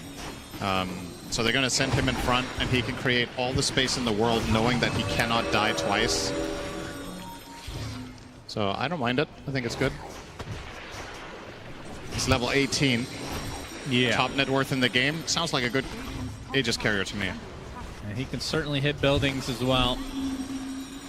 Classic Amar fashion, he's of course running Seeing Red. We haven't talked about that. A lot of offlane bristles like the Snot Rocket, but Amar wants to get up close and personal.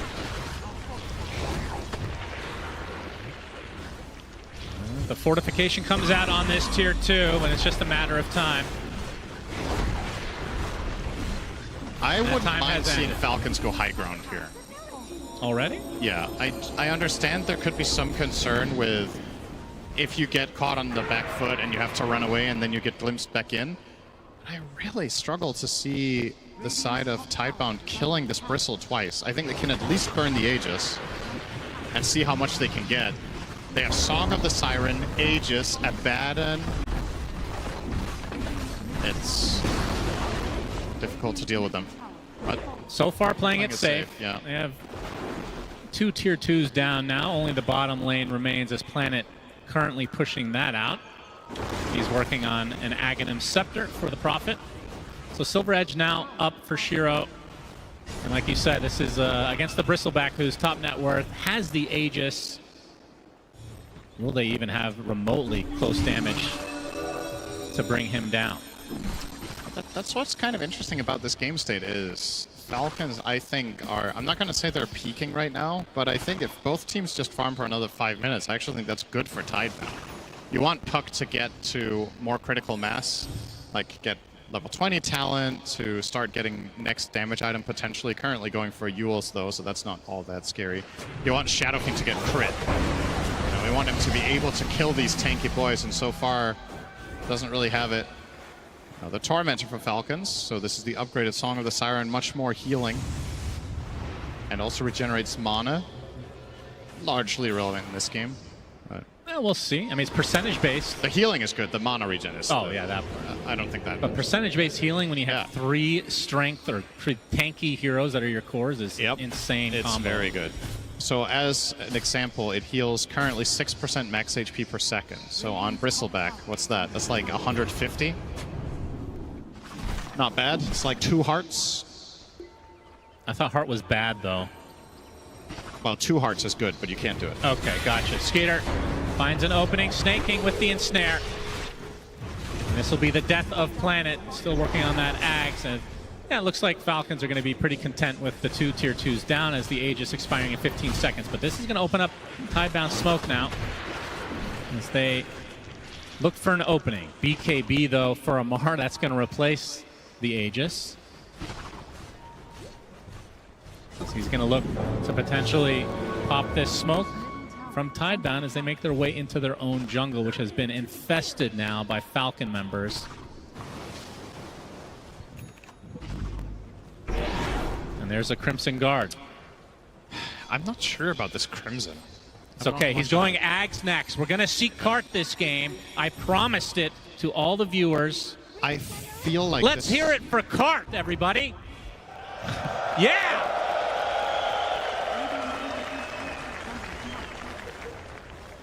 Do you think the Crimson Guard is worth it?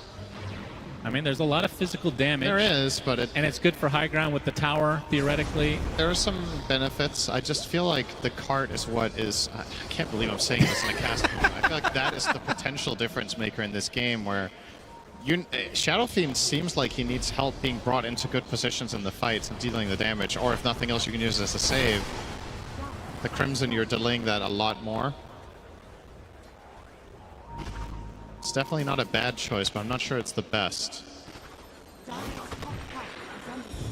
Anyway, might just get there regardless and get the cart. 4,000 gold shouldn't take 50 on all that long, probably 5 or so minutes, maybe 6.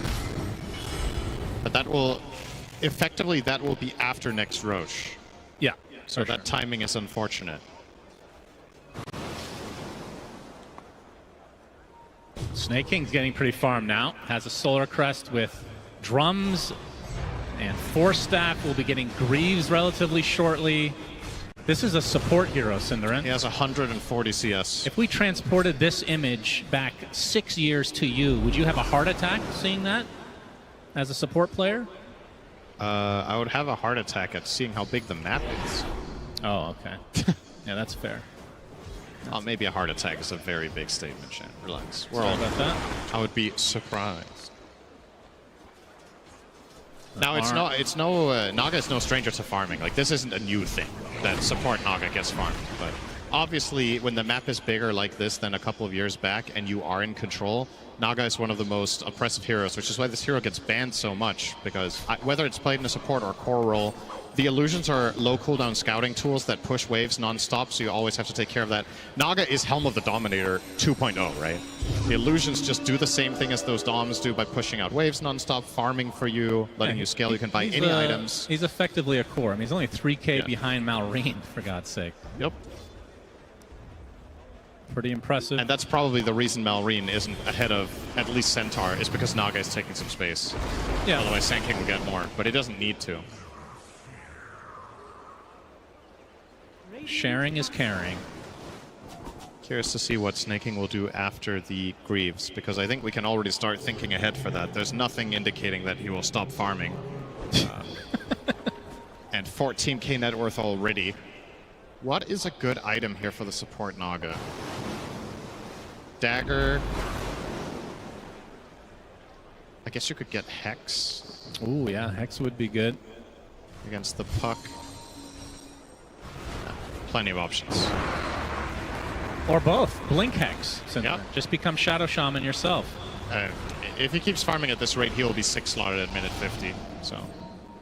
Well, Shiro has Daedalus, so damage definitely online for Tidebound if they can get the connection. That's the big if right now. Falcons will smoke up. Looks like Tidebound might want to be doing the same here relatively shortly. Parasma. There's some big damage upgrades here for Tidebound. This feels like finally they have some tools that they have been lacking for the last 15 minutes. Yeah. If they actually do connect, I believe in their lineup to now be able to kill some of the cores. But the connection is the big question mark. How do you get Shadow Fiend into position when you don't have the cart yet? Centaur can go for a blink stun, but you have counterplay from Song, you have counterplay from Aphotic Shield. BKB on Bristle. I mean, Bristle just doesn't die, right? BKB, Pipe, Lotus, and another Plate Mill. This is basically full timer Roche as well. So yep. That benefits Tidebound. They've had time to kind of catch up a bit in terms of getting the items they feel are the next power spikes for them. Still won't have the cart on spawn. Let's talk about cart again. If Falcons want to force this now, they know it's up because it couldn't have been any slower than this. And we'll see if they want to try to contest this or if they want cart. What is more powerful, second Roche or cart? Only one way to find out, ladies and gentlemen. He can't afford it now. They're going to smoke. So, big moment here for the side of Tidebound. Oh yeah, he's getting it on the way. Workhorse about to activate. The crowd is going to cheer so loudly when it's in his inventory. There we go! We got the Workhorse cart! Enter the cart. Nothing can harm you any longer. Now, of course, he needs a BKB to be able to use it properly, Cinderin. There's still ways to go, but the important thing is he has the cart now. You and I thought the crowd at this event was going to be cheering for killed Dominator creeps, but it turns out it's the actual Centaur. That's right. Not the dominated one. The scepter in hand, the smoke, highly uneventful, just breaks and they're not really following up on it. But the standoff begins. Now this ward that they've placed above the Roche pit here for the side of Tidebound could be really powerful, but well, if the fight gets pulled away from there, it doesn't do very much exactly. I really hope this cart does something, or else we really did a shitty cast. I think either it's instrumental or it's completely irrelevant. One or the other. It needs a polarizing result here. It needs to not be okay. I mean, we want a big play. Yeah. Or we want it to be completely. Yeah, Faith Beyond is no stranger to this, as we talked about, so we're not worried about the execution. It's more, will he have the opportunity? As Falcons, with this 14K lead, pretty massive. I think it's worth pointing out the win expectancy graph of this game has flatlined in the last 10 minutes. Falcons were gaining and gaining and gaining, and now we're kind of stuck in this 3-1 favorite stage, which I think I could get on board with. I see a possibility for Tidebound to pull off a good fight, but definitely Falcons are in the driver's seat and have the easier to execute strategy at this point. Shiro almost has Pike now, another big item for him. We're talking about his inability to hit stuff. That'll help. Yep, Roche. Belch is in their face again. Got 1 minute to do this before he is tired of being here. That's true. If they can delay this. And Lamar now outside the pit. Want to get to the triangle of Tidebound. This Planet being pursued in his own base. Oh my goodness. Burrow Strike, Sharpshooter, it's enough. Planet actually out for 50 seconds with no buyback, so this is actually a 4 versus 5. I don't know how. He did not feel safe in his own base, and I can see why now. But still, Falcons not forcing the issue onto Roche. Want to capitalize on any potential mistakes. You can see the wave is already pushed in the mid lane, so perhaps forcing Tidebound back to base is what they do. Yep. And they're going to be pounding on this tier 3 rather, with the illusions to follow suit. And Shiro and the company, this is going to be a mass TP for Tidebound. And immediately Falcons just go straight towards the pit. Although, like you said, he's leaving. Roche is leaving.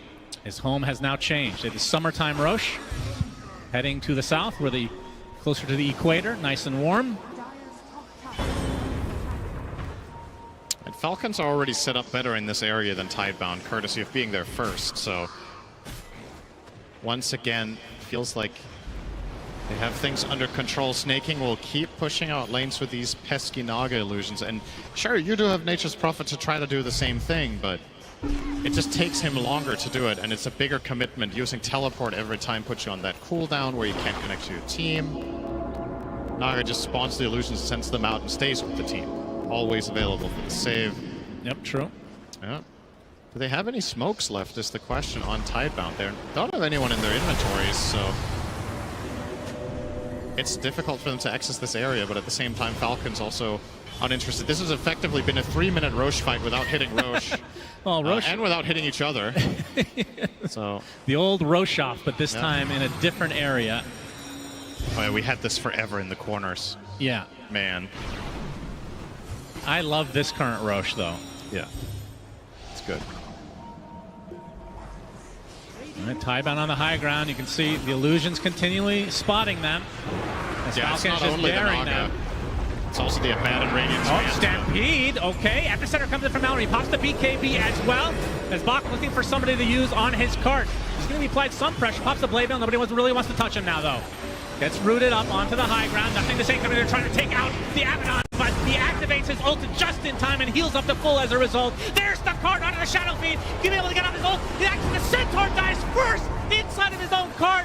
The Shadow Fiend follows soon, and just like that, it's 4 dead for Tidebound, and Falcons lose nothing. That wasn't even close.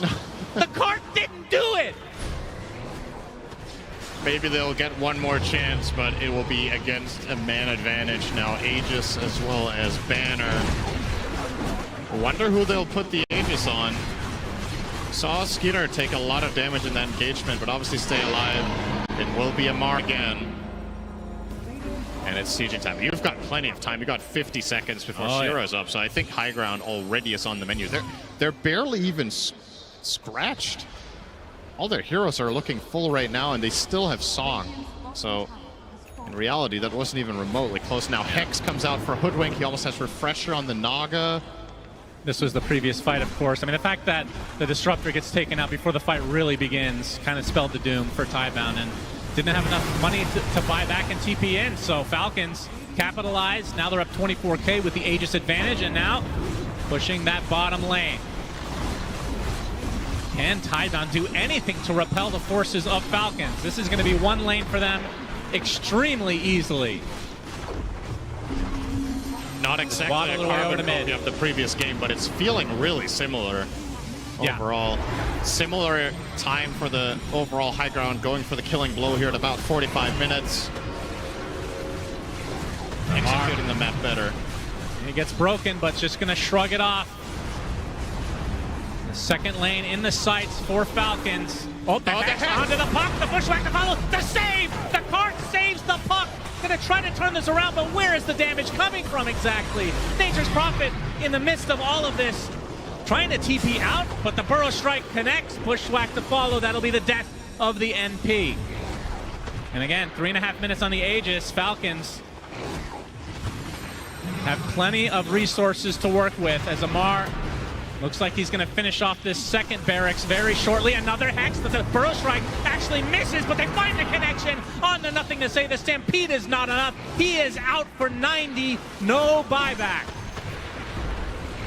As Falcons now to the third lane to try to get Mega Creeps and close the door in this upper bracket match against Tidebound.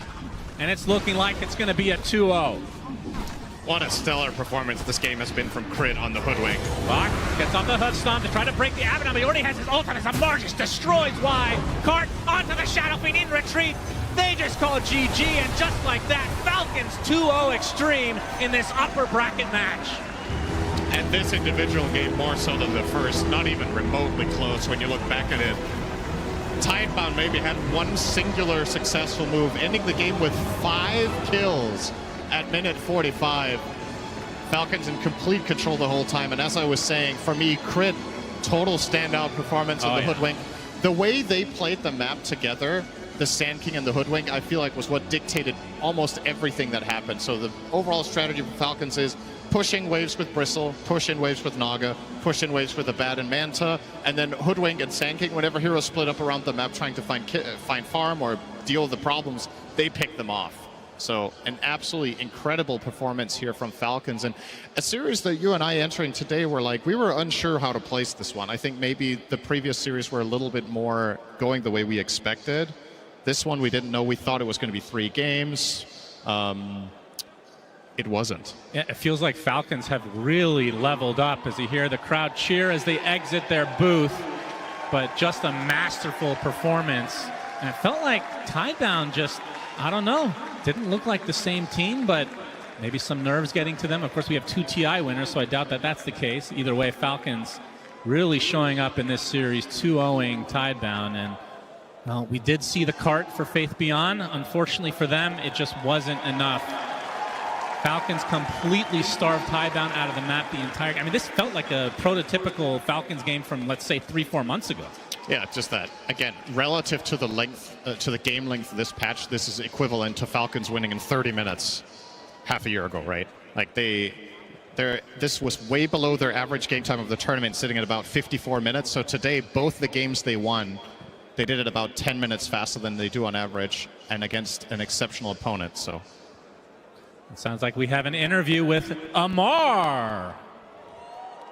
Thank you, Suns fan. Amar, is there any better feeling than winning games of Dota on the TI main stage? Oh, I mean, I had these games before, and you know, winning these games are nice, but you're still looking forward for the grand final. You got your eyes on the prize then. Well, I do want to ask you, is it a little bit different this time now that you've moved into the drafting and captaining position? Is that a little bit of extra pressure? Because we have seen some pretty strong reactions from you in your longer, more stressful games. Oh, I mean, it feels nicer this time because, you know, when you put the music in settings, it's very like all these drums. So when I'm captaining and drafting, it's a very nice feeling actually. Good stuff. All right. Well, last time you met Tidebound, it didn't go quite this well. So was there anything about the series last time that you learned and you were able to take forward and get you this pretty clean win the second time around? I think it was stop throwing, because we were throwing a lot and we were going 1 hour games for no reason, and now we just play 2 fast games like compared to before, you know. So that's the good part. Absolutely. And any word for your teammates who have done so well, and also for Tidebound, which you've now knocked down to the lower bracket? You know, like, how do you think they played in this series, and do you think we'll see them bouncing back later on in the tournament? I mean, towards Tidebound, I still think they're gonna. I mean, they're still strong. You know, like I don't think because they lost to us, like something they can still go through some strong lower bracket run. And for my team, you know, like step up because I'm carrying every game. Kappa. Beautiful stuff. All right, I have one more question for you. This one is about the upcoming series we have on our hands. It is BB versus Nigma. So do you have any words for that series coming up, and who are you supporting for? Who do you think is going to win? Crowd, cheer for Nigma. All energy to Nigma. Thank you very much, Amar, and congratulations, Amar and Falcons, for moving forward here at TI. Top 6 secured for Falcons and Amar there on the main stage. And anyway, well, we'll say, credit where credit's due, he might have taken this team on his back, because that was an incredibly strong performance from Amar on this personal back.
Hello， 歡迎嚟到簡單阿里，一嚟呢個節目禮拜。下面給你 Esports 我嘅表演啊，好多嘅就哦。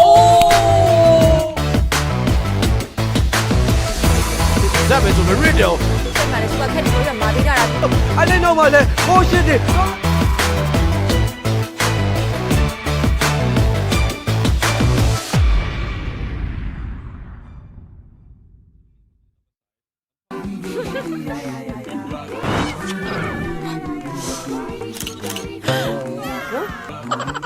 ချွေးနှံထွက်လို့စိတ်ညစ်နေပြီ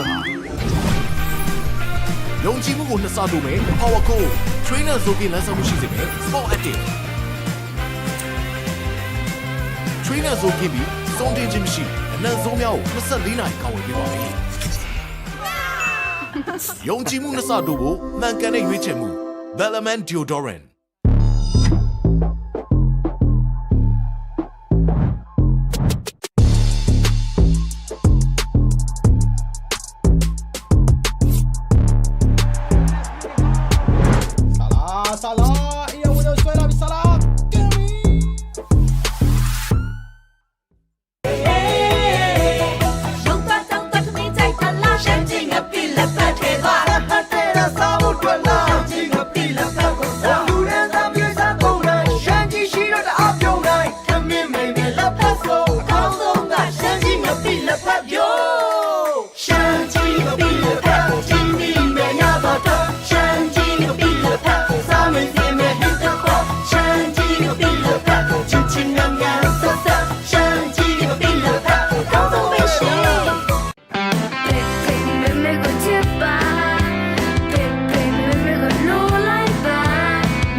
Shiny OC ရဲ့အဝလိန်အဝပြောင်းကန်ဆယ်မဲအစီအစဉ်လေးလာပါပြီ။ Shiny OC ဘူးတွေထဲမှာ MPT ဖုန်းပေကန်ဆယ်မဲလေးထည့်သွင်းပေးထားပြီးဘူးမှာပါတဲ့ကတ်လေးတွေကဖုန်းပေပင်နံပါတ်လေးကိုတစ်ခါလေးထည့်လိုက်တာနဲ့ချက်ချင်းဝယ်ချက်ချင်းဖုန်းပေကန်ဆယ်မဲပေါက်မဲ့အခွင့်အရေးကိုရရှိမှာဖြစ်လို့ဒီအခွင့်အရေးကိုလက်လွတ်မခံပဲအခုပဲနီးစပ်ရဆိုင်တွေမှာပြေးဝယ်လိုက်တော့နော်။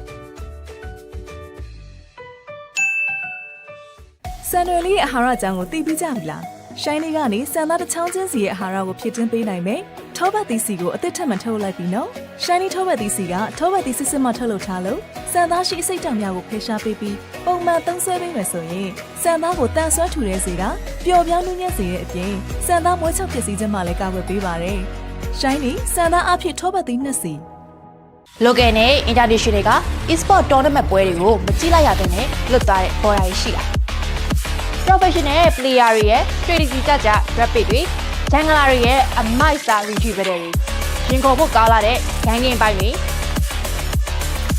လှပလွန်လာတဲ့ high moment တွေကိုတစုတစည်းရဲ့နဲ့ပြန်လည်တင်ဆက်ပေးသွားမယ်မဟာ e-sport ရဲ့ tournament တို့ပဲတွေ့ပြီ rich creamy နောက်တစ်ခွက်ပေးပါအားလုံးကြိုက်တဲ့ rich coffee ငါတို့ပေါ့ကွာလူမပေးနိုင်ဟောဗျာပါသွားပြန်ပြီ Coffee rich creamy together no yada ချိုစိမ့်ကြိုက်သူတွေကောင်းဆုံးပဲကွာငါလေးအကြိုက်ဆုံး rich creamy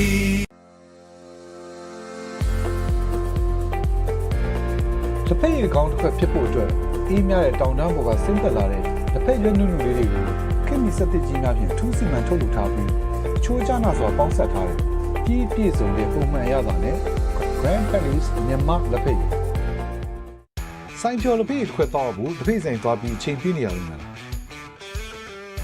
တစ်ဖက်ဆိုင်ကိုသွားစရာမလိုချိန်နေရမရွေးဆိုင်ကျော်ချူစိမ့်တစ်ဖက်ရည်ရတာစစ်စစ်ကိုခံစားရမယ်စန်တဲ့ဆိုင်ကျော်လက်ဖက်ရည်ကတစ်ဖက်ရည်ချစ်သူတို့အတွက်အသင့်ရှိနေပါပြီဆိုင်ကျော်ရတာစစ်စစ်စန်ဒီဆိုင်ကျော်လက်ဖက်ရည်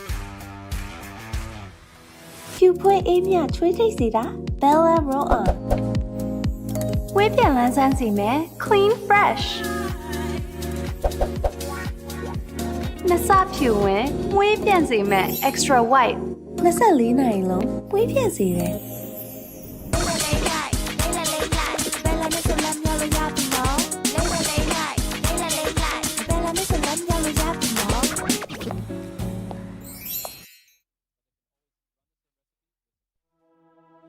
ဘယ်တော့မှယူရီမသွားတဲ့တင်းပြန့်တဲ့ကော်ဖီရနက်နဲ့ နူးညံ့ပြည့်ပြီးစိတ်တက်တဲ့ကော်ဖီရတာလေးကြောင့်ဒီနေ့ဒီရင်ထဲဆွဲညီစွာအမြဲတောက်ဖြစ်နေတဲ့ Platinum White Coffee ဟာနေ့ရက်တိုင်းအတွက်မဖြစ်ပဲပေါ့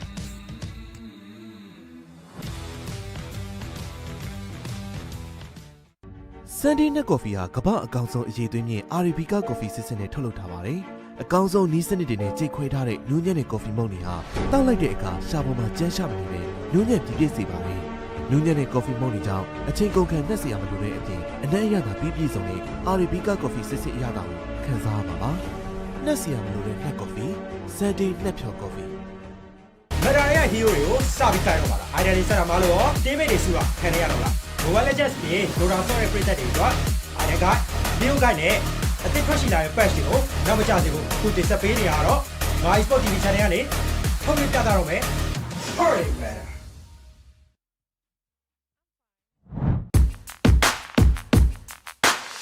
Hello ဟောဒီမှာဒါကဏ္ဍကနေပြန်လည်ပြီးတော့ကြိုလိုက်ပါရှင်မြန်ခဲ့တဲ့ Esports World Cup ပြန်ဝင်တာပေါ့ပေါ့နဲ့ကြောက်အိုးဒါပဲဆိုတော့ radio ဆက်မှာလေစပါခက်တွေရမာသေးကြတာအဲ့ဒီတော့မှလည်းဟိုးရှစ်တွေ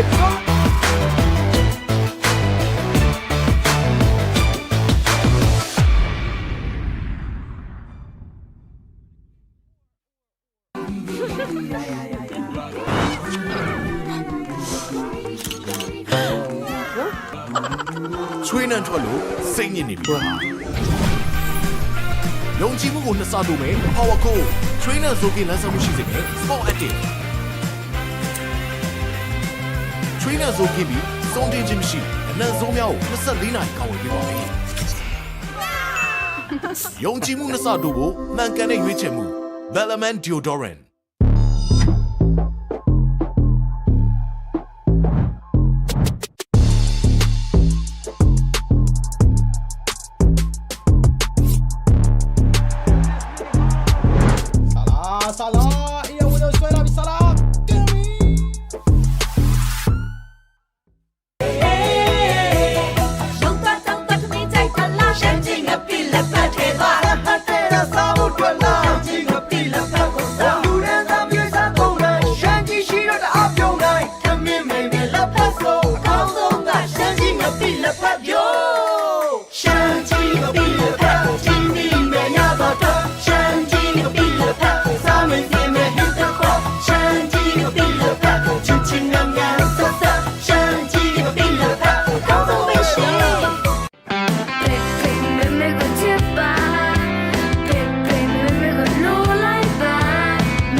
Shiny OC ရဲ့အဝလိန်အဝပြောင်းကန်ဆယ်မဲအစီအစဉ်လေးလာပါပြီ။ Shiny OC ဘူးတွေထဲမှာ MPT ဖုန်းပေကန်ဆယ်မဲလေးထည့်သွင်းပေးထားပြီးဘူးမှာပါတဲ့ကတ်လေးတွေကဖုန်းပေပင်နံပါတ်လေးကိုတစ်ခါလေးထည့်လိုက်တာနဲ့ချက်ချင်းဝယ်ချက်ချင်းဖုန်းပေကန်ဆယ်မဲပေါက်မဲ့အခွင့်အရေးကိုရရှိမှာဖြစ်လို့ဒီအခွင့်အရေးကိုလက်လွတ်မခံပဲအခုပဲနီးစပ်ရဆိုင်တွေမှာပြေးဝယ်လိုက်တော့နော်။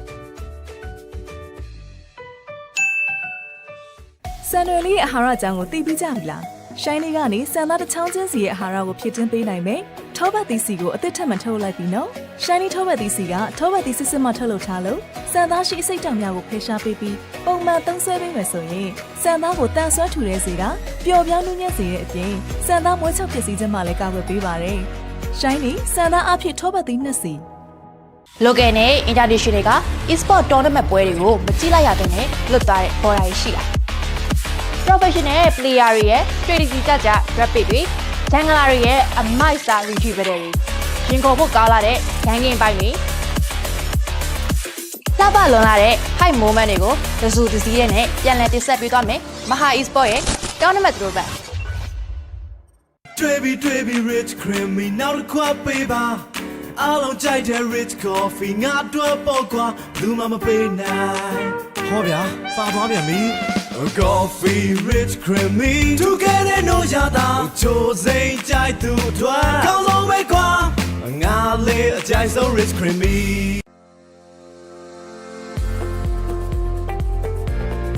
ဖက်ရည်ကောင်းတစ်ခွက်ဖြစ်ဖို့အတွက်အေးမြတဲ့တောင်တန်းပေါ်ကဆင်းသက်လာတဲ့တစ်ဖက်ရွက်နုနုလေးတွေကိုခေတ်မီစက်သစ်ကြီးများဖြင့်ထူးစီမံထုတ်လုပ်ထားပြီးအချိုးကျနာစွာပေါင်းစပ်ထားတဲ့ပြည်ပြည့်စုံတဲ့ပုံမှန်ရတာနဲ့ Grand Palace မြန်မာလက်ဖက်ရည်ဆိုင်ကျော်လက်ဖက်ရည်တစ်ခွက်တောက်ဖို့တစ်ဖက်ဆိုင်သွားပြီးချိန်ပြည့်နေရလိမ့်မယ်တစ်ဖက်ဆိုင်ကိုသွားကြအောင်လို့ချိန်နေရမရွေးဆိုင်ကျော်ချူစိမ့်တစ်ဖက်ရည်ရတာစစ်စစ်ကိုခံစားရမယ်စန်ဒီဆိုင်ကျော်လက်ဖက်ရည်ကတစ်ဖက်ရည်ချစ်သူတို့အတွက်အသင့်ရှိနေပါပြီဆိုင်ကျော်ရတာစစ်စစ်စန်ဒီဆိုင်ကျော်လက်ဖက်ရည်ဖြူဖွေးအေးမြချွေးထိတ်စီတာ Bella Roll On ဝေးပြန်လန်းဆန်းစီမယ် Clean Fresh နစဖြူဝင်ဝေးပြန်စီမယ် Extra White 24နာရီလုံးဝေးပြန်စီတယ်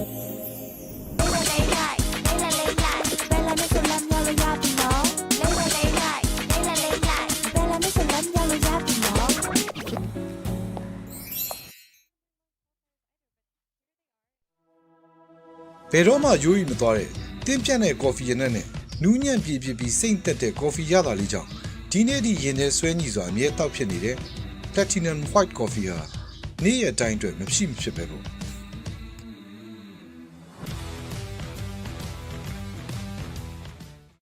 ဆန်ဒီနက်ကော်ဖီဟာကမ္ဘာအကောင်ဆုံးအရေးသွင်းမြင့် Arabica ကော်ဖီစစ်စစ်နဲ့ထုတ်လုပ်ထားပါတယ်အကောင်ဆုံးနီးစနစ်တွေနဲ့ကြိတ်ခွဲထားတဲ့နူးညံ့တဲ့ကော်ဖီမုန့်တွေဟာတောက်လိုက်တဲ့အခါရှားပေါ်မှာကျန်းရှာမနေတဲ့နူးညံ့ပြည့်ပြည့်စေပါတယ်နူးညံ့တဲ့ကော်ဖီမုန့်တွေကြောင့်အချိန်ကုန်ခံနှက်စရာမလိုတဲ့အပြင်အနက်အရသာပြည့်ပြည့်စုံတဲ့ Arabica ကော်ဖီစစ်စစ်အရသာကိုခံစားရပါပါနှက်စရာမလိုတဲ့နှက်ကော်ဖီဆန်ဒီနှက်ဖြော်ကော်ဖီမဒါရရဲ့ဟီးရိုတွေကိုစပြီးတိုင်းတော့ပါလားအိုင်ဒီယာတွေဆက်တာမလို့ရောတင်းမိတ်တွေစုတာခံနေရတော့လား Mobile Legends တွေဒေါ်လာဆော့ရဲ့ပရိသတ်တွေတော့အားရကဒီဥကိုင်းနဲ့အသစ်ထွက်ရှိလာတဲ့ patch တွေကိုနောက်မကျစေဖို့အခုတင်ဆက်ပေးနေရတော့ My Sport TV Channel ကနေထုတ်လွှင့်ပြသတော့မယ် Sorry man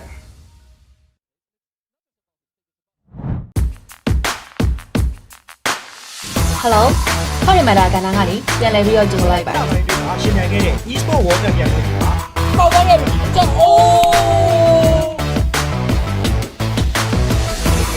That was a radio ဆက်မှာလေစပါခက်တွေရမာသေးကြတာ အဲ့ဒီနောက်မှာလဲကိုရှင်းတယ်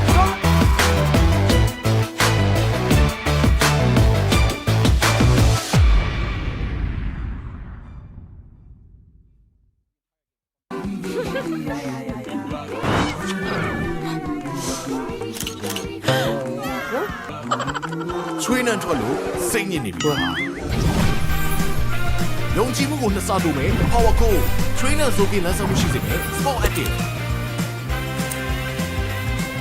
Trainer ဆိုပြီးစုံတင်ခြင်းမရှိအနံ့ဆုံးများကို24နာရီကောင်းဝင်ပေးပါမယ်ယုံကြည်မှုနှစ်ဆတိုးဖို့မှန်ကန်တဲ့ရွေးချယ်မှု Bellman Deodorant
Shiny ကြောင် Shiny ကြောင်ပါတယ် Shiny အစမြင့်အောင်စီမွေး Shiny အောင်စီရဲ့အဝလိန်အဝပြောကန်ဆယ်မဲအစီအစဉ်လေးလာပါပြီ Shiny အောင်စီဘူးတွေထဲမှာ MPT ဖုန်းပေကန်ဆယ်မဲလေးထည့်သွင်းပေးထားပြီးဘူးမှာပါတဲ့ကတ်လေးတွေကဖုန်းပေပင်နံပါတ်လေးကိုတစ်ခါလေးထည့်လိုက်တာနဲ့ချက်ချင်းဝယ်ချက်ချင်းဖုန်းပေကန်ဆယ်မဲပေါက်မဲ့အခွင့်အရေးကိုရရှိမှာဖြစ်လို့ဒီအခွင့်အရေးကိုလက်လွတ်မခံပဲအခုပဲနီးစပ်ရဆိုင်တွေမှာပြေးဝယ်လိုက်တော့နော် ဆန်နွယ်လေးရဲ့အာဟာရအကြောင်းကိုသိပြီးကြပြီလားရှိုင်းလေးကနေဆန်သားတစ်ချောင်းချင်းစီရဲ့အာဟာရကိုဖြစ်တင်ပေးနိုင်မယ်ထောပတ်သီးစီကိုအသစ်ထပ်မထုတ်လိုက်ပြီနော်ရှိုင်းလေးထောပတ်သီးစီကထောပတ်သီးစစ်စစ်မှထုတ်လုပ်ထားလို့ဆန်သားရှိအစိတ်တောင်များကိုဖယ်ရှားပေးပြီးပုံမှန်သုံးဆွဲပေးမယ်ဆိုရင်ဆန်သားကိုတန်ဆွမ်းထူတဲ့စေတာပျော်ပြောင်းနှူးညံ့စေတဲ့အပြင်ဆန်သားမွေးချောက်ပစ္စည်းခြင်းမှလည်းကာကွယ်ပေးပါတယ်ရှိုင်းလေးဆန်သားအဖြစ်ထောပတ်သီးနှစ်စီlocal နဲ့ international က e-sport tournament ပွဲတွေကိုမကြည့်လိုက်ရတဲ့နဲ့လွတ်သွားတဲ့ပေါ်ရာရှိတာ professional player တွေရဲ့ strategy ကြ rapid တွေ jungler တွေရဲ့ a master retriever တွေရင်ခုန်ဖို့ကောင်းလာတဲ့ gang game ပိုင်းတွေလှပလွန်လာတဲ့ high moment တွေကိုတစုတစည်းရဲ့နဲ့ပြန်လည်တင်ဆက်ပေးသွားမယ်မဟာ e-sport ရဲ့ tournament တို့ပဲတွေ့ပြီ rich creamy နောက်တစ်ခွက်ပေးပါအားလုံးကြိုက်တဲ့ rich coffee ငါတို့ပေါ့ကွာလူမပေးနိုင်ဟောဗျာပါသွားပြန်ပြီ coffee rich creamy together no yada ချိုးစိမ့်ကြိုက်သူတွေကောင်းဆုံးပဲကွာငါလေးအကြိုက်ဆုံး rich creamy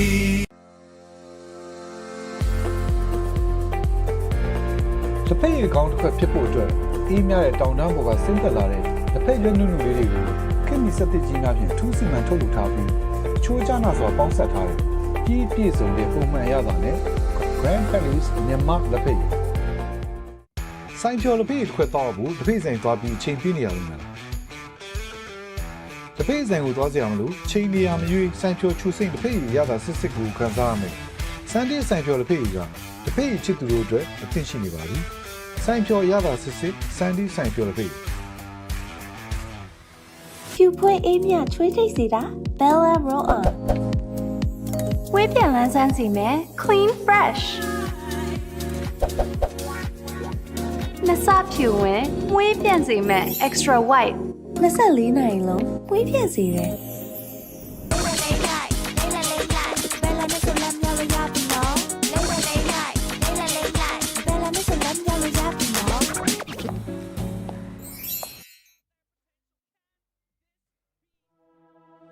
ဘယ်တော့မှယိုးရီမသွားတဲ့တင်းပြတ်တဲ့ကော်ဖီရနက်နဲ့နူးညံ့ပြည့်ပြီးစိမ့်သက်တဲ့ကော်ဖီရတာလေးကြောင့်ဒီနေ့ဒီရင်ထဲဆွဲညီစွာအမြဲတောက်ဖြစ်နေတဲ့ Platinum White Coffee ဟာနေ့ရက်တိုင်းအတွက်မဖြစ်ပဲပေါ့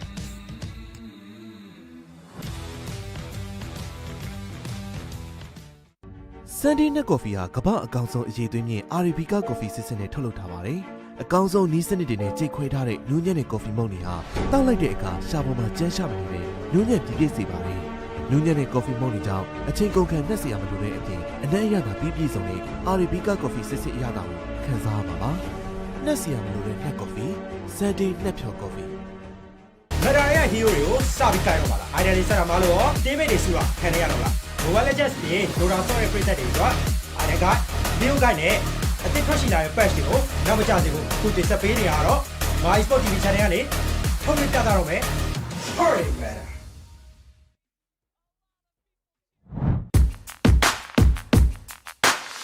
Hello ဟောဒီမှာဒါကဏ္ဍကနေပြန်လည်ပြီးတော့ကြိုလိုက်ပါရှင်နိုင်ခဲ့တဲ့ e-sport world cup ပြန်ဝင်တာပေါက်သွားတယ်ကြောက်အိုးဇာဘယ်ဆိုမရစ်တော့ဆက်မှာလေစပါခက်တွေရမှာသေးကြတာအဲ့ဒီတော့မှလည်းကိုရှစ်တယ်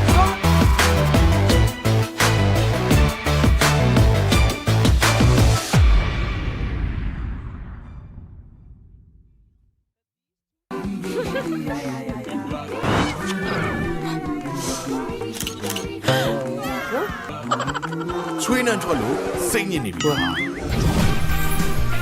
ယုံကြည်မှုကိုနှစ်ဆတိုးမယ် Power Code ချွေးနှံဆိုပြီးလမ်းဆောင်မှုရှိစေမယ် Sport Active ချွေးနှံဆိုပြီးစုံတင်ခြင်းမရှိအနံ့ဆုံးများကို24နာရီကာဝယ်ပေးပါမယ်ယုံကြည်မှုနှစ်ဆတိုးဖို့မှန်ကန်တဲ့ရွေးချယ်မှု Bellman Deodorant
why we haven't talked about it. GPK versus Samael, guys.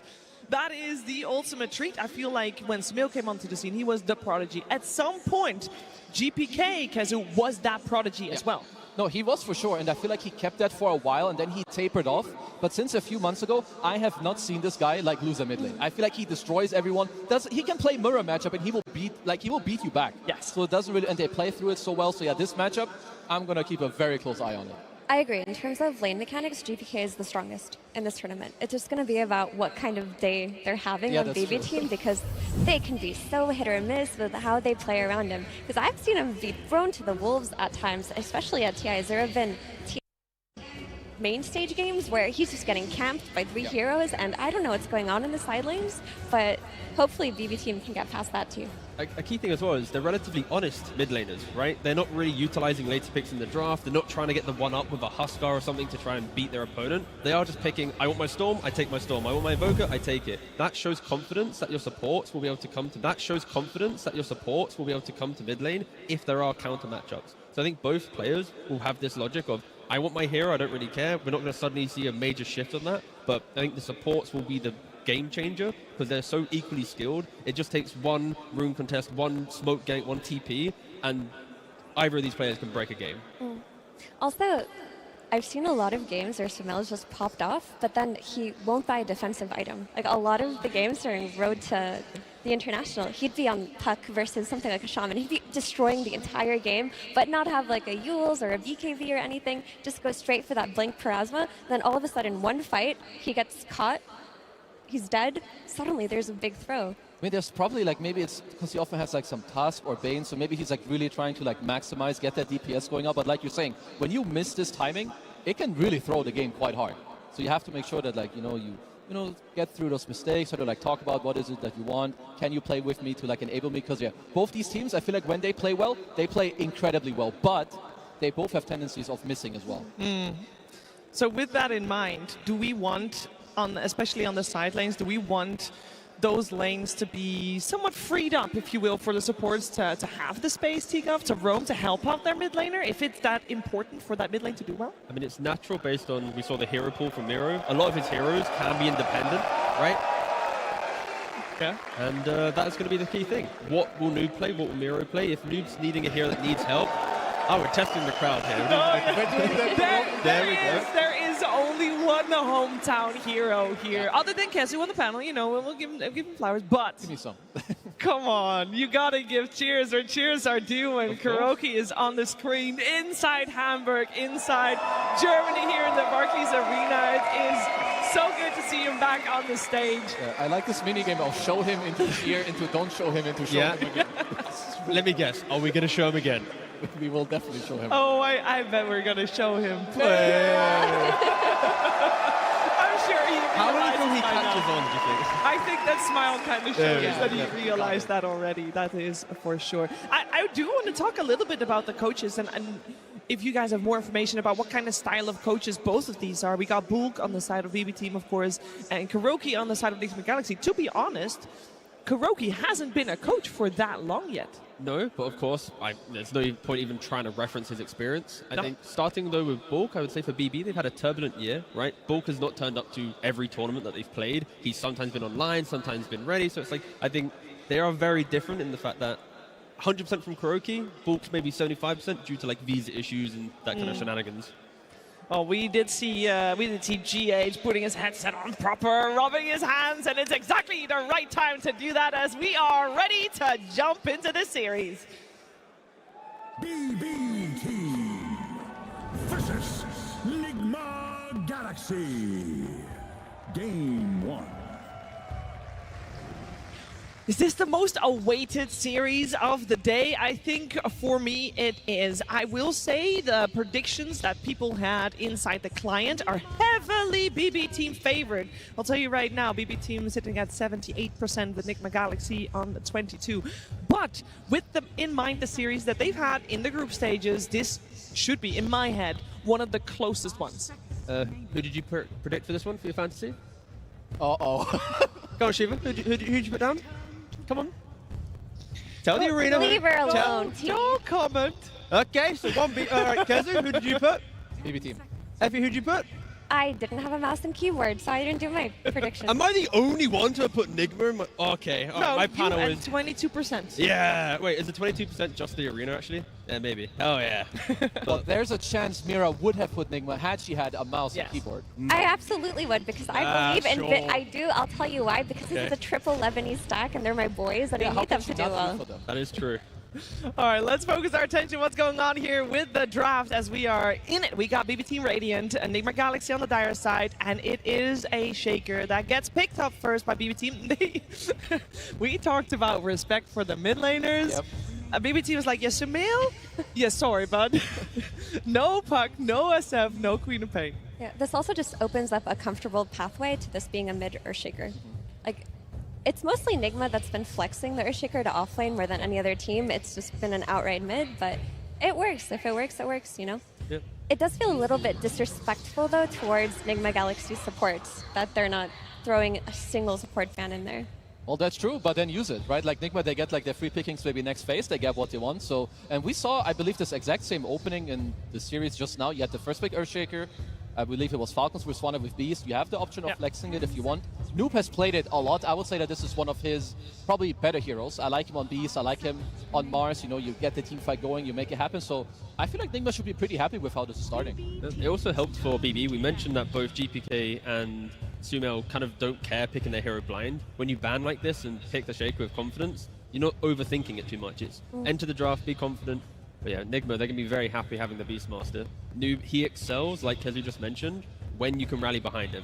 You don't want Noob on your team to be even in net worth or behind in net worth playing catch-up. That is the wrong way for Nigma to win a game. They need him to be leading the charge, taking the early tower, having the early pipe, the aura, and then you keep skirmishing around him.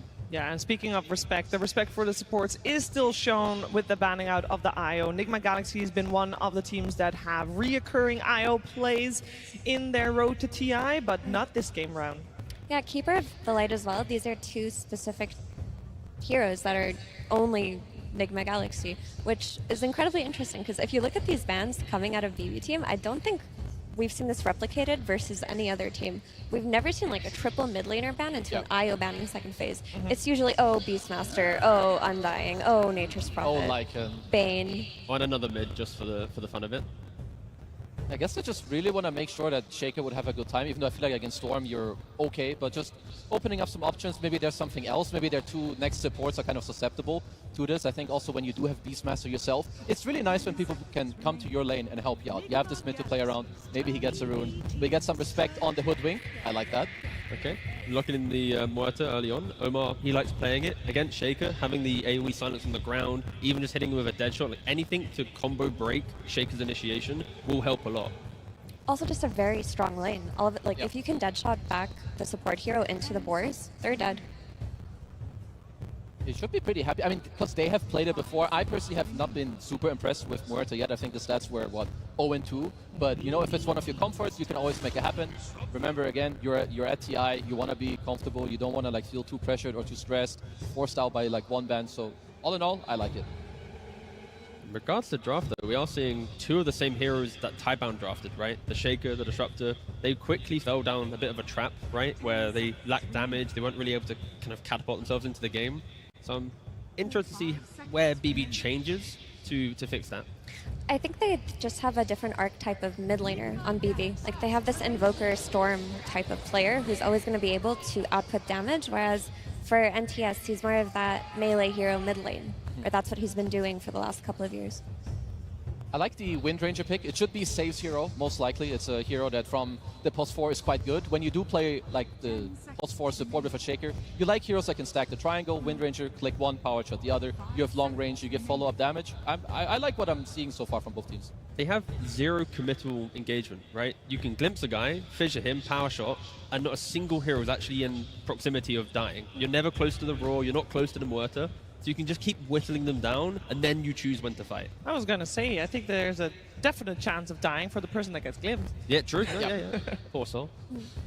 Yeah. About support Wind Ranger, I feel like Save's the one who understands this hero the best, because I've seen a lot of games where he is rushing Shard, whereas a lot of other Wind Ranger players have neglected to think about it. They'll wait for a Tormentor. They'll get it as their third or fourth item. But he has a good understanding of when they need this bonus catch and this bonus teamfight ability versus when they need something like a Vessel or a Solar Crest. No, for sure. Like, Save also, like him and Miero, they're like one of my favorite offlane duos. I think they both enable each other so much with the heroes they play, but also how they lane together. They win unwinnable lanes. They really make it happen. So Save, for me, is also one of the standout players when it does come to BB team. Now, if you're Nigma, like, another reason that this Wind Ranger is a bit annoying, I think some of GH better heroes, they're also melee, like your Tusk 5, maybe your ET 5, they don't really lane well into Wind Ranger at all. I like the Phoenix a lot. I'm a big fan of this hero. I think this is AoE team fight, like taking over ground against Shaker, the Disruptor as well, like hero that wants to move forward, you drop the egg. I like it a lot. It puts fights on a bit of a timer as well, because what you're mentioning, when you slam, when you static storm, that egg goes, it's like, can you kill during your spells? Is egg going to stun you, or is there going to be turnaround potential? And it's additional buff ups. Phoenix support will happily buy more utility with Sunray, Beastmaster with auras. Like, you're really just throwing kind of one hero into the fight, and Troll Warlord, he's going to happily play in front of all this. And is there enough kiting on BB? That's kind of the key thing. When you see a troll, you want to have multiple 4-staffs and good lockdown and ways to annoy him when his BKB gets low. Actually, no, their kiting is not very good right now. They have to itemize for it, but their heroes don't naturally kite this hero, except sure a glimpse back. But for the most part, if that troll is on top of you, you're going to glimpse him back like a few units away from you. And about the Phoenix, if you look at BB Team's heroes, who's really killing the egg here? If he just gets in the middle of the fight, Earthshaker can't commit his body to hit it, Disruptor and Wind Ranger can't hit the egg, who's doing that for you?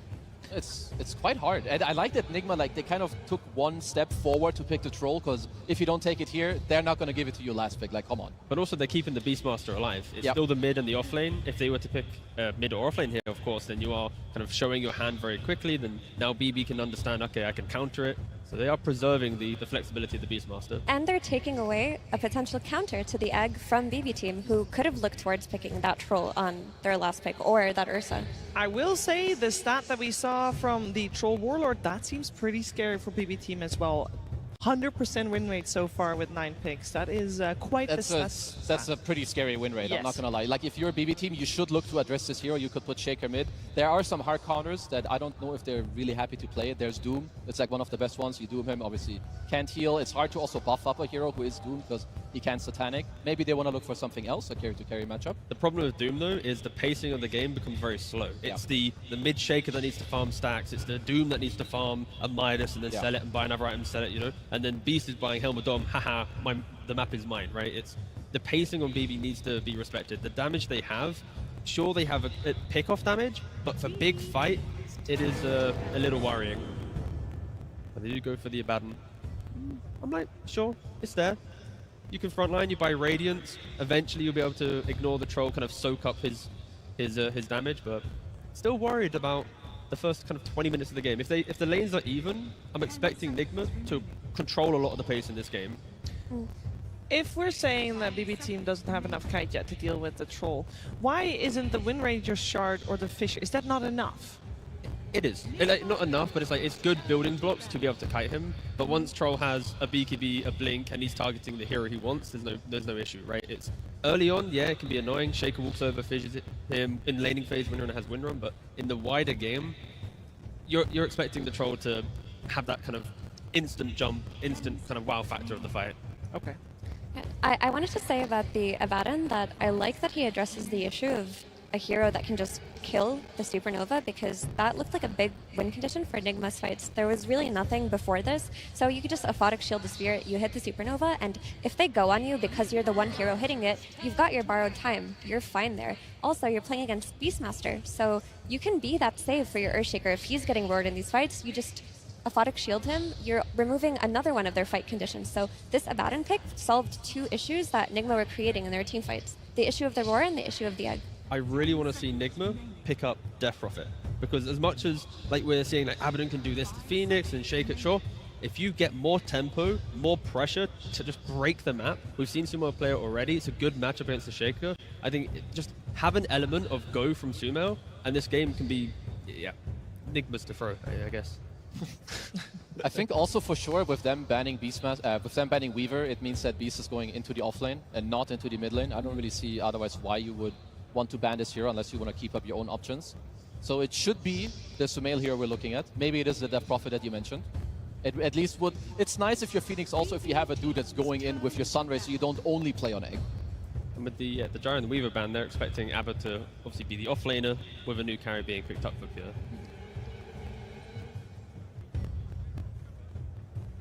I mean, BB team, you want if I don't know if I guess Abba could be the offlaner, but. Well, they don't really have many seconds left in their bonus time. Dawnbreaker is available, which could do enough to mitigate the early pressure of Nigma. You survive the odd fight or two, you Solar Guardian, then you reset. Suddenly, Abba's come online, but instead, a lone Druid. I feel like that's a page out of Nigma Galaxy's book. They have it really is. 100% win rate so far as well this tournament, and I know that in fact at least one of them was in the hands of Ghost. And Pure was playing this hero last TI as well. Yep.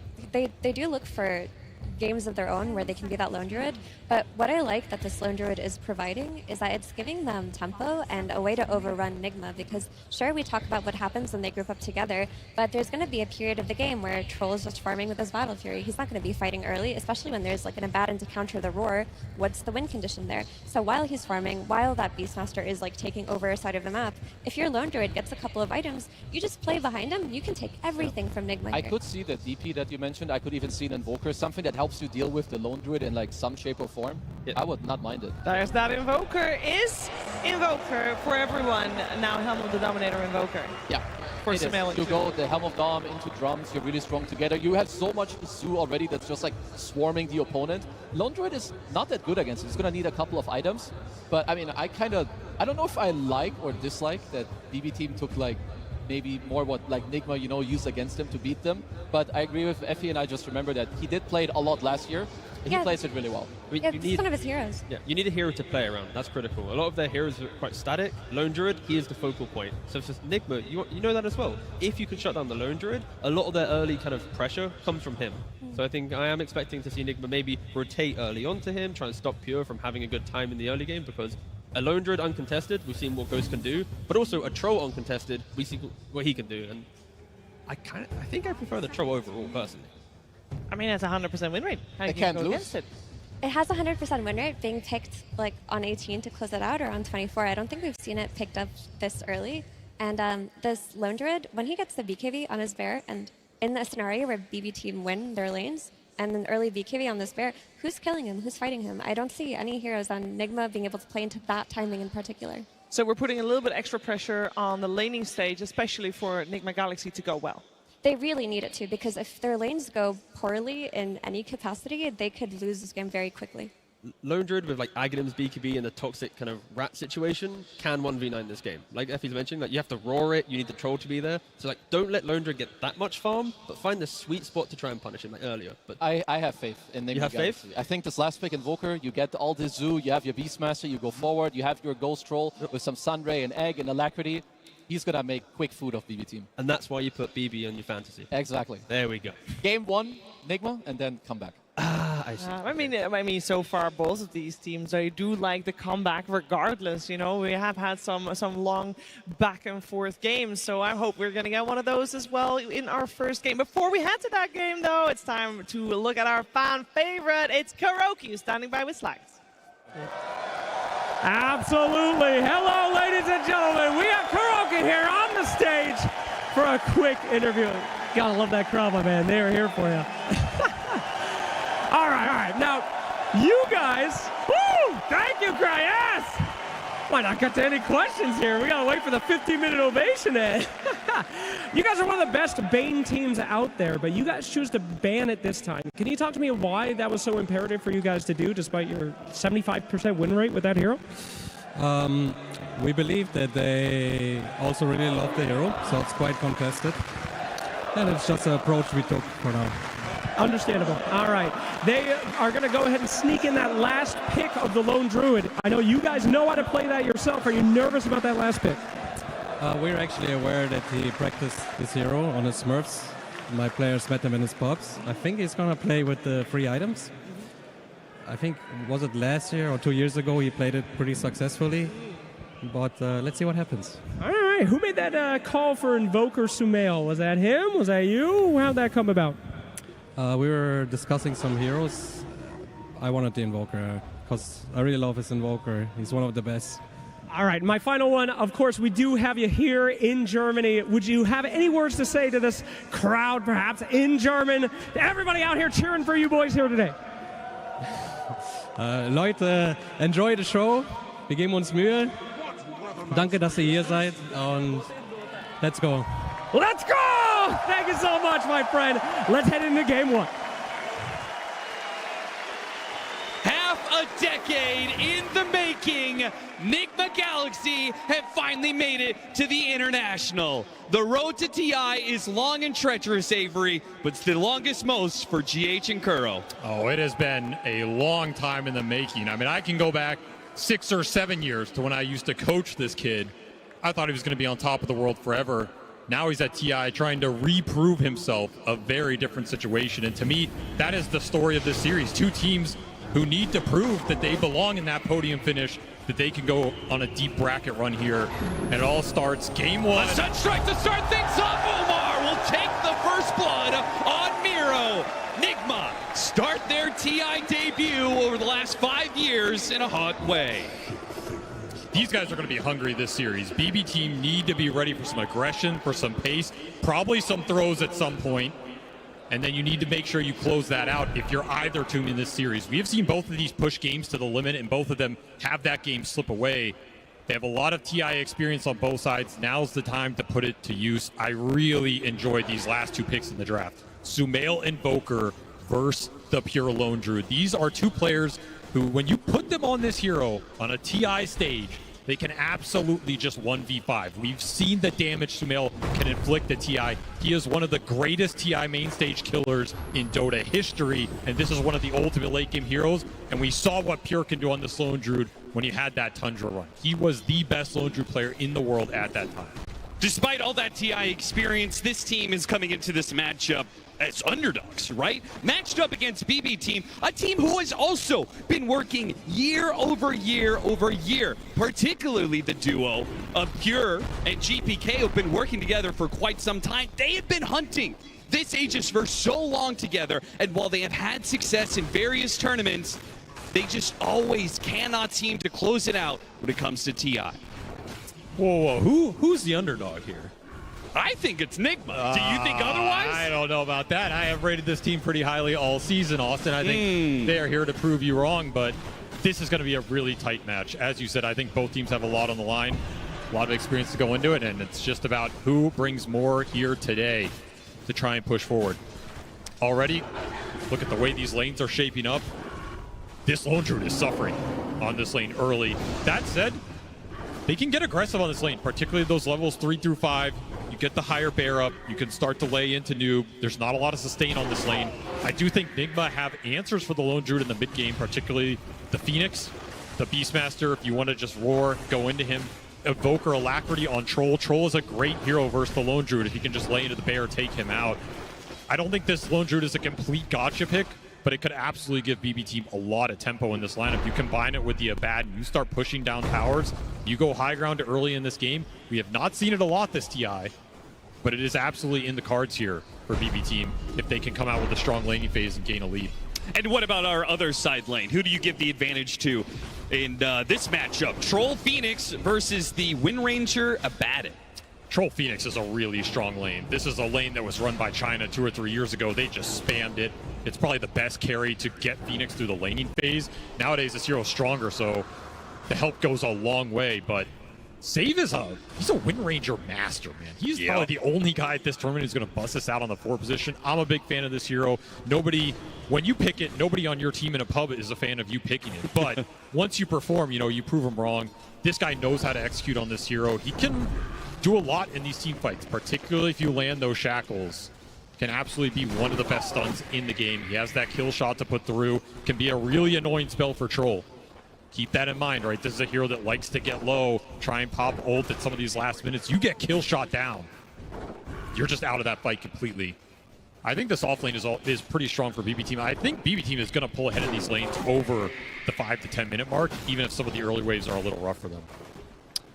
And they are already doing pretty well for themselves, particularly that mid matchup. GPK is taking that one heavily. 21-5 CS score.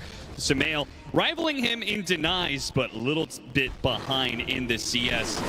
Another crash. Omar trying to go after the kill on a Pure before he himself dies. A scare back into the bear. They get the kill, and the lone druid does not go down. Now Katomi, he's going to take a lot of damage for this one. It's Sunstrike. Pure, he didn't see that coming. Where was the communication? Did not call it out, just stood in place. Sumail drives it home. Huge win for him off that mid lane because he was losing that lane slightly to GPK. Meanwhile, Miro did get the kill on Ghost top. That was a huge pickup for this dual off lane for BB team. And this Abaddon is going to have a really strong laning phase out of the gate. I mean, it's a great Abaddon game. You're removing Phoenix debuffs, you're removing Invoker debuffs, an annoying hero to all in if you're Troll, at least in the early and the mid game. You give him this kind of laning phase, that's where that tempo is going to come from. Got to look for more Sunstrike kills if you are Nigma Galaxy. Now, we heard some of the experts talk about GPK. For you, is he the mid laner of all mid laners when it comes to that first 5 to 10 minutes, you think? Oh, Miro, he's going to be run down here. They may have gotten that sneaky kill on Ghost earlier. Miro limping away, and they try and gift another Sunstrike over to Sumail. This one will not find its mark. This is going to be a fast game because everybody wants some early kills to try and either build the tempo or dissuade it. Going for another bear kill would be super valuable if you get it here. Level it up, but it's still a little bit exposed. Feed over a Lotus to make sure the bear stays alive, and they keep that bounty out of Noob's hands. That's a huge bear kill. You got to remember, he died to Sunstrike, came back, insta-resummon, so that's a 90-second cooldown on that bear if it goes down right now. I mean, even if it doesn't die, if he is scared of losing the bear and can't use it to CS properly, that's going to have its toll, right? Oh, absolutely. You just want to keep the Lone Druid levels down. You want to make sure that the Disruptor has to sit here and babysit him more and more. You give Lone Druid solo XP, the hero absolutely runs away with it. Katomi's making a break for that power rune, but is going to be shadowed by Omar, so we're going to see a clash here in 5 seconds over these power runes. Both mids moving over to the bottom lane, trying to threaten it. It is not going to spawn bottom, and that means GPK is going to be in some trouble here. And he is surrounded on both sides. He gets up to the high ground and will manage to get away. No Sunstrike mana. Yep, all those thrown out earlier. Not enough mana for it. It'll be quite a few more seconds till it's back up. At least you take the rune away from GPK. That's a win in itself. See, say take it up top. It was a regen, but a really nice one for the Shaker, given all the attrition he's taken in the lane. But JH was up there, forced the issue. Now you're looking at those Wisdom Shrines. 7 minutes, fast approaching here. And Noob is starting to power up. I mean, this Beast he's got the best laning phase of everybody when it came down to it. Double bore up, going into the Dom. Miro suffering still at the hands of the Troll. Yeah, unsurprising that Miro is not able to equalize that CS count. No way he can keep up with this Beastmaster. This matchup is just way too difficult. He can handle the Phoenix, but he can't handle the Troll on top of that. I like Nigma Galaxy's draft this game. Man. I think they have a lot of potential to shut this bear down. Good try. They threw out the scan to try and track that kill, but it would have been quite the miracle to land that one. I mean, that would have been a beauty. Takes a few warm-up ones, you know. That's true. Sumail's not been on the main stage for a little bit. You gotta give him a little time here. Pushed out of position. Katomi still has vents to be able to block himself. And Pure, ooh, little miss micro there. Resummons his bear, though. Not going to be punished. Does create an opportunity, though. Like, every time you resummon this bear in the early laning phase, as we see those shrines split, if you're Nigma Galaxy, you're thinking, can we gank this guy? Can we kill him? Take him or the bear off the map for a long time and get the tower pressure with the Beastmaster. This is the biggest pressure point on the map right now. BB team need to think about support rotating through the gate, and in fact, Nigma Galaxy, they're bringing both through that gate. They're bringing GH and Ghost to the party. Oh, this is going to hurt real bad. If Pure dies here, loses another bear, it's on cooldown for 95 seconds. He cannot afford to go down here. He does have a 6. He pops a true form. Still going to be a lot of damage. They still might be able to overwhelm him. Get some help from GPK, but he's still slain. GPK takes out Noob while the trade out is there on Pure. Now trying to run down Omar as well. GPK will collect the extra kill on top of that. It's a 1-for-2 exchange. The bear is going to be on cooldown for a bit. Avery, is that worth a 1-for-2?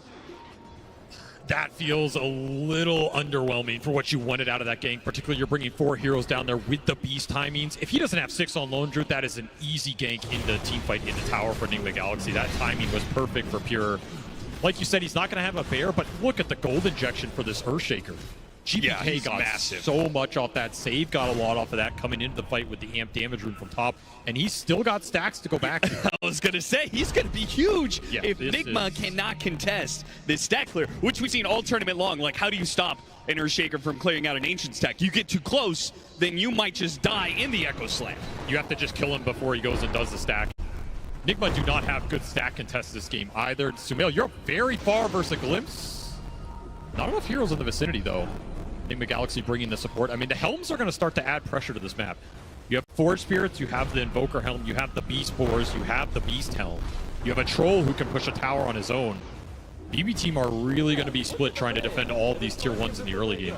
Yeah, this is a cool idea. Pressuring the mid lane because the Beastmaster puts enough pressure on bottom. Lone Druid feels like he can't be there, so support has to be there. That's going to be saved, so they outnumber the mid lane. And it also makes sure the Earthshaker can't clear that stack, right? You go and clear that stack, your mid tower is dead. That's the trade-off. This is where the big pressure in the early game can come from. Don't group up, just pressure all 3 lanes at once. Force this BB squad to split up. Their lineup does not have a lot of mobility in this early game. They don't have a lot of heroes that can stand on the lane against the Roar into the Sunstrike.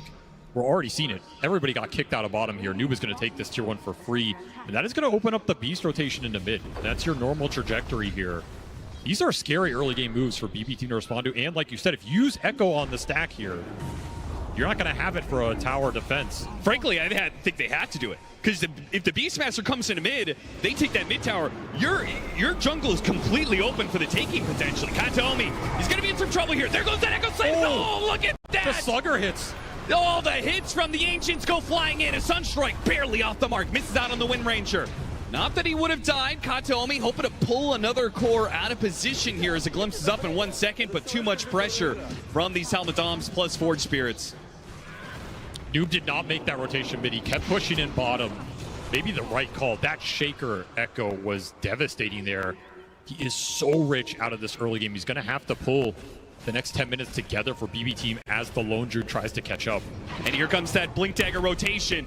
They may not have the Echo Slam, but they can just bring Ghost down to half without much trouble and pull him back into the Static Storm for no chance in ultimate. Perfect usage of the first ult here from the Disruptor. I mean, this is going to be the best target for so much of this game until he has BKB online. You lock this Troll and Static Storm, easy pickings. Now, you use the Echo Slam, you show GPK top, 100% you're losing this mid tower. So, Nigma Galaxy are still going to get something for it, and we can see it is reflected in the network chart. The pressure they're putting on these lanes, despite the stacks and everything that's going on, they still have a bit of an advantage. This game is so even. They are within 2 XP of each other.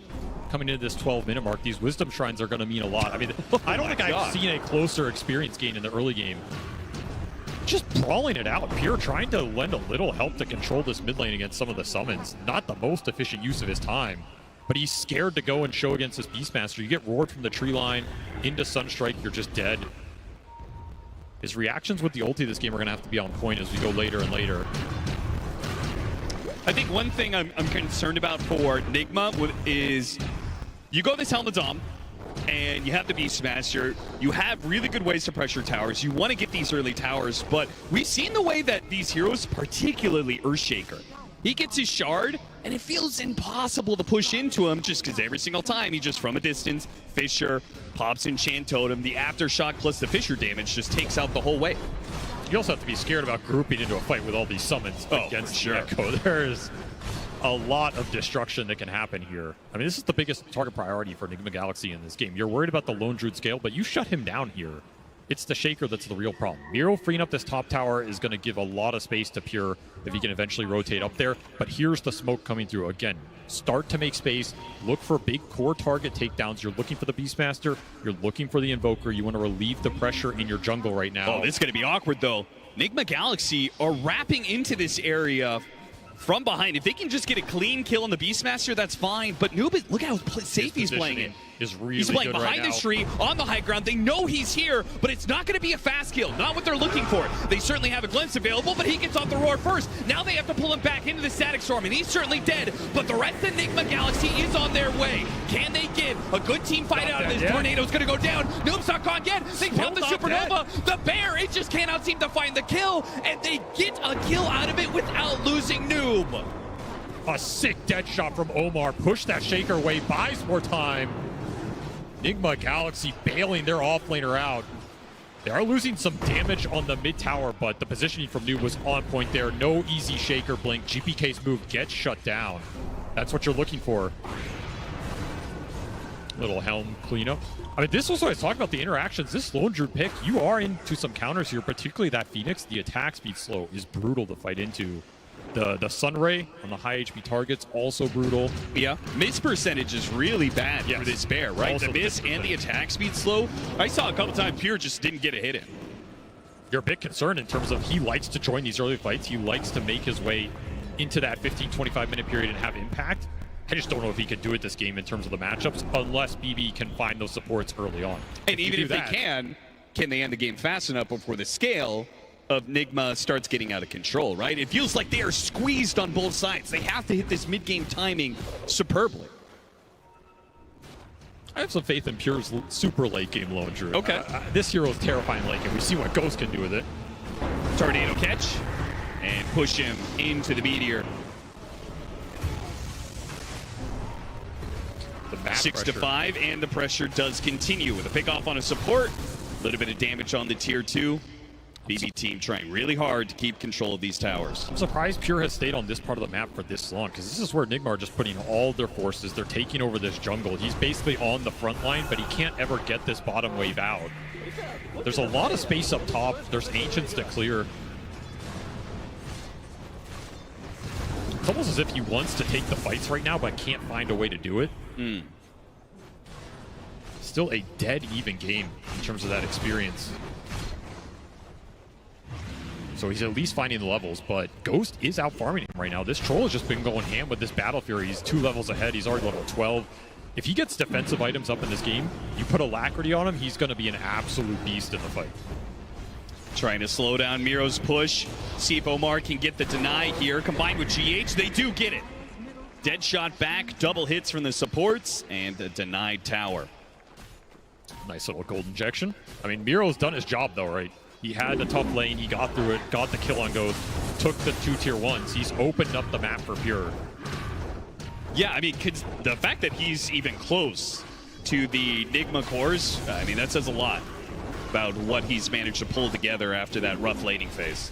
But I will say, Nigma Galaxy defended against the early Shaker power pretty well here. We have not seen GPK find a substantial opening after he cleared that stack, got the big kill, got the Blink Dagger up. You got the 1 kill top, but that was it.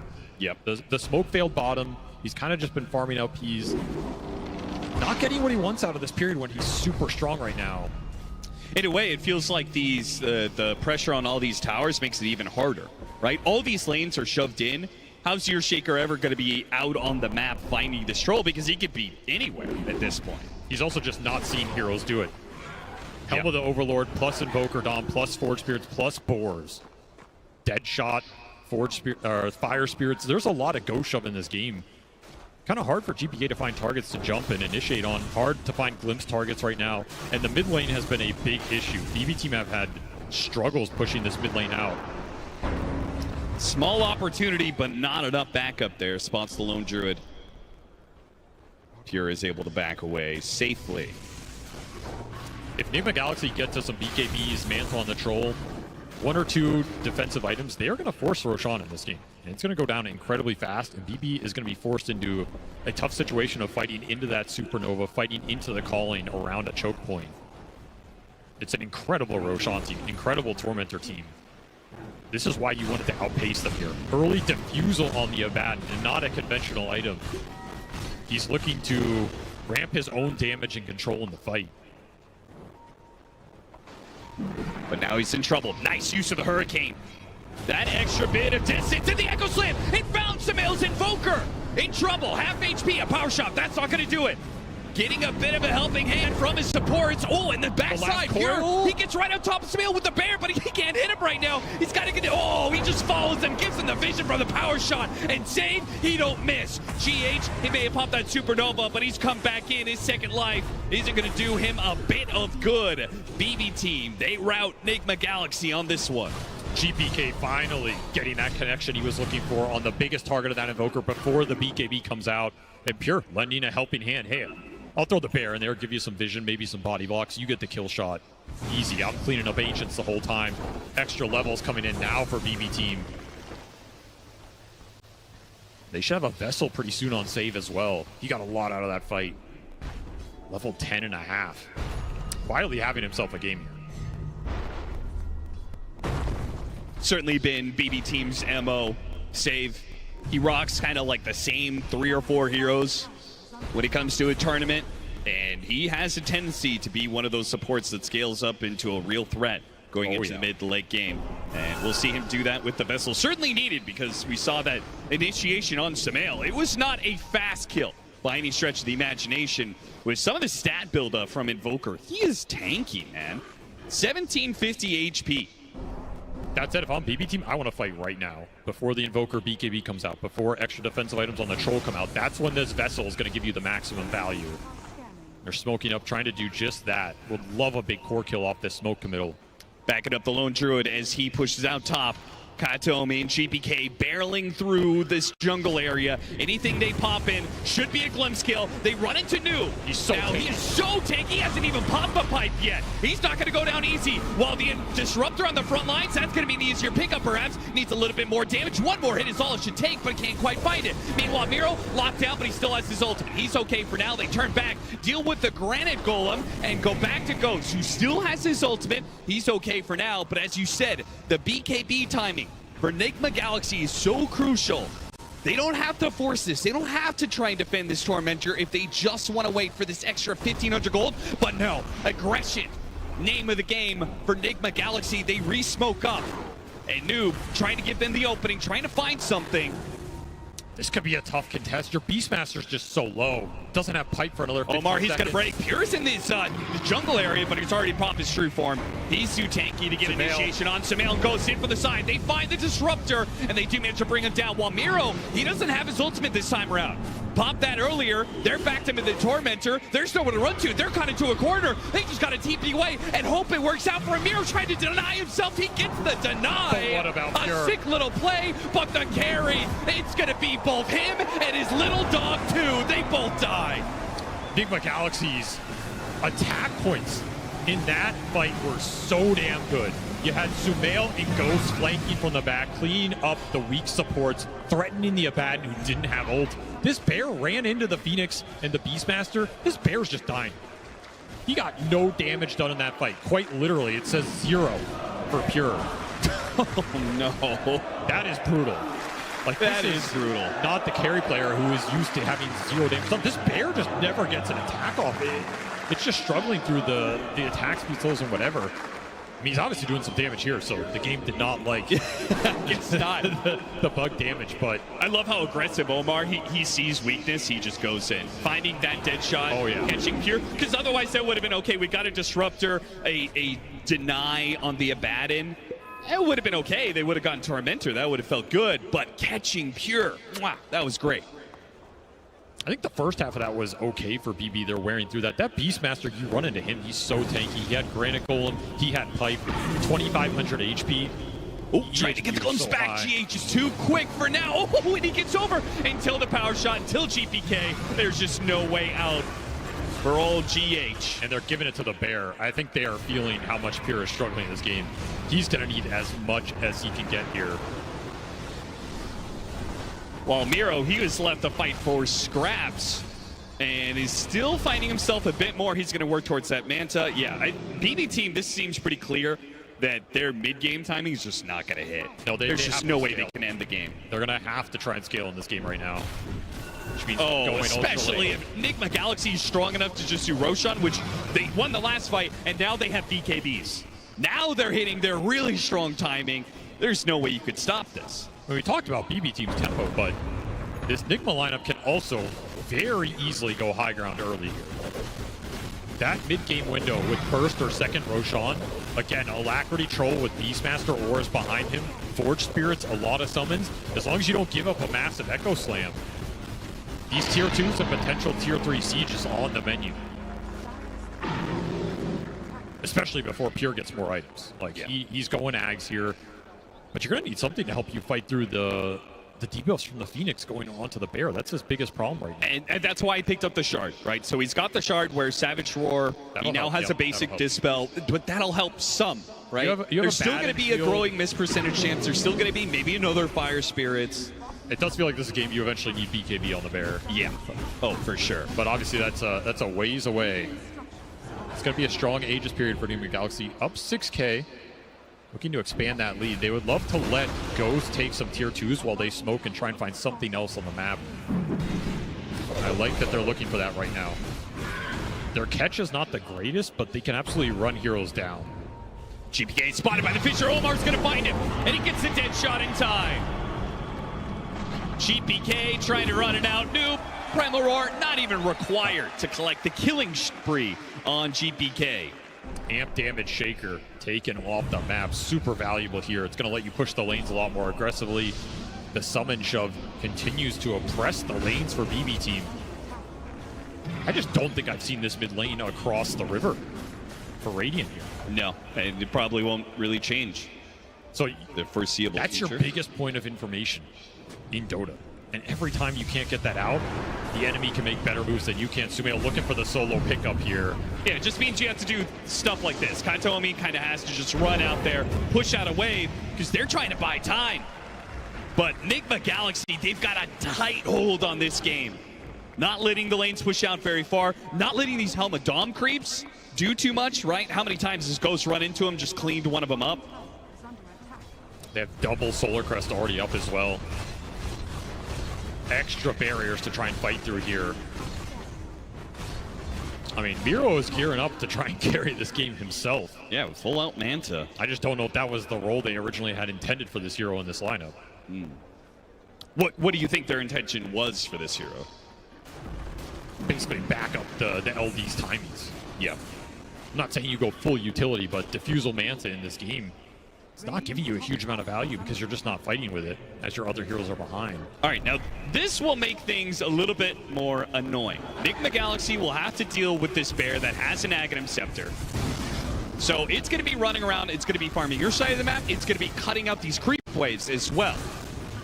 You do not, we've seen this before, Avery, you don't want to have to go all the way back behind your tier 2 when you're winning the game to address some sort of split push rat problem. And it is one of the minor weaknesses of this Nigma lineup is their heroes running across the map to try and catch something feels pretty bad. They'd rather just group up at this point behind the troll and push. The Invoker is the one catch, but this Bear Ags is already doing work. You're stealing Ancient stacks, you're killing couriers, you're cutting waves. And also a lot of the Invoker's catch. I mean, that Dispel might just allow him to wear through it real quick. Oh yeah, absolutely. I mean, you chase this Bear, if you do end up catching it and bringing it down, he's just going to resummon it. You don't feel good about it unless you're getting more economy out of the map in the meantime. Oh, but if they catch... Oh, my God. That is the... What is this position? Yeah, that's an interesting place to just park it. Don't make a noise. Don't breathe. They were right behind you. Pure on the edge of the map. Does not get found by Nigma Galaxy. I will say this Ghost Walk is also really slow. This isn't like the super fast Wex Ghost Walk where he's speeding around the map with bots or anything like that. So the Invoker's ability to chase this bear pretty limited. This bear is going to be able to do it at once here. This is an incredible farming rate. If you can continue to take map farm away from Nigma and cut waves, get a couple more couriers in there. Oh yeah, there's one. It's a massacre out here. It's just going ham. And there's the instant troll TP. Ghost is like, this is illegal. Someone has to put a stop to it.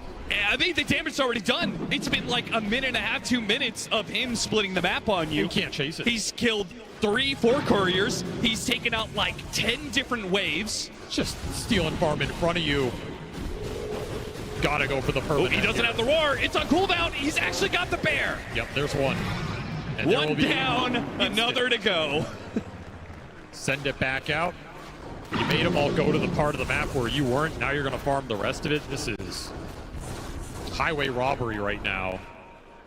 Okay. This was Nigma Galaxy's Aegis period.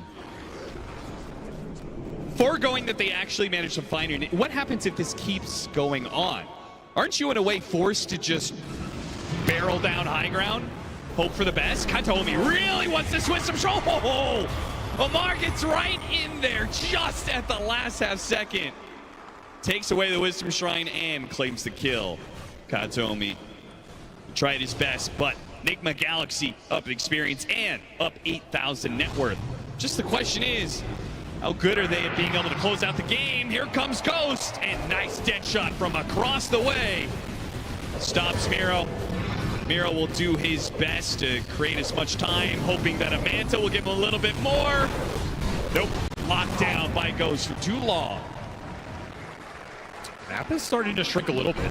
Every pick off Nigma Galaxy get here is a huge amount of time to try and get the lanes out, deal with the bear pressure. Oh, they found the bear noob setup trap, but he did not find it in reach of his roar. I mean, he went early bots on this beast, probably just to deal with some of the pressure, still be able to join the team. Yep. That said, Nigma are still getting a lot of items on their cores here, particularly Ghost on this troll. It just hasn't been touched in so long, and you can absolutely just man fight the bear. Yeah, there's not afraid of this matchup, at least for the foreseeable future. There's really not this fear of going another 20 minutes, right? Maybe 40. You know, 60-minute plus game, your Nigma Galaxy, anything can happen. Yeah, I mean, you've got a lone druid that can get 12 items to your 6. If there is one team that knows how to deal with Lone Druid, it should be Nigma. It should be. They have had or at least some of the greatest Lone Druid players of all time in that squad.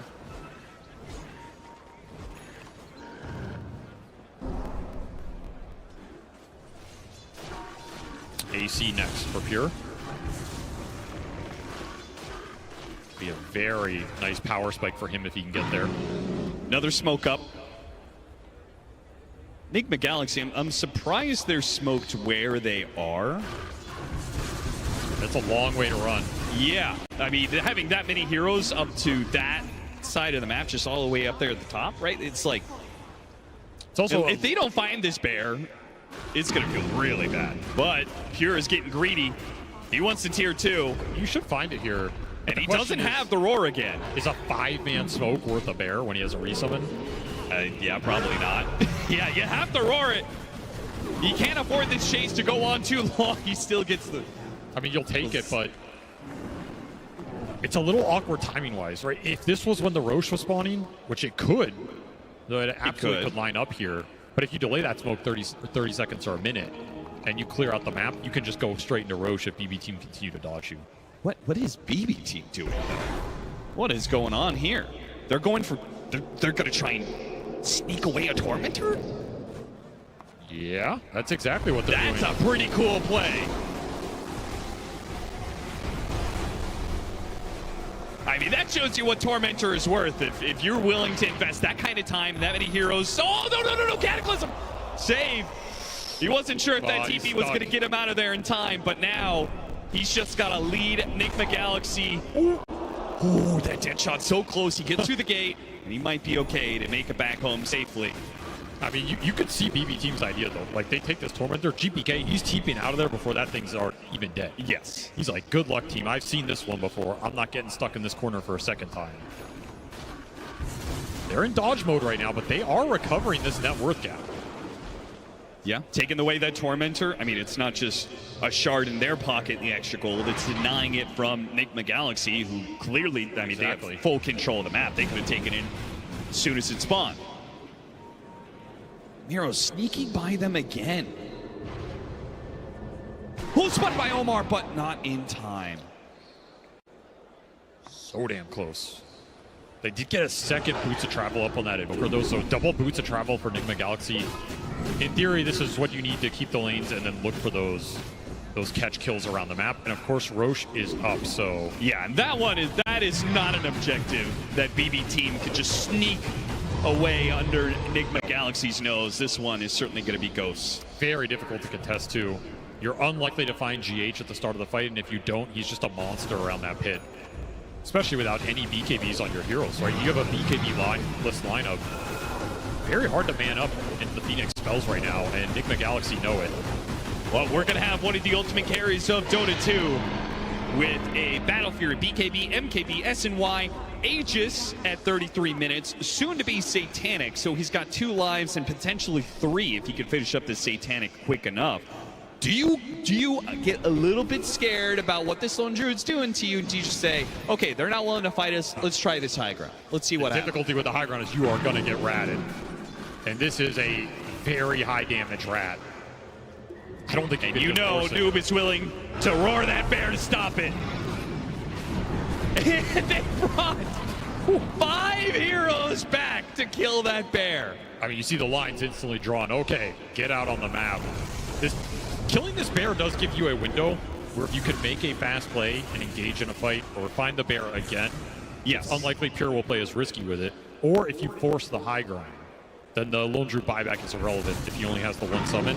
It does create small windows during this Aegis period to try and get something out of it here. Which means BBT may feel like that they have to be even more aggressive in their splitting. I can't believe this bear's just running through the middle of the map right now. He's playing a little reckless with it. They also just got Ags on the Disruptor, and we saw Refresher on the Shaker. So the AoE teamfight control from BB Team is online. You cannot clump into this lineup. Miro stuck. He goes to the TP, but spotted. Omar's just always there. This Huerta has worked out beautifully for Nigma Galaxy due to all the rat action that's been happening. Miro, again, just trying to create as much time as possible. His team immediately pushing out mid, pushing out top, but his life is forfeit. Let's see what Nigma do with this. 60 seconds, no Abad, no buyback available. And Bear, another Bear, not up for another 50 seconds. So you don't have that backup still. You can just go down mid here. Maybe send someone back to defend. Try and gauge where BB are sending the defensive resources versus the offensive ones. But this is a scary high ground into Refresher, Shaker, Ag, Static Storm. There's a shard on this Wind Ranger as well. Look for that Gale Force that can drag you in. You can get Fissure blocked. There's the Echo. First one goes down. Trying to get a quick kill and refresh, and they take out the Troll. That's the Aegis. A second life, and they do not go for the Static Storm play. I thought maybe that second life, Kataomi would try and get there. They try and get a glimpse back, and they do manage to get the Static Storm on him. No BKB. Can they burn down fast enough, though? Half HP, gets out of the Static Storm, and free to use the BKB. Not required, though. The damage simply isn't there for the BB team. In fact, the Bear is the one to die here as it's dead shot back into Ghost. That Crimson Guard off you blocked so much of the Bear damage. Shackle shot goes down. Oh, and the push in on Ghost. That's a dangerous position, but he got off the BKB and he got off the ultimate. That second Bear is gone. He's going to be pulled into the base. Sane trying to be protected by the Euphonic Shield, but he cannot get away. Miro, he'll take some of the damage for now. A quick buyback out from the Wind Ranger as they need every bit they can to deal with the carry of Ghost. But Bad Cataclysm comes in and wipes out Miro. Another man down.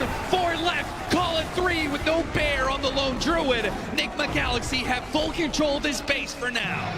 How far will they push it? Satanic is flying in for Ghost right now. You get this on him, he heals up, put another Alacrity.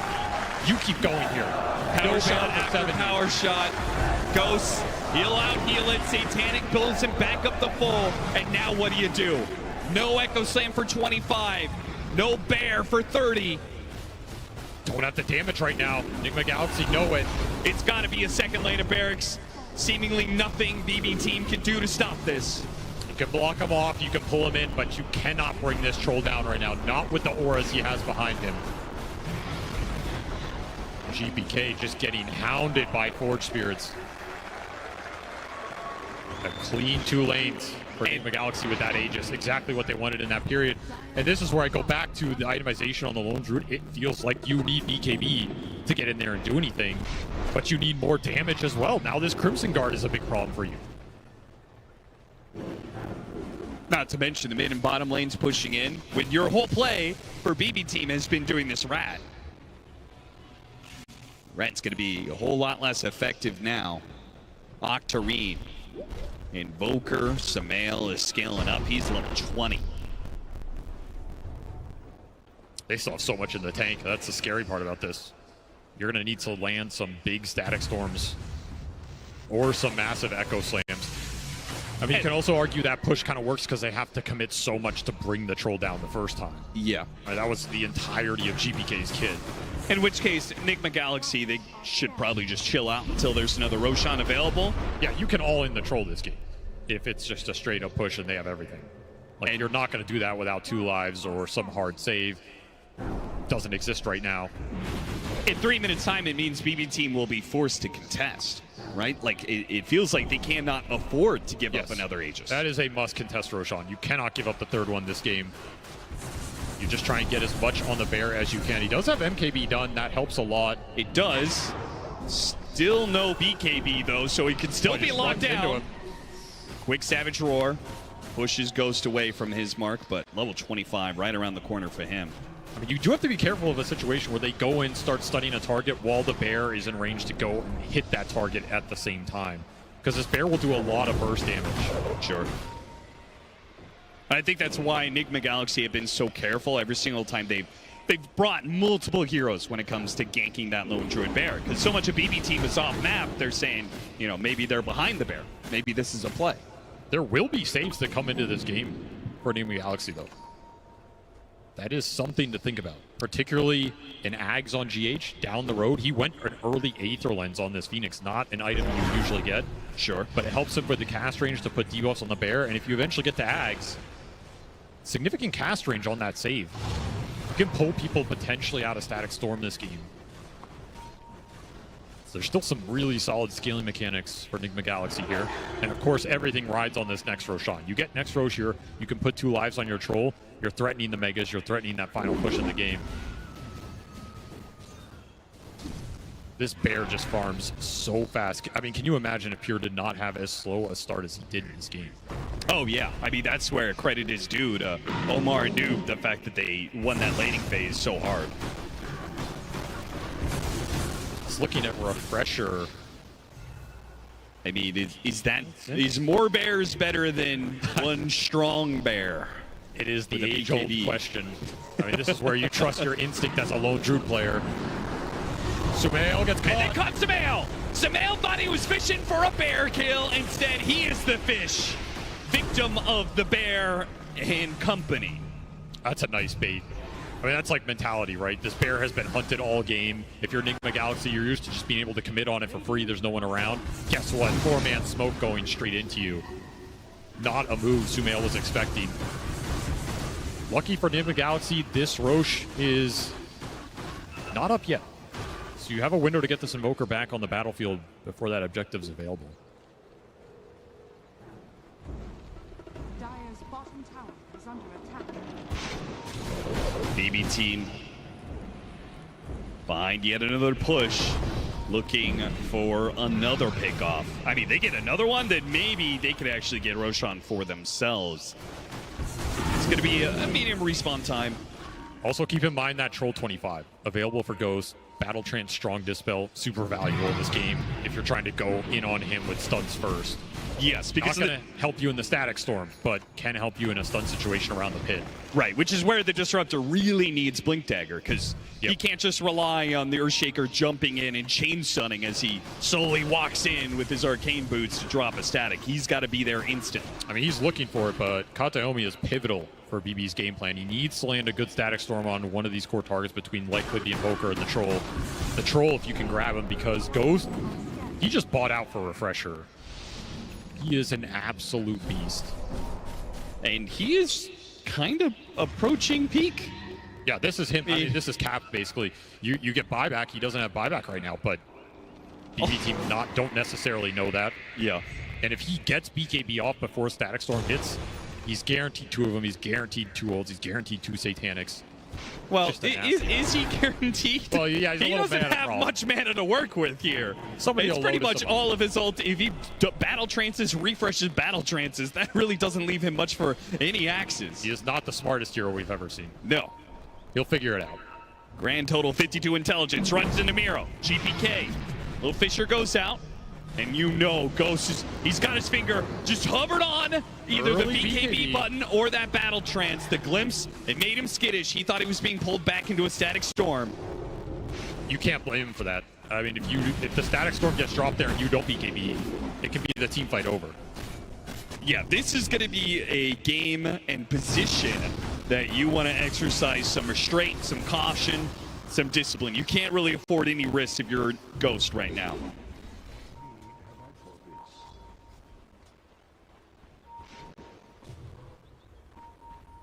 And so it all comes down to this Roche. And it's a position that Nigma Galaxy, they have the advantage. Cataclysm scouting things out. They have the advantage, right? They have the outpost advantage. They have the net worth advantage. So they can play off of buybacks. But Roshan will switch over in a minute's time. So the clock... It's not favorable for them right now. Yeah, it's kind of against them. And also, this bear is farming BKB. He's 1,000 away. Pure's going to buy out for it. They give Refresher and BKB to Pure. That starts becoming a different ball game. The initiation coming up the side, though. Oh, this is such a bold move. It doesn't break. I mean, the thing is, there's A on this. At least one on this Phoenix. There's Troll with that hard dispel. You cannot jump the Shaker first. There's just no way it's going to work out for you. So they back away. Especially without the Disruptor Blink. BB team, there is still this mid lane that's pushing in. Top is also pushing in because the helm of the Overlord. A little bit. Yeah. So they've got to start showing some pieces around the map. But again, farm for the bear right now. Nigma Galaxy just in a standoff. Yeah, they're going to set up for top Roshan. So they won't have the outpost to play with, but they will have first movers advantage. They can maybe get some early wards down. They'll clear out the area of any wards thanks to the gem on Omar. They would love to kill this bear up here. Little high ground ward. Here comes the bear. Attempted kill. It's got the Outworld Staff. Savage Roar, 3 seconds. And Ghost is keeping his distance here. He's going to make sure that Savage Roar does not stop him from claiming this pickup. So there's the first resummon. Pure does buy out here. No reason to keep that buyback when you're playing with the main hero back. And that is BKB for the bear. This is the biggest power spike for him in this game. You run this thing in, you BKB, it is going to do some serious damage. I think BB team is happy with the way this standoff is going currently. Nigma Galaxy are the ones who do need to kind of force things. Might not be too happy about this. Roshan roars. The bear will TP in. And it'll start checking out the pin. Santa Claus goes out. Maybe they'll just jump in. All in after Ghost. The Cataclysms are coming in, but Ghost is already gone. A quick buyback going to be used. It maybe costs them a bear. Yep, there goes the bear. It's a dead shot. Through the bear, hits 2 heroes. Nice shot from Omar, but it doesn't undo the damage that was done. Ghost, he lost his buyback, and now he desperately needs that Aegis. Nigma are all in on this Roshan. Concerning fight for GPK though. Again, this is not an easy fight for the Shaker going into the calling. They can't do anything about it, right? He's got BKB, he's got strong battle trance. They jump in with Echo Slam. They force the BKB, and the Aegis will be dropped. Ghost picks it up immediately. BB team, no, they just cannot contest here. They can play for the high ground, but they say, Nigma Galaxy, they use that buyback on the Troll. It's not even guaranteed they're gonna do anything with this Aegis in the first place. Not confident to go without Static Storm here. That's the biggest factor. But that means you're going to have to take this Troll down at least once without it. I mean, this is Nigma's best chance to force that last lane. Do you have the confidence to go in without the Troll buyback? Well, I'll tell you right now, Nigma Galaxy fans, I know they don't have the confidence in it. Little Outworld Staff got up the BKB. He really wants to try and hold that refresher still. Oh, he actually already used the refresher. Just noticed that. So that was his last bear for 40. Yeah. He loses it there. BKB forced. And there's the Ags for the Phoenix. Big pickup. That's a big one here, especially when you have that Aether Lens. I mean, with level 20, or I guess level 3 ultimate, 10 hits. What are the chances that BB team can deal with the egg? 0. 0? There is almost no world in which this egg goes down in the middle of the fight. Just don't have the heroes to BKB and hit it through a lot of the disable. Yeah.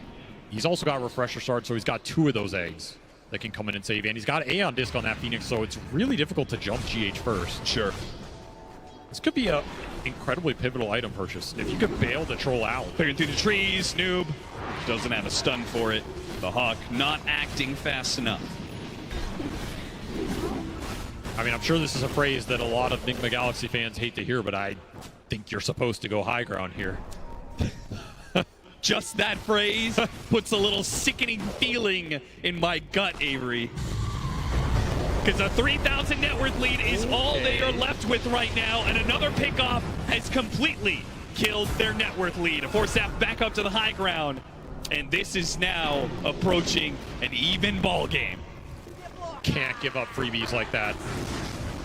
And you're right, the gold swing in the last 5 or so minutes here has been drastic. Not only that, but the buybacks available for BB Team, they basically have them all. You go in a high ground situation, you're going against 10 lives, not 5. Potentially less because the bear has its own buyback situation, but... And now, if you're Noob's Beastmaster, you start feeling really bad. I mean, your build was correct. You've got this wonderful pipe that gave you so much of the early team fight, but if this game starts going another 10, 20 minutes, this Abaddon may actually start doing more than you in fights. This is not the hard scaling Beastmaster build. You don't have the refresher right now. Yeah. Don't have that Ags. Can still absolutely find his mark, but I mean, you are just looking at this bear vacuum up the map. The net worth Pure is soaking in right now is insane. This is where I go back to that Invoker versus the Lone Druid in the last picks in those drafts. 2 players on some ultimate late game heroes that they are specialists on. You have to be able to match it here. Samael trying to stop this bear where it can. Pure almost has enough for Swift Blink for the bear, but the Nigma Galaxy, they're going to go sneak a little high ground push here with a banner, and a minute and a half left on this Aegis. Now's the time. You said, do or die. Now's the time to go for that high ground. Nigma Galaxy, if they want it, they've got to do it the hard way. Pushed into BB Team space, the tier 3 gone. The Fisher leads things off, Nullifier placed onto him. Activates the Satanic. Just trying to stall, hoping that they can get through this minute.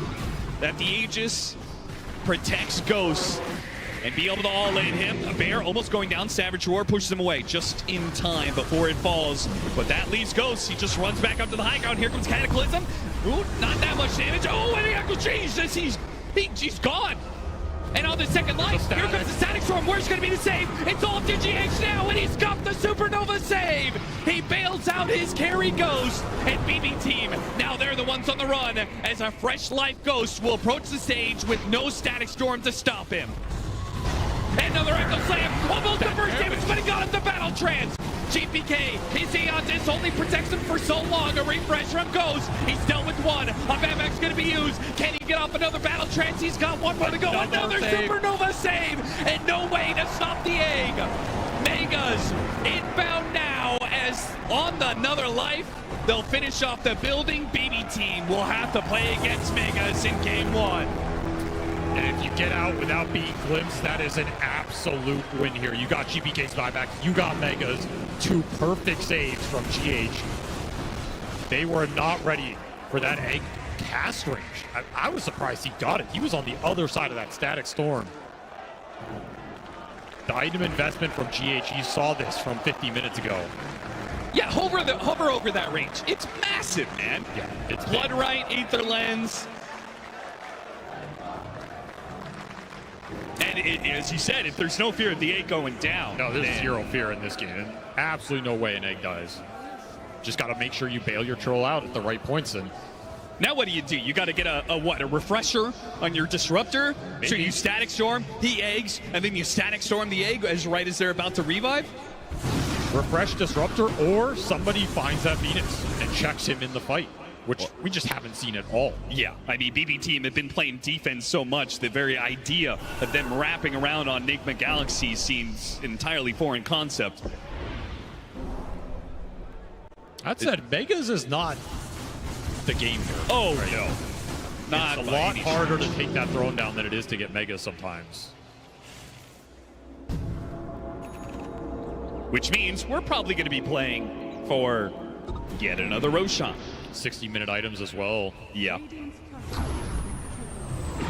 If you're Nigma, you would love to item starve BB Team. Like, get that Roche, get 60-minute items, get them up before they do, and try and all in. Could be an interesting window. That damage from the Earthshaker, though, has been pretty crazy. Oh, it's insane, yeah. He's got the Whisper of the Dread, plus an 8% spell amp from Timeless. So his spell amp is pretty high. That burst damage was more than I was expecting when he jumps on the troll. He's got 3,500 HP, but he just ripped through him pretty casually. I mean, you've also got Shiva's amp it up even more. Oh, yeah, true. Yeah, you're going to get exploded. Yeah, add in like a power shot on top of that, which there's another Whisper of the Dread on save with some percentage base off of the kill shot. Damage does come quick and fast when it does, but BB team, they've been running out of spells as they've had to endure Nigma Galaxy's advantage, and we said the net worth was going even. Well, now it's back up to 20K, Megas, and perhaps a bear pick off. Big bear kill if you find it, yep. Might be at the point you roar that every single time because that's a 30-second roar. Yeah, might as well. All right, this is the biggest threat in the game. You take it down when you can. Don't overthink it. So is Abaddon ever going to be enough of a threat? He's got Nullifier, he's got Bloodthorn. He is building up the damage. I think, yeah, I like this. I think he needs Blink Dagger. I think he's the one who has to address GH. I think you get this Abaddon on the back line. Not a target Nigma wants to prioritize. Just let him cause some chaos, right? Yeah. Threaten the Phoenix maybe. Throw this Nullifier Bloodthorn into one of the supports or the Invoker there. Get an early BKB out. Yeah, I mean, he has the Silence, he has the Nullifier to get through Aeon Disc. Like, theoretically, he can address the Phoenix. Now, whether you can put that to paper, particularly since BB Team is going to be stuck inside their base for the foreseeable future. It is Megas pushing into you. You don't have any super creeps on your own side. And you've got a Cataclysm going off every, like, 35 seconds or something. So it's all easier said than done here. Yeah.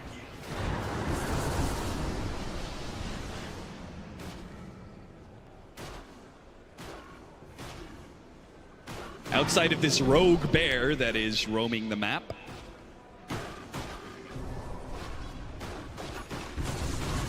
Nigma Galaxy can kind of play and go wherever they want. There's one other scenario that I want to mention. Okay. I don't want to mention it. No, this but is I have to to mention it. A true Hail Mary. You do not want to get caught in a fight and get ratted by the bear onto your throne. Yeah, but there's some time for that, right? You've got tier 3s, you've got tier 4s, you've got Glyph. It is a scenario that we've seen. This thing will chunk buildings very quickly. Don't do this to me, Avery. Don't whisper that into reality. I'm not. I just, you know, it's my job. Don't blame me. No matter what happens in this game, I'm just doing my job. Fourth Rochel spawn. It's a big one. Refresher Shark Cheese.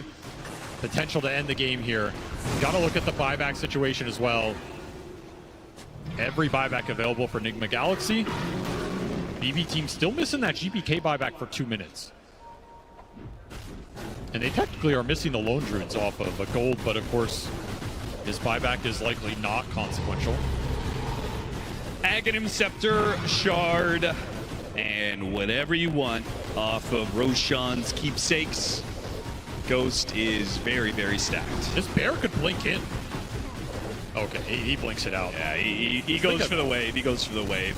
And Noob goes for the bear. Another roar. See if he can get this one. They keep on finding the bear when Savage Roar is on cooldown, which is perfect. Another 300 gold for the team. They take the Aegis for Ghost and all the other goodies. A cheese for the Muerta, another refresher for GH. So look for, I mean, even if you could get a refresher on this Disruptor, you can't counter 2 ways. No way.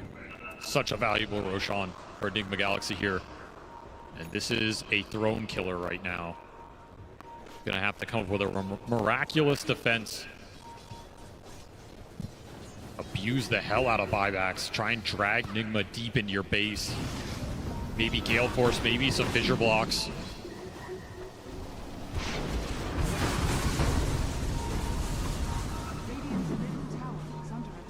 Four minutes on Aegis. Plenty of time here. Nigma Galaxy, you don't see the opening. You don't have to force it here. World Staff, not dodging that. No GH Spine, try and blow him up. They got it. Woo! Back faster than he can battle trans, but here comes Noob. Aurora goes out, Cataclysm, that's gonna be denied by the Eontes. Ghost on his second life. Gotta be quicker on the trigger. If he wants to stop that Echo Slam damage, he's gotta get off that battle trance. Solid move. Jump onto Noob, got the BKB out of him. That's gonna be Bloodthorn Nullifier used and deal with the banner. I mean, this is going great for a BB team. They're getting so much out of Nigma right now, and they're paying nothing for it. It is. Kind of feels like Nigma Galaxy, no point to even try this anymore, considering how bad it kind of started. You also just can't go in and roar a backline target like that. I mean, it's tempting in this game in terms of target prioritization, but there's a bat, there's Aeon Discs, there's Force Staves. Sure. No one's locking onto this target when you go in like that if you're new. Nice Outworld Staff. Certainly helps against the Invoker. Dealing with some of the Meteor. Another Cataclysm attempted to find that lone Druid bear kill, but no.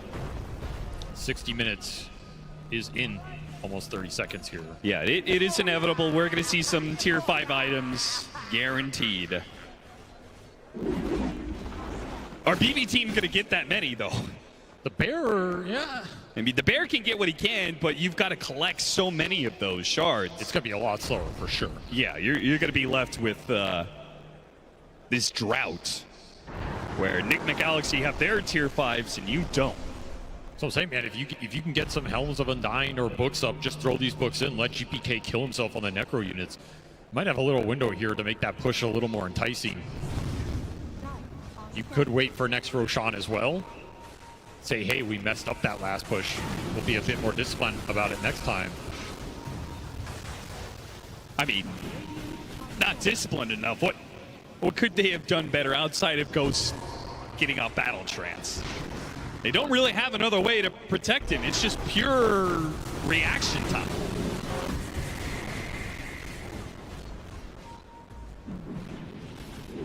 It's tough. You just have to take advantage of the fact BB are jumping into him and find a big target at the same time. Or kill the bear when it commits. Whittle through some of these bear lives.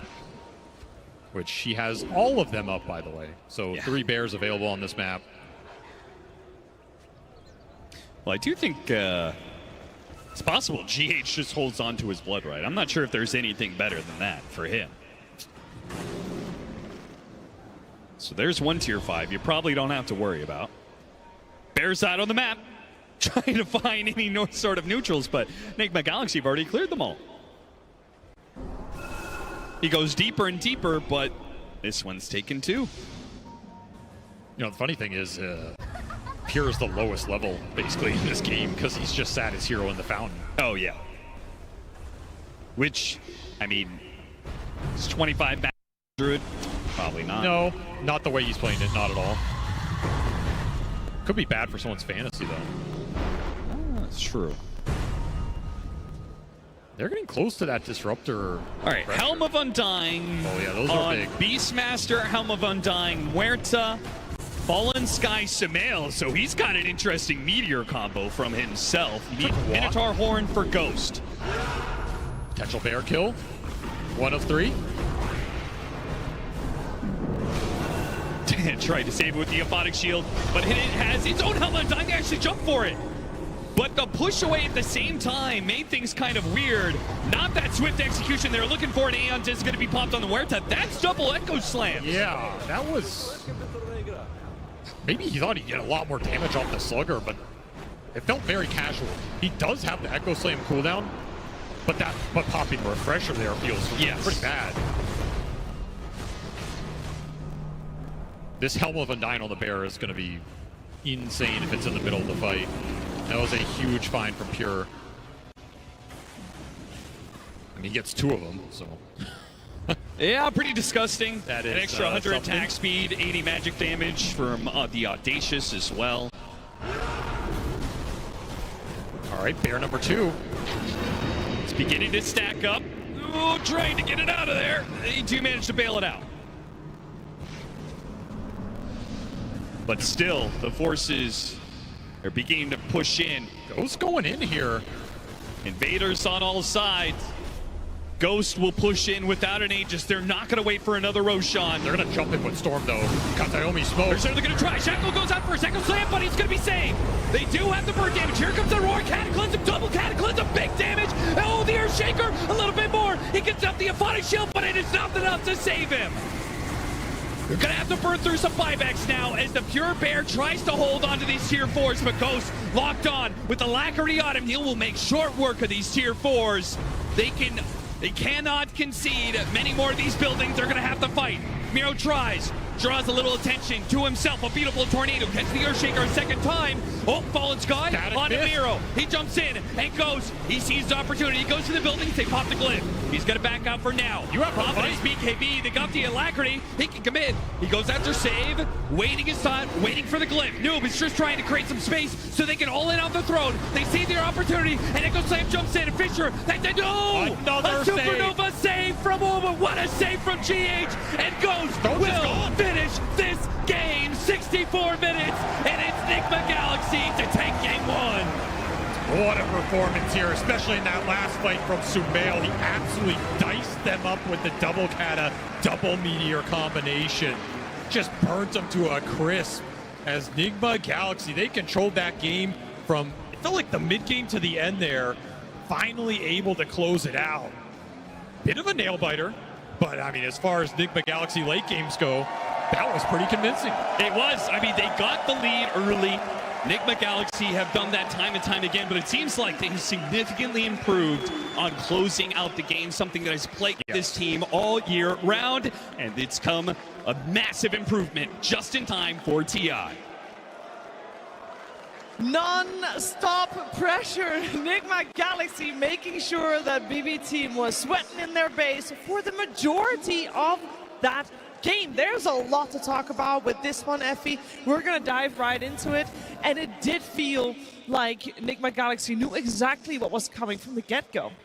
I mean, from the laning stage, they did such a great job in shutting down Lone Druid and slowing down his game progression. Like Noob and Ahmed on that lane, they were kind of kicking his ass, right?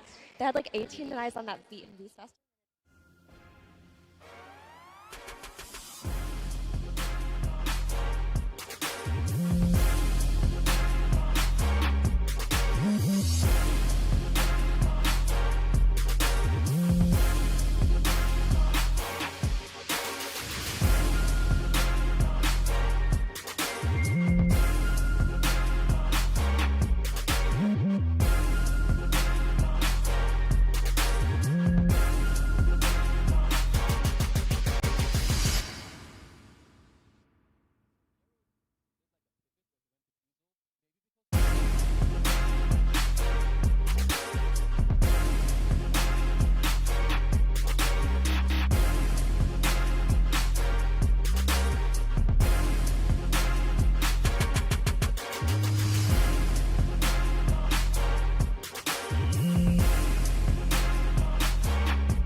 Hello ဟောဒီမှာဒါကဏ္ဍကနေပြန်လည်ပြီးတော့ကြိုလိုက်ပါအရှင်မြန်ခဲ့တဲ့ e-sport world နဲ့ပြန်လို့ပါ ပေါ်ပေါ်ရဲ့ကျော်အိုး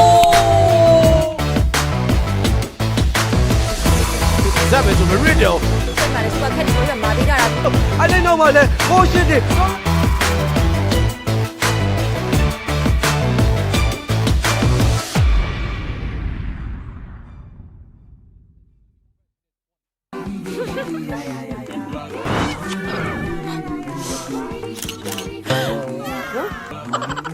ချွေးနှံထွက်လို့စိတ်ညစ်နေပြီ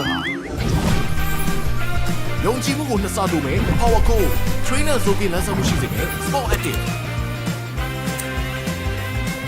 ချွေးနှံဆိုပြီးစုံတင်ခြင်းမရှိအနံ့ဆုံးများကို24နာရီကာဝယ်ပေးပါမယ်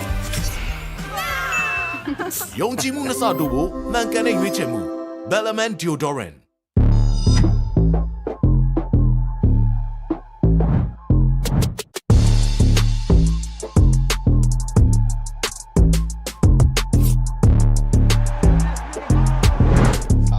ဆာလာအေး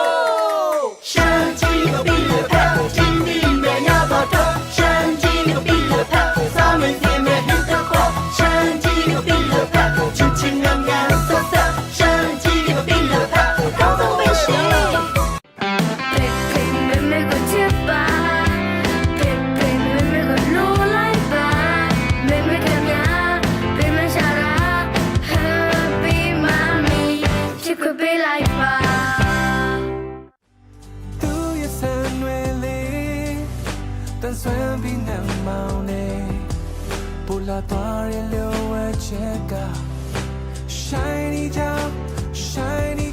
马呢。Shiny အောင်စီမွေး Shiny အောင်စီရဲ့အဝလိန်အဝပြောကန်ဆယ်မဲစီဇန်လေးလာပါပြီ Shiny အောင်စီဘူးတွေထဲမှာ MPT ဖုန်းပေကန်ဆယ်မဲလေးထည့်သွင်းပေးထားပြီးဘူးမှာပါတဲ့ကက်လေးတွေကဖုန်းပေပင်နံပါတ်လေးကိုတစ်ခါလေးထည့်လိုက်တာနဲ့ချက်ချင်းဝယ်ချက်ချင်းဖုန်းပေကန်ဆယ်မဲပေါက်မဲ့အခွင့်အရေးကိုရရှိမှာဖြစ်လို့ဒီအခွင့်အရေးကိုလက်လွတ်မခံပဲအခုပဲနီးစပ်ရဆိုင်တွေမှာပြေးဝယ်လိုက်တော့နော်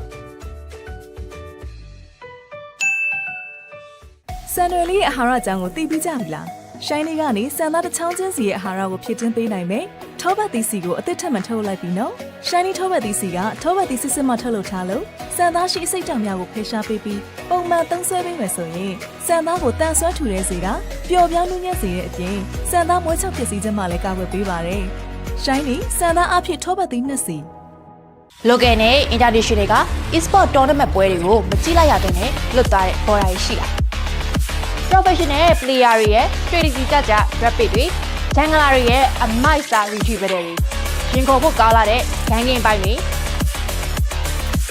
လှပလွန်လာတဲ့ high moment တွေကိုတစုတစည်းနဲ့ပြန်လည်တင်ဆက်ပေးသွားမယ်မဟာ Esport ရဲ့ Tournament Throwback တွေ့ပြီ rich creamy နောက်တစ်ခွက်ပေးပါအားလုံးကြိုက်တဲ့ rich coffee ငါတို့ပေါ့ကွာဘူးမှမပေးနိုင်ဟောဗျာပါသွားပြန်ပြီ Coffee rich creamy together no yada ချိုစိမ့်ကြိုက်သူတွေကောင်းဆုံးပဲကွာငါလေးအကြိုက်ဆုံး rich creamy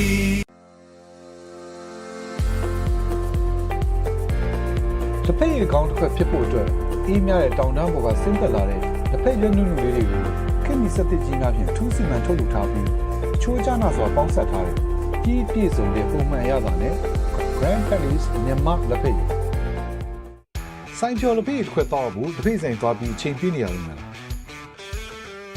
တစ်ဖက်ဆိုင်ကိုသွားကြအောင်လို့ချိန်နေရမရွေးဆိုင်ကျော်ချူစိမ့်တစ်ဖက်ရည်ရတာစစ်စစ်ကိုခံစားရမယ်စန်ဒီဆိုင်ကျော်လက်ဖက်ရည်ကတစ်ဖက်ရည်ချစ်သူတို့အတွက်အသင့်ရှိနေပါပြီဆိုင်ကျော်ရတာစစ်စစ်စန်ဒီဆိုင်ကျော်လက်ဖက်ရည်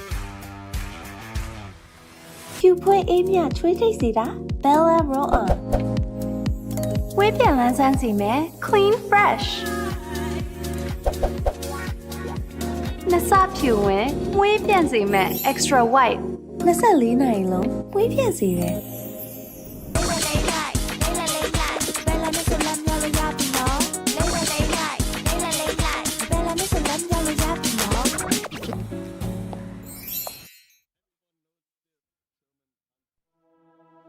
ဘယ်တော့မှရိုးရီမသွားတဲ့တင်းပြတ်တဲ့ကော်ဖီရနက်နဲ့နူးညံ့ပြပြပြီးစိမ့်သက်တဲ့ကော်ဖီရတာလေးကြောင့်ဒီနေ့ဒီရင်ထဲဆွဲညီစွာအမြဲတောက်ဖြစ်နေတဲ့ Platinum White Coffee ဟာနေ့ရက်တိုင်းအတွက်မဖြစ်ပဲပေါ့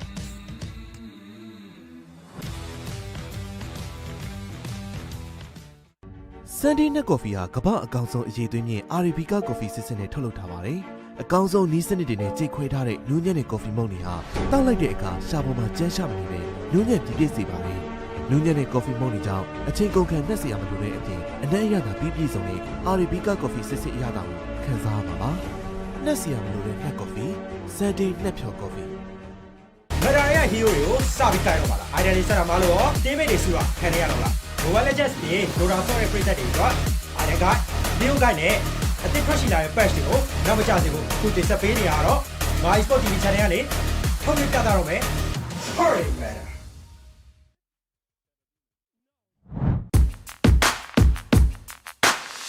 Hello ဟောဒီမှာဒါကဏ္ဍကနေပြန်လည်ပြီးတော့ကြိုလိုက်ပါ ရှင်နိုင်ခဲ့တဲ့ e-sport world ပြန်ပွဲဒီမှာ ပေါက်သွားတယ်ကြောက်အိုး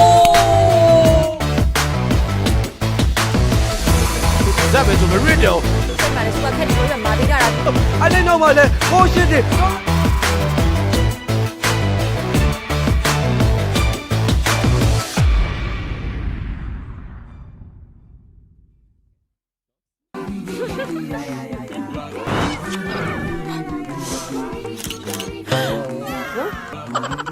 ချွေးနှံထွက်လို့စိတ်ညစ်နေပြီ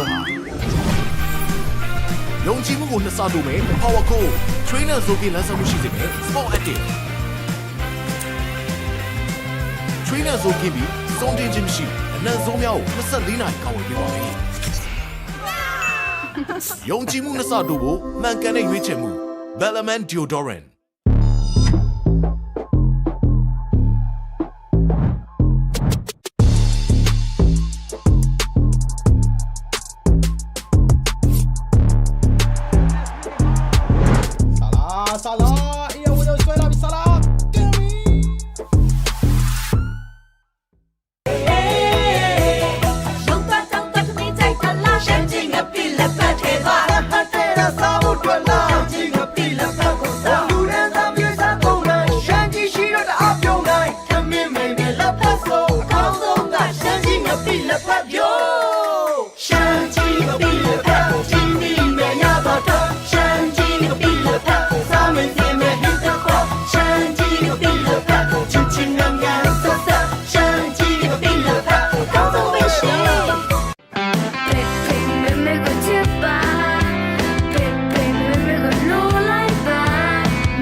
Shiny OC ရဲ့အဝလိန်အဝပြောကန်ဆယ်မဲအစီအစဉ်လေးလာပါပြီ။ Shiny OC ဘူးတွေထဲမှာ MPT ဖုန်းပေကန်ဆယ်မဲလေးထည့်သွင်းပေးထားပြီးဘူးမှာပါတဲ့ကတ်လေးတွေကဖုန်းပေပင်နံပါတ်လေးကိုတစ်ခါလေးထည့်လိုက်တာနဲ့ချက်ချင်းဝယ်ချက်ချင်းဖုန်းပေကန်ဆယ်မဲပေါက်မဲ့အခွင့်အရေးကိုရရှိမှာဖြစ်လို့ဒီအခွင့်အရေးကိုလက်လွတ်မခံပဲအခုပဲနီးစပ်ရဆိုင်တွေမှာပြေးဝယ်လိုက်တော့နော်။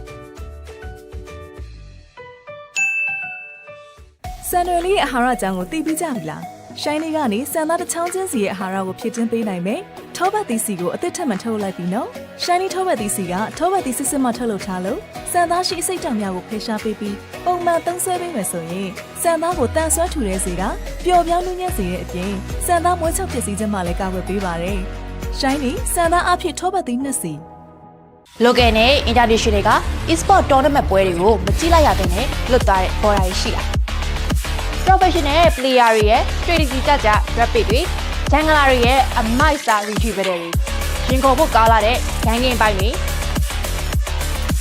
စပါလွန်လာတဲ့ high moment တွေကိုတစုတစည်းနဲ့ပြန်လည်တင်ဆက်ပေးသွားမယ်မဟာ e-sport ရဲ့ tournament throwback တွေ့ပြီ rich creamy နောက်တစ်ခွက်ပေးပါအားလုံးကြိုက်တဲ့ rich coffee ငါတို့ပေါ့ကွာဘူးမပေးနိုင်ဟောဗျာပါသွားပြန်ပြီ Coffee rich creamy Together no yada ချိုးစိမ့်ကြိုက်သူတွေကောင်းဆုံးပဲကွာငါလေးအကြိုက်ဆုံး rich creamy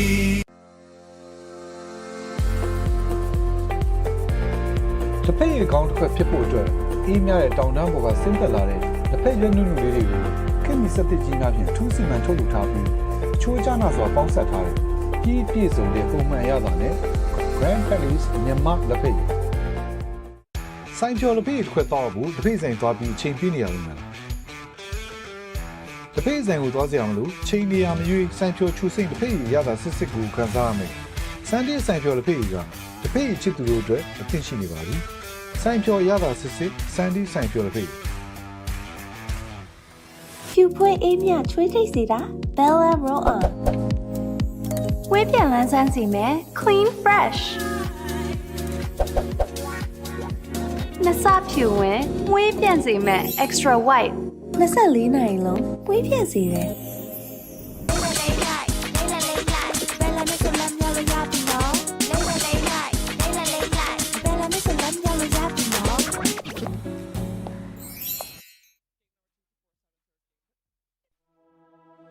ဘယ်တော့မှရိုးရီမသွားတဲ့တင်းပြတ်တဲ့ကော်ဖီရနက်နဲ့နူးညံ့ပြည့်ပြီးစိမ့်သက်တဲ့ကော်ဖီရတာလေးကြောင့်ဒီနေ့ဒီရင်ထဲဆွဲညီစွာအမြဲတောက်ဖြစ်နေတဲ့ Platinum White Coffee ဟာနေ့ရက်တိုင်းအတွက်မဖြစ်ပဲပေါ့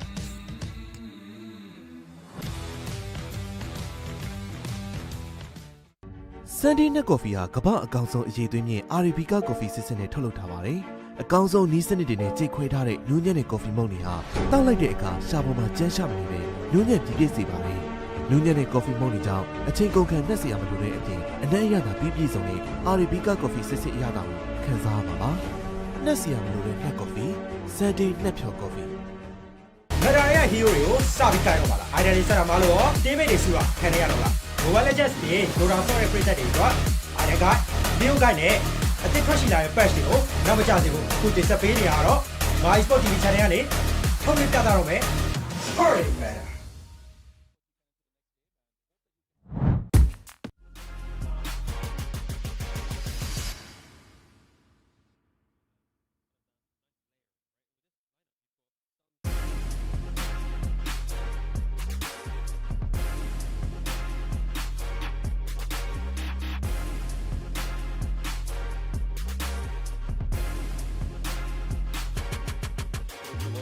If they just keep themselves grounded, that's when I think they're going to look their best.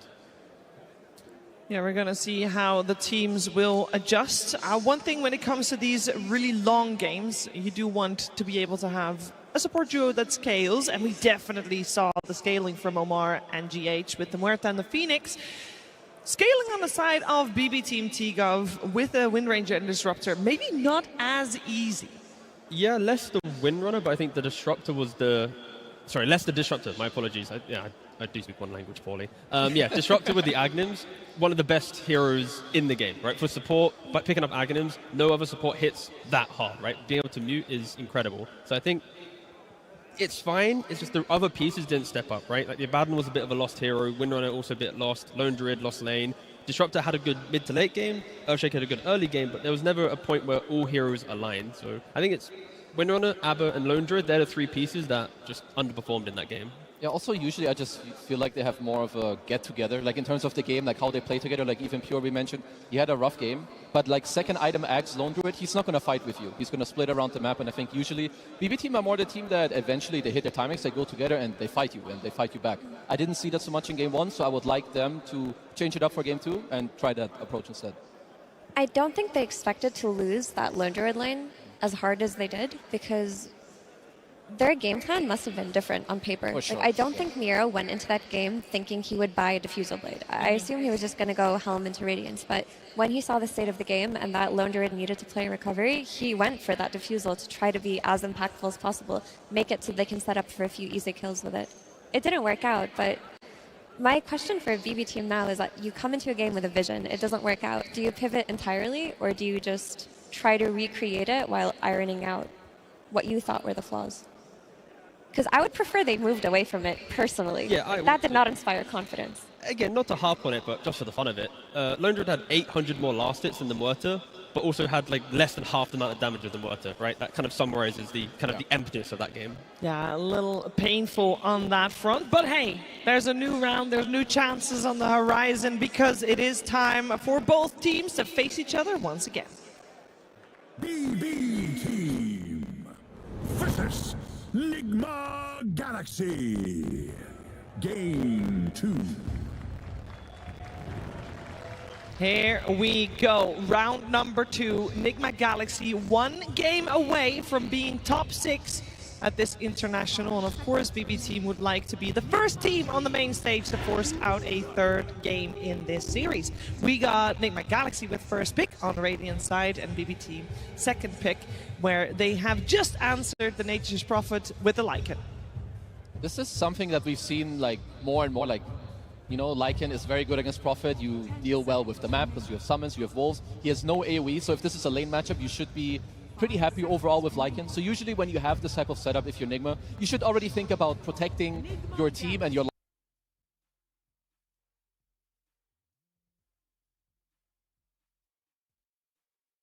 Now what you want to do? It's a pretty cool thing as well, I think. Right? Coming into a game 2, Nigma's had Nature's Prophet banned against him in pretty much every series so far. So BB know in the prep, if you give them Nature's Prophet, they will take it. And that could simplify a second game. You know what hero they're going to go for, you then get your Lycan response. Miro was quite absent in the previous game. You put him on a Lycan into a Nature's Prophet lane, he's going to get his Helm of Dome. You know he's going to have, you know, that active nature to play behind. So it already feels like a very different game.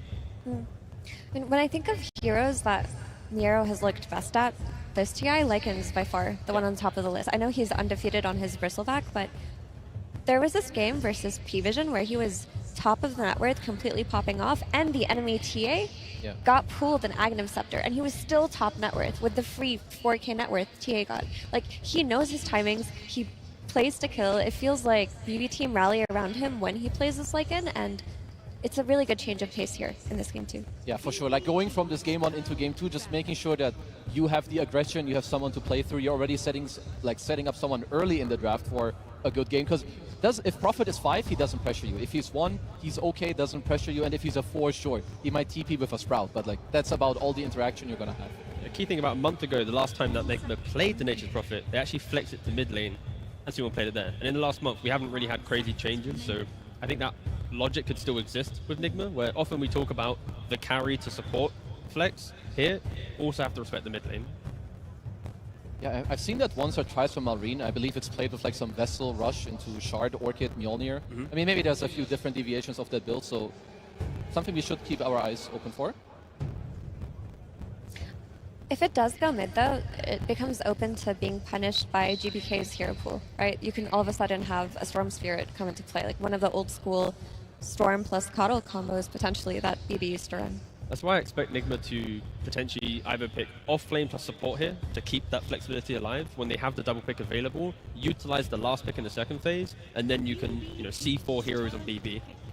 And that's where I like the fact that they've gone for simple bans, right? When you take away like a Muerta, a Bane, they're kind of good building blocks to open the next phase. Get rid of them, force BB down a different path. Yeah, BB have just done something entirely different. Like in their game 1, all of their bans were focused towards Sumail's hero pool. This time around, they went back to standard things like, okay, we're going to ban the support Naga, we're banning Beastmaster, we're going to ban Earthshaker, and your troll that is now 10-0 at TI. By the way, he's taken out too. Yeah.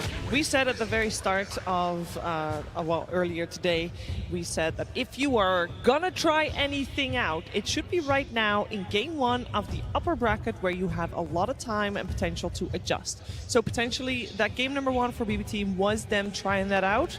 Obviously didn't work out the way they wanted it to, so they went back to square 1. I like this double pick coming out from Nigma. Like, first of all, Lycan, sure, he's gonna lane okay, but early on he's still susceptible to like early pressure. He's low move speed, he's not the highest armor until he gets like Helm of Iron Will. Pango as well, very good team fight against Lycan. You can control an area if you're rolling too. Of course, Disruptor has no spells against you. He hates you, quite frankly. And Tusk, Nature's, Pango, they can play very aggressive around the map, Tusk, Prophet. So I like these picks a lot so far from Nigma. It's very skirmishy and respecting that when Lycan wants to be aggressive, like you said, it's like you can use the Twin Gate on Pangolier, you're ready to fight, you can TP. No one cares about overlapping. Like, these aren't heroes that if you accidentally stumble into the same lane, you then feel uncomfortable and the farm feels bad. Like, you're going to get the kills, push back BB, and then reset your map. And so if you're a BB team, what do we think they're looking for here? There's a hero that's open that I generally like a lot against Pango. It's the TA. When you have Lycan, in my opinion, you have a lot of options. You can go for like a minus armor strat. You could play a melee carry that abuses Wolfbite later. Or do you guys think we're going to see like the other support in the mid? The open pick is go for like a Void Spirit mid lane.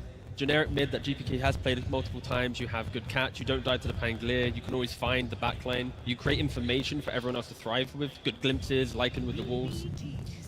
I think TA is a default for a lot of like TA players like Pure when they see Pango, but what I prefer when I see NGX's draft is something like a Sven. Like if you look at this Nature's Prophet plus Tusk plus Pango, this is really heavy physical damage.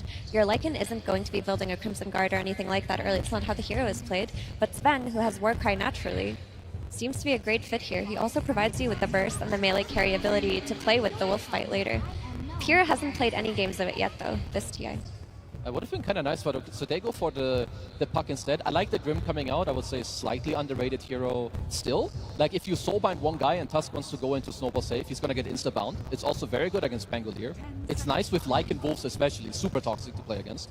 They basically double-picked counters to Pangolier. Yep. Pangolier is not going to have a good time, which does force it to offlane. And often when a team's trying to be flexible, the team that doesn't have last pick, BB, if you pick good counters, you force the hero into that place. Like, are you really going to put Pangolier on mid lane when he's playing into a bad matchup and a bad mid game with the Grimstroke? You might want to sacrifice Noob on it, allow him to buy an aura, kind of be chaotic, early shard, and then you get new mid hero. But it is BB now forcing the flexibility of Nigma towards maybe not what they ideally wanted when they started picking these heroes. I mean, one of the most common counters we've seen lately when it comes to puck would be Void Spirit. It's good, but there are some drawbacks, of course, with BB team also covering some picks. Like Grimstroke can be, you know, like hit or miss. Like if you get bound once, kind of, it's not great for you. Same with the Disruptor Static Storm. So I'm not sure if they can find one where it's like easier to play around what BB team are showing you. They'll go for a Terrorblade first, so keeping the flex open. Okay, with all of this physical damage, is Sven really not tempting here? Or BB team? Yeah, for BB team. NGX is all physical right now, or any kind of hero that can build some damage mitigation against this. Like one Crimson Guard or one Warcry. Anything can help. Like all of their damage is in one basket right now on NGX. I mean, it's good against, I don't like it as much against the TB, but maybe Lycan can also then again like offset this matchup, or like maybe you have enough spell damage for like Sven to fight through it, because I love him for the Warcry aspect. I mean, and he kills everyone else, that's for sure.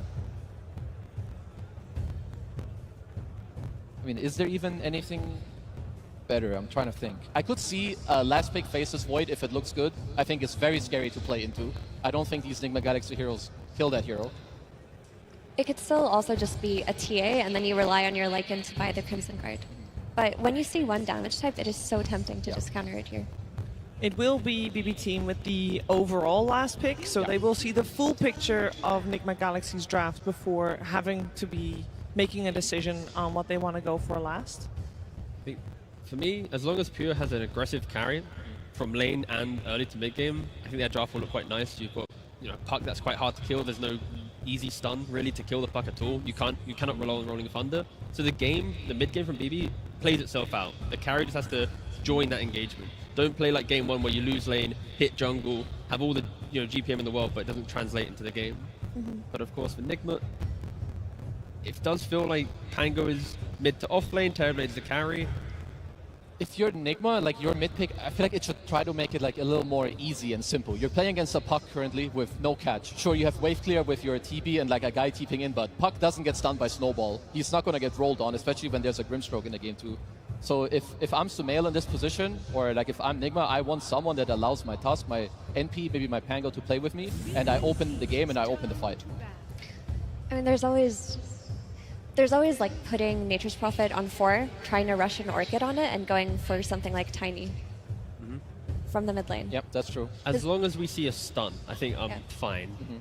Because if you run Nature's Prophet 4, it's a fine game for it. If you look at Disruptor and Grimstroke, there's heroes that he can pick on. Like he can TP on them, spot them with an ulti, do damage.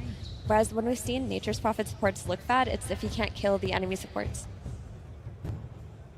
Because right now, even though you pick the Terrorblade, I don't think that BB team like lose on scaling. Like Grim against TB is also very strong later in the game if you do ever get towards an Aghanims.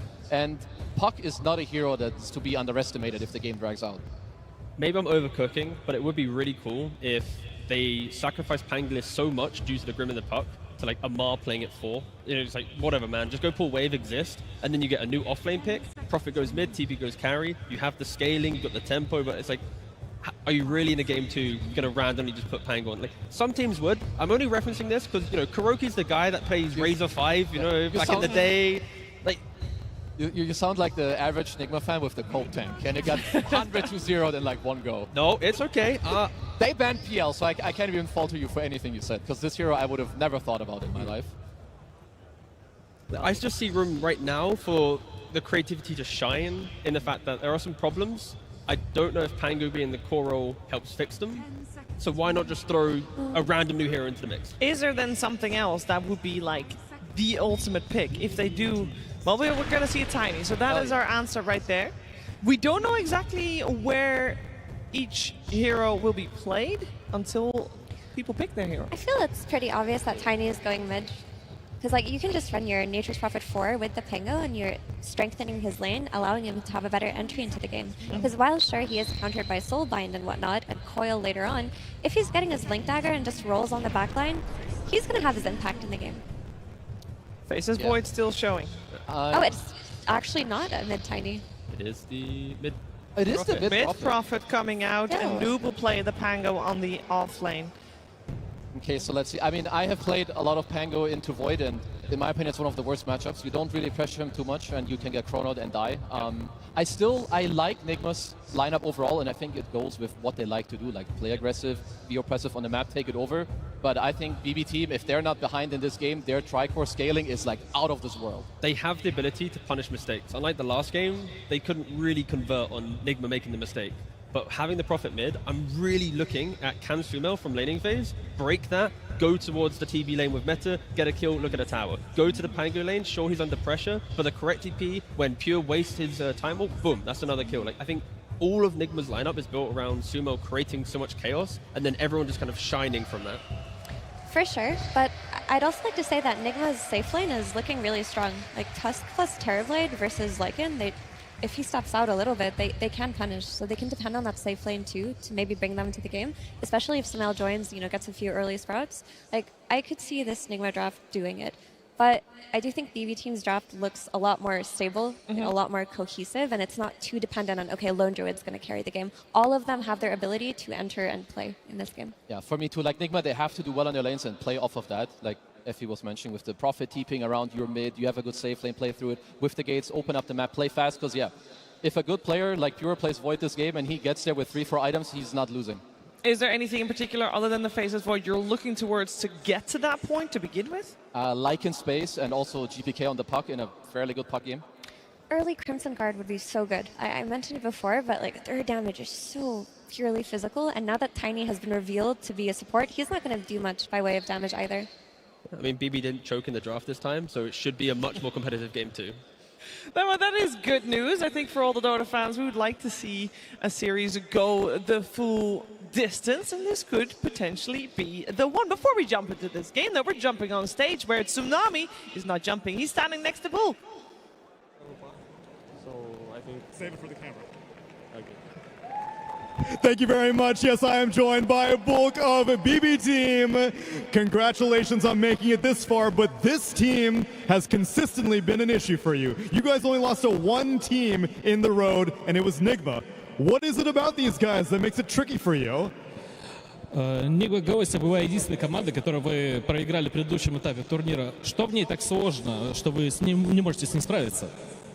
У них очень много хороших стратегий и неприятных героев для нас, поэтому они ими хорошо играют, и нам очень тяжело подготовиться адекватно к этой команде и к их героям. У них просто очень хорошие ответы на наши стратегии. They've got very good answers to our strategies because they have good heroes, and we can't really. We're really bad against them, basically. I got it. So then, how about in the mid lane matchup? You think Nature's Prophet is a good hero versus GPK's Puck? Because I know GPK is on a lot of fantasy rosters right now. People want to see if he's any good in this matchup. Как ты думаешь, ГПК справится в миде? Потому что он сейчас во многих фэнтези-составах, и многие люди на него рассчитывают. Я думаю, люди, которые поставили его в фэнтези, не прогадали, потому что на этой карте Данек покажет, почему заслужил это место в ваших фэнтези. Daniel will show, GPK will show why he's the favorite for all of people's fantasy. I've been seeing all the posts. Now let's see if you can put up the numbers. Good luck, Bulk, in this game number 2. That's right, it is time to put up or shut up for BB Team, because they can talk it, but can they walk it? We're here in the upper bracket. They do not want to be going down to the lower bracket so early. The big component of this squad is GPK and his supposed dominance over the mid lane, Avery. That's a tough player to dominate in terms of the early lane, though. Sumail is not the player you can go into a series and expect to come out lane-wise victorious a lot of the time, so he has his work cut out ahead of him. But I do agree with the panel. This draft looks a lot more well-rounded for BB Team. They're not all in on this, gimmick last pick hero for Pure. They have a lot of scale, a lot of team fight, easy ways to start fights. They have the Lycan Grimstroke combination that LGD was super good with a couple of years ago. And honestly, I'm looking to the Grimstroke more than anything. This is not a hero we see a lot, but man, does it look good this game. And I think Save was playing well last game. Just Wind Ranger can only do so much, right? But this is a hero great against the Pango, great against the Tusk, and then you have some really good illusion targets in the late game. And if he gets farmed this game, Ags, Aetherlens, Blink in that late game, E-Blade, he is going to be an absolute menace.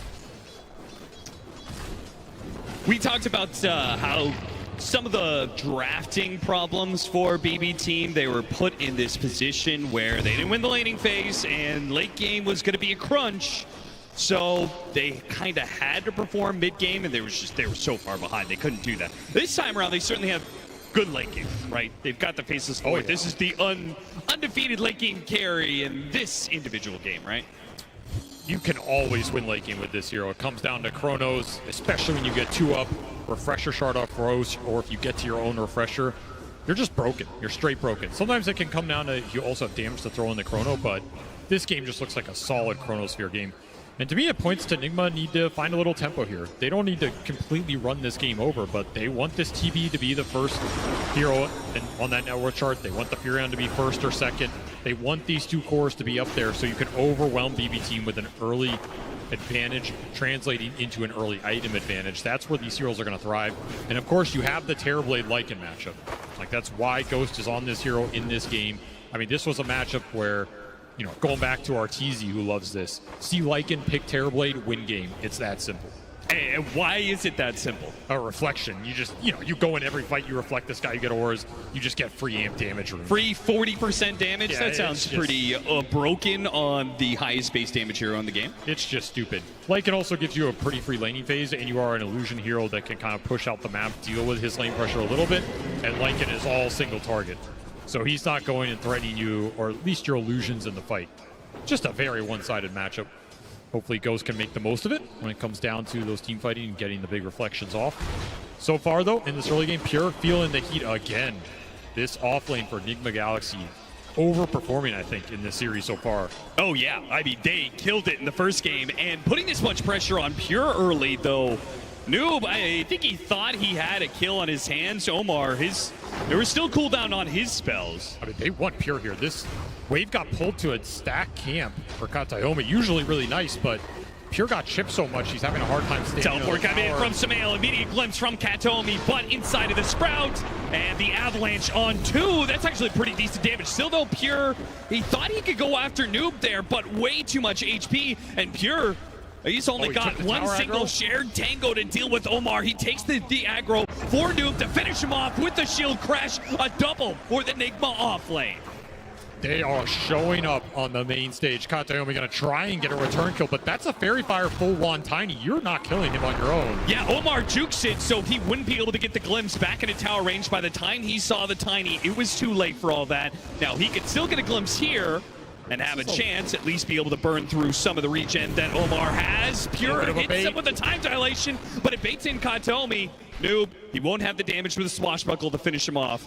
Both Omar and Katayomi will be able to walk away, but Save is not walking away from that one, at least not outside of a body bag. Miro does what he can, but ultimately it's a kill combo that he can't really do much about. What an incredible start for Nigma in this game, too. Just straight up winning 3 lanes across the board. Huge amount of solo experience going into Sumail. He's going to have Wrath of Nature up in a couple hundred XP. Earn already online. This Furion TP plus ult is going to be devastating around the map. When you're losing lanes, this hero just takes advantage of it. He can go anywhere, do anything. Maybe the glimpse poses a little bit of difficulty, but that would be a huge courier snipe on top of it. That's the massive pickup. Goodbye to the Helm and an immediate tip from Noob onto Pure, who's already struggling this lane, but a big pick. Oh, nice snowball save. That rolls Samael straight into Katayomi, though, and it looks like no way out for Samael. GPK finds that kill. Can he find his way out of this way? Turn around, coil on a 2.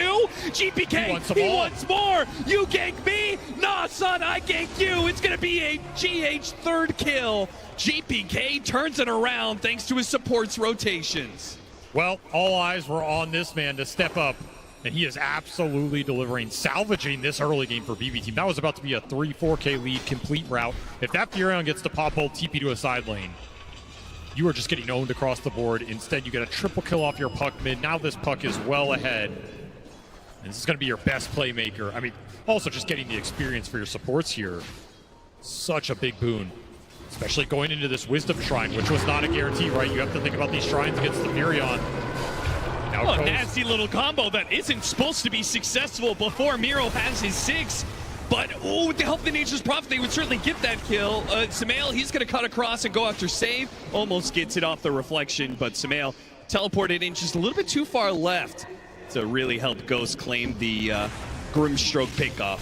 Nice laning pressure, though. Again, you forced the Fury onto TP unsuccessfully. That's a win for you. You might get this Wisdom Shrine. Though save is really low, and GH, he's got a plan of his own. This would be a big win if you can get both shrines here, take it away from the Grimstroke, who needs those levels. Yeah, it doesn't look like there's... He's going to let the Terrorblade Illusion scout things out, see if there's a possibility. But, you know, there's no harm in trying, right? Ghost is perfectly fine solo in lane. Better that GH doesn't share in that experience, while GPK continues to pressure that mid lane off of the advantage he won from the kills, and now the Nature's Prophet rotating out of lane. Free damage on the mid tower. Next pressure point is going to be top lane, though. You almost have 6 on the Pango. You have the Furion that can come in, and GH already prepping this move. Glimpse back into Pure. The Grimstroke's going to teleport in. The Puck is trying to cut him off. They're going to go for this kill before Noob can hit his level 6. A shield crash, a big one. A giant shield, but now he's been trapped inside the coil alongside two. A good toss over. That was beautiful. In fact, GPK's in trouble. He's got another orb up in a second, and a phase shift to dodge a little bit of damage, but the urn is on him. It's ticking him away, and he will fall. Nigma Galaxy, they bring the numbers to this one, and BB team are overwhelmed. 2 kills and a third as they find Katomi looped around the trees, cut off by the kinetic field, but Sumail, he'll find him for another earn kill. Those charges are refunded right back into Sumail's pocket. And the vessel's flying out. Just when GPK had a good early game, no. Sumail puts you in your place. He is now the one leading the pack, making the moves. I like the idea from BB team going on the Pango before 6, but Nigma were already set up. The fact GH is there prevents any sort of aggression. Round 2. Another save. Beautiful snowball save. Now the silence will stop at least Noob getting off his ultimate, but they've already killed the Faceless Void, and now you still get off the Rolling Thunder. Bad news for BB team, who just cannot seem to find an opening here to get a kill. They're still looking for it. Katomi's running at them, but he doesn't have Glimpse. GH's Tusk is legendary for a reason. You gotta respect him on this hero. These saves have already been on point in this game. If you don't have that coil to throw out or the Soulbind, which neither was available in that fight. Dropped a ward, already spotted. Defensive sentries laid down. Very nice here, especially with all the stacks on this triangle already being built up. BB team committed a lot of resources to try and shut this Pango down, play through the nice Faceless Void matchup, and they just got straight rebuked. So now you're gonna have to slow this game down. Look for the Soulbind. Look for some presence from the Lycan, who's up till now just been trying to farm to the helm, but he's the one losing his tower. Ghost just pushing it in, taking it to Miro here. This is looking like a repeat of game 1, right? A very early lead for Nigma Galaxy as they out-rotate BB team around the map, and Ghost free-farming his lane because there's no threat from the off-lane. They're in an amazing position right now. The exact type of gameplay you want with the mid-Furion. You want to build a little early lead, get your supports ahead, and just feast on the map. Teleport by Miro. Miro, he's going to have to pop his shapeshift, but can he even get out with the Sprout and the shards? He's locked in a physical cage. He can't just Quelling Blade and run away. GH has owned this game.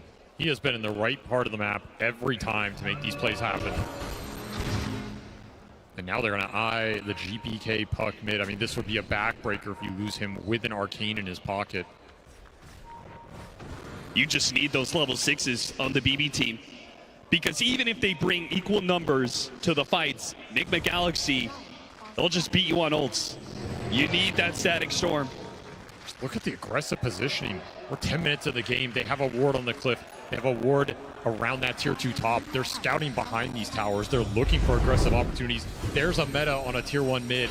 And GPK, you have got to get out of there. As to waiting Rift over the shards to get away, offers a high five to Sumail. Heavy investment from Nigma Galaxy. They don't find the kill, but it looks like they've got the tower. They understand how this draft is supposed to function. Absolutely on point. Are they even going to get him GPK, he, thanks to the Arcane Rune, still has a way out. The orb is not on cooldown for long. But nothing is free in this game. No. At least you get 6 on your supports here. That's the one thing BB are getting out of this period. Yeah, still waiting for it. They just took your mid tower, and Katomi's still trying to soak experience. He finally gets it now, but Noob, the time to isolate him is gone. The mid lane tower is gone, and Nigma Galaxy can then break apart. You see the Tiny rejoining his Pango. GH guarding Ghost as he clears out through the triangle. You also need a lot of heroes to create threat around this map if you're BB. The Void's not giving you any damage. Disruptor's pretty minimal. The Lycan can be really minimal, depending on where that fight breaks out. Tomi wants this Nature's Prophet kill. Level 10 Sumail. They have the Wolves on him, and he's teleporting. Where's he teleporting to? He's going to try and find Miro. Does he know he's going to be outnumbered? Does he know the two supports are sitting on top of this Lycan? Underneath the Static Storm. Now caught in the Soulbind. No Snowball save this time around. The double silence. The Soulbind, it just lasts too long. GH, now he's going to be hit by the coil. GPK takes advantage of the situation, runs down the river, and finds the +1. Really nice rotation from Save. Leads the pack, you get a massive Soulbind, exactly what you want against this Tusk. You want to create a situation where GH can't come in and get those snowballs due to all the roots and the AoE silences you have. Just let the Lycan go to work. Combine the damage, let the Void farm. Like, this Faceless Void is not the hero you want to play around in this early game. No. It's the Grim, it's the Puck. Those are your two playmakers. Sumail just gets caught off guard. You could try and time walk that off, but you're going to have to Chronosphere to stop the Rolling Thunder. But then even Omar's on the other side, and GH closes in from the other, completely surrounded. You'll get a 2-for-1 refill those Vessel charges. The pace just does not stop here. And this is not the pace of game that a Faceless Void wants, especially when the fighting is around his lane. Enigma Galaxy picking up more and more speed of 3-man smoke and a play through the gate. 45 seconds until the Wisdom Shrine spawns. You know that's where they're headed. GH absolutely has plans around this spot. Has a ward as well. You could just plant a high ground ward, camp this, potentially bait it out on top of getting it. You always have Furion to back you up. Or just go look for the kills. They are going to look and find Katomi. Turns around, Static Storm does what he can, but Ghost always quick to join his team. And of course, Sumail can teleport in with full confidence that with 4 heroes behind him, no matter how aggressively he's teleporting in, BB team can't turn it around. What, they've got a Faceless Void. What are you gonna do with that? Your best combination's Inkswell Wolf right now. Not enough to win this shrine. More experience advantage for Nigma Galaxy. That's going to be another transformation wasted for the Lycan. Shapeshifts, I mean, he used it once when he got ganked there, then a second time here trying to respond to all this aggression, but... And they were just all these heroes on the other side of the map. GH is already threatening Pure, and they even got some good damage on him there with the Wrath of Nature. Time Walk being on cooldown. Can't undo that. I mean, I'm sure he's crying on the comms right now. Like, I need something. I need some pressure on the map. I need some space. This is not a playable game for me right now. You just lost all your tier 1s so fast in this game. It's a lot of space for this Sumail Furion to operate on. And Orchid already up. He has absolute solo kill potential on anybody in this game right now. It feels like BB team were sinking into the meta that was developed in the road to TI, right? Very slow games, not really these fast run-you-over pace, but Nigma Galaxy are showing they're able to buck their trend, and a toss will put a stop to that. No Rolling Thunder needed. Meanwhile, on the other side, a coil does find GH, and he will meet his end on the other side of the map. But are you going to lose Pure? I mean, maybe. He's going to have to chrono again. Oh, man. And again, not even the Rolling Thunder required to be used. He still has it. He's still going to go after him. Oh, Pure, why did you run back? Now Sumail's going to catch you. Got him on the Orchid. A little bit damage with the Spirit Festival. Is it enough? A tick out? Not quite enough. A beautiful Soulbind sets up the kill on the Pango. And maybe Sumail's Nature's Prophet as well. It takes a little bit to wear through him. Nice phase shift dodge. Big damage was coming out from Omar. GPK's life threatened, but he managed to dodge it all. Keeping up with Sumail. Got to be careful of that Wrath of Nature, though. Could it be big damage? Nice Sunder save. Beautiful setup from Ghost to make sure they do not bleed out a Sumail kill. He is level 12. He is worth a hefty amount when it comes to that experience. Managed to prevent losses there. Nigma Galaxy hold on to a 5K lead. That last stroke from Save was coming through. That Sunder might have been necessary. If stuff is going to go well for BB team, it's off the back of this Soulbind. I mean, that is the only spell that's really giving them an advantage in the fight and something they can play around. It's been impactful already. Very good against Nigma's heroes. And I mean, that evened out a solid chunk of this lead. Is this going to be yet another defensive phase shift from Miro? Runs right into GH, and now it's a question, can he even survive? The two supports tossing him up in the air. Sumail canceled his teleport, but they still blocked him in with the ice shards. Still got him inside of the Sprout. And a teleport away. Ooh, it's just enough heal. And look at the space it created. Another play on Noob. That's GPK. true. GPK is finding openings around this map as they keep on going for the side lanes. GPK is responding. They have picked up on Nigma Galaxy's tempo, and they are beginning to match them. This Puck and Grim are doing so much to salvage this game. If they get another kill here, Big Swell will stop that. GH, he'll fall yet again. These two playmakers, man, you can never count them out. They're incredibly fast players. They're very good at reading the map. The long-term duo GPK and Save, they've been through it. And the thing is, if you even this game out, your 5-on-5 team fight is pretty good. Like, you have a spellcasting advantage if the Soulbind and the Chrono land. They're not easy spells for Nigma Galaxy to deal with. That's why you wanted this net worth and item advantage going into that mid game. It's been even out a lot. This Void's now ahead of the Pango, whereas he was almost behind the Tiny. You cannot throw away kills lightly in this game. You have to keep playing around the Furion, look for pickoffs, abuse your lane shove, and not give up big core kills around the map. You got such an early blink on this Omar Tiny. Love to keep skirmishing around that as well. Like, just toss heroes into you. Play for the easy, simple kills. Get Ghost involved. Look for an early Roshan here. Keep getting those power runes. We've got 2 minutes until Tormentor as well. Big objective. Some nice shards in this game.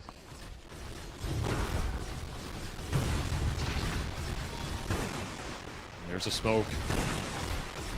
Letting the Tiny lead the charge. Gonna try and find a nice target, just toss him in, combo him down. Oh, Pure, he's on the low ground right now. That would have been a huge catch. You still have a chance, though. They're gonna run into Katomi. Katomi breaks it, blink for blink, though. He thought that was gonna be the play, but Omar has him met. I mean, honestly, BB team, they'll take that. Sure. Like, lead the 5, who already had his item bought, to buy space for the Void and the Puck who are farming sides of the map right now. Downside is you might lose a big objective. 4 points in the tag team, straight into the Roshan. Nigma Galaxy are going to try and get something off this smoke play. This feels super efficient, getting that kill and going straight to Roshan, and in a minute's time, Tormentor is going to spawn in the top left. Them being in this part of the map feels incredible for them. It's going to be an efficient sequence for them. I mean, all of BB team are farming, so you're not going to gain a lot of net worth off this play, but you're going to get a lot of objective pace out of it. Yep. And you can turn that into more gold later. You can pressure some tier 2s. You can play more aggressive on the side lanes.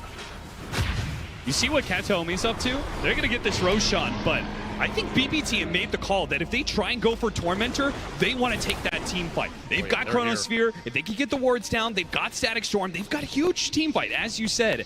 An aggressive ward laid out. Waiting. All about that Soulbind. Seeing if Nigma Galaxy take the bait. Sumail would be a perfect target for them. They smoke up.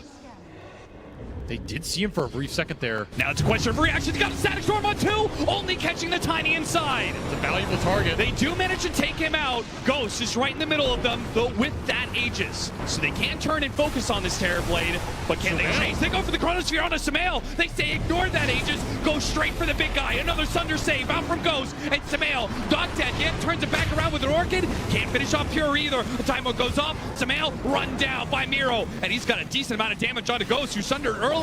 Has to dodge the Rolling Thunder, though. BB team have wisely called it quits, at least for now. Ducking into the trees, a teleport away, denied as the Avalanche covers him. Miro, he'll be the one to fall, but BB team, it's 2 cores in exchange for some kills, a buyback, and a very important kill on that Nature's Prophet yet again. Expensive buyback from Omar. Does secure the Puck kill, so you can argue it's worth it, but the fact they brought him down at the start of the fight, super valuable. Frees up that fight for GPK, barring the buyback. Eventually pays the price. And man, Sumail just got chunked from those Lycan summons. He took 2,000 damage from Lycan in that fight. Just got whittled down. The Chrono came in at the end. He got sundered and then killed through it again. Shout out to Ghost, though, twice now with the Sunder saves on Sumail. Those are very clutch pickups, especially since that boost of HP, I mean, the Nature's Prophet is tanky, man. It's a hard hero to kill. 17 armor, 2,000 HP. Tough Spark of Courage gives you the bonus armor. Valuable summoners for sure, especially when you have Aegis. They're not going to focus you down anyway. Kind of crazy there was no Soulbind in that fight. Oh, That's Noob. wild. Bit forward there. There was Static Storm, but I guess the fear of Sumail rotating in. Katomi almost getting caught by that. They back away and will give their tier 2 up to Nigma Galaxy. Trying to get something out of this Aegis period. It feels like Pure recovered in this game, though. I mean, this was looking like one of those games he might have just never played Dota in. I mean, if you get that tier 2, but naturally, you're going to break apart afterwards. And look at this pincer move from PB Team. This is nasty if it lands. Once again, the deadly duo of GPK and Save. They found an opening, and it's going to be on Noob. And they got a beautiful soul bite. How does Save keep getting this? A snowball goes off, picks it up, and maybe it bails him out as he blinks away onto Noob's Pango. He's not dead yet. He got off the Rolling Thunder, but a physical hit will finish him off. That's enough. Meanwhile, Miro chasing after Sumail. Trapped inside the Sprout, makes a run for it, a glimpse back. But Miro, he really can't stand up toe-to-toe with the other two. The Mobile Heroes, another Sunder, another attempted save, but this time it's not good enough. But it got off the Orchid onto Pure. A trade of mid for carry, and an Aegis now as Ghost brought low by his own Sunder. Does he have the survivability to get out on this second life, or is GH, is he going to be left behind? Ghost trying to help him out. GPK and all their mobility, they just keep on swarming in and out of the fight, hounding after Nigma Galaxy. He wants GH here. And they've got the glimpse back to do it. Ghost will have to give up the chase. He'll go back to farm. GH will create what little space he can. BB Team, they lost their carry, but another time that they're able to stand toe-to-toe against Nigma Galaxy's early game. I mean, look at the puck damage. It is all GPK in this exchange. What an angle, too. Him and Save from the back, not a move Nigma expected. They kind of bailed out that link with another very clutch snowball, splitting it up. Noob almost survives, dies to the last right click from GPK.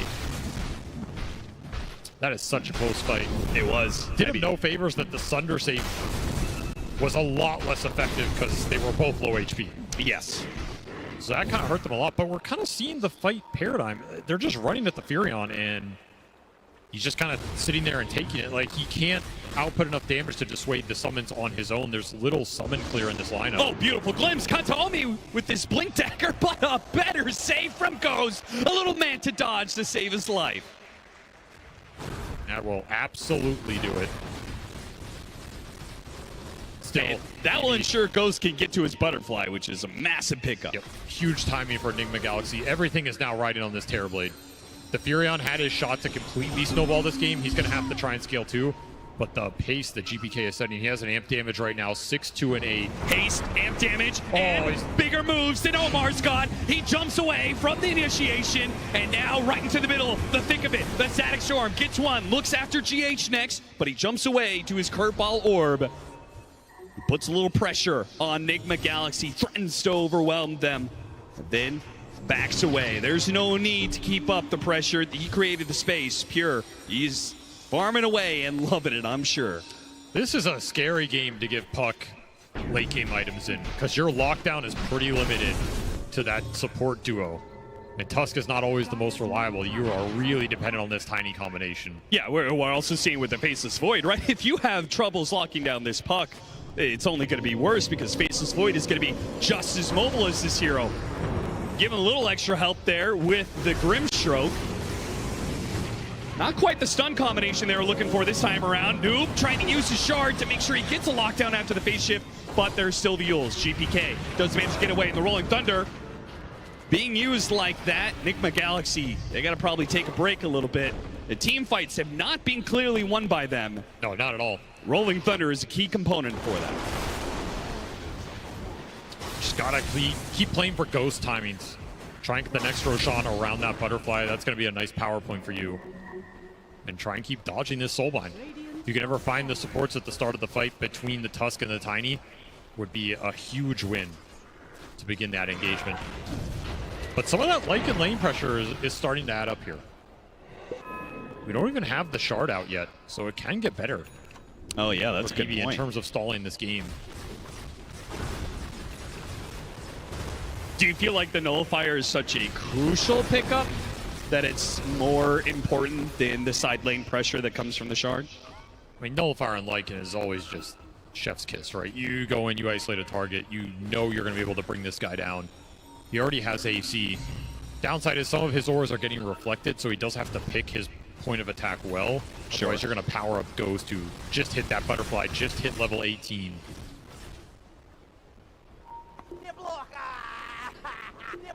But the Lycan doesn't have to be the first one in. I think for BB, that's ideal.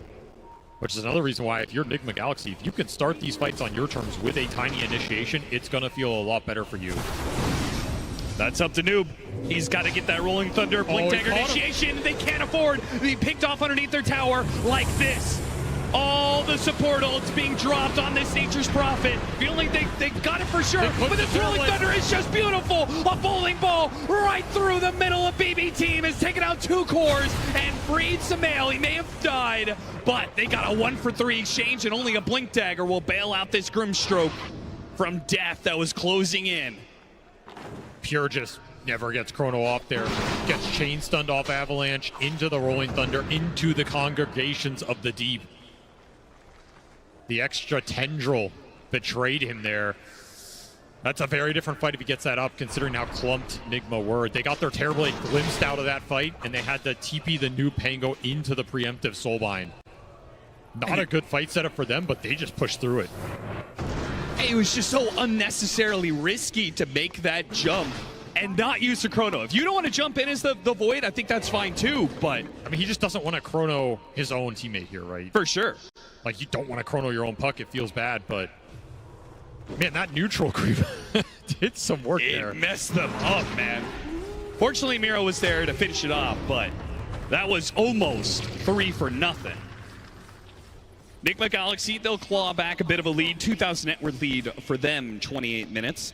And another Tormentor's coming. Another Roshan is going to be available. Big objectives. Scaling. Just have to keep scaling your 2 top net worth heroes here and hope it's enough to win the fights around Roshan. Will it be enough to win the fights 10 minutes from now? That's a very different story. You got to play with what's in front of you here and just gear up to power up this Terrorblade. Make Ghost as strong as possible. The saves need to go into him. You need to make sure that the lockdown is centered around this Terrorblade in the fight as well. He is the majority of your damage because the Pango... Oh, they've got a good high ground ward. These two are walking straight into it. Omar's going to TP away, but Noob, not as lucky. He's going to be trapped inside of a Static Storm. No saves available here. His Courier does manage to get away. Such a tough Pango game. If you get jumped by Static Storm or Coil, you're probably dead. If you play on the backside of the fight and go in later, you're probably getting Soulbound or Chronoed. There's a time dilation in the middle of that for you. I mean, I do not envy Noob's position here. Yeah, particularly since he's not a hero that could just be thrown away, right? His disables are so key to the Terrorblade and the Nature's Prophet to do damage in these fights. They need his lockdown. They're going to need his damage as this game scales.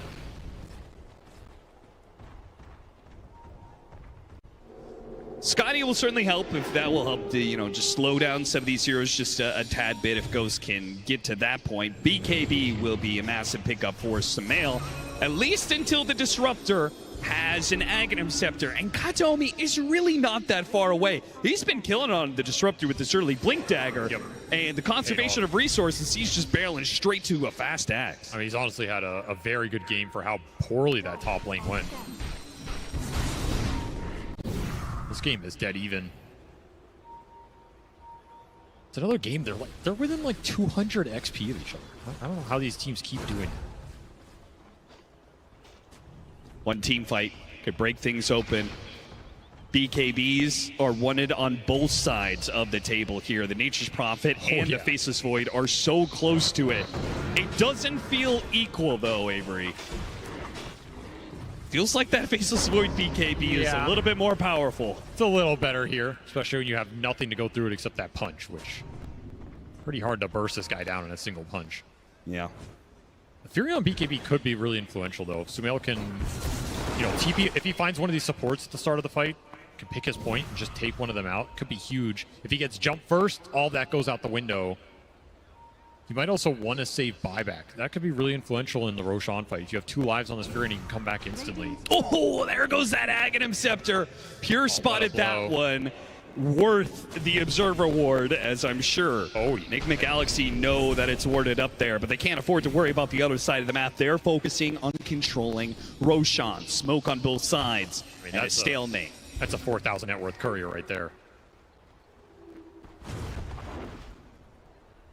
How do you start the fight if you're Nigma Galaxy? That's what you're thinking right now.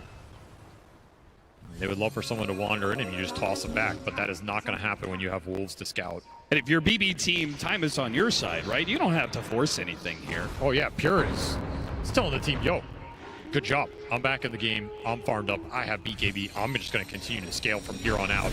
I'm a big problem for them. No pressure on us. Nigma Galaxy can start working the map. That's always the advantage of a Nature's Prophet as he runs down lanes with Treants and Mjolnir. Do Nigma have a gem? They don't have one yet. So they're pretty reliant on playing around these sentries with the Wolf scouting.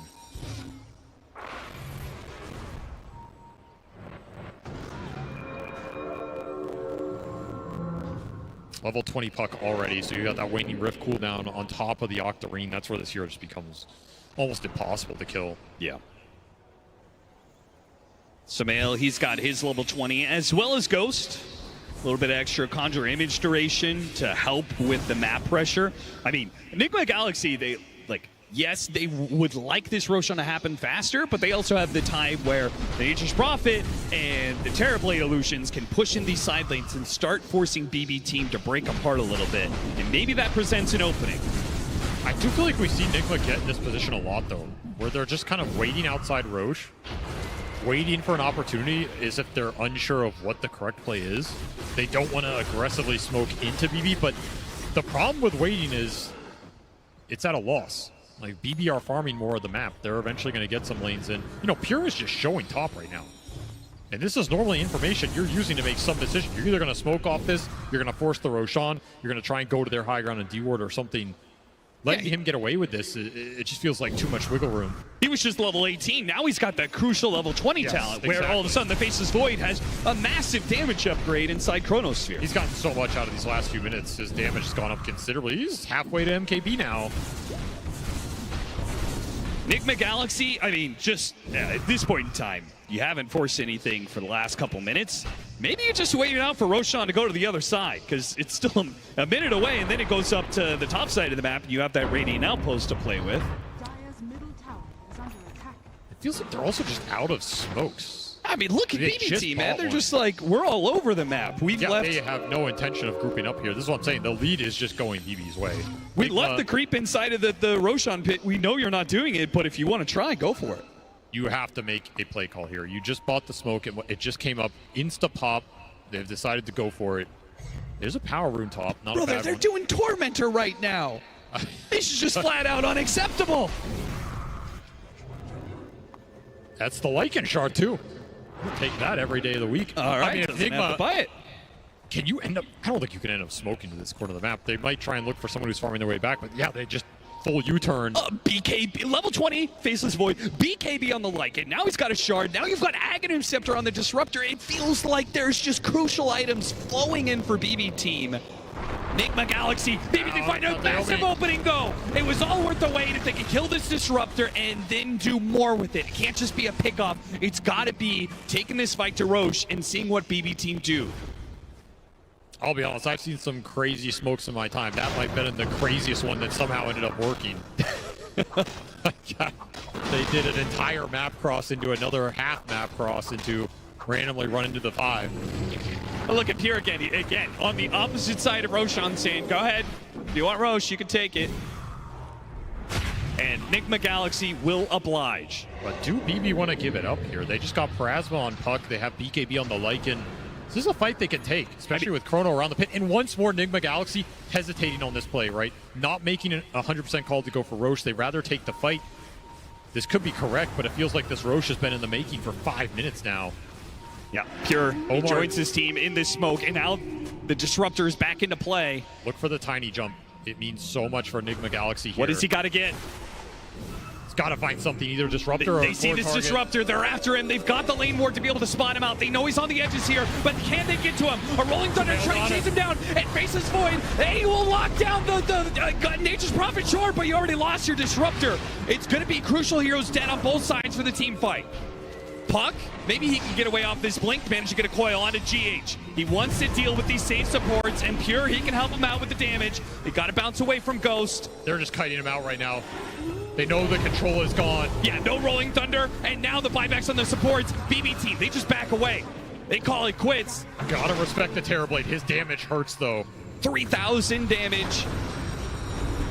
Up on a single hero, and look at GPK, he's still bouncing in and out right on top of Nigma Galaxy. They don't know what to do about him. They can't do anything about him. Double support buyback, you still can't find this puck, and your meta's about to wear out. So do you have the confidence to go for Roche here with the ultis on cooldown?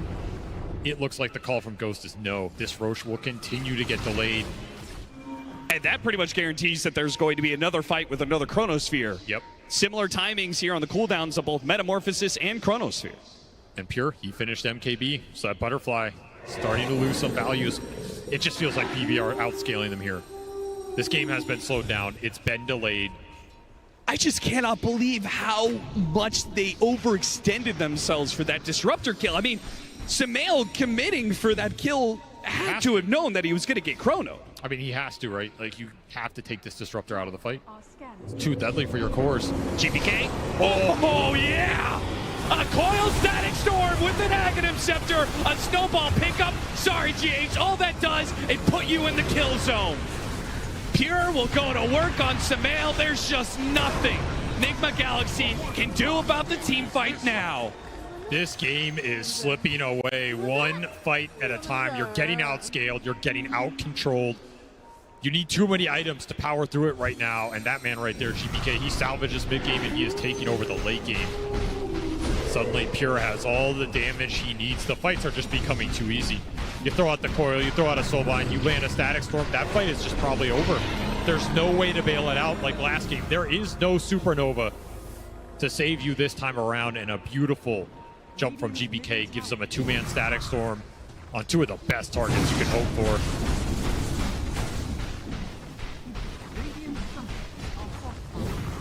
And you said it.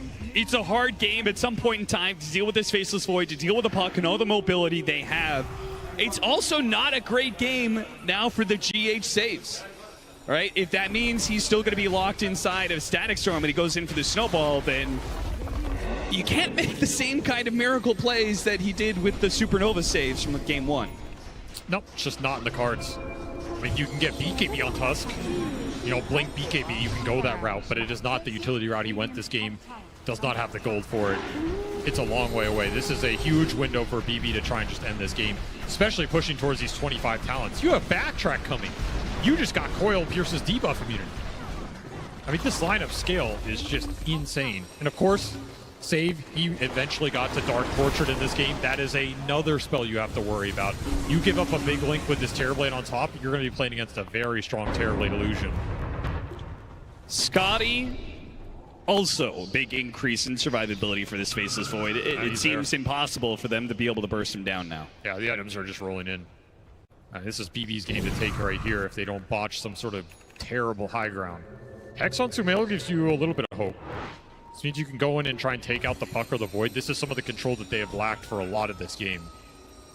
That means if you go in, you pop BKBs early, you ignore Static Storm, you have a chance to burst down one of these big targets with Chain Stun between the Hex and the Tiny. That's what you have to look for here.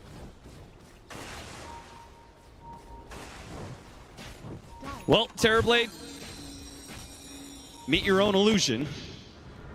Grimstroke's going to be running his own TB illusions down lanes. So that, alongside the Lycan Shard, alongside a 15,000 net worth lead, it kind of takes all the gas out of Nigma Galaxy's map play that they were doing in the first 30 minutes. They will smoke, though. Bold smoke attempt. Into that Aegis. If you run into the Faceless Void first, the fight is just going to be impossible. You have to find the backside of BB's formation. Find those supports, find the puck, find the disruptor. What can they do with this? They get into the high ground. That's already a decent start. And they spot the Grimstroke, hit him with the Rolling Thunder.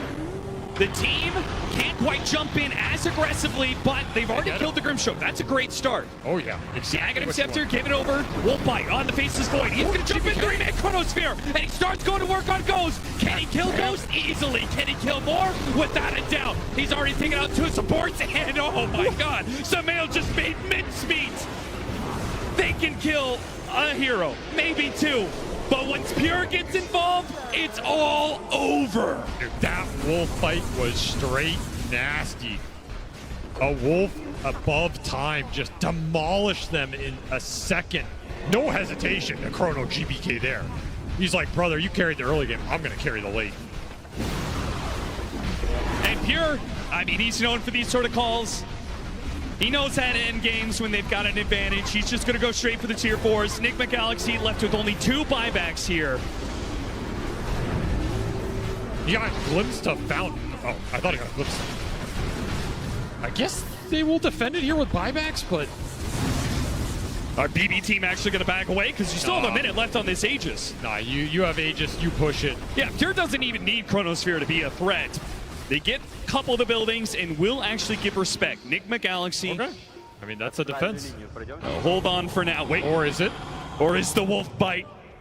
He's just going in. The Wolf is at your door. He's knocking the damn door down. That's going to be Barracks gone yet again. And Pure waits for his next victim. New pulled back in from the glimpse. All right, got the Rolling Thunder out of him. Time walks. Wait, I'm back in. Hit by an avalanche. But of course, even if they could kill him, he still has that extra life. GH, he throws out the punch just to try and save his own life. Miro's going to chase after. Oh, 1,000 damage crit to finish him off. Got him inside the Sprout.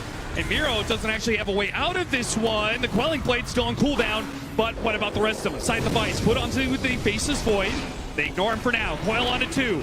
Onto Nature's Prophet. Pure's going to jump in after him. And he's got the Nature's Prophet. Again, he does not need Chronosphere to just knock you down. Just full-on auto attacks all the way through. A click into the base. Whether it's heroes or buildings, they will all fall. Unless Pure can be locked inside the fountain. No, good try. But he's going to kill you at the fountain. Is that what you wanted? Because you can have it. Into the fountain goes Pure. He wipes out Nigma Galaxy in their own fountain to push us to a Game 3. We've had a lot of 2-0 series today, but finally this crowd will get what they deserve. A Game 3, the last game of the night, with maybe one of the most anticipated teams. Couldn't ask for more in this series. A very back and forth game. Nigma Galaxy, they had the tempo, they had the advantage, they had the laning phase win with one of the fastest mids in the meta, but that shows why it's very risky to go for the tempo all-in strats in this meta, because these games go late, they get stalled out, Wolves start pushing waves, Dom creeps start pushing waves, you mess up one fight, you lose one core once, that game flips on its head, and you're in big trouble. Both teams on the edge of a knife as we go into Game 3. Happiness and relief on the side of BB team, who are the first team to push to a 3rd game of the series. They overcame Nigma Galaxy in the 2nd game, and I think maybe more than anything, Kezu, they kind of overcame some of the nerves they might have had in that first one. No, honestly, they did for sure, because I feel like that BB team, they were really like backs against the wall, especially with the early game that happened. They were down like, what, 6K, 7K gold post the laning stage. I was like, yeah, I think Nigma, they're doing it. They're playing so fast. They're making things happen. But in the mid game, GP